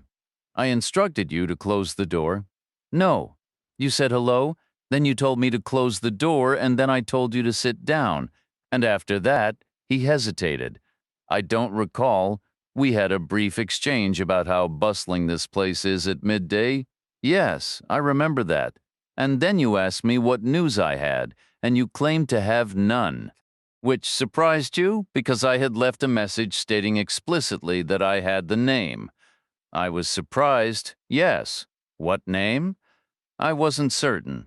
It could have pertained to any number of things, in which case you would have said a name, not the name. Perhaps I was humoring what I believed was your mistaken conviction that someone did, in fact, send those amateurs to Mississippi. It seemed important to you. It was important to me because it was true. Very well, I respect your convictions. I suggested he figure out who was behind it. He already knew.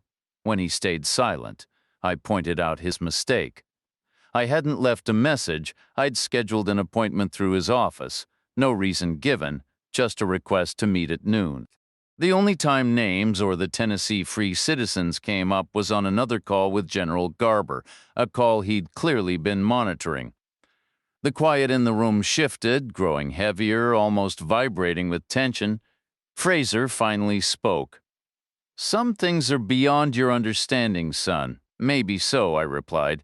I can't explain the first moments after the Big Bang, and quantum physics still baffles me, but I grasp plenty of other things. Take the First Amendment, for instance. Freedom of the press. That means any reporter can approach any source he chooses.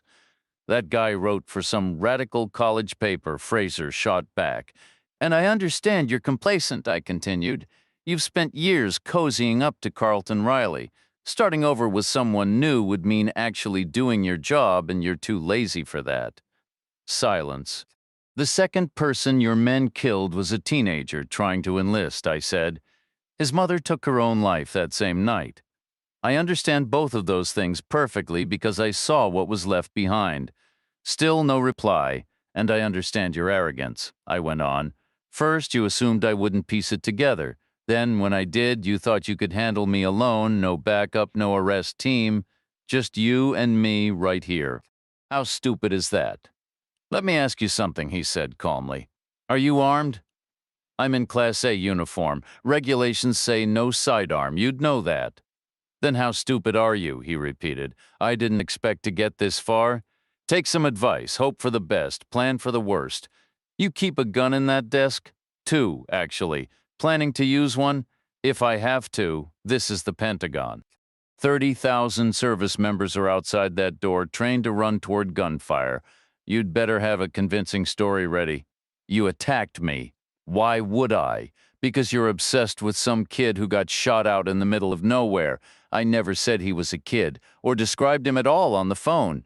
You must have gotten that from your friends in Tennessee. Fraser shrugged. Doesn't matter. You became agitated. I ordered you out, and you lunged at me. I leaned back in the chair, stretching my legs out, letting my arms relax at my sides. I made a point of looking completely at ease, could have dozed off right there. Does this look threatening to you? I'm 250 pounds. You'll have a hard time moving me before security gets here, which will take all of 2 seconds. And if you kill one of their own under shady circumstances, the MPs will tear you apart. My neighbors won't hear a thing. Why? You have suppressors on those guns? I don't need suppressors, he said, or guns. Then he did something odd. He walked over, took down a black and white photo from the wall, a signed picture of himself with Senator Carlton Riley, and laid it on the desk. He went back to the wall, pinched a nail out of the plaster, and set it beside the frame. Really? I said. You're going to poke me to death with a nail? He opened a drawer, pulled out a hammer, and said, "I was in the middle of rehanging this picture when you attacked me." Fortunately, the hammer was still within reach, and I managed to snatch it up. I stayed silent.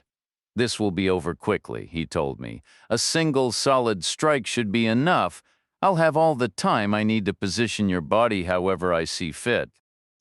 "You've lost your mind," I replied. "No," he corrected, his voice steady.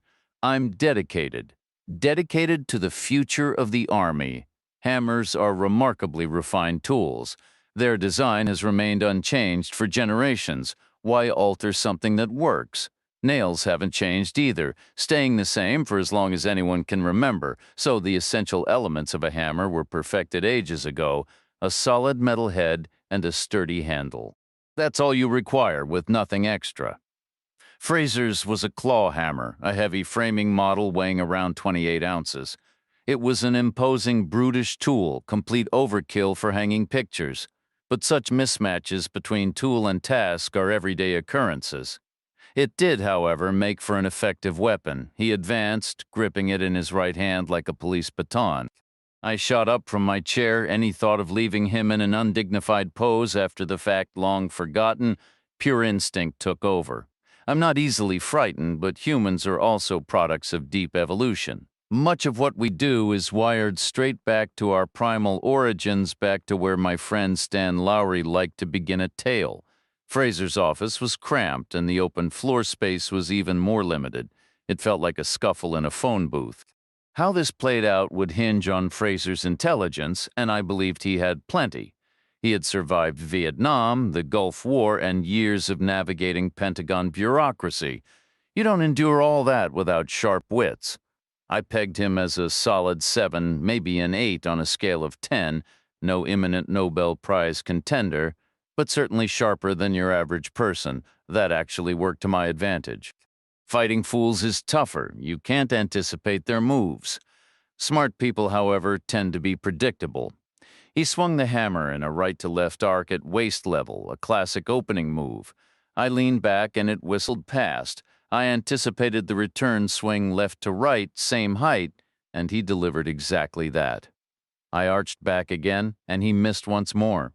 It was an initial probe, like the first cautious moves in a chess match. His breathing was odd, charged with ferocity, not any medical issue. Nothing for St. Audrey to fret over. It was pure aggression and exhilaration. At his core, he was a warrior. And warriors thrive on the fight itself. It consumes them. They live for it. A wild smile played on his lips, and his eyes were locked not on me, but on the hammer's head and the target of my torso beyond it. The air carried the sharp, primal scent of sweat, reminiscent of a nocturnal animal's den. I shifted forward half a step, and he mirrored it with a backward move, keeping us centered in the room. That was crucial to me. He wanted me pinned against the wall, and I wasn't ready to be there. Not just yet. He swung a third time, a fierce, sweeping motion meant to appear decisive, though it wasn't not yet. I could read the pattern in his eyes. I leaned back, and the hammerhead buzzed past, barely an inch from my coat. 28 ounces on a long handle carries serious momentum. The force of the miss spun him, his shoulders turning 90 degrees as he twisted at the waist. He used that torque to come right back at me, this time with more arm extension, driving me closer to the wall. I watched his eyes. Not yet. He was a warrior. I was a brawler. He lived for tactical victory. I lived to stand over the other guy's grave. Not the same thing at all, a completely different focus. He swung a fourth time, same angle, same height. He was like a pitcher setting up a batter, fastball, fastball, fastball, then the unexpected curve. But Fraser wouldn't aim low, he'd go high. A low strike would be more effective, but he was only a 7, maybe an 8, not a 9. He swung a fifth time, with such force that the claw's tines thrummed rawly through the air, the sound cutting off abruptly as the hammer jerked to a stop. The hammer swung a sixth time, matching the same height and angle, the same sharp sound cutting the air, his arm extending even further. I was nearly pressed against the wall, with nowhere left to retreat. The seventh swing followed, identical arc, identical force. Then his eyes shifted, a quick flick upward, and the eighth swing came high, aimed directly at my temple. I caught the glint of light on the hammer's wide striking face. 28 ounces, almost 2 pounds of solid steel. It would have punched a clean hole straight through my skull, but it didn't because I wasn't there to meet it. I dropped straight down, 8 inches onto knees already bent and ready, 4 inches to clear the swing, and another 4 for good measure. I felt the rush of air above my head, heard the miss pull him off balance into a stumbling half-turn, and as I pushed back up, the whole equation changed. We'd moved through the 3 dimensions, in and out, forward and back, up and down. Now we entered the 4th time. The only questions left were how fast I could strike and how fast he was spinning, and those questions mattered, especially for him. As I rose, already twisting, my elbow was in motion, a muscle memory reaction honed from years of instinct. When in doubt, lead with the elbow. My weight was behind it, my foot braced, and the impact was inevitable. It was going to land hard, brutally hard, and it was already accelerating in a downward arc. For him, the difference between life and death rested on where it landed. The hammer's momentum had first wrenched his arms out, then whipped his shoulder around, sending him into an uncontrolled spin. A blow to the side of the neck he might survive. A blow to the back would be fatal, no question, with the way the skull meets the spine. So it came down to timing, rotation, unpredictable motion, too many variables in play. At first, it looked like he might take it on the side, maybe live through it. Then the hammer's weight tugged him unexpectedly, and in that instant it became clear he would take it squarely on the back of the neck. No doubt remained. The guy was going to die. I felt no regret, only a practical acknowledgement of what came next. Fraser dropped beside his desk without a crash, landing with a soft thump like a heavy man sinking into a couch. Safe enough, nobody calls the police over that. The carpet, some Persian relic probably left by a previous tenant who died of a heart attack, muffled the sound. Beneath it lay padding, and below that, the solid concrete of the Pentagon. Sound wasn't going anywhere. No one will hear a thing, Fraser had said. You got that right, I thought. Asshole, I drew the unauthorized Beretta from my coat pocket and kept it trained on him. Hope for the best, plan for the worst, but he didn't move. Couldn't. Maybe his eyelids fluttered. His neck was loose at the top. The skull hanging by skin alone, vertebrae left intact. I left him there for the moment and turned to survey the room, just as the door opened and Frances Neagley walked in. She stood in the room dressed in woodland-patterned BDUs, latex gloves already on her hands. Her eyes swept the space once, then again before she spoke. We need to position him closer to where the picture was hanging. For a moment, I didn't move. Now, she urged, her voice low but firm. I shook myself into action and dragged him across the floor, arranging him so it looked like he might have tripped while hanging the frame. He could have stumbled backward, his head striking the sharp corner of the desk. The spacing worked. But why would he fall like that, I asked. Neagley didn't hesitate. He was driving the nail, saw the hammer's claw coming back on the swing, flinched instinctively, a pure reflex, got his feet caught in the rug and went down. What about the nail? She plucked it from the desk and let it drop by the wall. It clicked softly against the tile trim just beyond the carpet's edge. And the hammer? Close enough, she said. We're leaving. I need to clear my name from the log. She pulled diary pages from her pocket, already handled. Let's move. Neagley guided me down 2 flights and through a maze of hallways at a steady, purposeful clip.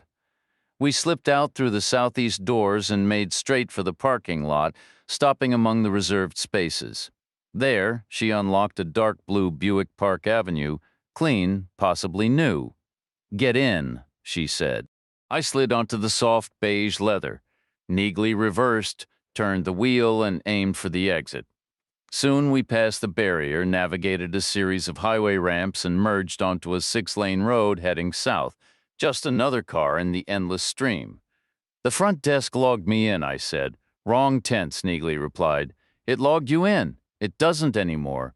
When did you manage all that? I knew you'd be fine once you were alone with him. Though I wish you'd cut the chatter, should have switched to action sooner. You've got skills, sweetheart, but conversation isn't your strong suit. Why are you even here? I got word, what word?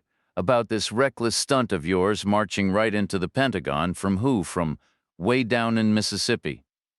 Sheriff Devereaux herself. She asked for my help? She called you? No, we sent smoke signals. Why would she reach out to you? Because she was worried, you idiot. Same as I was the second I heard. There was nothing to worry about. Could have been plenty. I pressed, what did she want you to do? Keep an eye on you. Make sure you stayed in one piece. I don't remember telling her my appointment time. She knew which bus you took. Her deputy told her when he dropped you in Memphis. Easy math from there. How did that help you today? It didn't help today. It helped last night. I've been on your tail since you left the bus depot, every step. Nice hotel, by the way. If they ever bill me for the room service, you're covering it. Whose car is this? Motor pool. Standard procedure. What procedure? When a senior staff officer dies, his government car goes back to the motor pool. They road test it to see what needs fixing before reissue. This is the test. How long's the test? About 2 years, give or take. Who was the officer? Car's fairly new. Must have been a recent loss. Fraser? Motor pool likes to do paperwork first thing. We were all counting on you. If things had gone sideways, we'd all look pretty foolish. I could have arrested him instead. Same difference. Dead or in cuffs, the motor pool doesn't care. Where are we headed? You're expected on post. Garber wants to see you. Why? No idea. That's a 3-hour drive, so lean back and enjoy the ride. This might be the last chance you get to relax for a while. I was under the impression you weren't a fan of Devereaux. That doesn't mean I'd ignore her if she was concerned. I just have a feeling something's off with her, that's all. How long have you two known each other? About 4 days, I replied. And I'm sure you've already noticed at least 4 strange things about her in that time. I should probably give her a call if she's anxious, I said. I already tried, Neagley told me. Used the scheduler's phone while you were feeding Fraser all that theoretical nonsense. I was going to let her know you were almost in the clear, but no one answered. An entire sheriff's department, and the phone just rang and rang. Maybe they're tied up with something. Maybe they are. And here's another piece of the puzzle. I heard a rumor through the sergeant's network and checked it out. The ground crew at Benning says the Black Hawk that flew in from Kellam on Sunday was empty. Besides the pilots, no passenger. The point is, Reed Riley never left. He's still right there on post. I decided to follow Neagley's suggestion and tried to unwind for the remainder of the drive. It took nowhere near 3 hours. The Buick had a lot more power than a bus, and Neagley drove it with a lot more urgency than any bus driver ever would. I was back on post by 3:30, exactly 24 hours after I'd left. I headed straight to my quarters, shed the formal Class A uniform, brushed my teeth, and took a quick bracing shower. After pulling on some BDUs and a plain T-shirt, I went to find out what Garber needed. Garber wanted to show me a confidential file from the Marine Corps. That was the whole reason for his summons. But first we had a brief and thoroughly frustrating conversation. I asked the questions and he point-blank refused to answer them, avoiding my gaze the entire time. Who did they arrest in Mississippi, I asked. Read the file, he said. I'd really like to know. Read the file first. Is their case solid or is it all nonsense? Read the file. Was it the same person for all 3 women? Read the file first. It's a civilian, right? Read the damn file, Reacher. He wouldn't let me take the file with me. It had to stay under his direct supervision at all times. Technically, it was supposed to remain under his eye, but he didn't stick to the letter of the rule on that one. He stepped out of his office, closed the door softly, and left me alone with it. The file was about a 1/4 inch thick, housed in a folder of a slightly different, richer shade of khaki than the Army uses. The material was smoother and crisper, only lightly worn by time. Red chevrons marked all 4 edges, likely indicating a higher level of secrecy. A white adhesive label bore a USMC file number and a date from 5 years prior. A second label had a name printed on it, Deverox, E. It listed her rank as CW05, her service number, and her date of birth, which put her close to my own age. Near the folder's bottom edge was a third sticker, slightly crooked, from a roll of pre-printed tape. It was probably meant to say, "Do not open unless authorized," but someone had cut it poorly, so it actually read, "Open unless authorized, do not." Bureaucracy has its own brand of accidental comedy. But there was nothing funny about what was inside. The contents began with her photograph. It was in color, taken a little over 5 years ago. Her hair was buzzed very short, just as she'd described, probably a number 2 clipper, grown out for a week or so, forming a soft, dark halo like moss. She looked strikingly beautiful, small and delicate. The shortcut made her eyes seem enormous. She radiated life, vigor, and a sense of complete command, captured at some peak in her late 20s or early 30s. I remember those years well. I placed the photograph face down to my left and turned to the first typed page. It looked like the work of an IBM machine with a golf ball typewriter, common in '92 and still plenty around in '97. The military's adoption of computer word processing was moving forward, but as with all things in that world, it was a slow and cautious process tinged with doubt. I began to read the file. It was immediately apparent this was a summary from an investigation led by a USMC brigadier general from the provost marshal's office, which handled their military police affairs. The one-star general was named James Dyer. His involvement signaled something significant, as this seemed on the surface to be a mere personnel matter, a personal clash, really, between 2 Marine MPs of the same rank. Or, to be precise, a dispute involving 1 MP against 2 others, making 3 individuals total. On one side were a woman named Alice Boton and a man named Paul Evers. Opposing them was Elizabeth Devereaux. Like every official summary I'd ever encountered, this one opened with a straightforward, neutral recounting of events, carefully worded to avoid any slant or interpretation, its language striving only for clarity. The story itself was almost simple, reminiscent of a daytime TV subplot. Elizabeth Devereaux and Paul Evers had been in a relationship which ended. Then Paul Evers and Alice Boton began dating. Subsequently, Paul's car was vandalized, and later Alice was dishonorably discharged following the discovery of a financial discrepancy.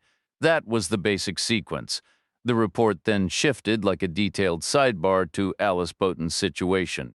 In General Dyer's assessment, her guilt was undeniable. The facts were clear, the evidence concrete, the case airtight. The prosecution had been by the book, the defense diligent, and the verdict unanimous. The sum involved was under $400, cash taken from an evidence locker.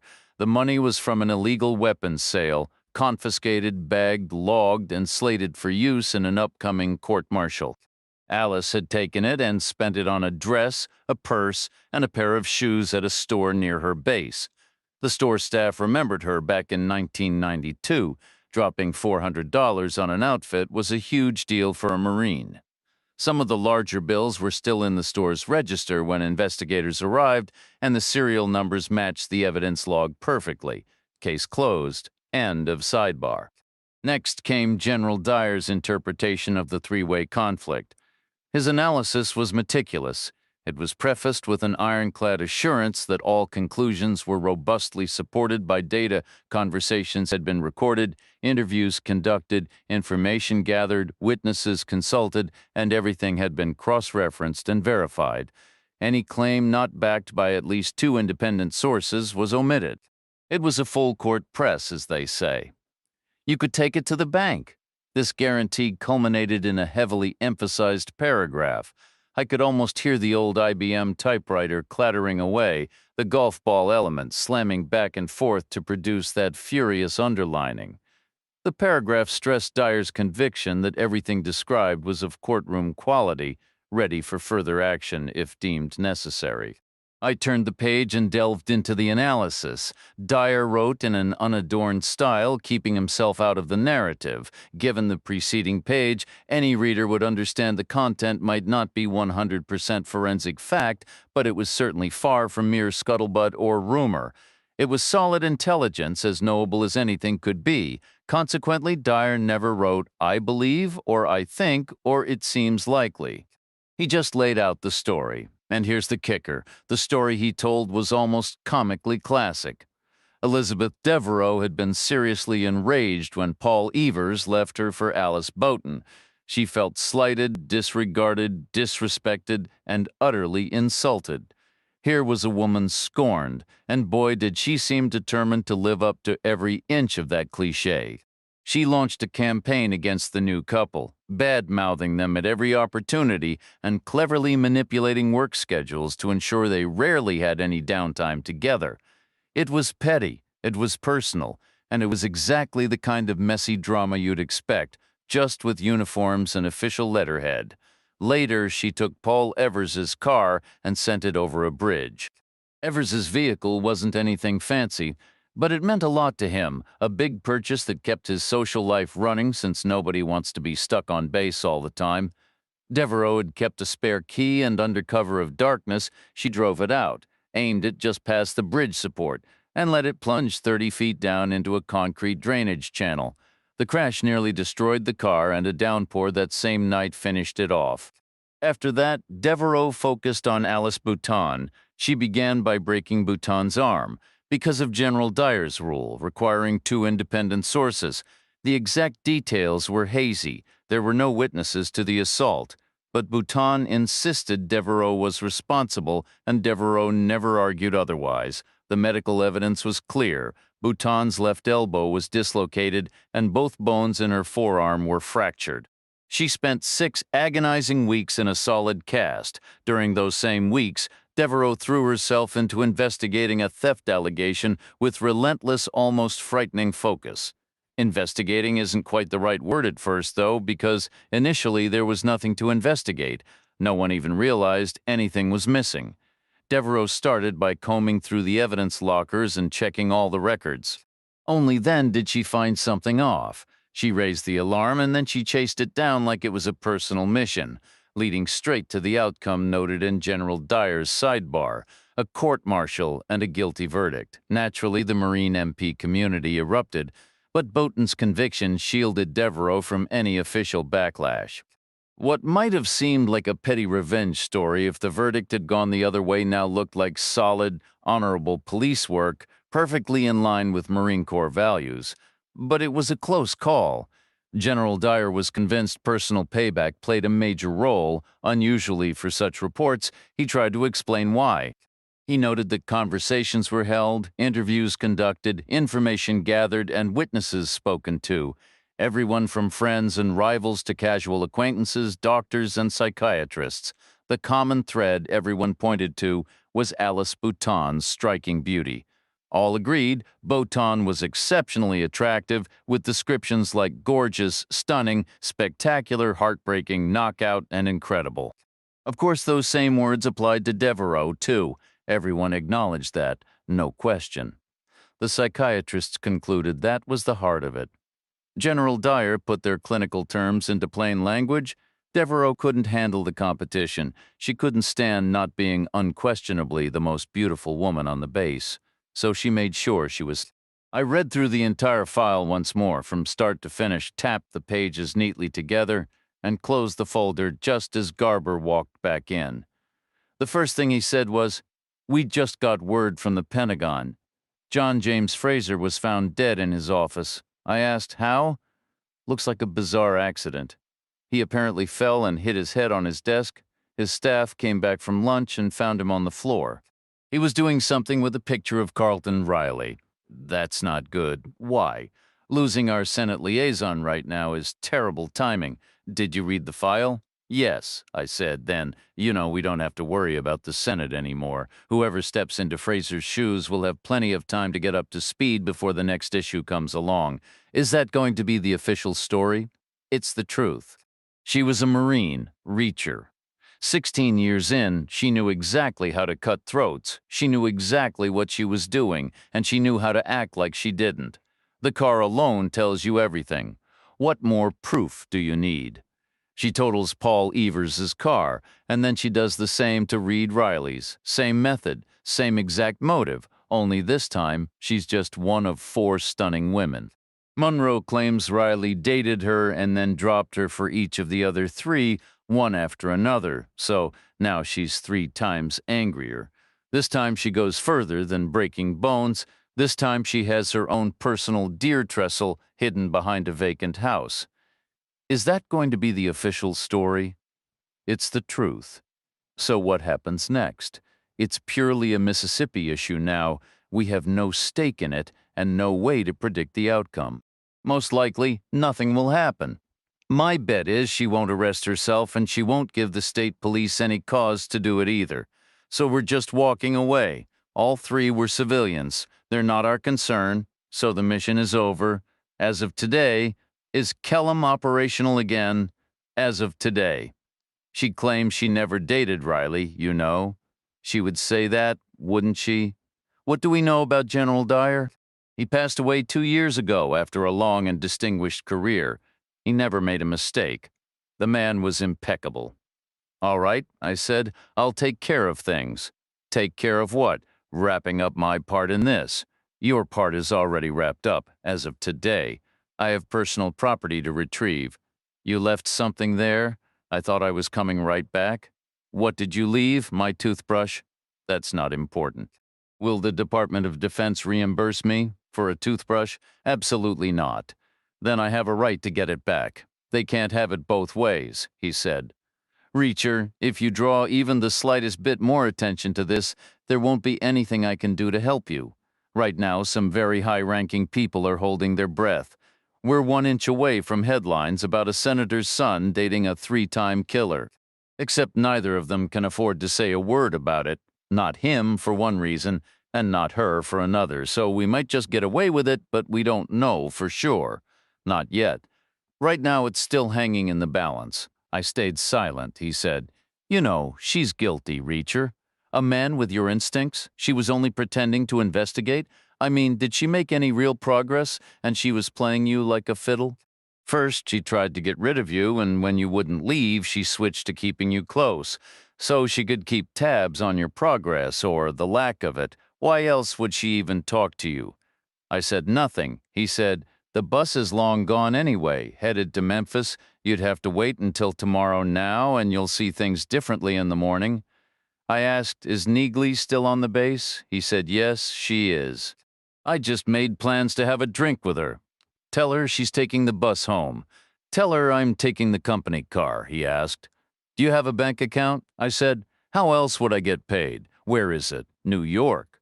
From my West Point days, move it somewhere closer to the Pentagon. Why? Severance pay comes through faster if you bank in Virginia. You think it will come to that? The Joint Chiefs think the war is over. They're singing along with Yoko Ono. Big cuts are coming. Most of them will hit the Army because the Marines have better public relations and because the Navy and the Air Force are a whole different ballgame. So the people right above us are making lists, and they're making them right now. Am I on those lists? You will be, and there will be nothing I can do to stop it. You could order me not to go back to Mississippi. I could, but I won't. Not you. I trust you to do the right thing. Chapter 70. I ran into Stan Lowry on my way off the base, my old friend. He was locking his car just as I was unlocking the Buick, I said. Goodbye, old pal, he said. That sounds final. You may never see me again. Why, are you in trouble? Me? I said. No, I'm fine. I heard your position might not be secure. You could be gone by the time I return. He only shook his head, smiled, and continued walking. The Buick felt like an old woman's car.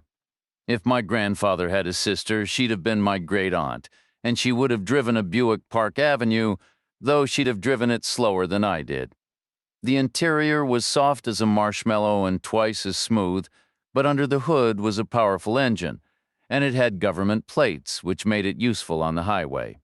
I got on the interstate as soon as possible, taking I-65 south along the eastern side of a notional corridor instead of the western route through Memphis. This approach was unfamiliar to me, but it was more direct and, I figured, faster.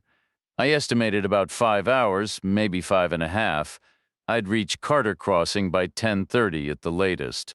I drove south through Kentucky as daylight faded, then darkness settled quickly once I entered Tennessee. Fumbling for a moment, I found the switch and turned on the headlights. The wide road carried me past the bright neon glow of Nashville, moving swiftly above the fray, then onward into open country where it grew dark and lonely again. I drove almost hypnotized automatically, not really thinking or noticing much, startling myself each time I checked the odometer and saw another 100 miles gone from the trip. Crossing into Alabama, I stopped at the second place I saw for gas and a map. I knew I'd need to head west from an early Alabama exit, and I wanted a detailed local map to show me where, not some broad overview bought ahead of time. The one I bought unfolded neatly, displaying every farm track in the state, but beyond that, it showed nothing more. Mississippi was just a blank white space at the edge of the paper. Narrowing my focus, I found 4 possible east-west routes. Anyone could be the road leading past Kellam's Gate to Carter Crossing, or maybe none of them. There might be all sorts of unexpected turns waiting just over the state line, a regular maze with no way of knowing for sure, except Kellam was built in the 1950s, an era of big wars and mass mobilizations. Department of Defense planners have always been a cautious bunch. They didn't want some reserve convoy from New Jersey or Nebraska getting lost in unfamiliar territory. So they placed discreet, coded signs here and there marking the way to and from every major installation in the country. Their efforts ramped up after the interstate system began, a system formally named for President Eisenhower, and for good reason. Eisenhower had been Supreme Allied Commander in Europe during World War II, and his biggest headache wasn't the Germans. It was moving men and material from point A to point B over lousy, unmarked roads. He was determined his successors wouldn't face similar problems if land war ever came to America. Hence the interstate system, not for vacations or commerce, but for war, and hence the signs. If those signs hadn't been shot up, trashed, or stolen by locals, I could use them like homing beacons. I spotted the first one at the next exit I reached. Coming off the ramp, I headed west on a concrete ribbon lined with low-rent strip malls and auto dealerships. After a while, the commercial clutter faded, and the road reverted to what it must have been before, a meandering rural route through what looked like pretty countryside. There were trees and fields, the occasional lake, summer camps, vacation villages, and the odd inn. A bright moon hung high in the sky, making it all seem picturesque. I drove on but saw no more DoD signs until I was in Mississippi, and only one more after that. The arrow was a bold, unhesitating slash pointing forward, the number 17 etched in the code beneath it. 17 miles left. My internal clock read 10:05. If I pushed it, I'd beat my own estimate. Chapter 71. Clearly, the Department of Defense engineers had given the western approach to Kellam just as much thought as the eastern. The road was identical, same width, same paving, same subtle curve. I knew it 10 miles out. Then in the dark, to my right, I felt the presence of the tree line and the fence Kellam's southeastern corner, the bottom right on any map. The southern perimeter slid past my window, and I waited for the gate. It made sense for it to be dead center in the fence. The DoD loved symmetry. If a hill had been in the way, the Corps of Engineers would have leveled it. If a swamp, they'd have filled it. As it turned out, I figured there must have been a shallow dip in the land because after a couple of miles the road held its level by riding atop a causeway a good 6 feet high, the ground around it falling away. Then to my right, the causeway flared out into a vast, fan-shaped concrete apron floating above the grade. It looked like the entrance to some grand new highway, starting wider than a football field laid end to end before tapering slightly. It met the old road at a right angle, but there were no harsh junctions, just smooth, generous curves designed for tanks and armored personnel carriers, not for a lumbering Buick. But if this fan was a mouth, it led to a throat that went nowhere. 50 yards later, it dead-ended at Fort Kellam's main gate. And that gate was a serious piece of work. I'd seen nothing like it outside an active war zone. It was flanked by fortified positions and a guardhouse that meant business, currently manned by 9 personnel. Representing the local jurisdiction was the solitary figure of Deputy Gazer Butler, parked at an angle on the cusp of the far curve in a sort of jurisdictional limbo where the county road met the Army's.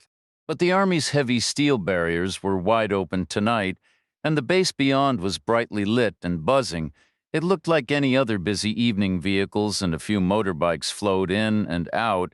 More were coming in than going out, given it was nearing 10:30, and folks had early starts tomorrow, but a few hardy souls, probably instructors or officers with lighter schedules, were still heading out for the night.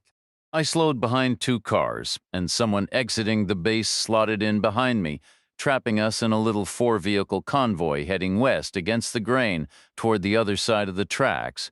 We might have been the last little parade of the night. I felt the bottom left corner of the base approaching Kellam's southwestern limit and tried to pick out the blind spot I'd used before, but the darkness hid it. Then we were out in the open scrubland. I spotted Pellegrino's cruiser coming the other way, crawling along, trying to project calm to the returning traffic just by being there. We rolled through the unlit part of town, bounced over the railroad tracks, and hooked a tight left behind Main Street, finally parking on the packed dirt in front of the usual lineup: bars, auto parts stores, loan offices, gun shops, and secondhand stereo places. I climbed out and stood on the open ground halfway between Brannon's bar and the rows of parked cars, a patch of dirt everyone used as a common walkway. The street was alive with movement, a fluid exchange of soldiers shifting between bars and conversations, their paths weaving in a constant energetic dance. No one moved in a straight line. Instead, they circled back toward parked cars, paused to share a laugh or a story, traded companions, and regrouped under the warm evening lights. To my surprise, there were just as many women in the mix, having seemingly appeared from towns across the county. Some walked arm in arm with soldiers, others mingled in lively clusters, their laughter blending with the deep, easy voices of the men. I counted close to 100 soldiers from Bravo Company, still on leave and clearly eager to reclaim every missed moment of normal life. They were exactly what you'd hope to see: capable, well-trained men who by day operated at peak performance and by night radiated a contagious, good-natured energy. Dressed in the standard off-duty uniform of jeans and T-shirts, most were relaxed, though here and there a more cautious face hinted at career ambitions. Yet the overall vibe was pure, uncomplicated camaraderie, a top infantry unit enjoying its well-earned freedom. The air buzzed with noise and excitement, completely free of any lingering resentment over their recent confinement. They weren't here to blame the town, they were just thrilled to be back in it. Still, I had no doubt the local police were watching closely. I was especially certain Elizabeth Devereaux would still be on duty, and I knew exactly where to find her. She'd need a central post, a chair by a window, something to occupy her as the hours passed. Where else could she be? I slipped through the thinning crowd, turned left past Brannon's bar, and ducked into the alley. Skirting the leftover pile of sand from the Chapman scene, I followed the dogleg turn and emerged onto Main Street between the hardware store and the pharmacy. A right turn brought me to the diner, which that night was absolutely packed, throbbing with an energy I'd never seen there before. It felt like the heart of New York City compared to its usual quiet. 26 customers filled the space. 19 were Rangers, 16 of them occupied 4 tables. Big men squeezed shoulder to shoulder, talking loudly and calling across the room. They kept the lone waitress sprinting between the kitchen and the floor. She'd probably been at it all day, catering to a sudden hunger for something that wasn't military rations, and she looked positively delighted. The cash registers were singing again and tips were flowing.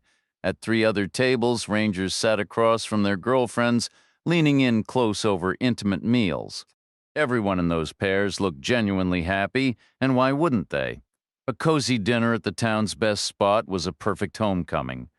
The elderly couple from the hotel had claimed their usual corner table, nearly hidden by the boisterous groups around them. The wife was buried in a book, her husband behind his newspaper, staying out later than usual, likely preferring the familiar diner noise to the commotion echoing behind their own quiet inn. After all, none of the soldiers needed a room, and their hotel didn't serve so much as a cup of coffee. Deeper in, set apart from the others, Major Duncan Munro sat alone at a rear table. He was still in his BDU's head bowed intently over his plate, right there in the diner just in case, even though his official connection to Kellum had been cut hours earlier, or so I assumed. He was a dedicated congressman, staying professional right to the finish line. I figured he was headed back to Germany and was just killing time until his ride showed, and Elizabeth Devereaux was there too. She sat alone at a table nearer the window than she usually picked, keeping watch, alert, making sure the chaos didn't spill from behind Main Street onto Main Street proper, all for the voters. She was in uniform, her hair pulled back in a ponytail. She looked worn out but still absolutely striking. I watched her for a second. Then she glanced up, saw me, broke into a bright smile, and nudged a chair out with her foot.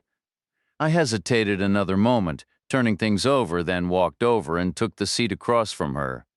Devereaux didn't say anything right away.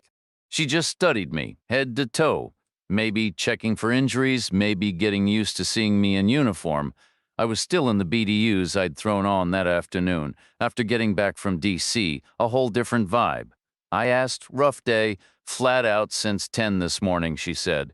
They swung the gates open and everyone poured out like a dam broke. Any issues? Not a single one of them could walk a straight line on the way home, but other than that, it's been quiet. I've got Butler and Pellegrino driving around just to be visible, just in case. I saw them, I said, so how'd it go up there? Nothing solid, I told her. Terrible timing on my end, honestly. Just one of those random things. The guy I went to see died in an accident, so I came up empty. I kind of figured, she said. I was getting regular updates from Francis Neagley until things got crazy here. From 8 until 10 this morning, you were drinking coffee and reading the paper, but something must have shifted during those hours.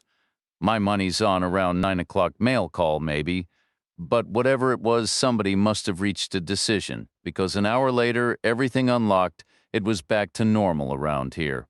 I nodded. Makes sense, I said. I think new information dropped this morning. Something conclusive, I'd guess. Do you know what it was? I said. By the way, thanks for worrying. I was genuinely touched. Neagley was just as worried as I was, she replied. Once I told her what you were up to, anyway. She didn't need much convincing. It was safe enough in the end, I said. Got a little tense around the Pentagon. That was the worst of it. I stuck around there for a while, came in through the cemetery behind Henderson Hall. You know it? Of course I know it. I was there 100 times. They've got a great PX. Feels like Bloomingdale's. I ended up talking to a guy there about you and a one-star named James Dyer. This guy said Dyer knew you. Dyer? She said. Seriously? I knew him, but I doubt he knew me. If he did, I'm flattered. He was a real heavyweight.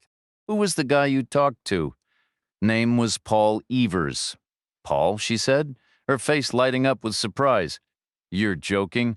We worked together for years. We even went out once, believe it or not, one of my not-so-bright moments. But how wild that you ran into him.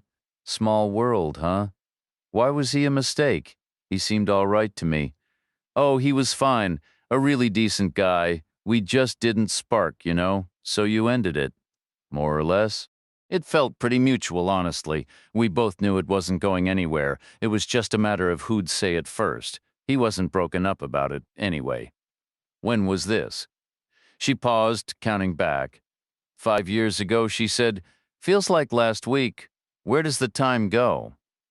Then he mentioned a woman named Alice Bauton, his next girlfriend after you, apparently. Don't think I knew her. The name doesn't ring a bell. Did Paul seem happy? He brought up something about car trouble. Devereaux grinned. Girls in cars, she said. Is that all you guys ever talk about? I said, reopening Kellum means they're sure the problem is on your side of the fence, you know? They wouldn't have taken that step otherwise. It's officially a Mississippi issue from here on out. The official stance is clear. This isn't our problem anymore. It's yours. Any reaction to that? I believe the Army should be transparent with its findings, she replied. If the information is sufficient for them, it should be sufficient for me as well. The Army is moving forward, I said. They won't be sharing details. She was quiet for a moment. Munro mentioned receiving new orders, she said. I assume you have as well, I gave a slow nod. I returned to wrap up one last detail. That's the only reason I'm here. And then you'll be gone on to the next assignment. That's what's on my mind at the moment. I'll worry about Janice Chapman tomorrow. Don't forget Rosemary McClatchy and Shauna Lindsay, I added, and Bruce Lindsay and his mother.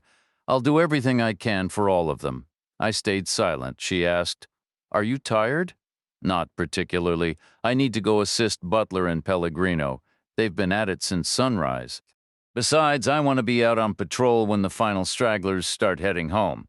Those are always the most difficult ones and usually the most intoxicated." "Will you be back before midnight?" She shook her head. "Probably not," she said. "We'll have to make do without the usual routine tonight."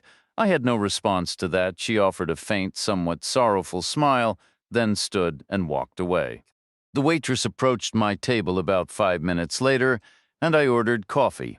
Almost as an afterthought, I added a slice of pie. Her demeanor toward me had shifted slightly, becoming more reserved. Working near a military base, she recognized the black oak leaves on my collar. I asked how her day had been. She said it had gone quite well. "Thank you. No issues at all?" I pressed. "None," she assured me. "What about the gentleman in the back?" "The other major? I heard he can be a handful." She glanced over at Monroe. "I'm certain he's been a perfect gentleman," she said. "Would you mind asking him to join me? Get him some pie as well." She made a detour to his table, relaying my invitation with a series of elaborate gestures as though I were somehow hidden in the nearly empty diner.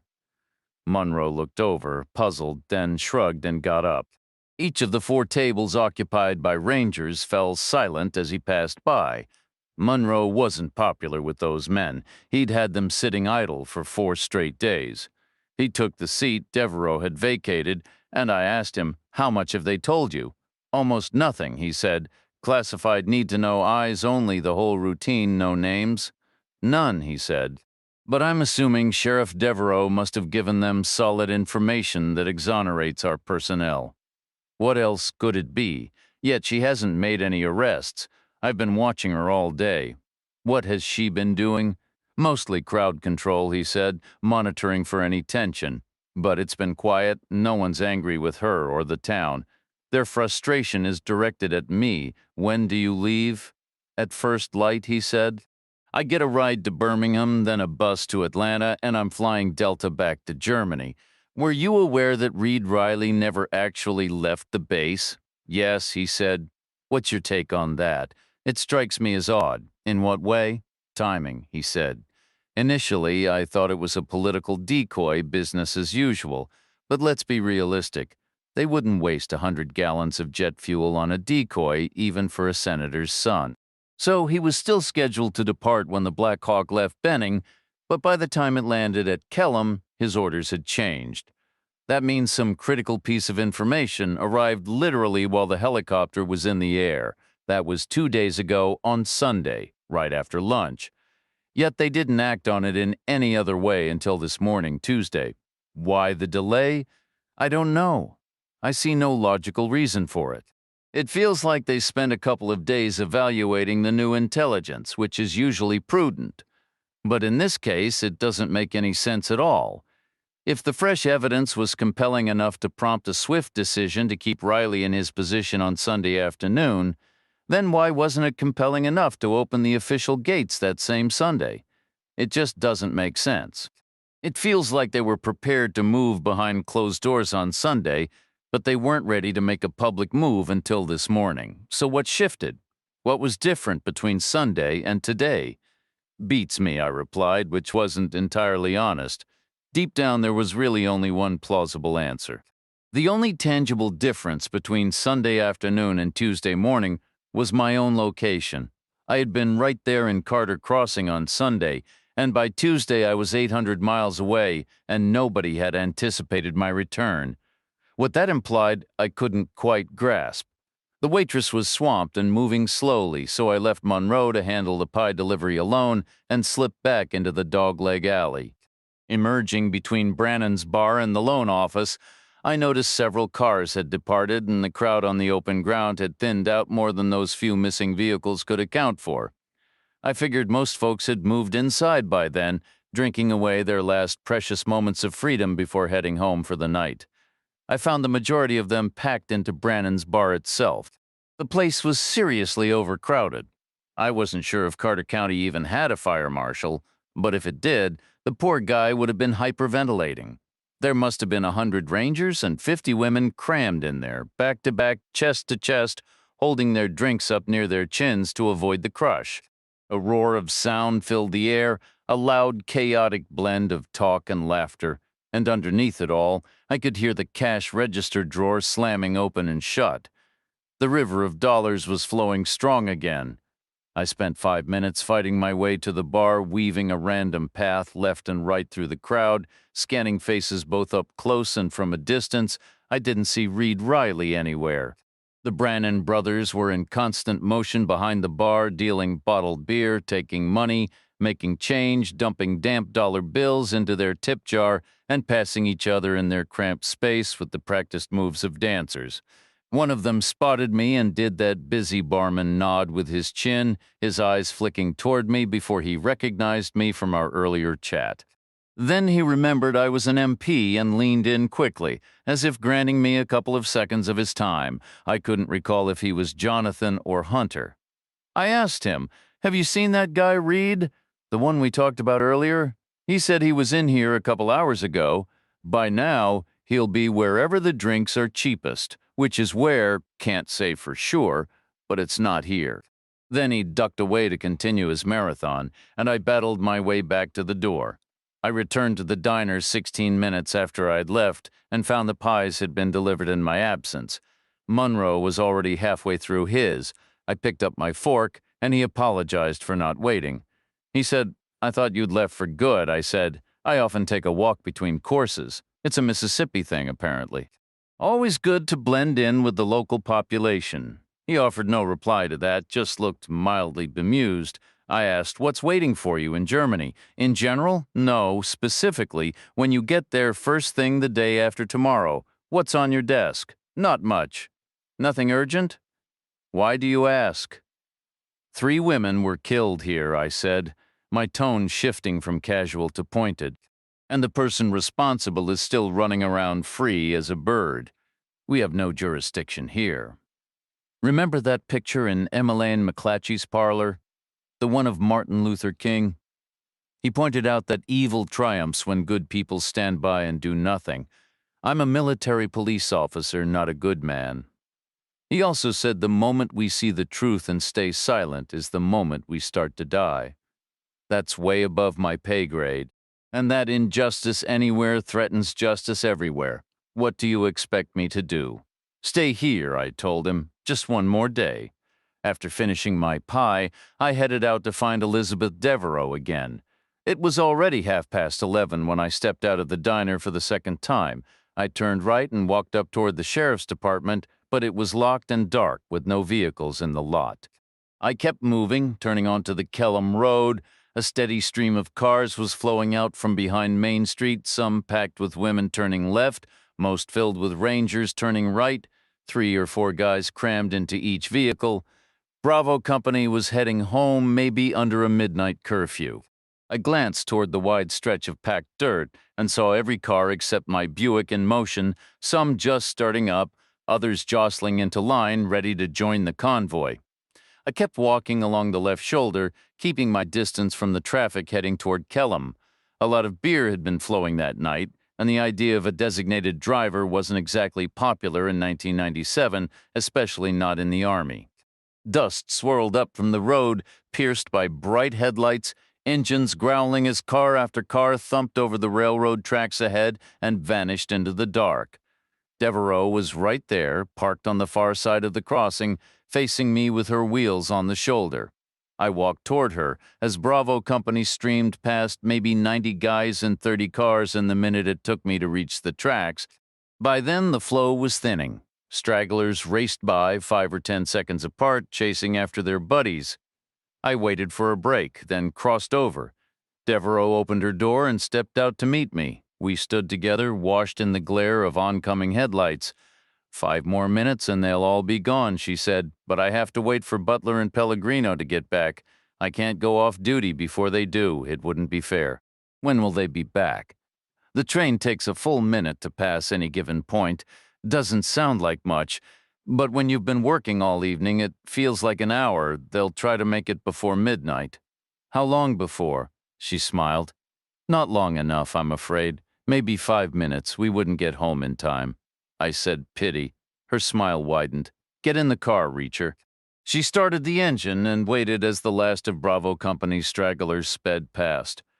Then she eased off the shoulder, climbed onto the hump of the pavement, and turned a tight right that put us up on the crossing sideways to the road facing north along the railroad line. With a light touch on the gas, she steered carefully, lifting her right side wheels onto the rail while the left side stayed down on the ties. The whole car tilted at a steady angle. She drove forward, not too fast, not too slow, decisive and confident, one hand on the wheel, the other resting in her lap. We passed the water tower, the left wheels pattering over the ties, the right rolling smooth. It was a fine display of car control. Then she braked gently, one side high, one side low, and came to a neat stop right on the tracks. 20 yards north of the water tower, exactly where Reed Riley's car had waited for the train.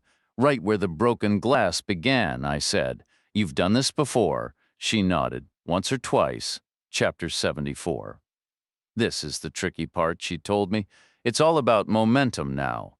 She spun the wheel hard to the left, and just as the front right tire dropped off the rail, she hit the gas. A quick surge of power popped the front left tire up and over the opposite rail. The whole car shuddered for a moment. She kept her foot light on the pedal, and the other wheels followed, one after another, with a series of low, wet sounds as the sidewall rubber scraped against steel. Then she stopped again, parking in the dirt right beside the track, perfectly parallel to it. The first of the ballast stones lay about 5 feet from my window. I love this spot, she said. There's no other way to get here because of the ditch, but it's worth the trouble. I come out here a lot at midnight, I asked. Always, she replied. I turned and looked out the back window. I could see the road maybe 45 yards off. At first, nothing moved.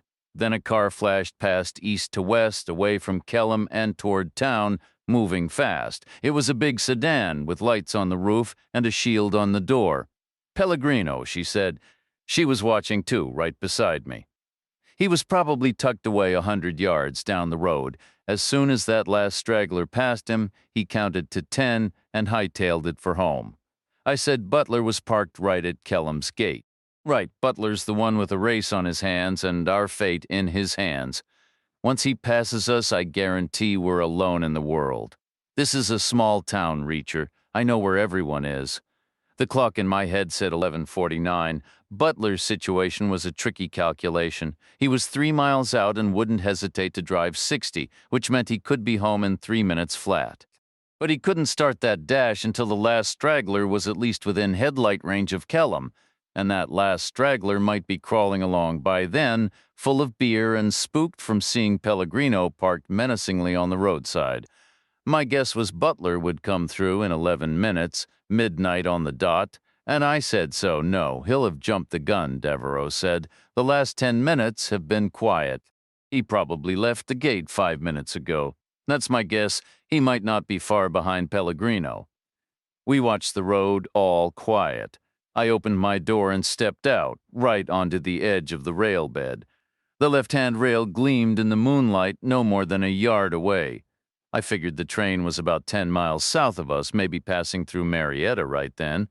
Devereaux got out on her side, and we met behind the Caprice's trunk. 11:51. 9 minutes to go. We watched the road. Still quiet. Devereaux stepped back around and opened a rear door. She checked the back seat. Just in case, she said, we might as well be ready. Too cramped, I said. You don't like doing it in cars. They don't make them wide enough. She checked her watch. We won't make it back to Toussaint's in time.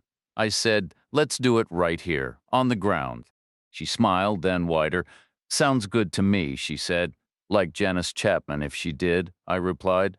I took off my BDU jacket and spread it out on the weeds as best I could. We watched the road, all quiet. She unbuckled her gun belt and stowed it on the rear seat. 11:54, 6 minutes. I knelt down and pressed my ear to the rail. I heard a faint metallic whisper, almost not there at all, the train 6 miles south. We kept watching the road. Then we saw a hint of a glow in the east. Headlights. Devereaux said, "Good old Butler." The glow grew brighter, and in the silence of the night we heard the sound of rushing tires and a straining engine. The light sharpened into distinct beams and the roar intensified. A heartbeat later, Butler's car streaked from left to right across our view, hammering over the crossing without a hint of slowing. It launched into the air on the far side and slammed back down with a shriek of tires and a billow of dust. Then he vanished. 4 minutes remained. Refinement and elegance were forgotten. We tore off our shoes, shoved our pants down, and shed every pretense of adult sophistication for raw, primal instinct. Devereaux dropped to the ground, settling onto my bunched-up jacket, and I went down over her, bracing on my palms, my gaze fixed on the southern darkness for the first glint of the train's light. Nothing yet. 3 minutes. Her legs locked around my waist, and we were moving frantic and urgent from the very start. A frantic, desperate, wildly energetic collision. She gasped and panted, her head thrashing side to side, her hands clawing fistfuls of my shirt and pulling hard. Our mouths met in breathless, shared air kisses, and then she was arching her spine, grinding the back of her head into the dirt, her neck corded, her eyes wide open to the inverted world behind her. Then the earth began to tremble, just a faint, persistent vibration at first, like the far-off onset of a quake. The crushed stones beside us in the rail bed started to chatter and click. The steel rails themselves began to sing. A humming, keening whisper, the wooden ties jumped, the ballast stones crunched and hopped. A deep bass shudder pulsed through the ground beneath my hands and knees. I looked up, blinking against the grit, and saw the distant headlight. 20 yards to the south, the old water tower shuddered, its downspout swaying like a drunken pendulum. The ground drummed against us, the rails escalated to a scream. The train's whistle cut the night, a long, lonely cry. The warning bells at the crossing 40 yards away clanged to life.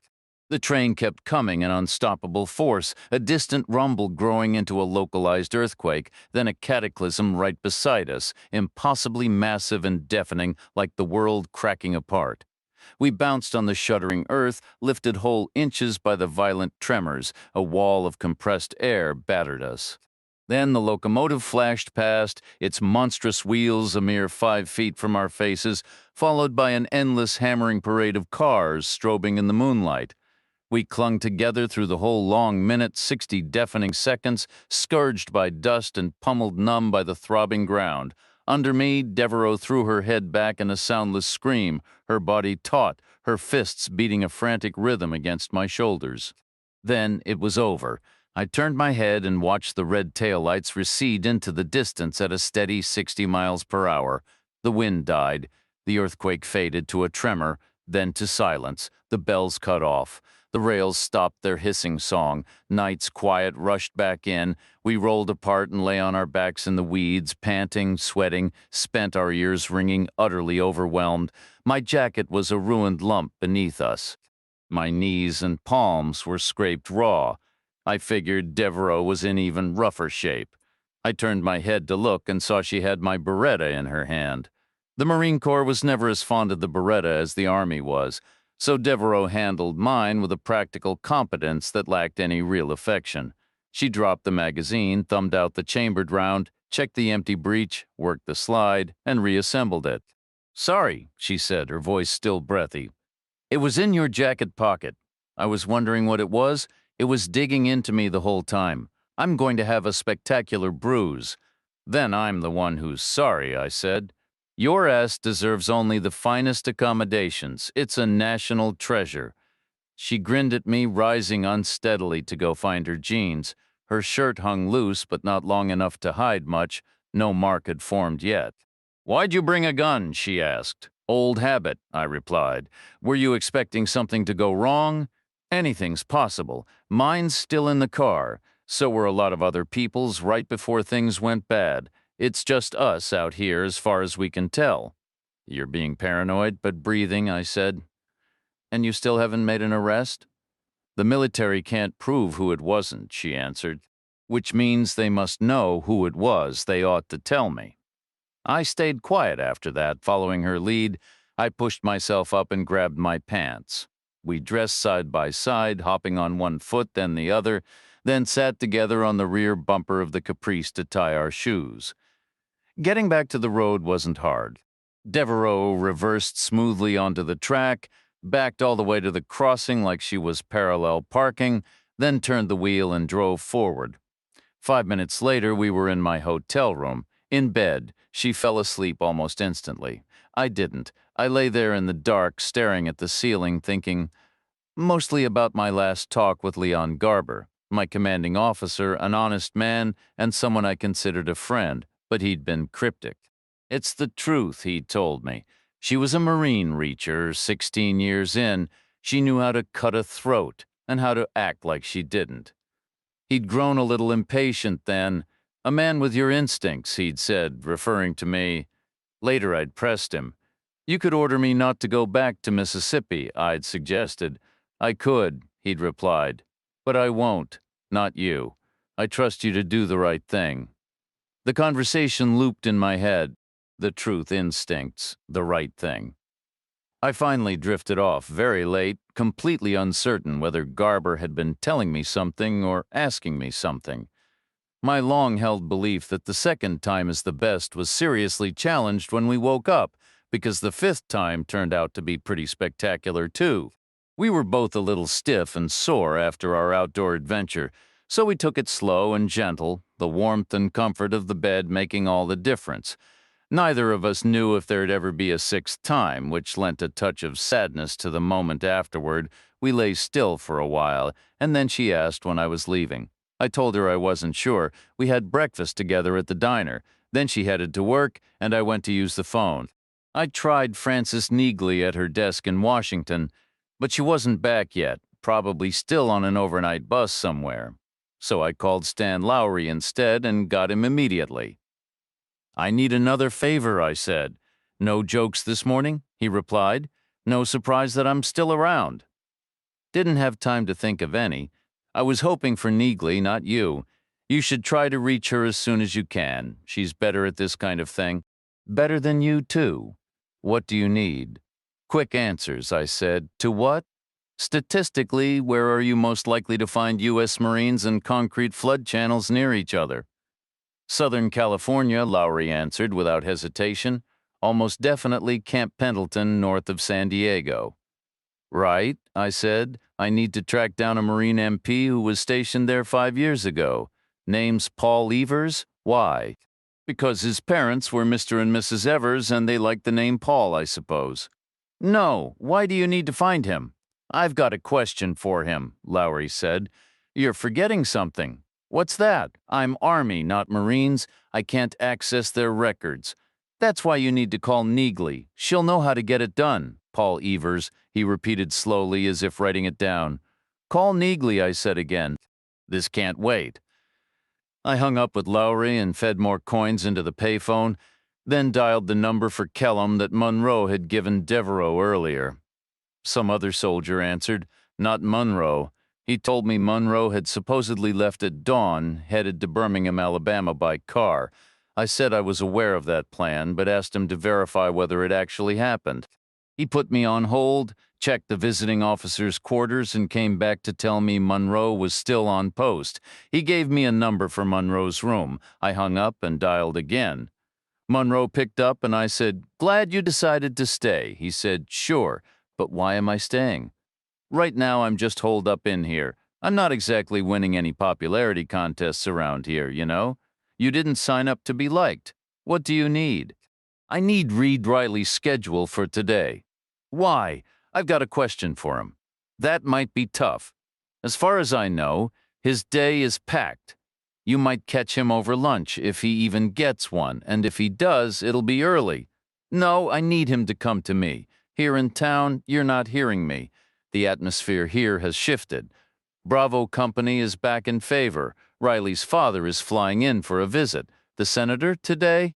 Expected around 1 this afternoon. It's being called an informal celebration of what the unit's doing in Kosovo. How long's he staying? You know how politicians are. He's supposed to watch some training exercises this afternoon, but I'd bet money he gets all fired up and ends up drinking with the troops half the night. All right, I said, I'll work something out. Anything else?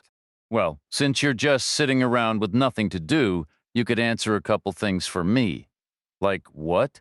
The phone began beeping, warning me that time was almost up. I said, why don't you call me back? Save your government some money. I read the number off the dial and hung up. After settling my breakfast tab, I walked back to the phone just as it started ringing. What things? Monroe repeated. Impressions, mostly about Kellum? Is there a solid reason Alpha and Bravo companies are stationed there, as opposed to somewhere else? Anywhere else east of the Mississippi? Kellum is pretty remote, Monroe said. That helps with operational secrecy. That's the official line I got too, but I'm not buying it. Every base has secrets. They could keep this quiet anywhere. Kosovo isn't exactly headline news. Who'd even care? But they picked Kellum a year ago. Why? Have you seen anything here that makes it the only possible choice? No, Monroe said, not really. It's adequate, sure, but not essential. My guess is it was about pumping 400 extra paychecks into a town that's on its last legs. Exactly, I said. Politics? What isn't? One more thing, I said. You're clear on how Janice Chapman ended up in that alley, right? I think so, he said. From what I saw last night, Chief Devereaux keeps Main Street itself pretty clean. She funnels all the activity toward the bars near the railroad tracks, so both Main Street and that alley would have been empty. That means whoever did it must have stopped on Main Street and carried the body in from there. How long would that take? Doesn't matter. No one was around to see. Could have been a minute, could have been 20. But why there? Why not some other spot 10 miles away? I guess the body was meant to be found. There are plenty of isolated places where it still would have been discovered. So why that specific alley? I don't know, Monroe said. Maybe the guy was limited somehow. Maybe he had company nearby at the diner or one of the bars. Maybe he had to slip away and handle it quickly. Maybe he couldn't be gone long without someone noticing. So maybe he traded safety for speed? Can you give me one more day, I asked. Can you be back here tomorrow? No way, he replied. I'm already going to catch hell for being a day late. I can't push it to 2. Chicken, I said. He chuckled.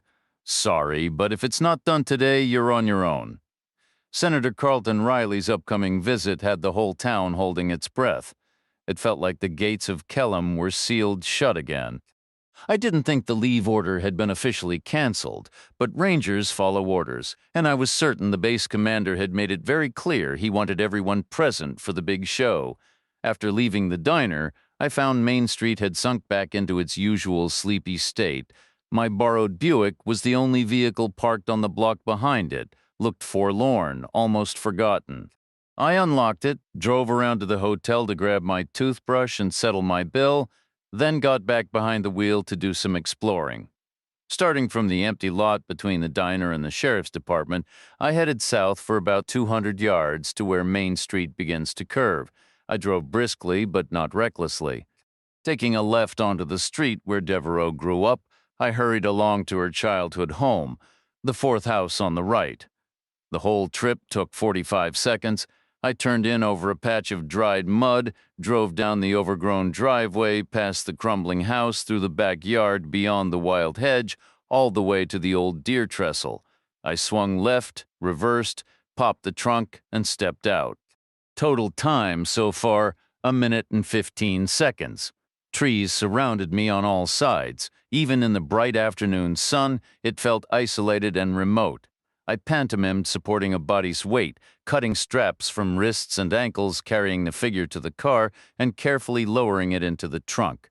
I went through the motions 4 more times, pretending to remove imaginary pads, belts, and scarves from 2 wrists and 2 ankles. Stepping back to the trestle, I mimed picking up a heavy bucket of blood, carrying it to the car, and wedging it into the trunk beside the body. After closing the trunk, I slid back into the driver's seat. Total elapsed time, 3 minutes and 10 seconds. I reversed, turned, and drove back up the driveway toward Main Street. Covering the same 200 yards I'd driven earlier, I pulled over to the curb between the hardware store and the pharmacy, right at the mouth of the alley. Total time now, 4 minutes and 25 seconds. Add a minute to place the blood in the alley, another minute to position Janice May Chapman there, 15 seconds to return to the starting point. Grand total, 6 minutes and 40 seconds. It was tight.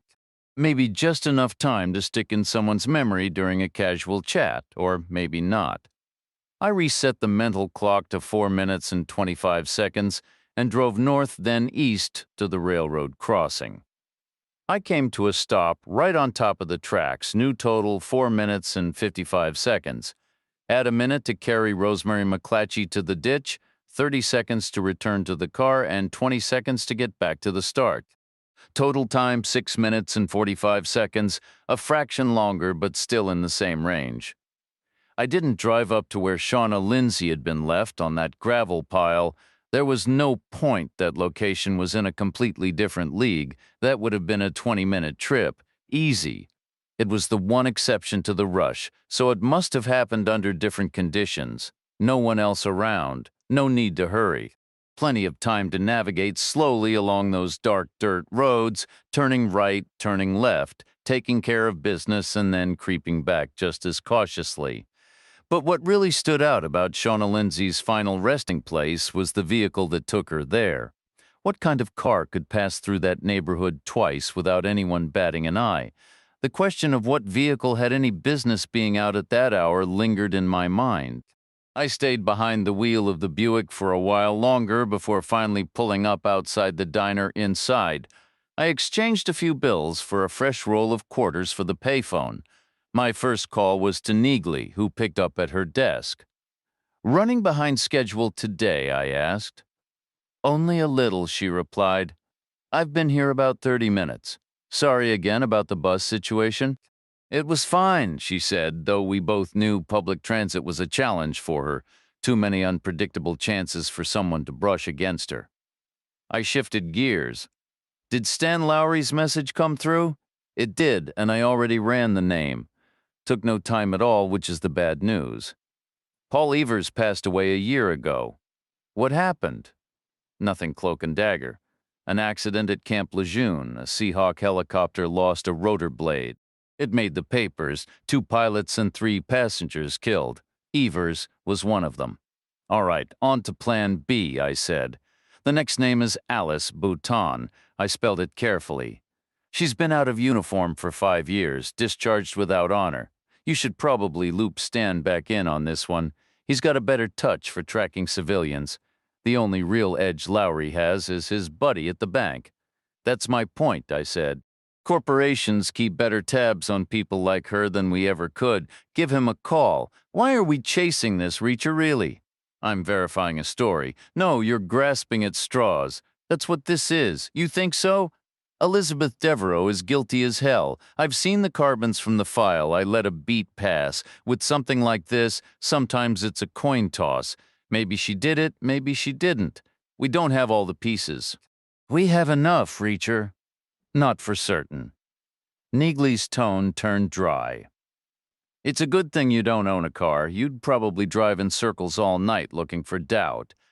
I ended the call, and before I could step away, the phone on the wall rang, bringing the first decent news of the day. It was Monroe. He wanted to report he'd had a cup of coffee, or more precisely, that he'd chatted with the steward who brought it. Their talk turned to the day's agenda. The steward's expected to be busy right up until after dinner, but not much later. The last time the senator visited, he'd hosted the whole town over at Brannan's bar for a more authentic political touch, and they figured he'd do the same tonight. "Good," I said. "That means Riley comes to me, and he'll bring his father. When's dinner set to wrap up?"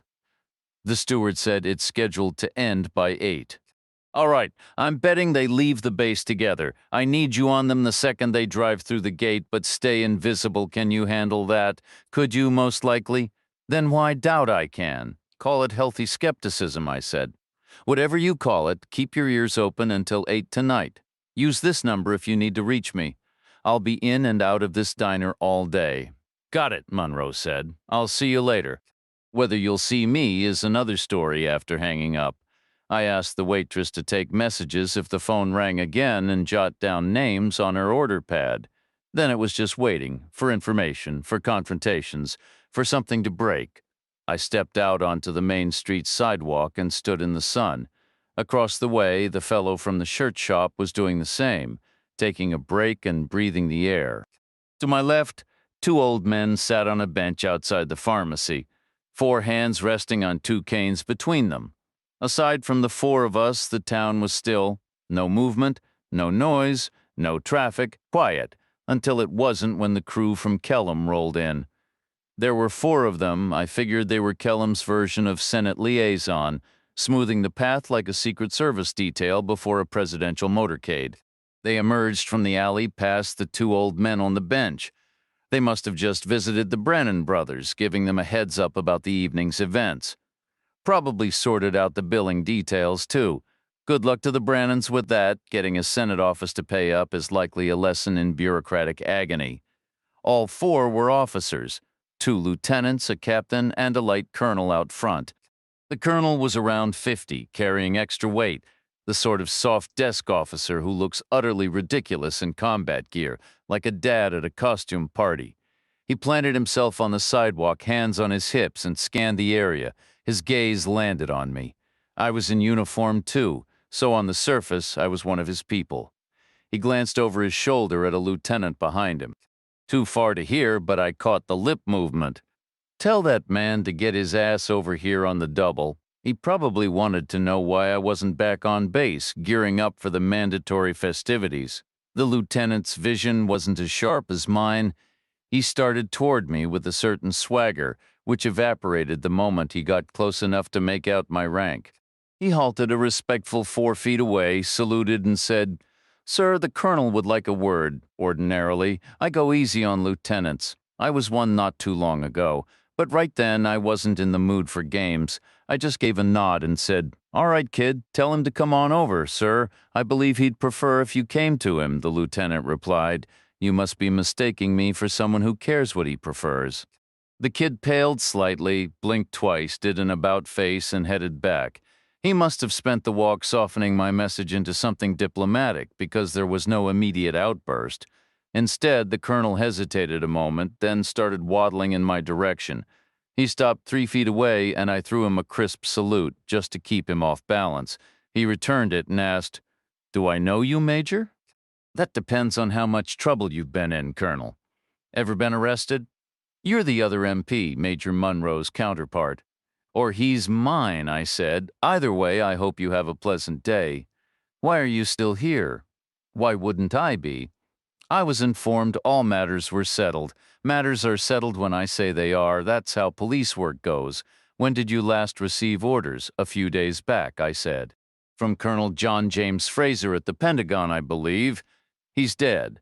"I'm sure his replacement will have new orders for me eventually. It could take weeks to appoint a successor." "Then I guess I'm stuck here." Silence. Then the portly officer said, "Well, keep out of sight tonight, understood? The senator must not see a CID presence here, no reminders of recent concerns. None. Is that clear?" I said, request noted. "It's more than a request. The next step up from a request is an order, but you're not in my chain of command." He seemed to practice a retort in his head, but ultimately said nothing. He just turned and waddled back to his group. At that moment, I heard the faint ring of the telephone inside the diner through the door. I beat the waitress to it by a step. It was Frances Neagley on the line from her desk in D.C.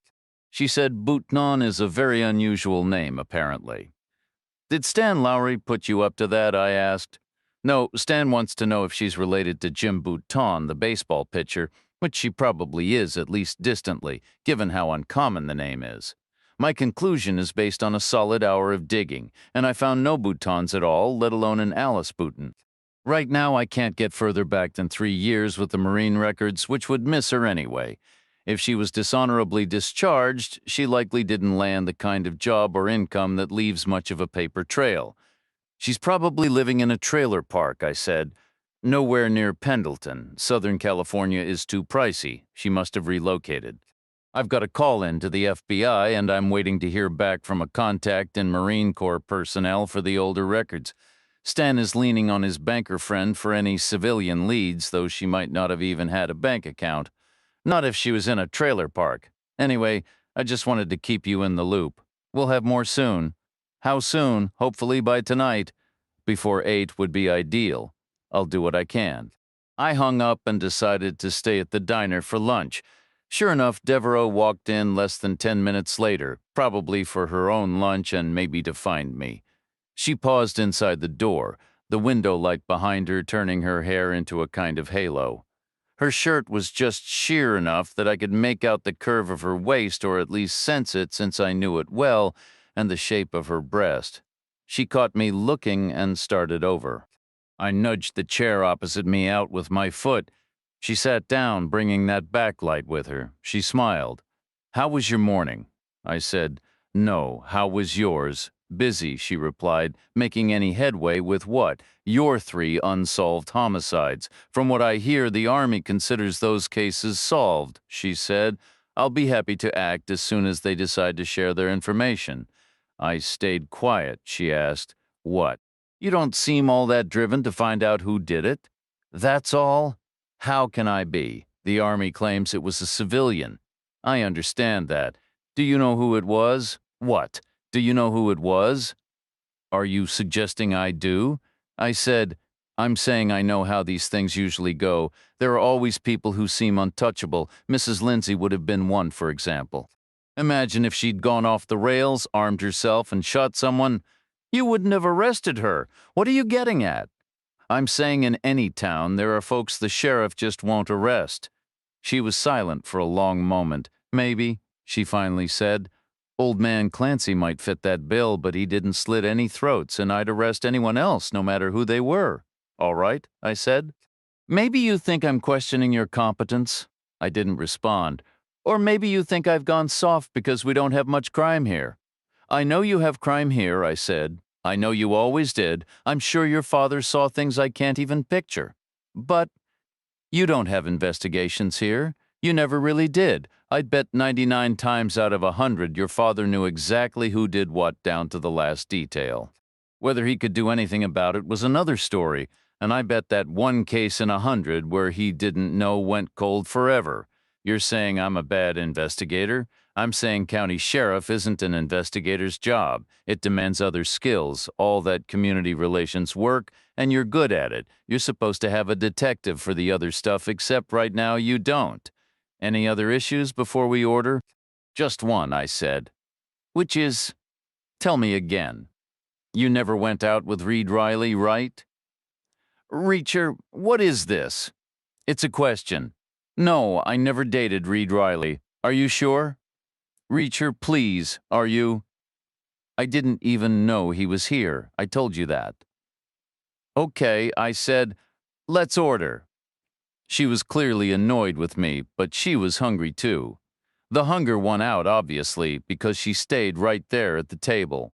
Simply moving to another one wouldn't have been enough to make her point. She needed a dramatic exit, but hunger won out. The chicken pie was her predictable choice. I went with grilled cheese. "You're holding back," she said. I shrugged. "You think. You know who it is." I stayed silent.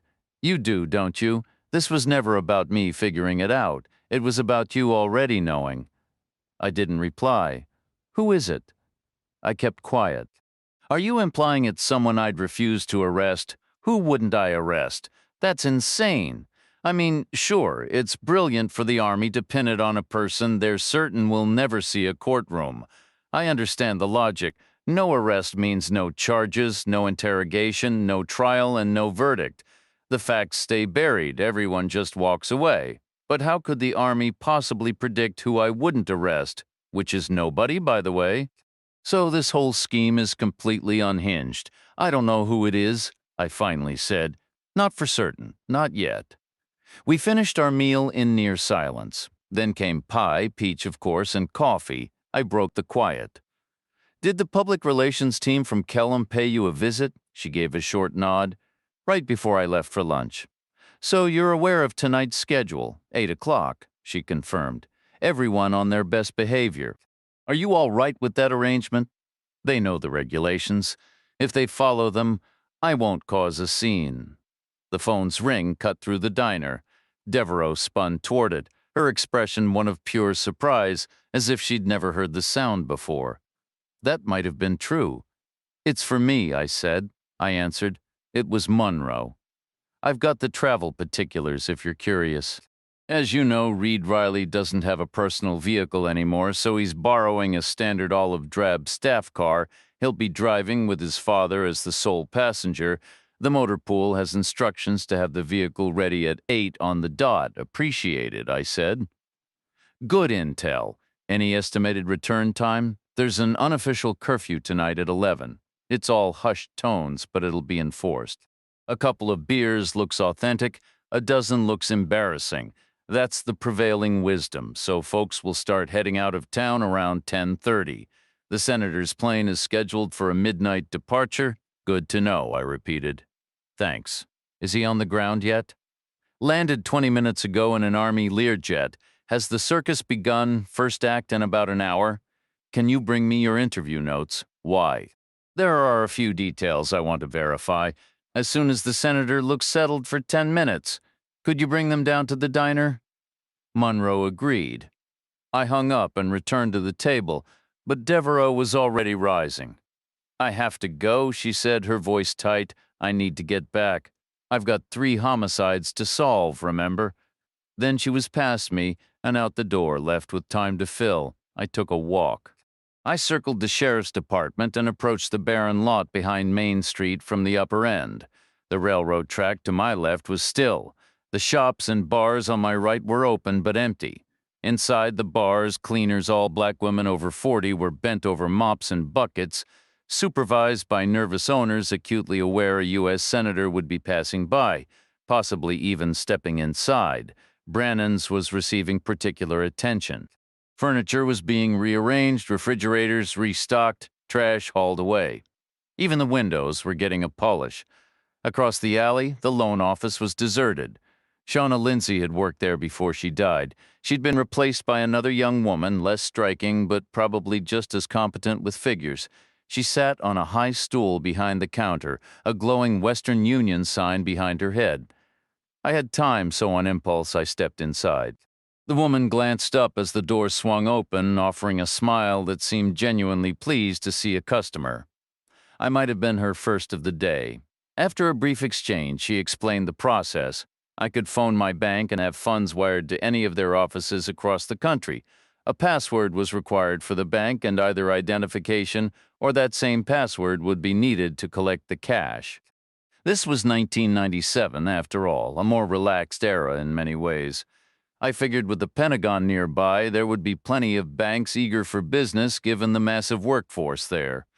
I made a mental note to switch my account to one of those banks next time I was in Washington, D.C., and to set up a password for emergencies. After thanking her, I moved down the street to a firearms store. Inside, I purchased an extra box of 9mm Parabellum rounds for the Beretta, along with a fresh magazine. I took a moment to test the fit and function, a habit that separates the careful from the careless after reloading to replace the round I'd used earlier. I stowed the pistol in one pocket and the spare magazine with the remaining loose rounds in the other. With my errands complete, I had no interest in used stereos or auto parts, so I cut through the alley behind Janice Chapman's place and headed back toward the diner.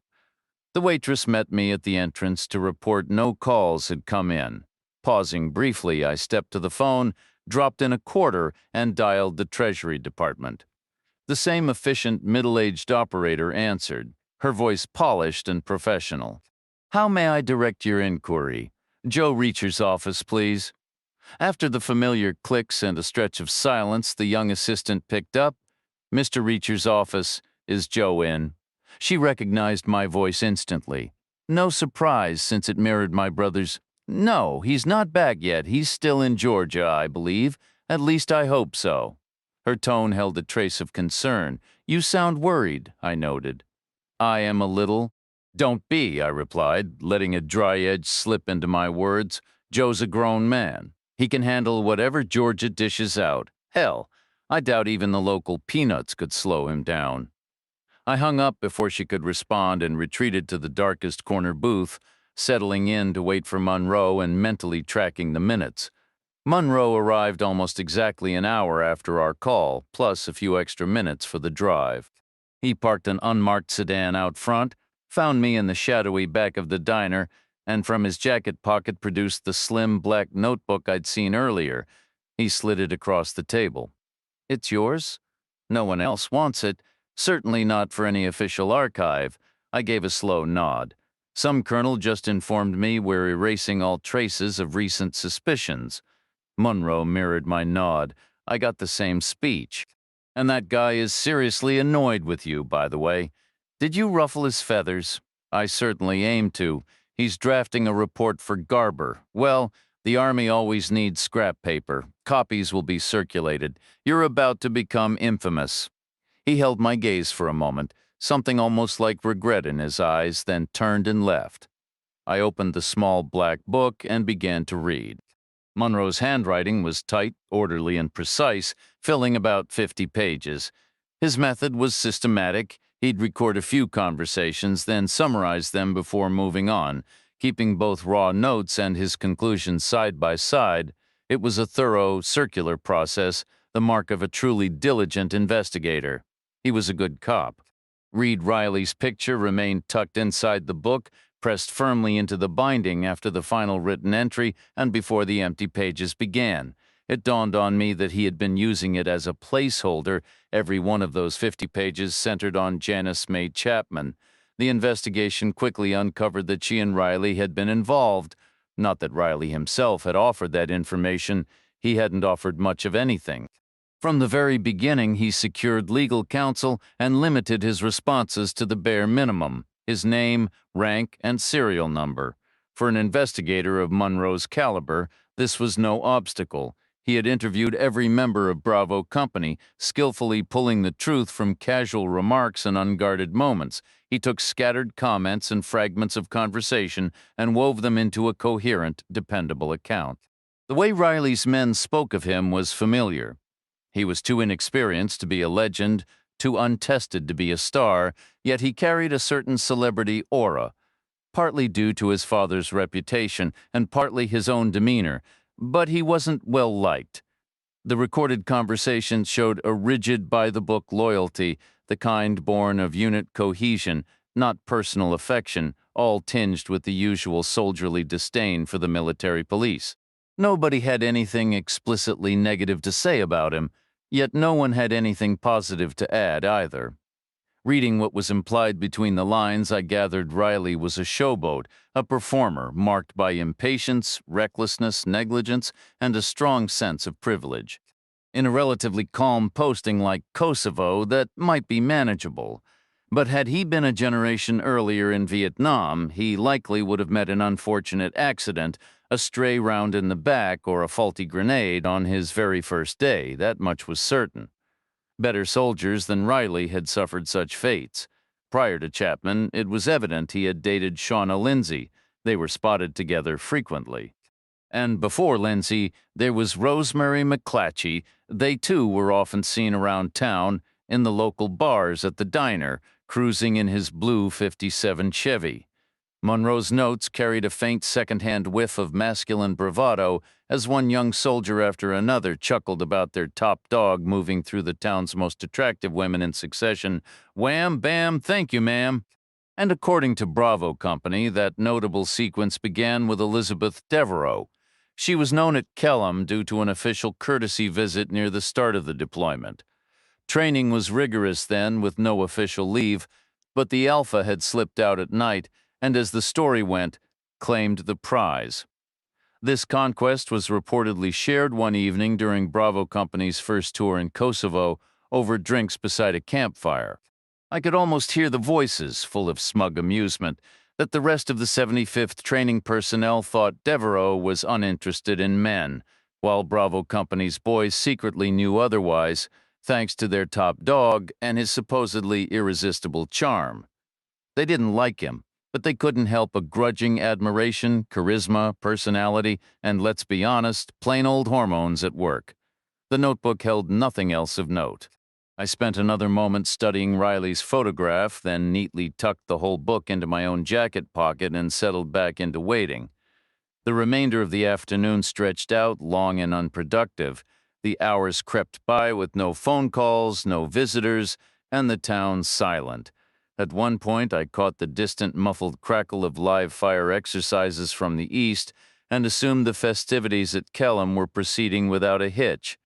Occasionally, I drank a cup of coffee or ate a piece of pie, but mostly I just existed in a low-energy state, eyes open but mind adrift, breathing slow, conserving energy like a form of voluntary hibernation. The town's residents drifted in and out in small numbers. Around 6, Jonathan and Hunter Brannon arrived for an early meal, a smart move before their hectic night began. A few others, I assumed, were bar owners, followed suit, and some of their cleaning staff stopped by briefly on their way home. By 7, Main Street outside the window faded to darkness. At 7:30, the elderly couple from the hotel entered for their dinner, she with her novel, he with his newspaper. Then, a moment later, Stan Lowry called, and the evening started to fall apart. Lowry began by apologizing for the last-minute heads-up. He explained he'd just gotten word from a military police contact at Fort Benning, Georgia, home to the 75th Ranger Regiment. A lieutenant colonel from their remote unit at Kellam had reportedly called his superiors, informing them that 2 CID majors were still in the area, one on the base and one in town, the latter being a particular nuisance.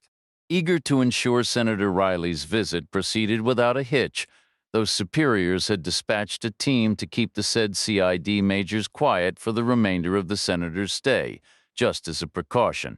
Lowry said the team had departed Benning in a Black Hawk helicopter a while ago and could already be at Kellam. MPs, I asked? They won't be a problem. Not MPs, Lowry corrected. Regular Rangers, the genuine article. How many? 6, Lowry said. Probably 3 for you and 3 for Monroe. What are their orders? I'm not sure. What does it take to shut you up? More than 3 Rangers, I replied. I checked the street through the window completely still. No cars or people. Don't worry about me, Stan. My concern is Monroe. I need both of us available tonight. This complicates things if he gets tied up. Which he will. Lowry said. You likely will too. The word is, these guys mean business. Can you call him for me with the same warning? I asked, assuming they haven't already reached him. I gave him Monroe's VOQ number and heard the scratch of his pencil.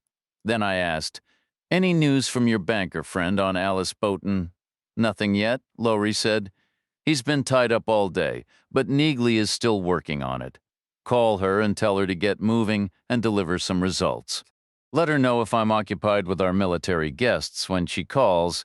She has permission to leave a message with the waitress here. Will do, and good luck, Lowry said before hanging up. I stepped outside and scanned the quiet street. It was deserted.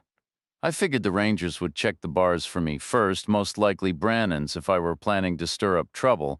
That's where I'd be.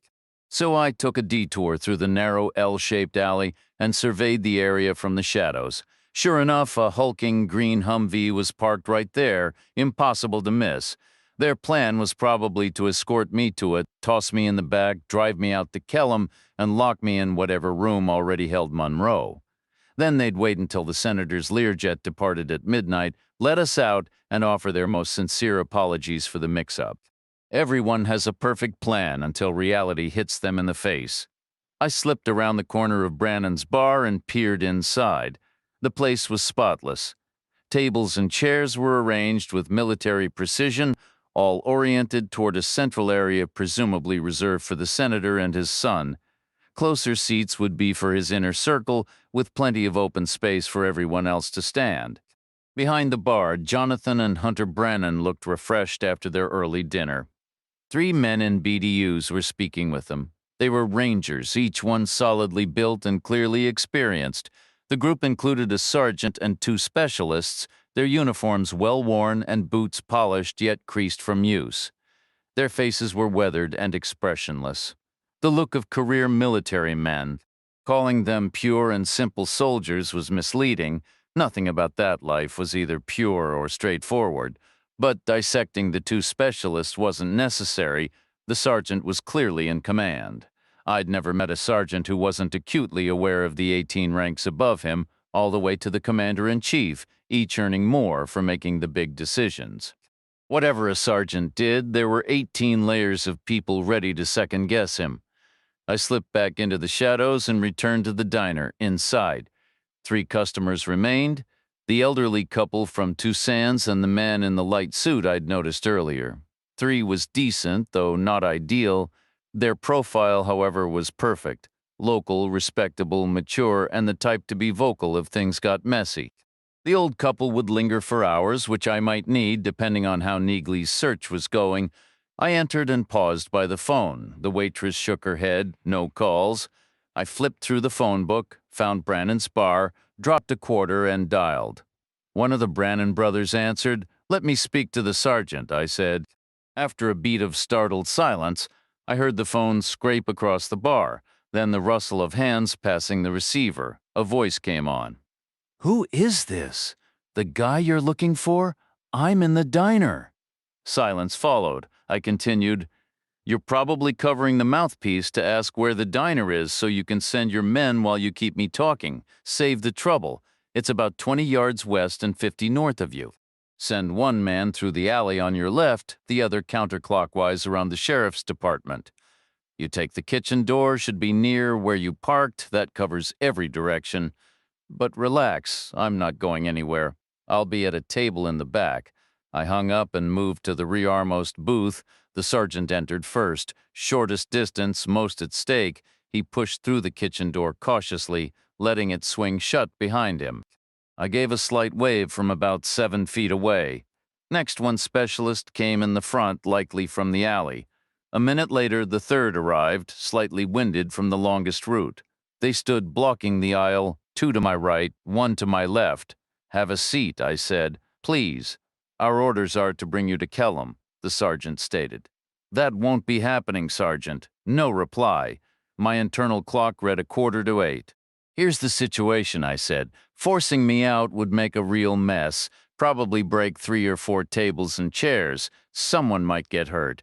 The waitress will assume we're all from Bravo Company, since no one else from Kellam has leave right now. Trust me, she pays attention. Her tips depend on it, and she knows Bravo's commander is due any minute at Brannan's bar. It would be perfectly reasonable for her to go over there and voice her complaint. To do that, she'd almost certainly have to walk in on a private moment between father and son. That would be awkward for everyone, you most of all." "Silence. Have a seat," I told them. They sat, but not where I'd hoped. They weren't stupid. That was the downside of an all-volunteer force. They actually met the requirements. I was in an aisle seat at a 4-top facing the front. If they'd all crowded around my table, I would have had room to maneuver. Instead, the sergeant planted himself directly across from me, while the 2 specialists took a 2-seater across the aisle. They angled their chairs, one poised to cut me off if I went left, the other ready if I went right. "You should get the pie," I said. "It's excellent." "No pie," the sergeant replied. "You ought to order something, though. Otherwise, the waitress might kick you out for taking up space, and if you put up a fight, she knows exactly who to call." No reply. I said, "There are civilians here, too. You really don't want to make a scene." We were at an impasse. It was 10 minutes to 8. The phone on the wall was silent. The waitress came over, and the sergeant gave a half shrug before ordering 3 slices of pie and 3 coffees. 2 more people walked in, both civilians, a young woman in a stylish dress, and a young man in jeans and a blazer. They took a table for 2, 3 down from the specialists, and directly across from the elderly couple from the hotel. They didn't look like the type to immediately call their senator over a little public disturbance, but the more witnesses in the room, the better. The sergeant said, "We're prepared to sit here all night if we have to." "Noted," I said. "I'm staying right here until that phone rings, and then I'm leaving. I'm afraid I can't allow you to contact anyone. Those are my orders." I didn't answer, "And I can't let you leave."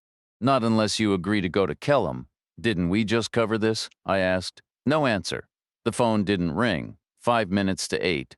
At 8 o'clock sharp, the man in the light-colored suit paid his bill and left, and the old woman from the hotel turned a page in her novel. Nothing else changed. The phone remained quiet. At 8:05, I started to hear noise from outside, behind us, the sound of engines and tires on gravel, and I felt a shift in the night air, a building pressure as Bravo Company began rolling into town. First a few vehicles, then a steady stream. I pictured Reed Riley leading the procession in his borrowed staff car, his father riding shotgun. I imagined the old man posted at Brennan's door right then, shaking hands with his son's troops, beaming like a proud fool. The three rangers keeping me in place had eaten their pie in shifts, always with two of them alert and watching. They were competent, far from the worst I'd ever encountered. The waitress cleared their plates. She seemed to pick up on the tension. Every time she passed by, she shot me a worried glance. Her allegiance was clear. She knew me, and she didn't know them. I'd tipped her well for years. They hadn't left a cent. The noise from outside grew louder. The phone stayed silent. For the next few minutes, I thought about their Humvee. Like every other Humvee on the planet, it would have a big GM diesel under the hood and a 3-speed automatic transmission. It would weigh over 4 tons, which meant its top speed was maybe 60 miles an hour. That wasn't exactly Formula One material, but it was 15 times faster than walking, a fact I found deeply comforting. I waited just after 8:30. 3 things happened in quick succession. The first was a disappointment. The second was completely out of the ordinary, and the third, as a result, became incredibly uncomfortable. To start, the young couple made their exit. The woman in the lovely dress and the man in the sport coat left money on the table, rose together, and hurried out hand in hand, their pace hinting that a quiet evening of prayer was decidedly not their next stop. Following that, the elderly couple departed. She shut her book. He folded his newspaper, and they both stood and made their slow way to the door, presumably heading back to their hotel much earlier than usual. There was no clear reason, unless it was a sudden sinking feeling that old man Riley might cancel the private jet and opt for a quiet night in town instead. With that, the waitress was in the kitchen, leaving only 4 people in the dining area, myself and the 3 men assigned to watch me. The sergeant offered a thin smile. "Looks like it's just us now," he said. I stayed silent. "No civilians around," he added again. I didn't reply. He leaned in closer over the table more than he had before, his gaze fixed on me. And I doubt the waitress is the type to make a fuss. She knows this spot could land on the trouble list in a heartbeat, for a month, or 2, or however long it takes until she's applying for assistance. His 2 companions mirrored his posture from across the aisle, elbows on knees, hands relaxed, feet firmly planted, all eyes on me. Then came the third event. The telephone rang. The 3 rangers were exceptional.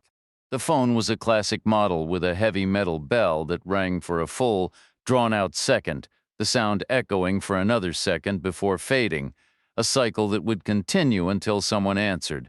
It was a nostalgic, reassuring sound unchanged for generations. Yet, before that first ring had even finished, all 3 men were in motion. The man to my left was up instantly, lunging behind me, his large hands clamping onto my shoulders, forcing me down and back in my seat into a vulnerable, off-balance position. The sergeant opposite me seized my wrists, pinning them to the tabletop with the palms of his hands. The third officer surged from his chair, fists clenched, blocking the aisle, prepared to strike if I so much as twitched. It was an impressive display. I didn't resist. I simply sat there. Everyone has a strategy, and I was no exception. The phone continued to ring. After 3 cycles, the waitress emerged from the kitchen. She paused, took in the scene with a single glance, then edged past the ranger in the aisle and went to the phone. She picked up the receiver, listened, shot a look in my direction, and began to speak. Her eyes locked on me the entire time, as if she were describing my current situation to the caller. To Francis Neagley, I hoped. The waitress listened again briefly, then cradled the phone between her ear and shoulder, pulling out her order pad and pen.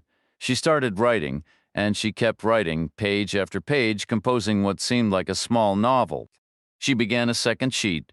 The man behind me maintained his pressure. The sergeant held my wrists fast. The third man edged nearer. The waitress mouthed words silently, concentrating on spelling out unfamiliar terms. Finally, she stopped, reviewed her notes, and swallowed hard, blinking twice as if steeling herself for a difficult task ahead. She hung up the phone, tore the 2 written pages from her pad, and held them as if they might burn her fingers. Taking a step toward our group, she approached. In response, the man behind me eased the weight off my shoulders. The sergeant released my wrists. The third man returned to his seat. The waitress walked the length of the aisle directly into our little gathering, becoming a fifth party to the scene. She shuffled the pages, her eyes scanning the collars of the 3 men before finally settling on the sergeant, the one clearly in charge. She said, "I've got a 2-part message for you." The man gave a nod, and she began to read. "First," she said, "whoever you are, you need to release this man right now. It's for your own good and the Army's. Because second, no matter who you are, what your orders are, or what you believe about this situation, he's probably correct and you're probably mistaken. This comes from a fellow non-commissioned officer who only wants what's best for you and the service." There was a quiet pause. The sergeant simply said, "Message received, nothing else. Neagly, I thought. Nice effort." Then the waitress leaned in, placing a second handwritten page face down on the table and sliding it toward me with the same smooth, practiced motion she'd used for countless meal checks. I pinned it under my left palm, keeping my right hand free. Nobody moved. The waitress stood still for a moment, then turned and walked back toward the kitchen. Using the pad of my left thumb, I lifted the corner of the paper, like a card player checking his hand, and read the first 2 lines. 7 words in total. The first was a Latin preposition, classic neagly per, meaning in this case, according to the next 6 words, were United States Marine Corps Personnel Command. That meant any information in the rest of this note came straight from the source. It would be trustworthy. It would be conclusive. It would be pure gold. It would be enough for me. I let the paper fall back against the table, spreading my thumb and first 2 fingers. I pinched the note and folded it one-handed, blank side out, message hidden inside. I sharpened the crease with my right thumbnail and tucked the note into my right top pocket, behind Monroe's little black book, just below my name tape.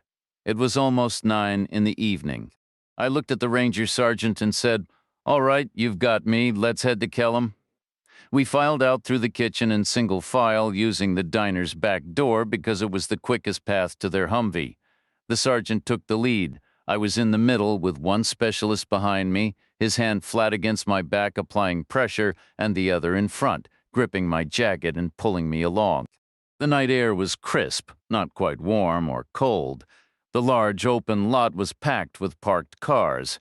About 50 yards to my right, a group of men in uniform stood quietly, all on their best behavior, forming a loose half-circle around the front of Brannan's bar, like a living halo behind a saint's head or a crowd spilling out to watch a big fight. Most held beer bottles, probably bought elsewhere and brought back to witness the main event. I imagined the senator was soaking up the attention, while his son was likely pretending to ignore it. The Humvee looked enormous and imposing among the ordinary vehicles. Parked a respectful distance away was a plain sedan painted a dull green. Reed Riley's borrowed staff car, I assumed, pulled in second to park beside the truck, for that tough guy impression. A politician's instinct. The sergeant slowed his pace briefly, causing us to bunch up behind him. Then we set off again on a new line, heading straight for the vehicle at a steady walk. No one noticed us. We were just 4 shadowy figures, and everyone else was facing the opposite way.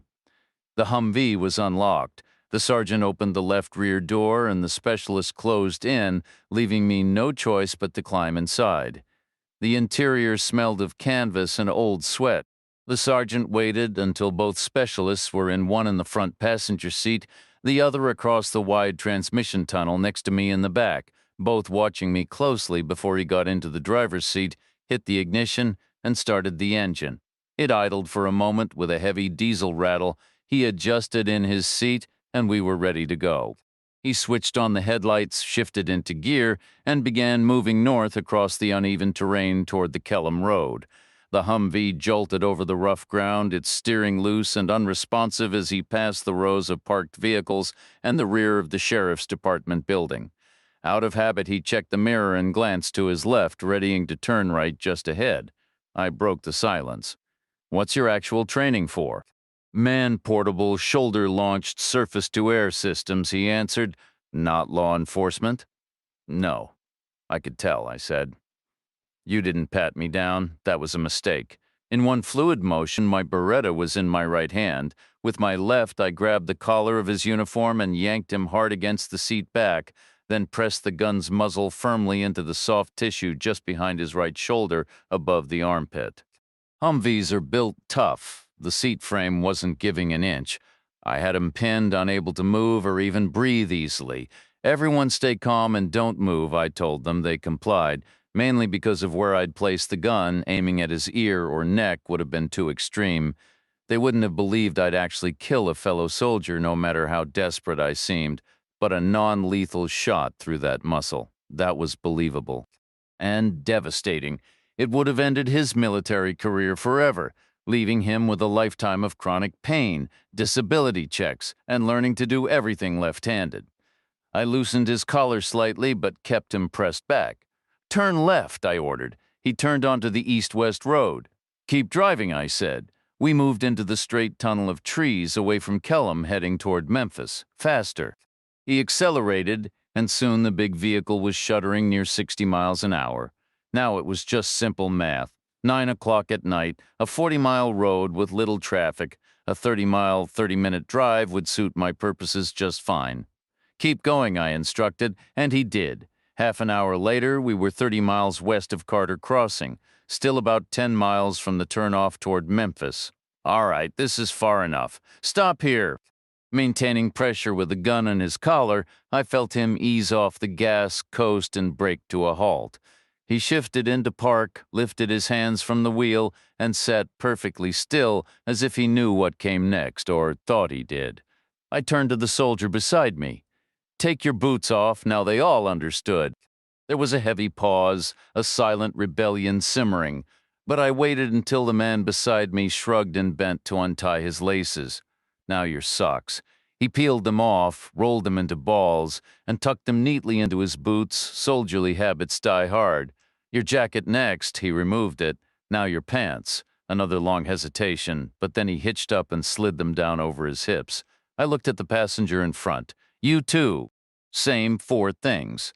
He complied quickly, then helped his sergeant undress. I wasn't about to let the driver lean forward and create space, not at that stage.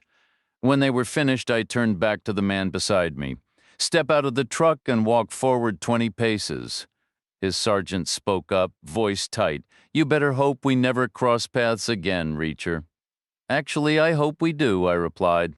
"Because after you've had time to think, you'll probably want to thank me for not causing you any real harm, which I easily could have, you amateur." He had nothing to say to that, I told them once more to get out of the truck. Soon all 3 were standing in the glare of my headlights, barefoot, and wearing nothing but T-shirts and boxers. They were 30 miles from their destination, a walk that would take 7 or 8 hours even under ideal circumstances, and stumbling barefoot down a dark country road was far from ideal. Even if a miracle occurred and a car passed by, no one in their right mind would stop for 3 frantic, half-dressed men waving their arms in the dark. I slid into the driver's seat, backed up 100 yards, turned around and headed back the way we'd come, accompanied only by the rumble of the engine and the stale odor of boots and socks. My internal clock read 9:35. If the lighter load let the Humvee push past 65, I'd be back in Carter Crossing just after 10. As it turned out, the big diesel gave me a bit more speed, and at 2 minutes to 10, I tucked the truck into the trees and continued on foot. A man walking can move with far more stealth than a 4-ton military vehicle, and caution is never a bad idea. But there was little to hide from. Main Street was quiet. Light glowed from the diner window, and my borrowed Buick sat parked nose to tail with Devereaux's Caprice. I figured she was keeping a loose watch, but wasn't overly concerned. The senator's presence all but guaranteed an unusually calm night. I avoided Main Street itself, skirting behind it in a wide arc, staying concealed behind the last row of parked cars until I drew level with Brannon's bar. The crowd at the door was still there, maybe 50 guys clustered in a loose semicircle. Beyond them, the bar was packed, some standing, others presumably seated at tables deeper inside, though I couldn't see them directly. I edged closer, slipping between parked cars and pickups. The noise ahead grew slightly with each step, but it remained oddly restrained, more polite and muted than on a typical night best behavior indeed. I crossed an open lane between rows of vehicles and was easing past an old Cadillac and a beat-up GMC Jimmy when a soft voice beside me said, "Hello, Reacher." I turned and saw Monroe leaning against the far side of the Jimmy, nearly invisible in the shadows, relaxed and watchful. "Monroe," I said. "Good to see you, though I admit I didn't expect to." "Likewise," he replied. "Did Stan Lowry call you?" He nodded. "A little too late, though. 3 guys. Mortarman from the 75th. Where are they now?" "Tied up with phone wire, gagged with their own shirts, locked in my room." "Nice work," I said, and it was taking 3 by surprise alone and unprepared was no small feat. Monroe was clearly sharp, he asked. "Who did you get?" "An anti-aircraft crew. Where are they?" Walking back from near Memphis with no shoes and no pants, he flashed a grin, white teeth in the dark. "Sure, glad I'm not stationed at Benning." "Is Riley in the bar?" "First one's in, him and his father, holding court like royalty. Tab's probably past 300 by now." "Curfew still holding?" He nodded. "But it'll be a last-minute stampede. You know how it goes. Mood's been decent, and nobody wants to be the first to duck out." "All right," I said. "Your job is to make sure Riley is the absolute last to leave. I need his car to be the final one out of here tonight." I needed more than a slight delay, at least a full minute. "Make it happen, whatever it takes. I'm counting on you." With most people, I'd have laid out a few options right then, from slashing a tire to asking for an autograph, but I was starting to understand Monroe didn't require my input. He'd come up with every idea I could, and probably a couple I hadn't considered. His reply was a simple, "Understood. Next, your focus shifts to Elizabeth Devereaux. Keep her in your sight the entire time, whether she's at the diner or somewhere else. Do whatever you need to do." "Understood," he repeated. "She's actually at the diner right now." "Good, keep her there. Make sure she doesn't head out on patrol tonight. Tell her the deputies can handle things, especially with the senator around. She already knows." She gave her team the night off. "Even better," I said. "Good luck and thanks." I slipped back between the Cadillac and the SUV, crossed the open lane, and wove through the last row of parked cars before exiting the lot the same way I'd entered. 5 minutes later, I was positioned just past the railroad crossing, concealed among the trees lining the road to Kellam, waiting once more. Monroe's read on the group's mood proved accurate. Because of the strange tension surrounding the senator, nobody left early. I'd witnessed this kind of dynamic before. While I doubted anyone from Bravo Company would lift a finger to help the man if he were in trouble, his unusual presence held a certain fascination. Plus, the base commander's order to be respectful and courteous to the VIP was still fresh in everyone's mind. No one wanted to be the first to leave to draw attention. So 10:30 came and went with no movement on the road. 10:35 passed quietly. 10:40, still nothing. Then, right at 10:45, the floodgates opened. I heard the muted rumble of engines firing up in the distance, saw exhaust plumes and crisscrossing headlight beams as vehicles jostled for position and streamed out of the lot. Headlights swung toward me in a relentless chain, and half a minute later the lead car bumped over the crossing and sped past. The others followed in tight succession, too many to count, each one just yards behind the next, like a pack of race cars on a straightaway. Engines roared and whined, worn tires pattered over the rails, and the sharp, sweet scent of unleaded fuel hung in the air.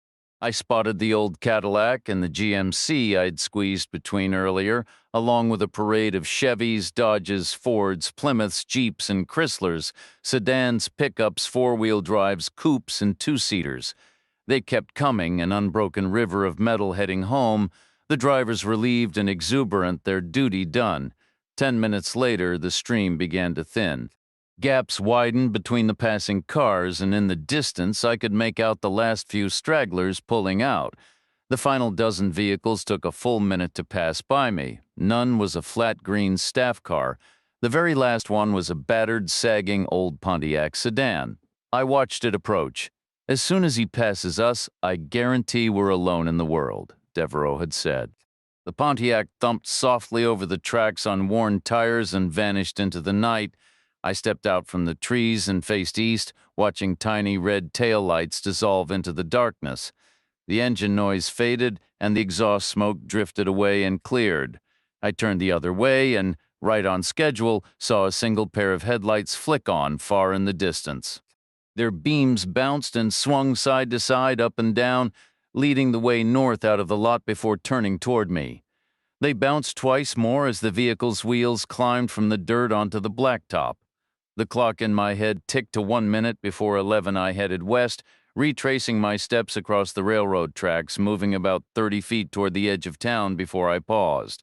Stepping out into the middle of the road, I lifted my arm high, my palm facing outward in the universal signal to stop. The headlights caught me from about a football field away, the glare warm against my skin, and I knew Reed Riley could see me clearly. I heard the engine note drop as he instinctively eased off the gas, a reflex born from countless hours in military transports, where a soldier in uniform directing traffic was just part of the routine. I held my position, arms still raised, until the plain green sedan rolled to a halt, its front bumper stopping just short of my legs. From that angle, I could see past the blinding lights to the two figures in the front seat, Reed Riley and his father. Neither looked particularly startled or annoyed. They simply wore the mildly resigned expression of men prepared for a minor delay. Riley was the spitting image of his file photo, while the senator was an older, more refined version, thinner, with features that seemed slightly more pronounced.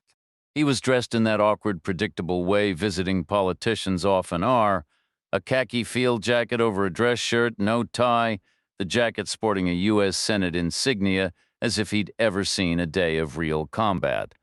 I circled to the driver's side, and Riley powered the window down. His expression shifted when he noticed the rank on my collar. "Sir," he said.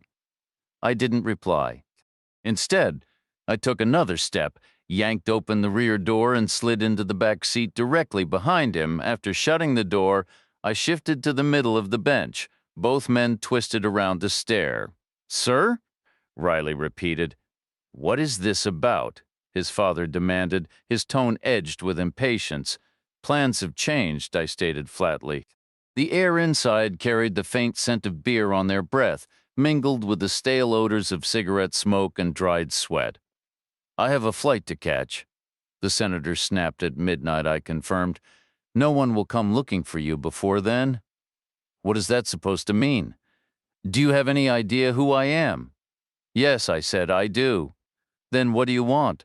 "Instant obedience," I replied. In one fluid motion, I drew the Beretta for the second time that night, like a performer revealing a trick. One moment my hand was empty. The next it held the cold, matte finish of the pistol. The soft click of the safety disengaging sounded unnaturally loud in the confined space. The senator's voice turned icy. "You are making a catastrophic error, soldier. Your career is finished as of this moment. How much worse this gets depends entirely on your next actions." "Quiet," I ordered. Leaning forward, I grabbed a fistful of Reed Riley's collar, much as I had with the sergeant from Benning earlier. This time, though, I pressed the muzzle firmly into the soft hollow just behind his right ear. A perfect fit. "Drive," I instructed, "nice and slow. Turn left onto the crossing. Follow the railroad line north." Riley stammered.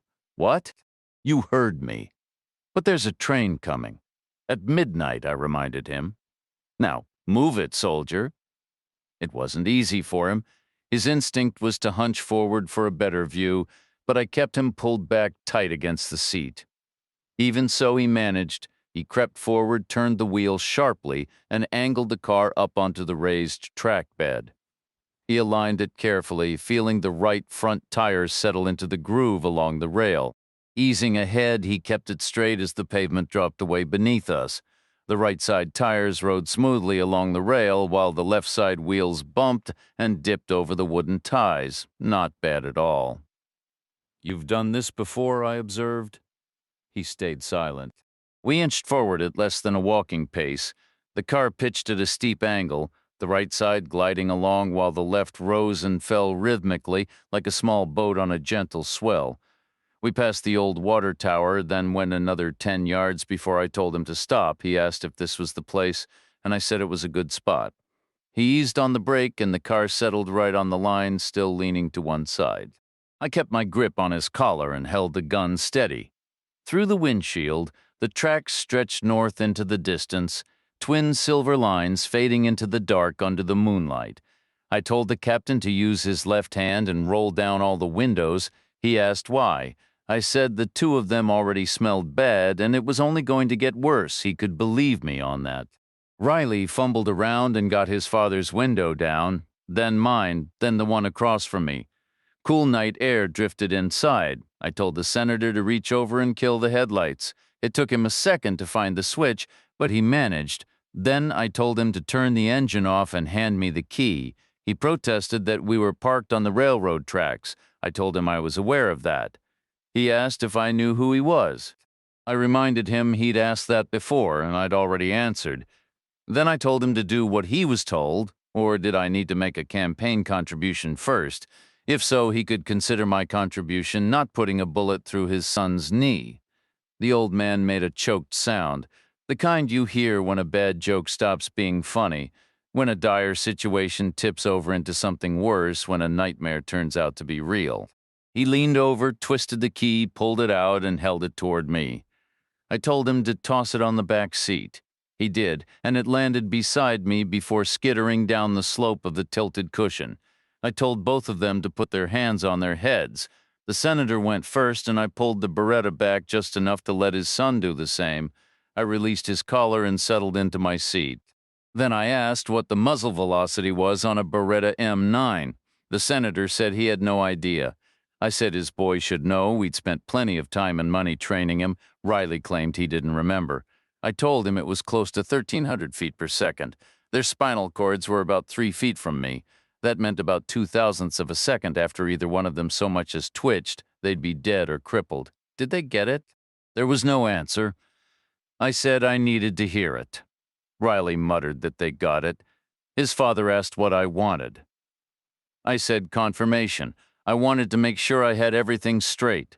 I picked up the car key and slipped it into my pocket. Spreading my left leg wide, I braced my foot and got as comfortable as I could on the slanted seat. I asked the captain if he'd lied to his men about dating Sheriff Devereaux. Riley's father demanded to know what possible basis I had for interrogating them. I reminded him we had 49 minutes until the train arrived. He asked if I was mad. I said I was just a little grumpy, that's all. He told his son not to say another word to me. I repeated my question to the captain. Riley admitted, yes, he'd lied about Devereaux. I asked why. He called it command strategy. His men liked to look up to him. Then I turned to the senator and asked why Alpha Company and Bravo Company had been moved from Benning to Kellam. The old guy huffed and puffed, trying to steal himself, but finally he said it was politically convenient. Mississippi always had its hand out, he added, or in someone else's pocket. I asked if it had anything to do with Audrey Shaw, if he thought his boy deserved a little gift to celebrate his new command. He called that ridiculous. I pointed out that it had happened anyway. He insisted it was purely a coincidence. I called bullshit. He conceded, fine. It was a side benefit. He thought it might be fun, but nothing more. Decisions of that magnitude, he said, weren't based on trivialities. Then I asked the captain to tell me about Rosemary McClatchy. Riley said they'd dated and they'd broken up. I asked if she'd been pregnant. He said if she was, she never mentioned it to him. I asked if she'd wanted to get married. He gave a tired sigh and said, "Come on, Major. You know, any one of them would marry any one of us." I asked what she was like. He thought for a second and said, "Insecure. She drove me absolutely crazy." "How did it hit you when she died?" "Terrible," he replied. It was a terrible thing. Now, tell me about Shauna Lindsay. That's when the senator decided he'd had enough of my questions. He started to turn and give me a piece of his mind, then suddenly remembered he wasn't supposed to move a muscle. He jerked back into position like a stubborn old horse hitting an electric fence for the first time. He stared straight ahead, breathing heavily. His son stayed perfectly still, so they were tolerating a little something from me, after all. Specifically, the part about 9 millimeters in diameter. In real terms, that's 35 hundredths of an inch, a bit smaller than a 338, but significantly bigger than a .25. That was the exact amount of trouble they were in. The old man took another deep breath. That issue has been settled, I believe, he stated. The Lindsay girl and the other one. I shifted focus. Captain, tell me about the women who were killed in Kosovo. His father cut in sharply. There are no dead women in Kosovo, really? I asked. Do they live forever then? Obviously, they don't live forever. So they all die peacefully in their sleep. They were Kosovar women, and it happened in Kosovo. It's a local issue. Just like this is a local issue right here and now. A local individual has been identified. The Army's reputation is intact. That's what we were celebrating tonight. You should have been there. Success is something worth being happy about. I wish more people understood that simple fact. I looked at the younger man. Captain, how old are you? Riley answered. I'm 28. I turned back to the senator. Senator, how would you feel if your son was still a captain at 33? The old man didn't hesitate. I would be deeply disappointed. Why? Because it would represent a complete failure. Nobody stays in the same rank for 5 years. You'd have to be utterly incompetent. I nodded slowly. That was their first major error. What? You heard me? What do you mean there? Who are you talking about? Do you have a grandfather? Way back in the family tree, yes. So did I. He was my grandfather. But of course, he was also a grandfather to many other children. I think there were about 10 of us across 4 separate families. It always surprised me, even though I knew it logically. What in the world are you babbling about? It's the same principle with Senate liaison. There's us, there's the top brass in Washington, and then there's you. You're like a grandfather, except you're also the Marine Corps' grandfather, and they have their own Senate liaison office. They're probably far more effective than ours, probably willing to do absolutely anything. So you turn to them for assistance. But they got sloppy and made several critical mistakes.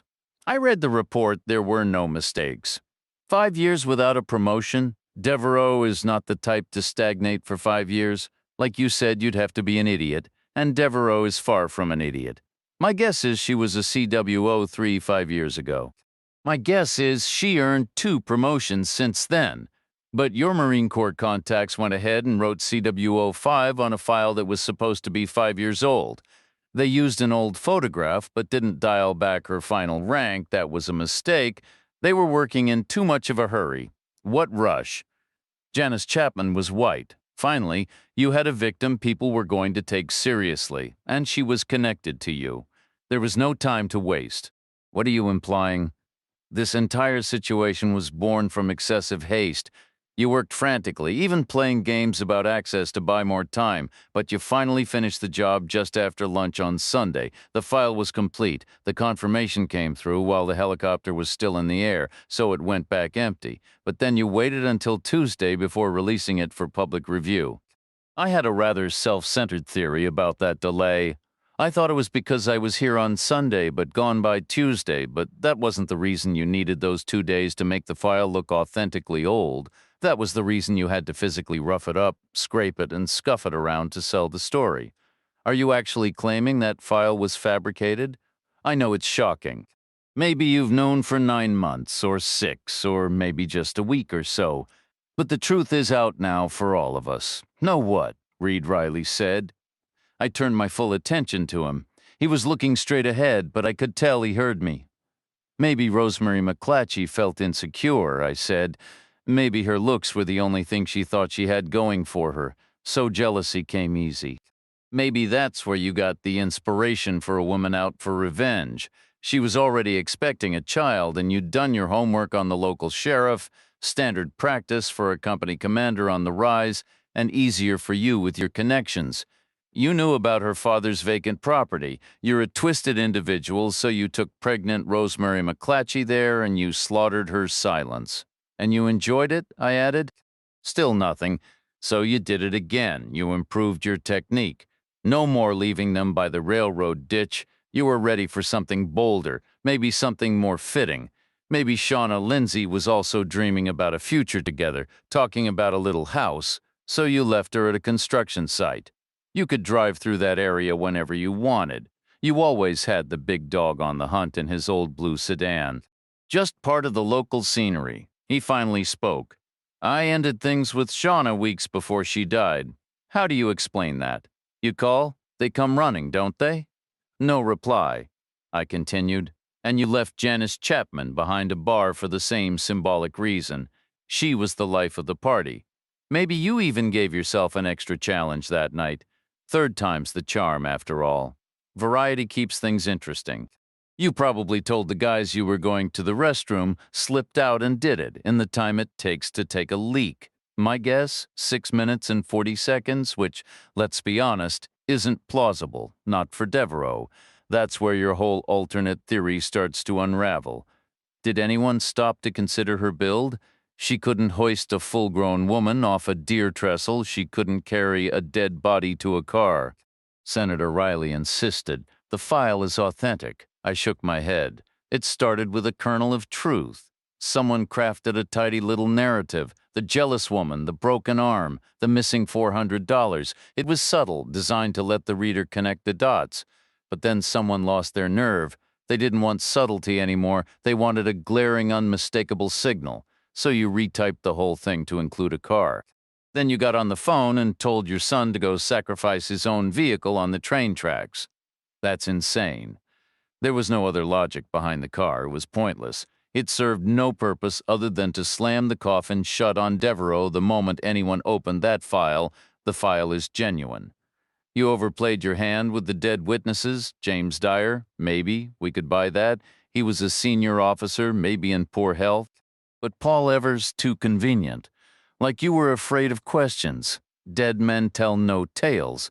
Which brings us to Alice Bouton. Is she going to be dead too, or is she still alive? And if she is, what would she tell us if we asked her about that broken arm?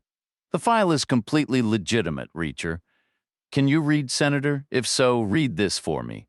I pulled the folded diner check from my pocket and tossed it into his lap. He said, I'm not supposed to move. You can pick it up, I told him. He picked it up. His hand trembled. He looked at the back, then the front, turning it right side up. He took a sharp breath. Have you read this? Do you know what it says? No, I haven't looked at it, I said. I don't need to. Either way, I have enough to bury you. He hesitated. I added, but don't try to improvise. I'll read it right after you, just to be sure. He took another breath and began to read. Per United States Marine Corps Personnel Command, he stopped. I need to know this isn't classified material. Does it matter? You're not cleared for classified material. Neither is my son. It's not classified, I said. Keep reading. He continued, his voice tightening. Per United States Marine Corps Personnel Command, there was no Marine named Alice Bouton. I allowed myself a slow smile. I told him they had made her up. She was never a real person. It was careless work, honestly. It made me question my own assumptions. Perhaps you diluted the nuance in two distinct phases. Maybe the car was the initial piece and Alice Bouton was the hasty addition thrown in at the end without the time to properly fabricate a believable life. The older man insisted the institution had to be shielded. You must see that. The institution's failure is our unit's advantage, and you're their patriarch as well. So from a professional standpoint, you didn't care. This was about shielding your son. It could have been any soldier under his command. We would have done this for anyone. Don't insult me, I said. This was an extraordinary level of compromise. This was unique. This was without precedent. This was purely about the two of you and absolutely no one else. Silence hung in the air, I added. For the record, it's actually me who's protecting the institution now. Shooting them was out of the question, obviously. Not that a pathologist would have much to work with afterward, but a prudent man avoids unnecessary hazards, so I set the gun down on the seat and leaned forward, my right hand open. I planted it firmly against the back of the senator's head and drove it forward, smacking it against the dashboard's edge with considerable force. Consider the mechanics. A human arm can propel a baseball at tremendous speed, so imagine the velocity it can impart to a skull. Safety experts warn that an unrestrained impact at a certain speed can be fatal. Not that I needed the senator dead, just incapacitated for about 90 seconds. I shifted my right hand, sliding it under Reed Riley's jaw. His own hands flew down from his head to claw at my forearm, and I used my left hand to press down hard on his crown. It became a brutal vice. Push and pull, up and down. I was applying crushing pressure. Then I adjusted my right hand, the heel lodging against his chin, my palm sealing over his mouth. His skin felt like rough grit. He'd shaved at dawn, and now it was nearly midnight. My left hand moved to his forehead, the heel catching on his hairline. I reached down and pinched his nose shut. Then it was a matter of primal instinct. He believed he was being smothered. First, he tried to bite my palm, but his jaw couldn't open against the pressure. Jaw muscles are powerful for clamping down, not for prying apart. Evolution never prioritized that. I waited. He scratched at my hands. I waited. He thrashed in his seat, heels drumming. I waited. He arched his spine. I waited. Finally, in a desperate gasp for air, he strained his neck upward toward me. It was the opening I needed. I shifted my grip and twisted sharply, feeling the definitive crack. It was a technique I'd learned from Leon Garber. Maybe he'd seen it done. Maybe he'd done it himself. He was certainly capable. The suffocation reflex makes it straightforward. They always lift their heads. A fatal miscalculation, they offer their own necks. Garber claimed it never fails, and in my experience he was right. The same sequence played out a minute later with the senator. He was frailer, but his face was slick with blood from where his nose had shattered against the dash, making the required effort roughly equivalent. I stepped out of the car at precisely 11:28. The train was 32 miles to the south, probably passing beneath Route 78 near Tupelo. I shut my door but left the windows open. I tossed the key into Reed Riley's lap and turned to leave. Then I sensed movement, a figure off to my left and another to my right. Smart positioning by someone I had the Beretta. I could take one of them, but not both. The lateral shift between targets was too great. I held still. The figure on my right spoke. "Reacher," I said. "Devereaux," the figure on my left said, and "Munro," I asked. "What in the world are you two doing out here?" They began to move toward me, and I immediately tried to steer them away from the car. I asked, "What are you doing here?" Devereaux replied, "Did you honestly believe he could keep me at the diner?" "I wish he had," I told her. "I didn't want either of you listening to any of that. You told Riley to open the windows. You intended for us to hear. No, I wanted some fresh air. I had no idea you were out there. Why shouldn't we have listened? I didn't want you to hear what they were saying about you. And I wanted Munro to return to Germany without any lingering doubts." Munro stated, "I never have doubts, but it's simpler to act uninformed if you genuinely don't know the truth. Acting uninformed has never been a problem for me. Some people are convinced I am." Devereaux said, "I'm actually glad I heard what they thought of me." The time was 11:31. The train remained 29 miles to the south. We moved away, stepping along the railroad ties between the rails, leaving the plain green staff car and its occupants behind. We passed the weathered water tower and reached the crossing, then turned west. Devereaux's patrol car was parked about 40 yards away on the shoulder. Munro declined to ride with us. He said he would walk down to Brannan's bar instead, where he had left a borrowed vehicle. He mentioned needing to return to Kellam promptly to sort out matters with the captured mortar crew and then get some sleep before his early departure. We shook hands, a formal gesture, and I expressed my genuine gratitude for his assistance. He walked away and was swallowed by the darkness within 10 steps. Devereaux drove me back to Main Street and stopped outside the hotel. It was now 11:36. The train was 24 miles out. I said I already checked out of my room. She answered, "I still have mine." "I need to make a phone call first." We used the office behind the reception desk. I placed $1 on the counter and dialed Garber's office. Whether the line was still tapped or not made no difference to me. A lieutenant answered, identifying himself as the senior and only person on duty for the night shift. I asked if he had paper and a pencil ready. He confirmed he did. I instructed him to prepare to take dictation and to mark the final document as urgent, placing it front and center on Garber's desk for first thing in the morning. "Ready?" I asked. He said he was. I began. A tragedy unfolded late last night in the quiet town of Carter Crossing, Mississippi, when a vehicle carrying United States Senator Carlton Riley was struck by a passing train. The car was operated by the senator's son, U.S. Army Captain Reed Riley, who was stationed at nearby Fort Kellam. Senator Riley of Missouri chaired the Senate Armed Services Committee, and Captain Riley, hailed by the Army as a promising officer, commanded an infantry unit often tasked with highly sensitive missions. Both men perished instantly in the collision. Carter County Sheriff Elizabeth Devereaux confirmed that local drivers frequently attempt to outrun the train at the crossing to avoid a lengthy delay, and it is believed that Captain Riley, newly assigned to the area and known for his daring spirit, simply misjudged his approach. I paused. "Got it," the lieutenant said in my ear.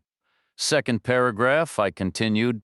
The senator and his son were returning to Fort Kellam after joining the local community in celebrating Sheriff Devereaux's successful conclusion of a homicide investigation. The series of killings had spanned 9 months, claiming 5 victims, 3 local women in their 20s, a teenage boy from the area, and a journalist from Oxford, Mississippi. The male perpetrator, responsible for all 5 deaths, is described as a militia member and white supremacist from neighboring Tennessee. He was shot and killed earlier this week in a wooded area near Fort Kellam by local law enforcement while resisting arrest. "Got that," the lieutenant repeated. "Start typing," I said, and hung up. The clock now read 11:42. The train was still 18 miles out. Room 17 was just as bare as room 21 had been. Devereaux hadn't bothered to make it her own. 2 worn suitcases lay open for her clothes, a spare uniform hung from the curtain rod, and a single book rested on the nightstand. That was all. We sat together on the edge of her bed, a bit stunned, and she told me, "You did everything possible. Justice was served all around, and the Army's reputation is intact. You're a good soldier." I replied, "I'm certain they'll find something to criticize. But I'm let down by the Marine Corps. They never should have gone along with it. They betrayed me."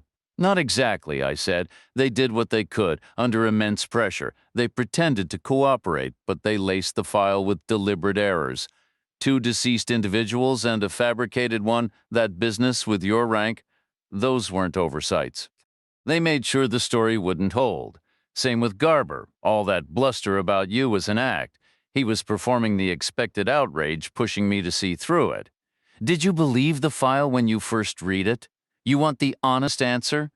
That's all I ever want from you." I didn't dismiss it outright. It took me a few hours to see the flaws. "That's unusually slow for you." "Very," I agreed. "You were asking me all sorts of strange questions." "I know," I said. "I'm sorry." A quiet fell between us. The train was now 15 miles away. She said, "Don't apologize. I might have believed it myself." It was a generous thing to say. She leaned in and kissed me. I went to wash the final dried traces of Carlton Riley's blood from my hands, and afterward we made love for the 6th time, and it was perfect. The room began to tremble right on schedule, the glass on her bathroom shelf chiming, the floor quivering, the door groaning in its frame. Our discarded shoes shifted, and the bed shook and bounced in tiny, insistent movements. At the very climax, I was certain I heard a sound like a brief, distant cymbal crash, a fleeting metallic pop, and then the midnight train was gone. Later, we showered together. I dressed, preparing to head back and face the consequences. Devereaux offered a brave smile and asked me to visit any time I was nearby. I returned the brave smile and said I would. I left the hotel, walked up to the closed diner, got into the borrowed Buick, and drove east. I passed Fort Kellam's imposing gate, continued into Alabama, and then turned north. The roads were empty in the late hours, and I was back on post before sunrise. I laid low, slept for 4 hours, and came out to find my rushed account to Garber's night team had been adopted almost verbatim as the Army's official story. Everywhere, the mood was subdued and respectful. There was talk of a posthumous Distinguished Service Medal for Reed Riley, honoring his service in an undisclosed foreign country. His father was to have a memorial service in a prominent Washington, D.C. church the following week for reasons no one quite specified. I received neither medal nor memorial.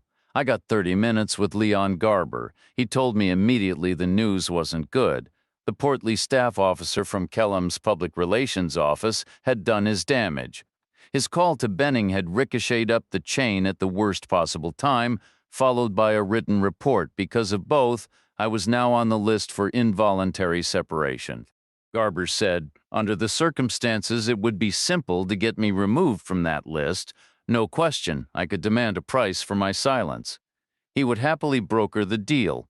Then he fell silent. I asked, what? He said. But your career would be over. You'd never see another promotion. You'd be a major until you were 100. They'd send you to a storage depot in New Jersey. You can get off the separation list, but you'll never get off their blacklist. That's how the Army operates. You know, that's true. I saved the Army from a major headache, and they'll be thinking of that every time you walk into a room. I've got a Purple Heart and a Silver Star. But what's your latest contribution? Garber's assistant handed me a form outlining the process. I could handle it in person at the Pentagon or send it through the mail since I needed to return the Buick to Neagley anyway. I pointed it toward Washington, D.C.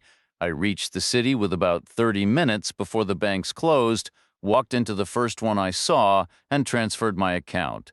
They tried to give me a toaster oven or a CD player as a gift, but I turned them down. I did, however, get their phone number and set up a verbal password. Next stop was the Pentagon. I aimed for the main concourse entrance, got about halfway there, and just stopped. The stream of people flowed around me, completely unaware.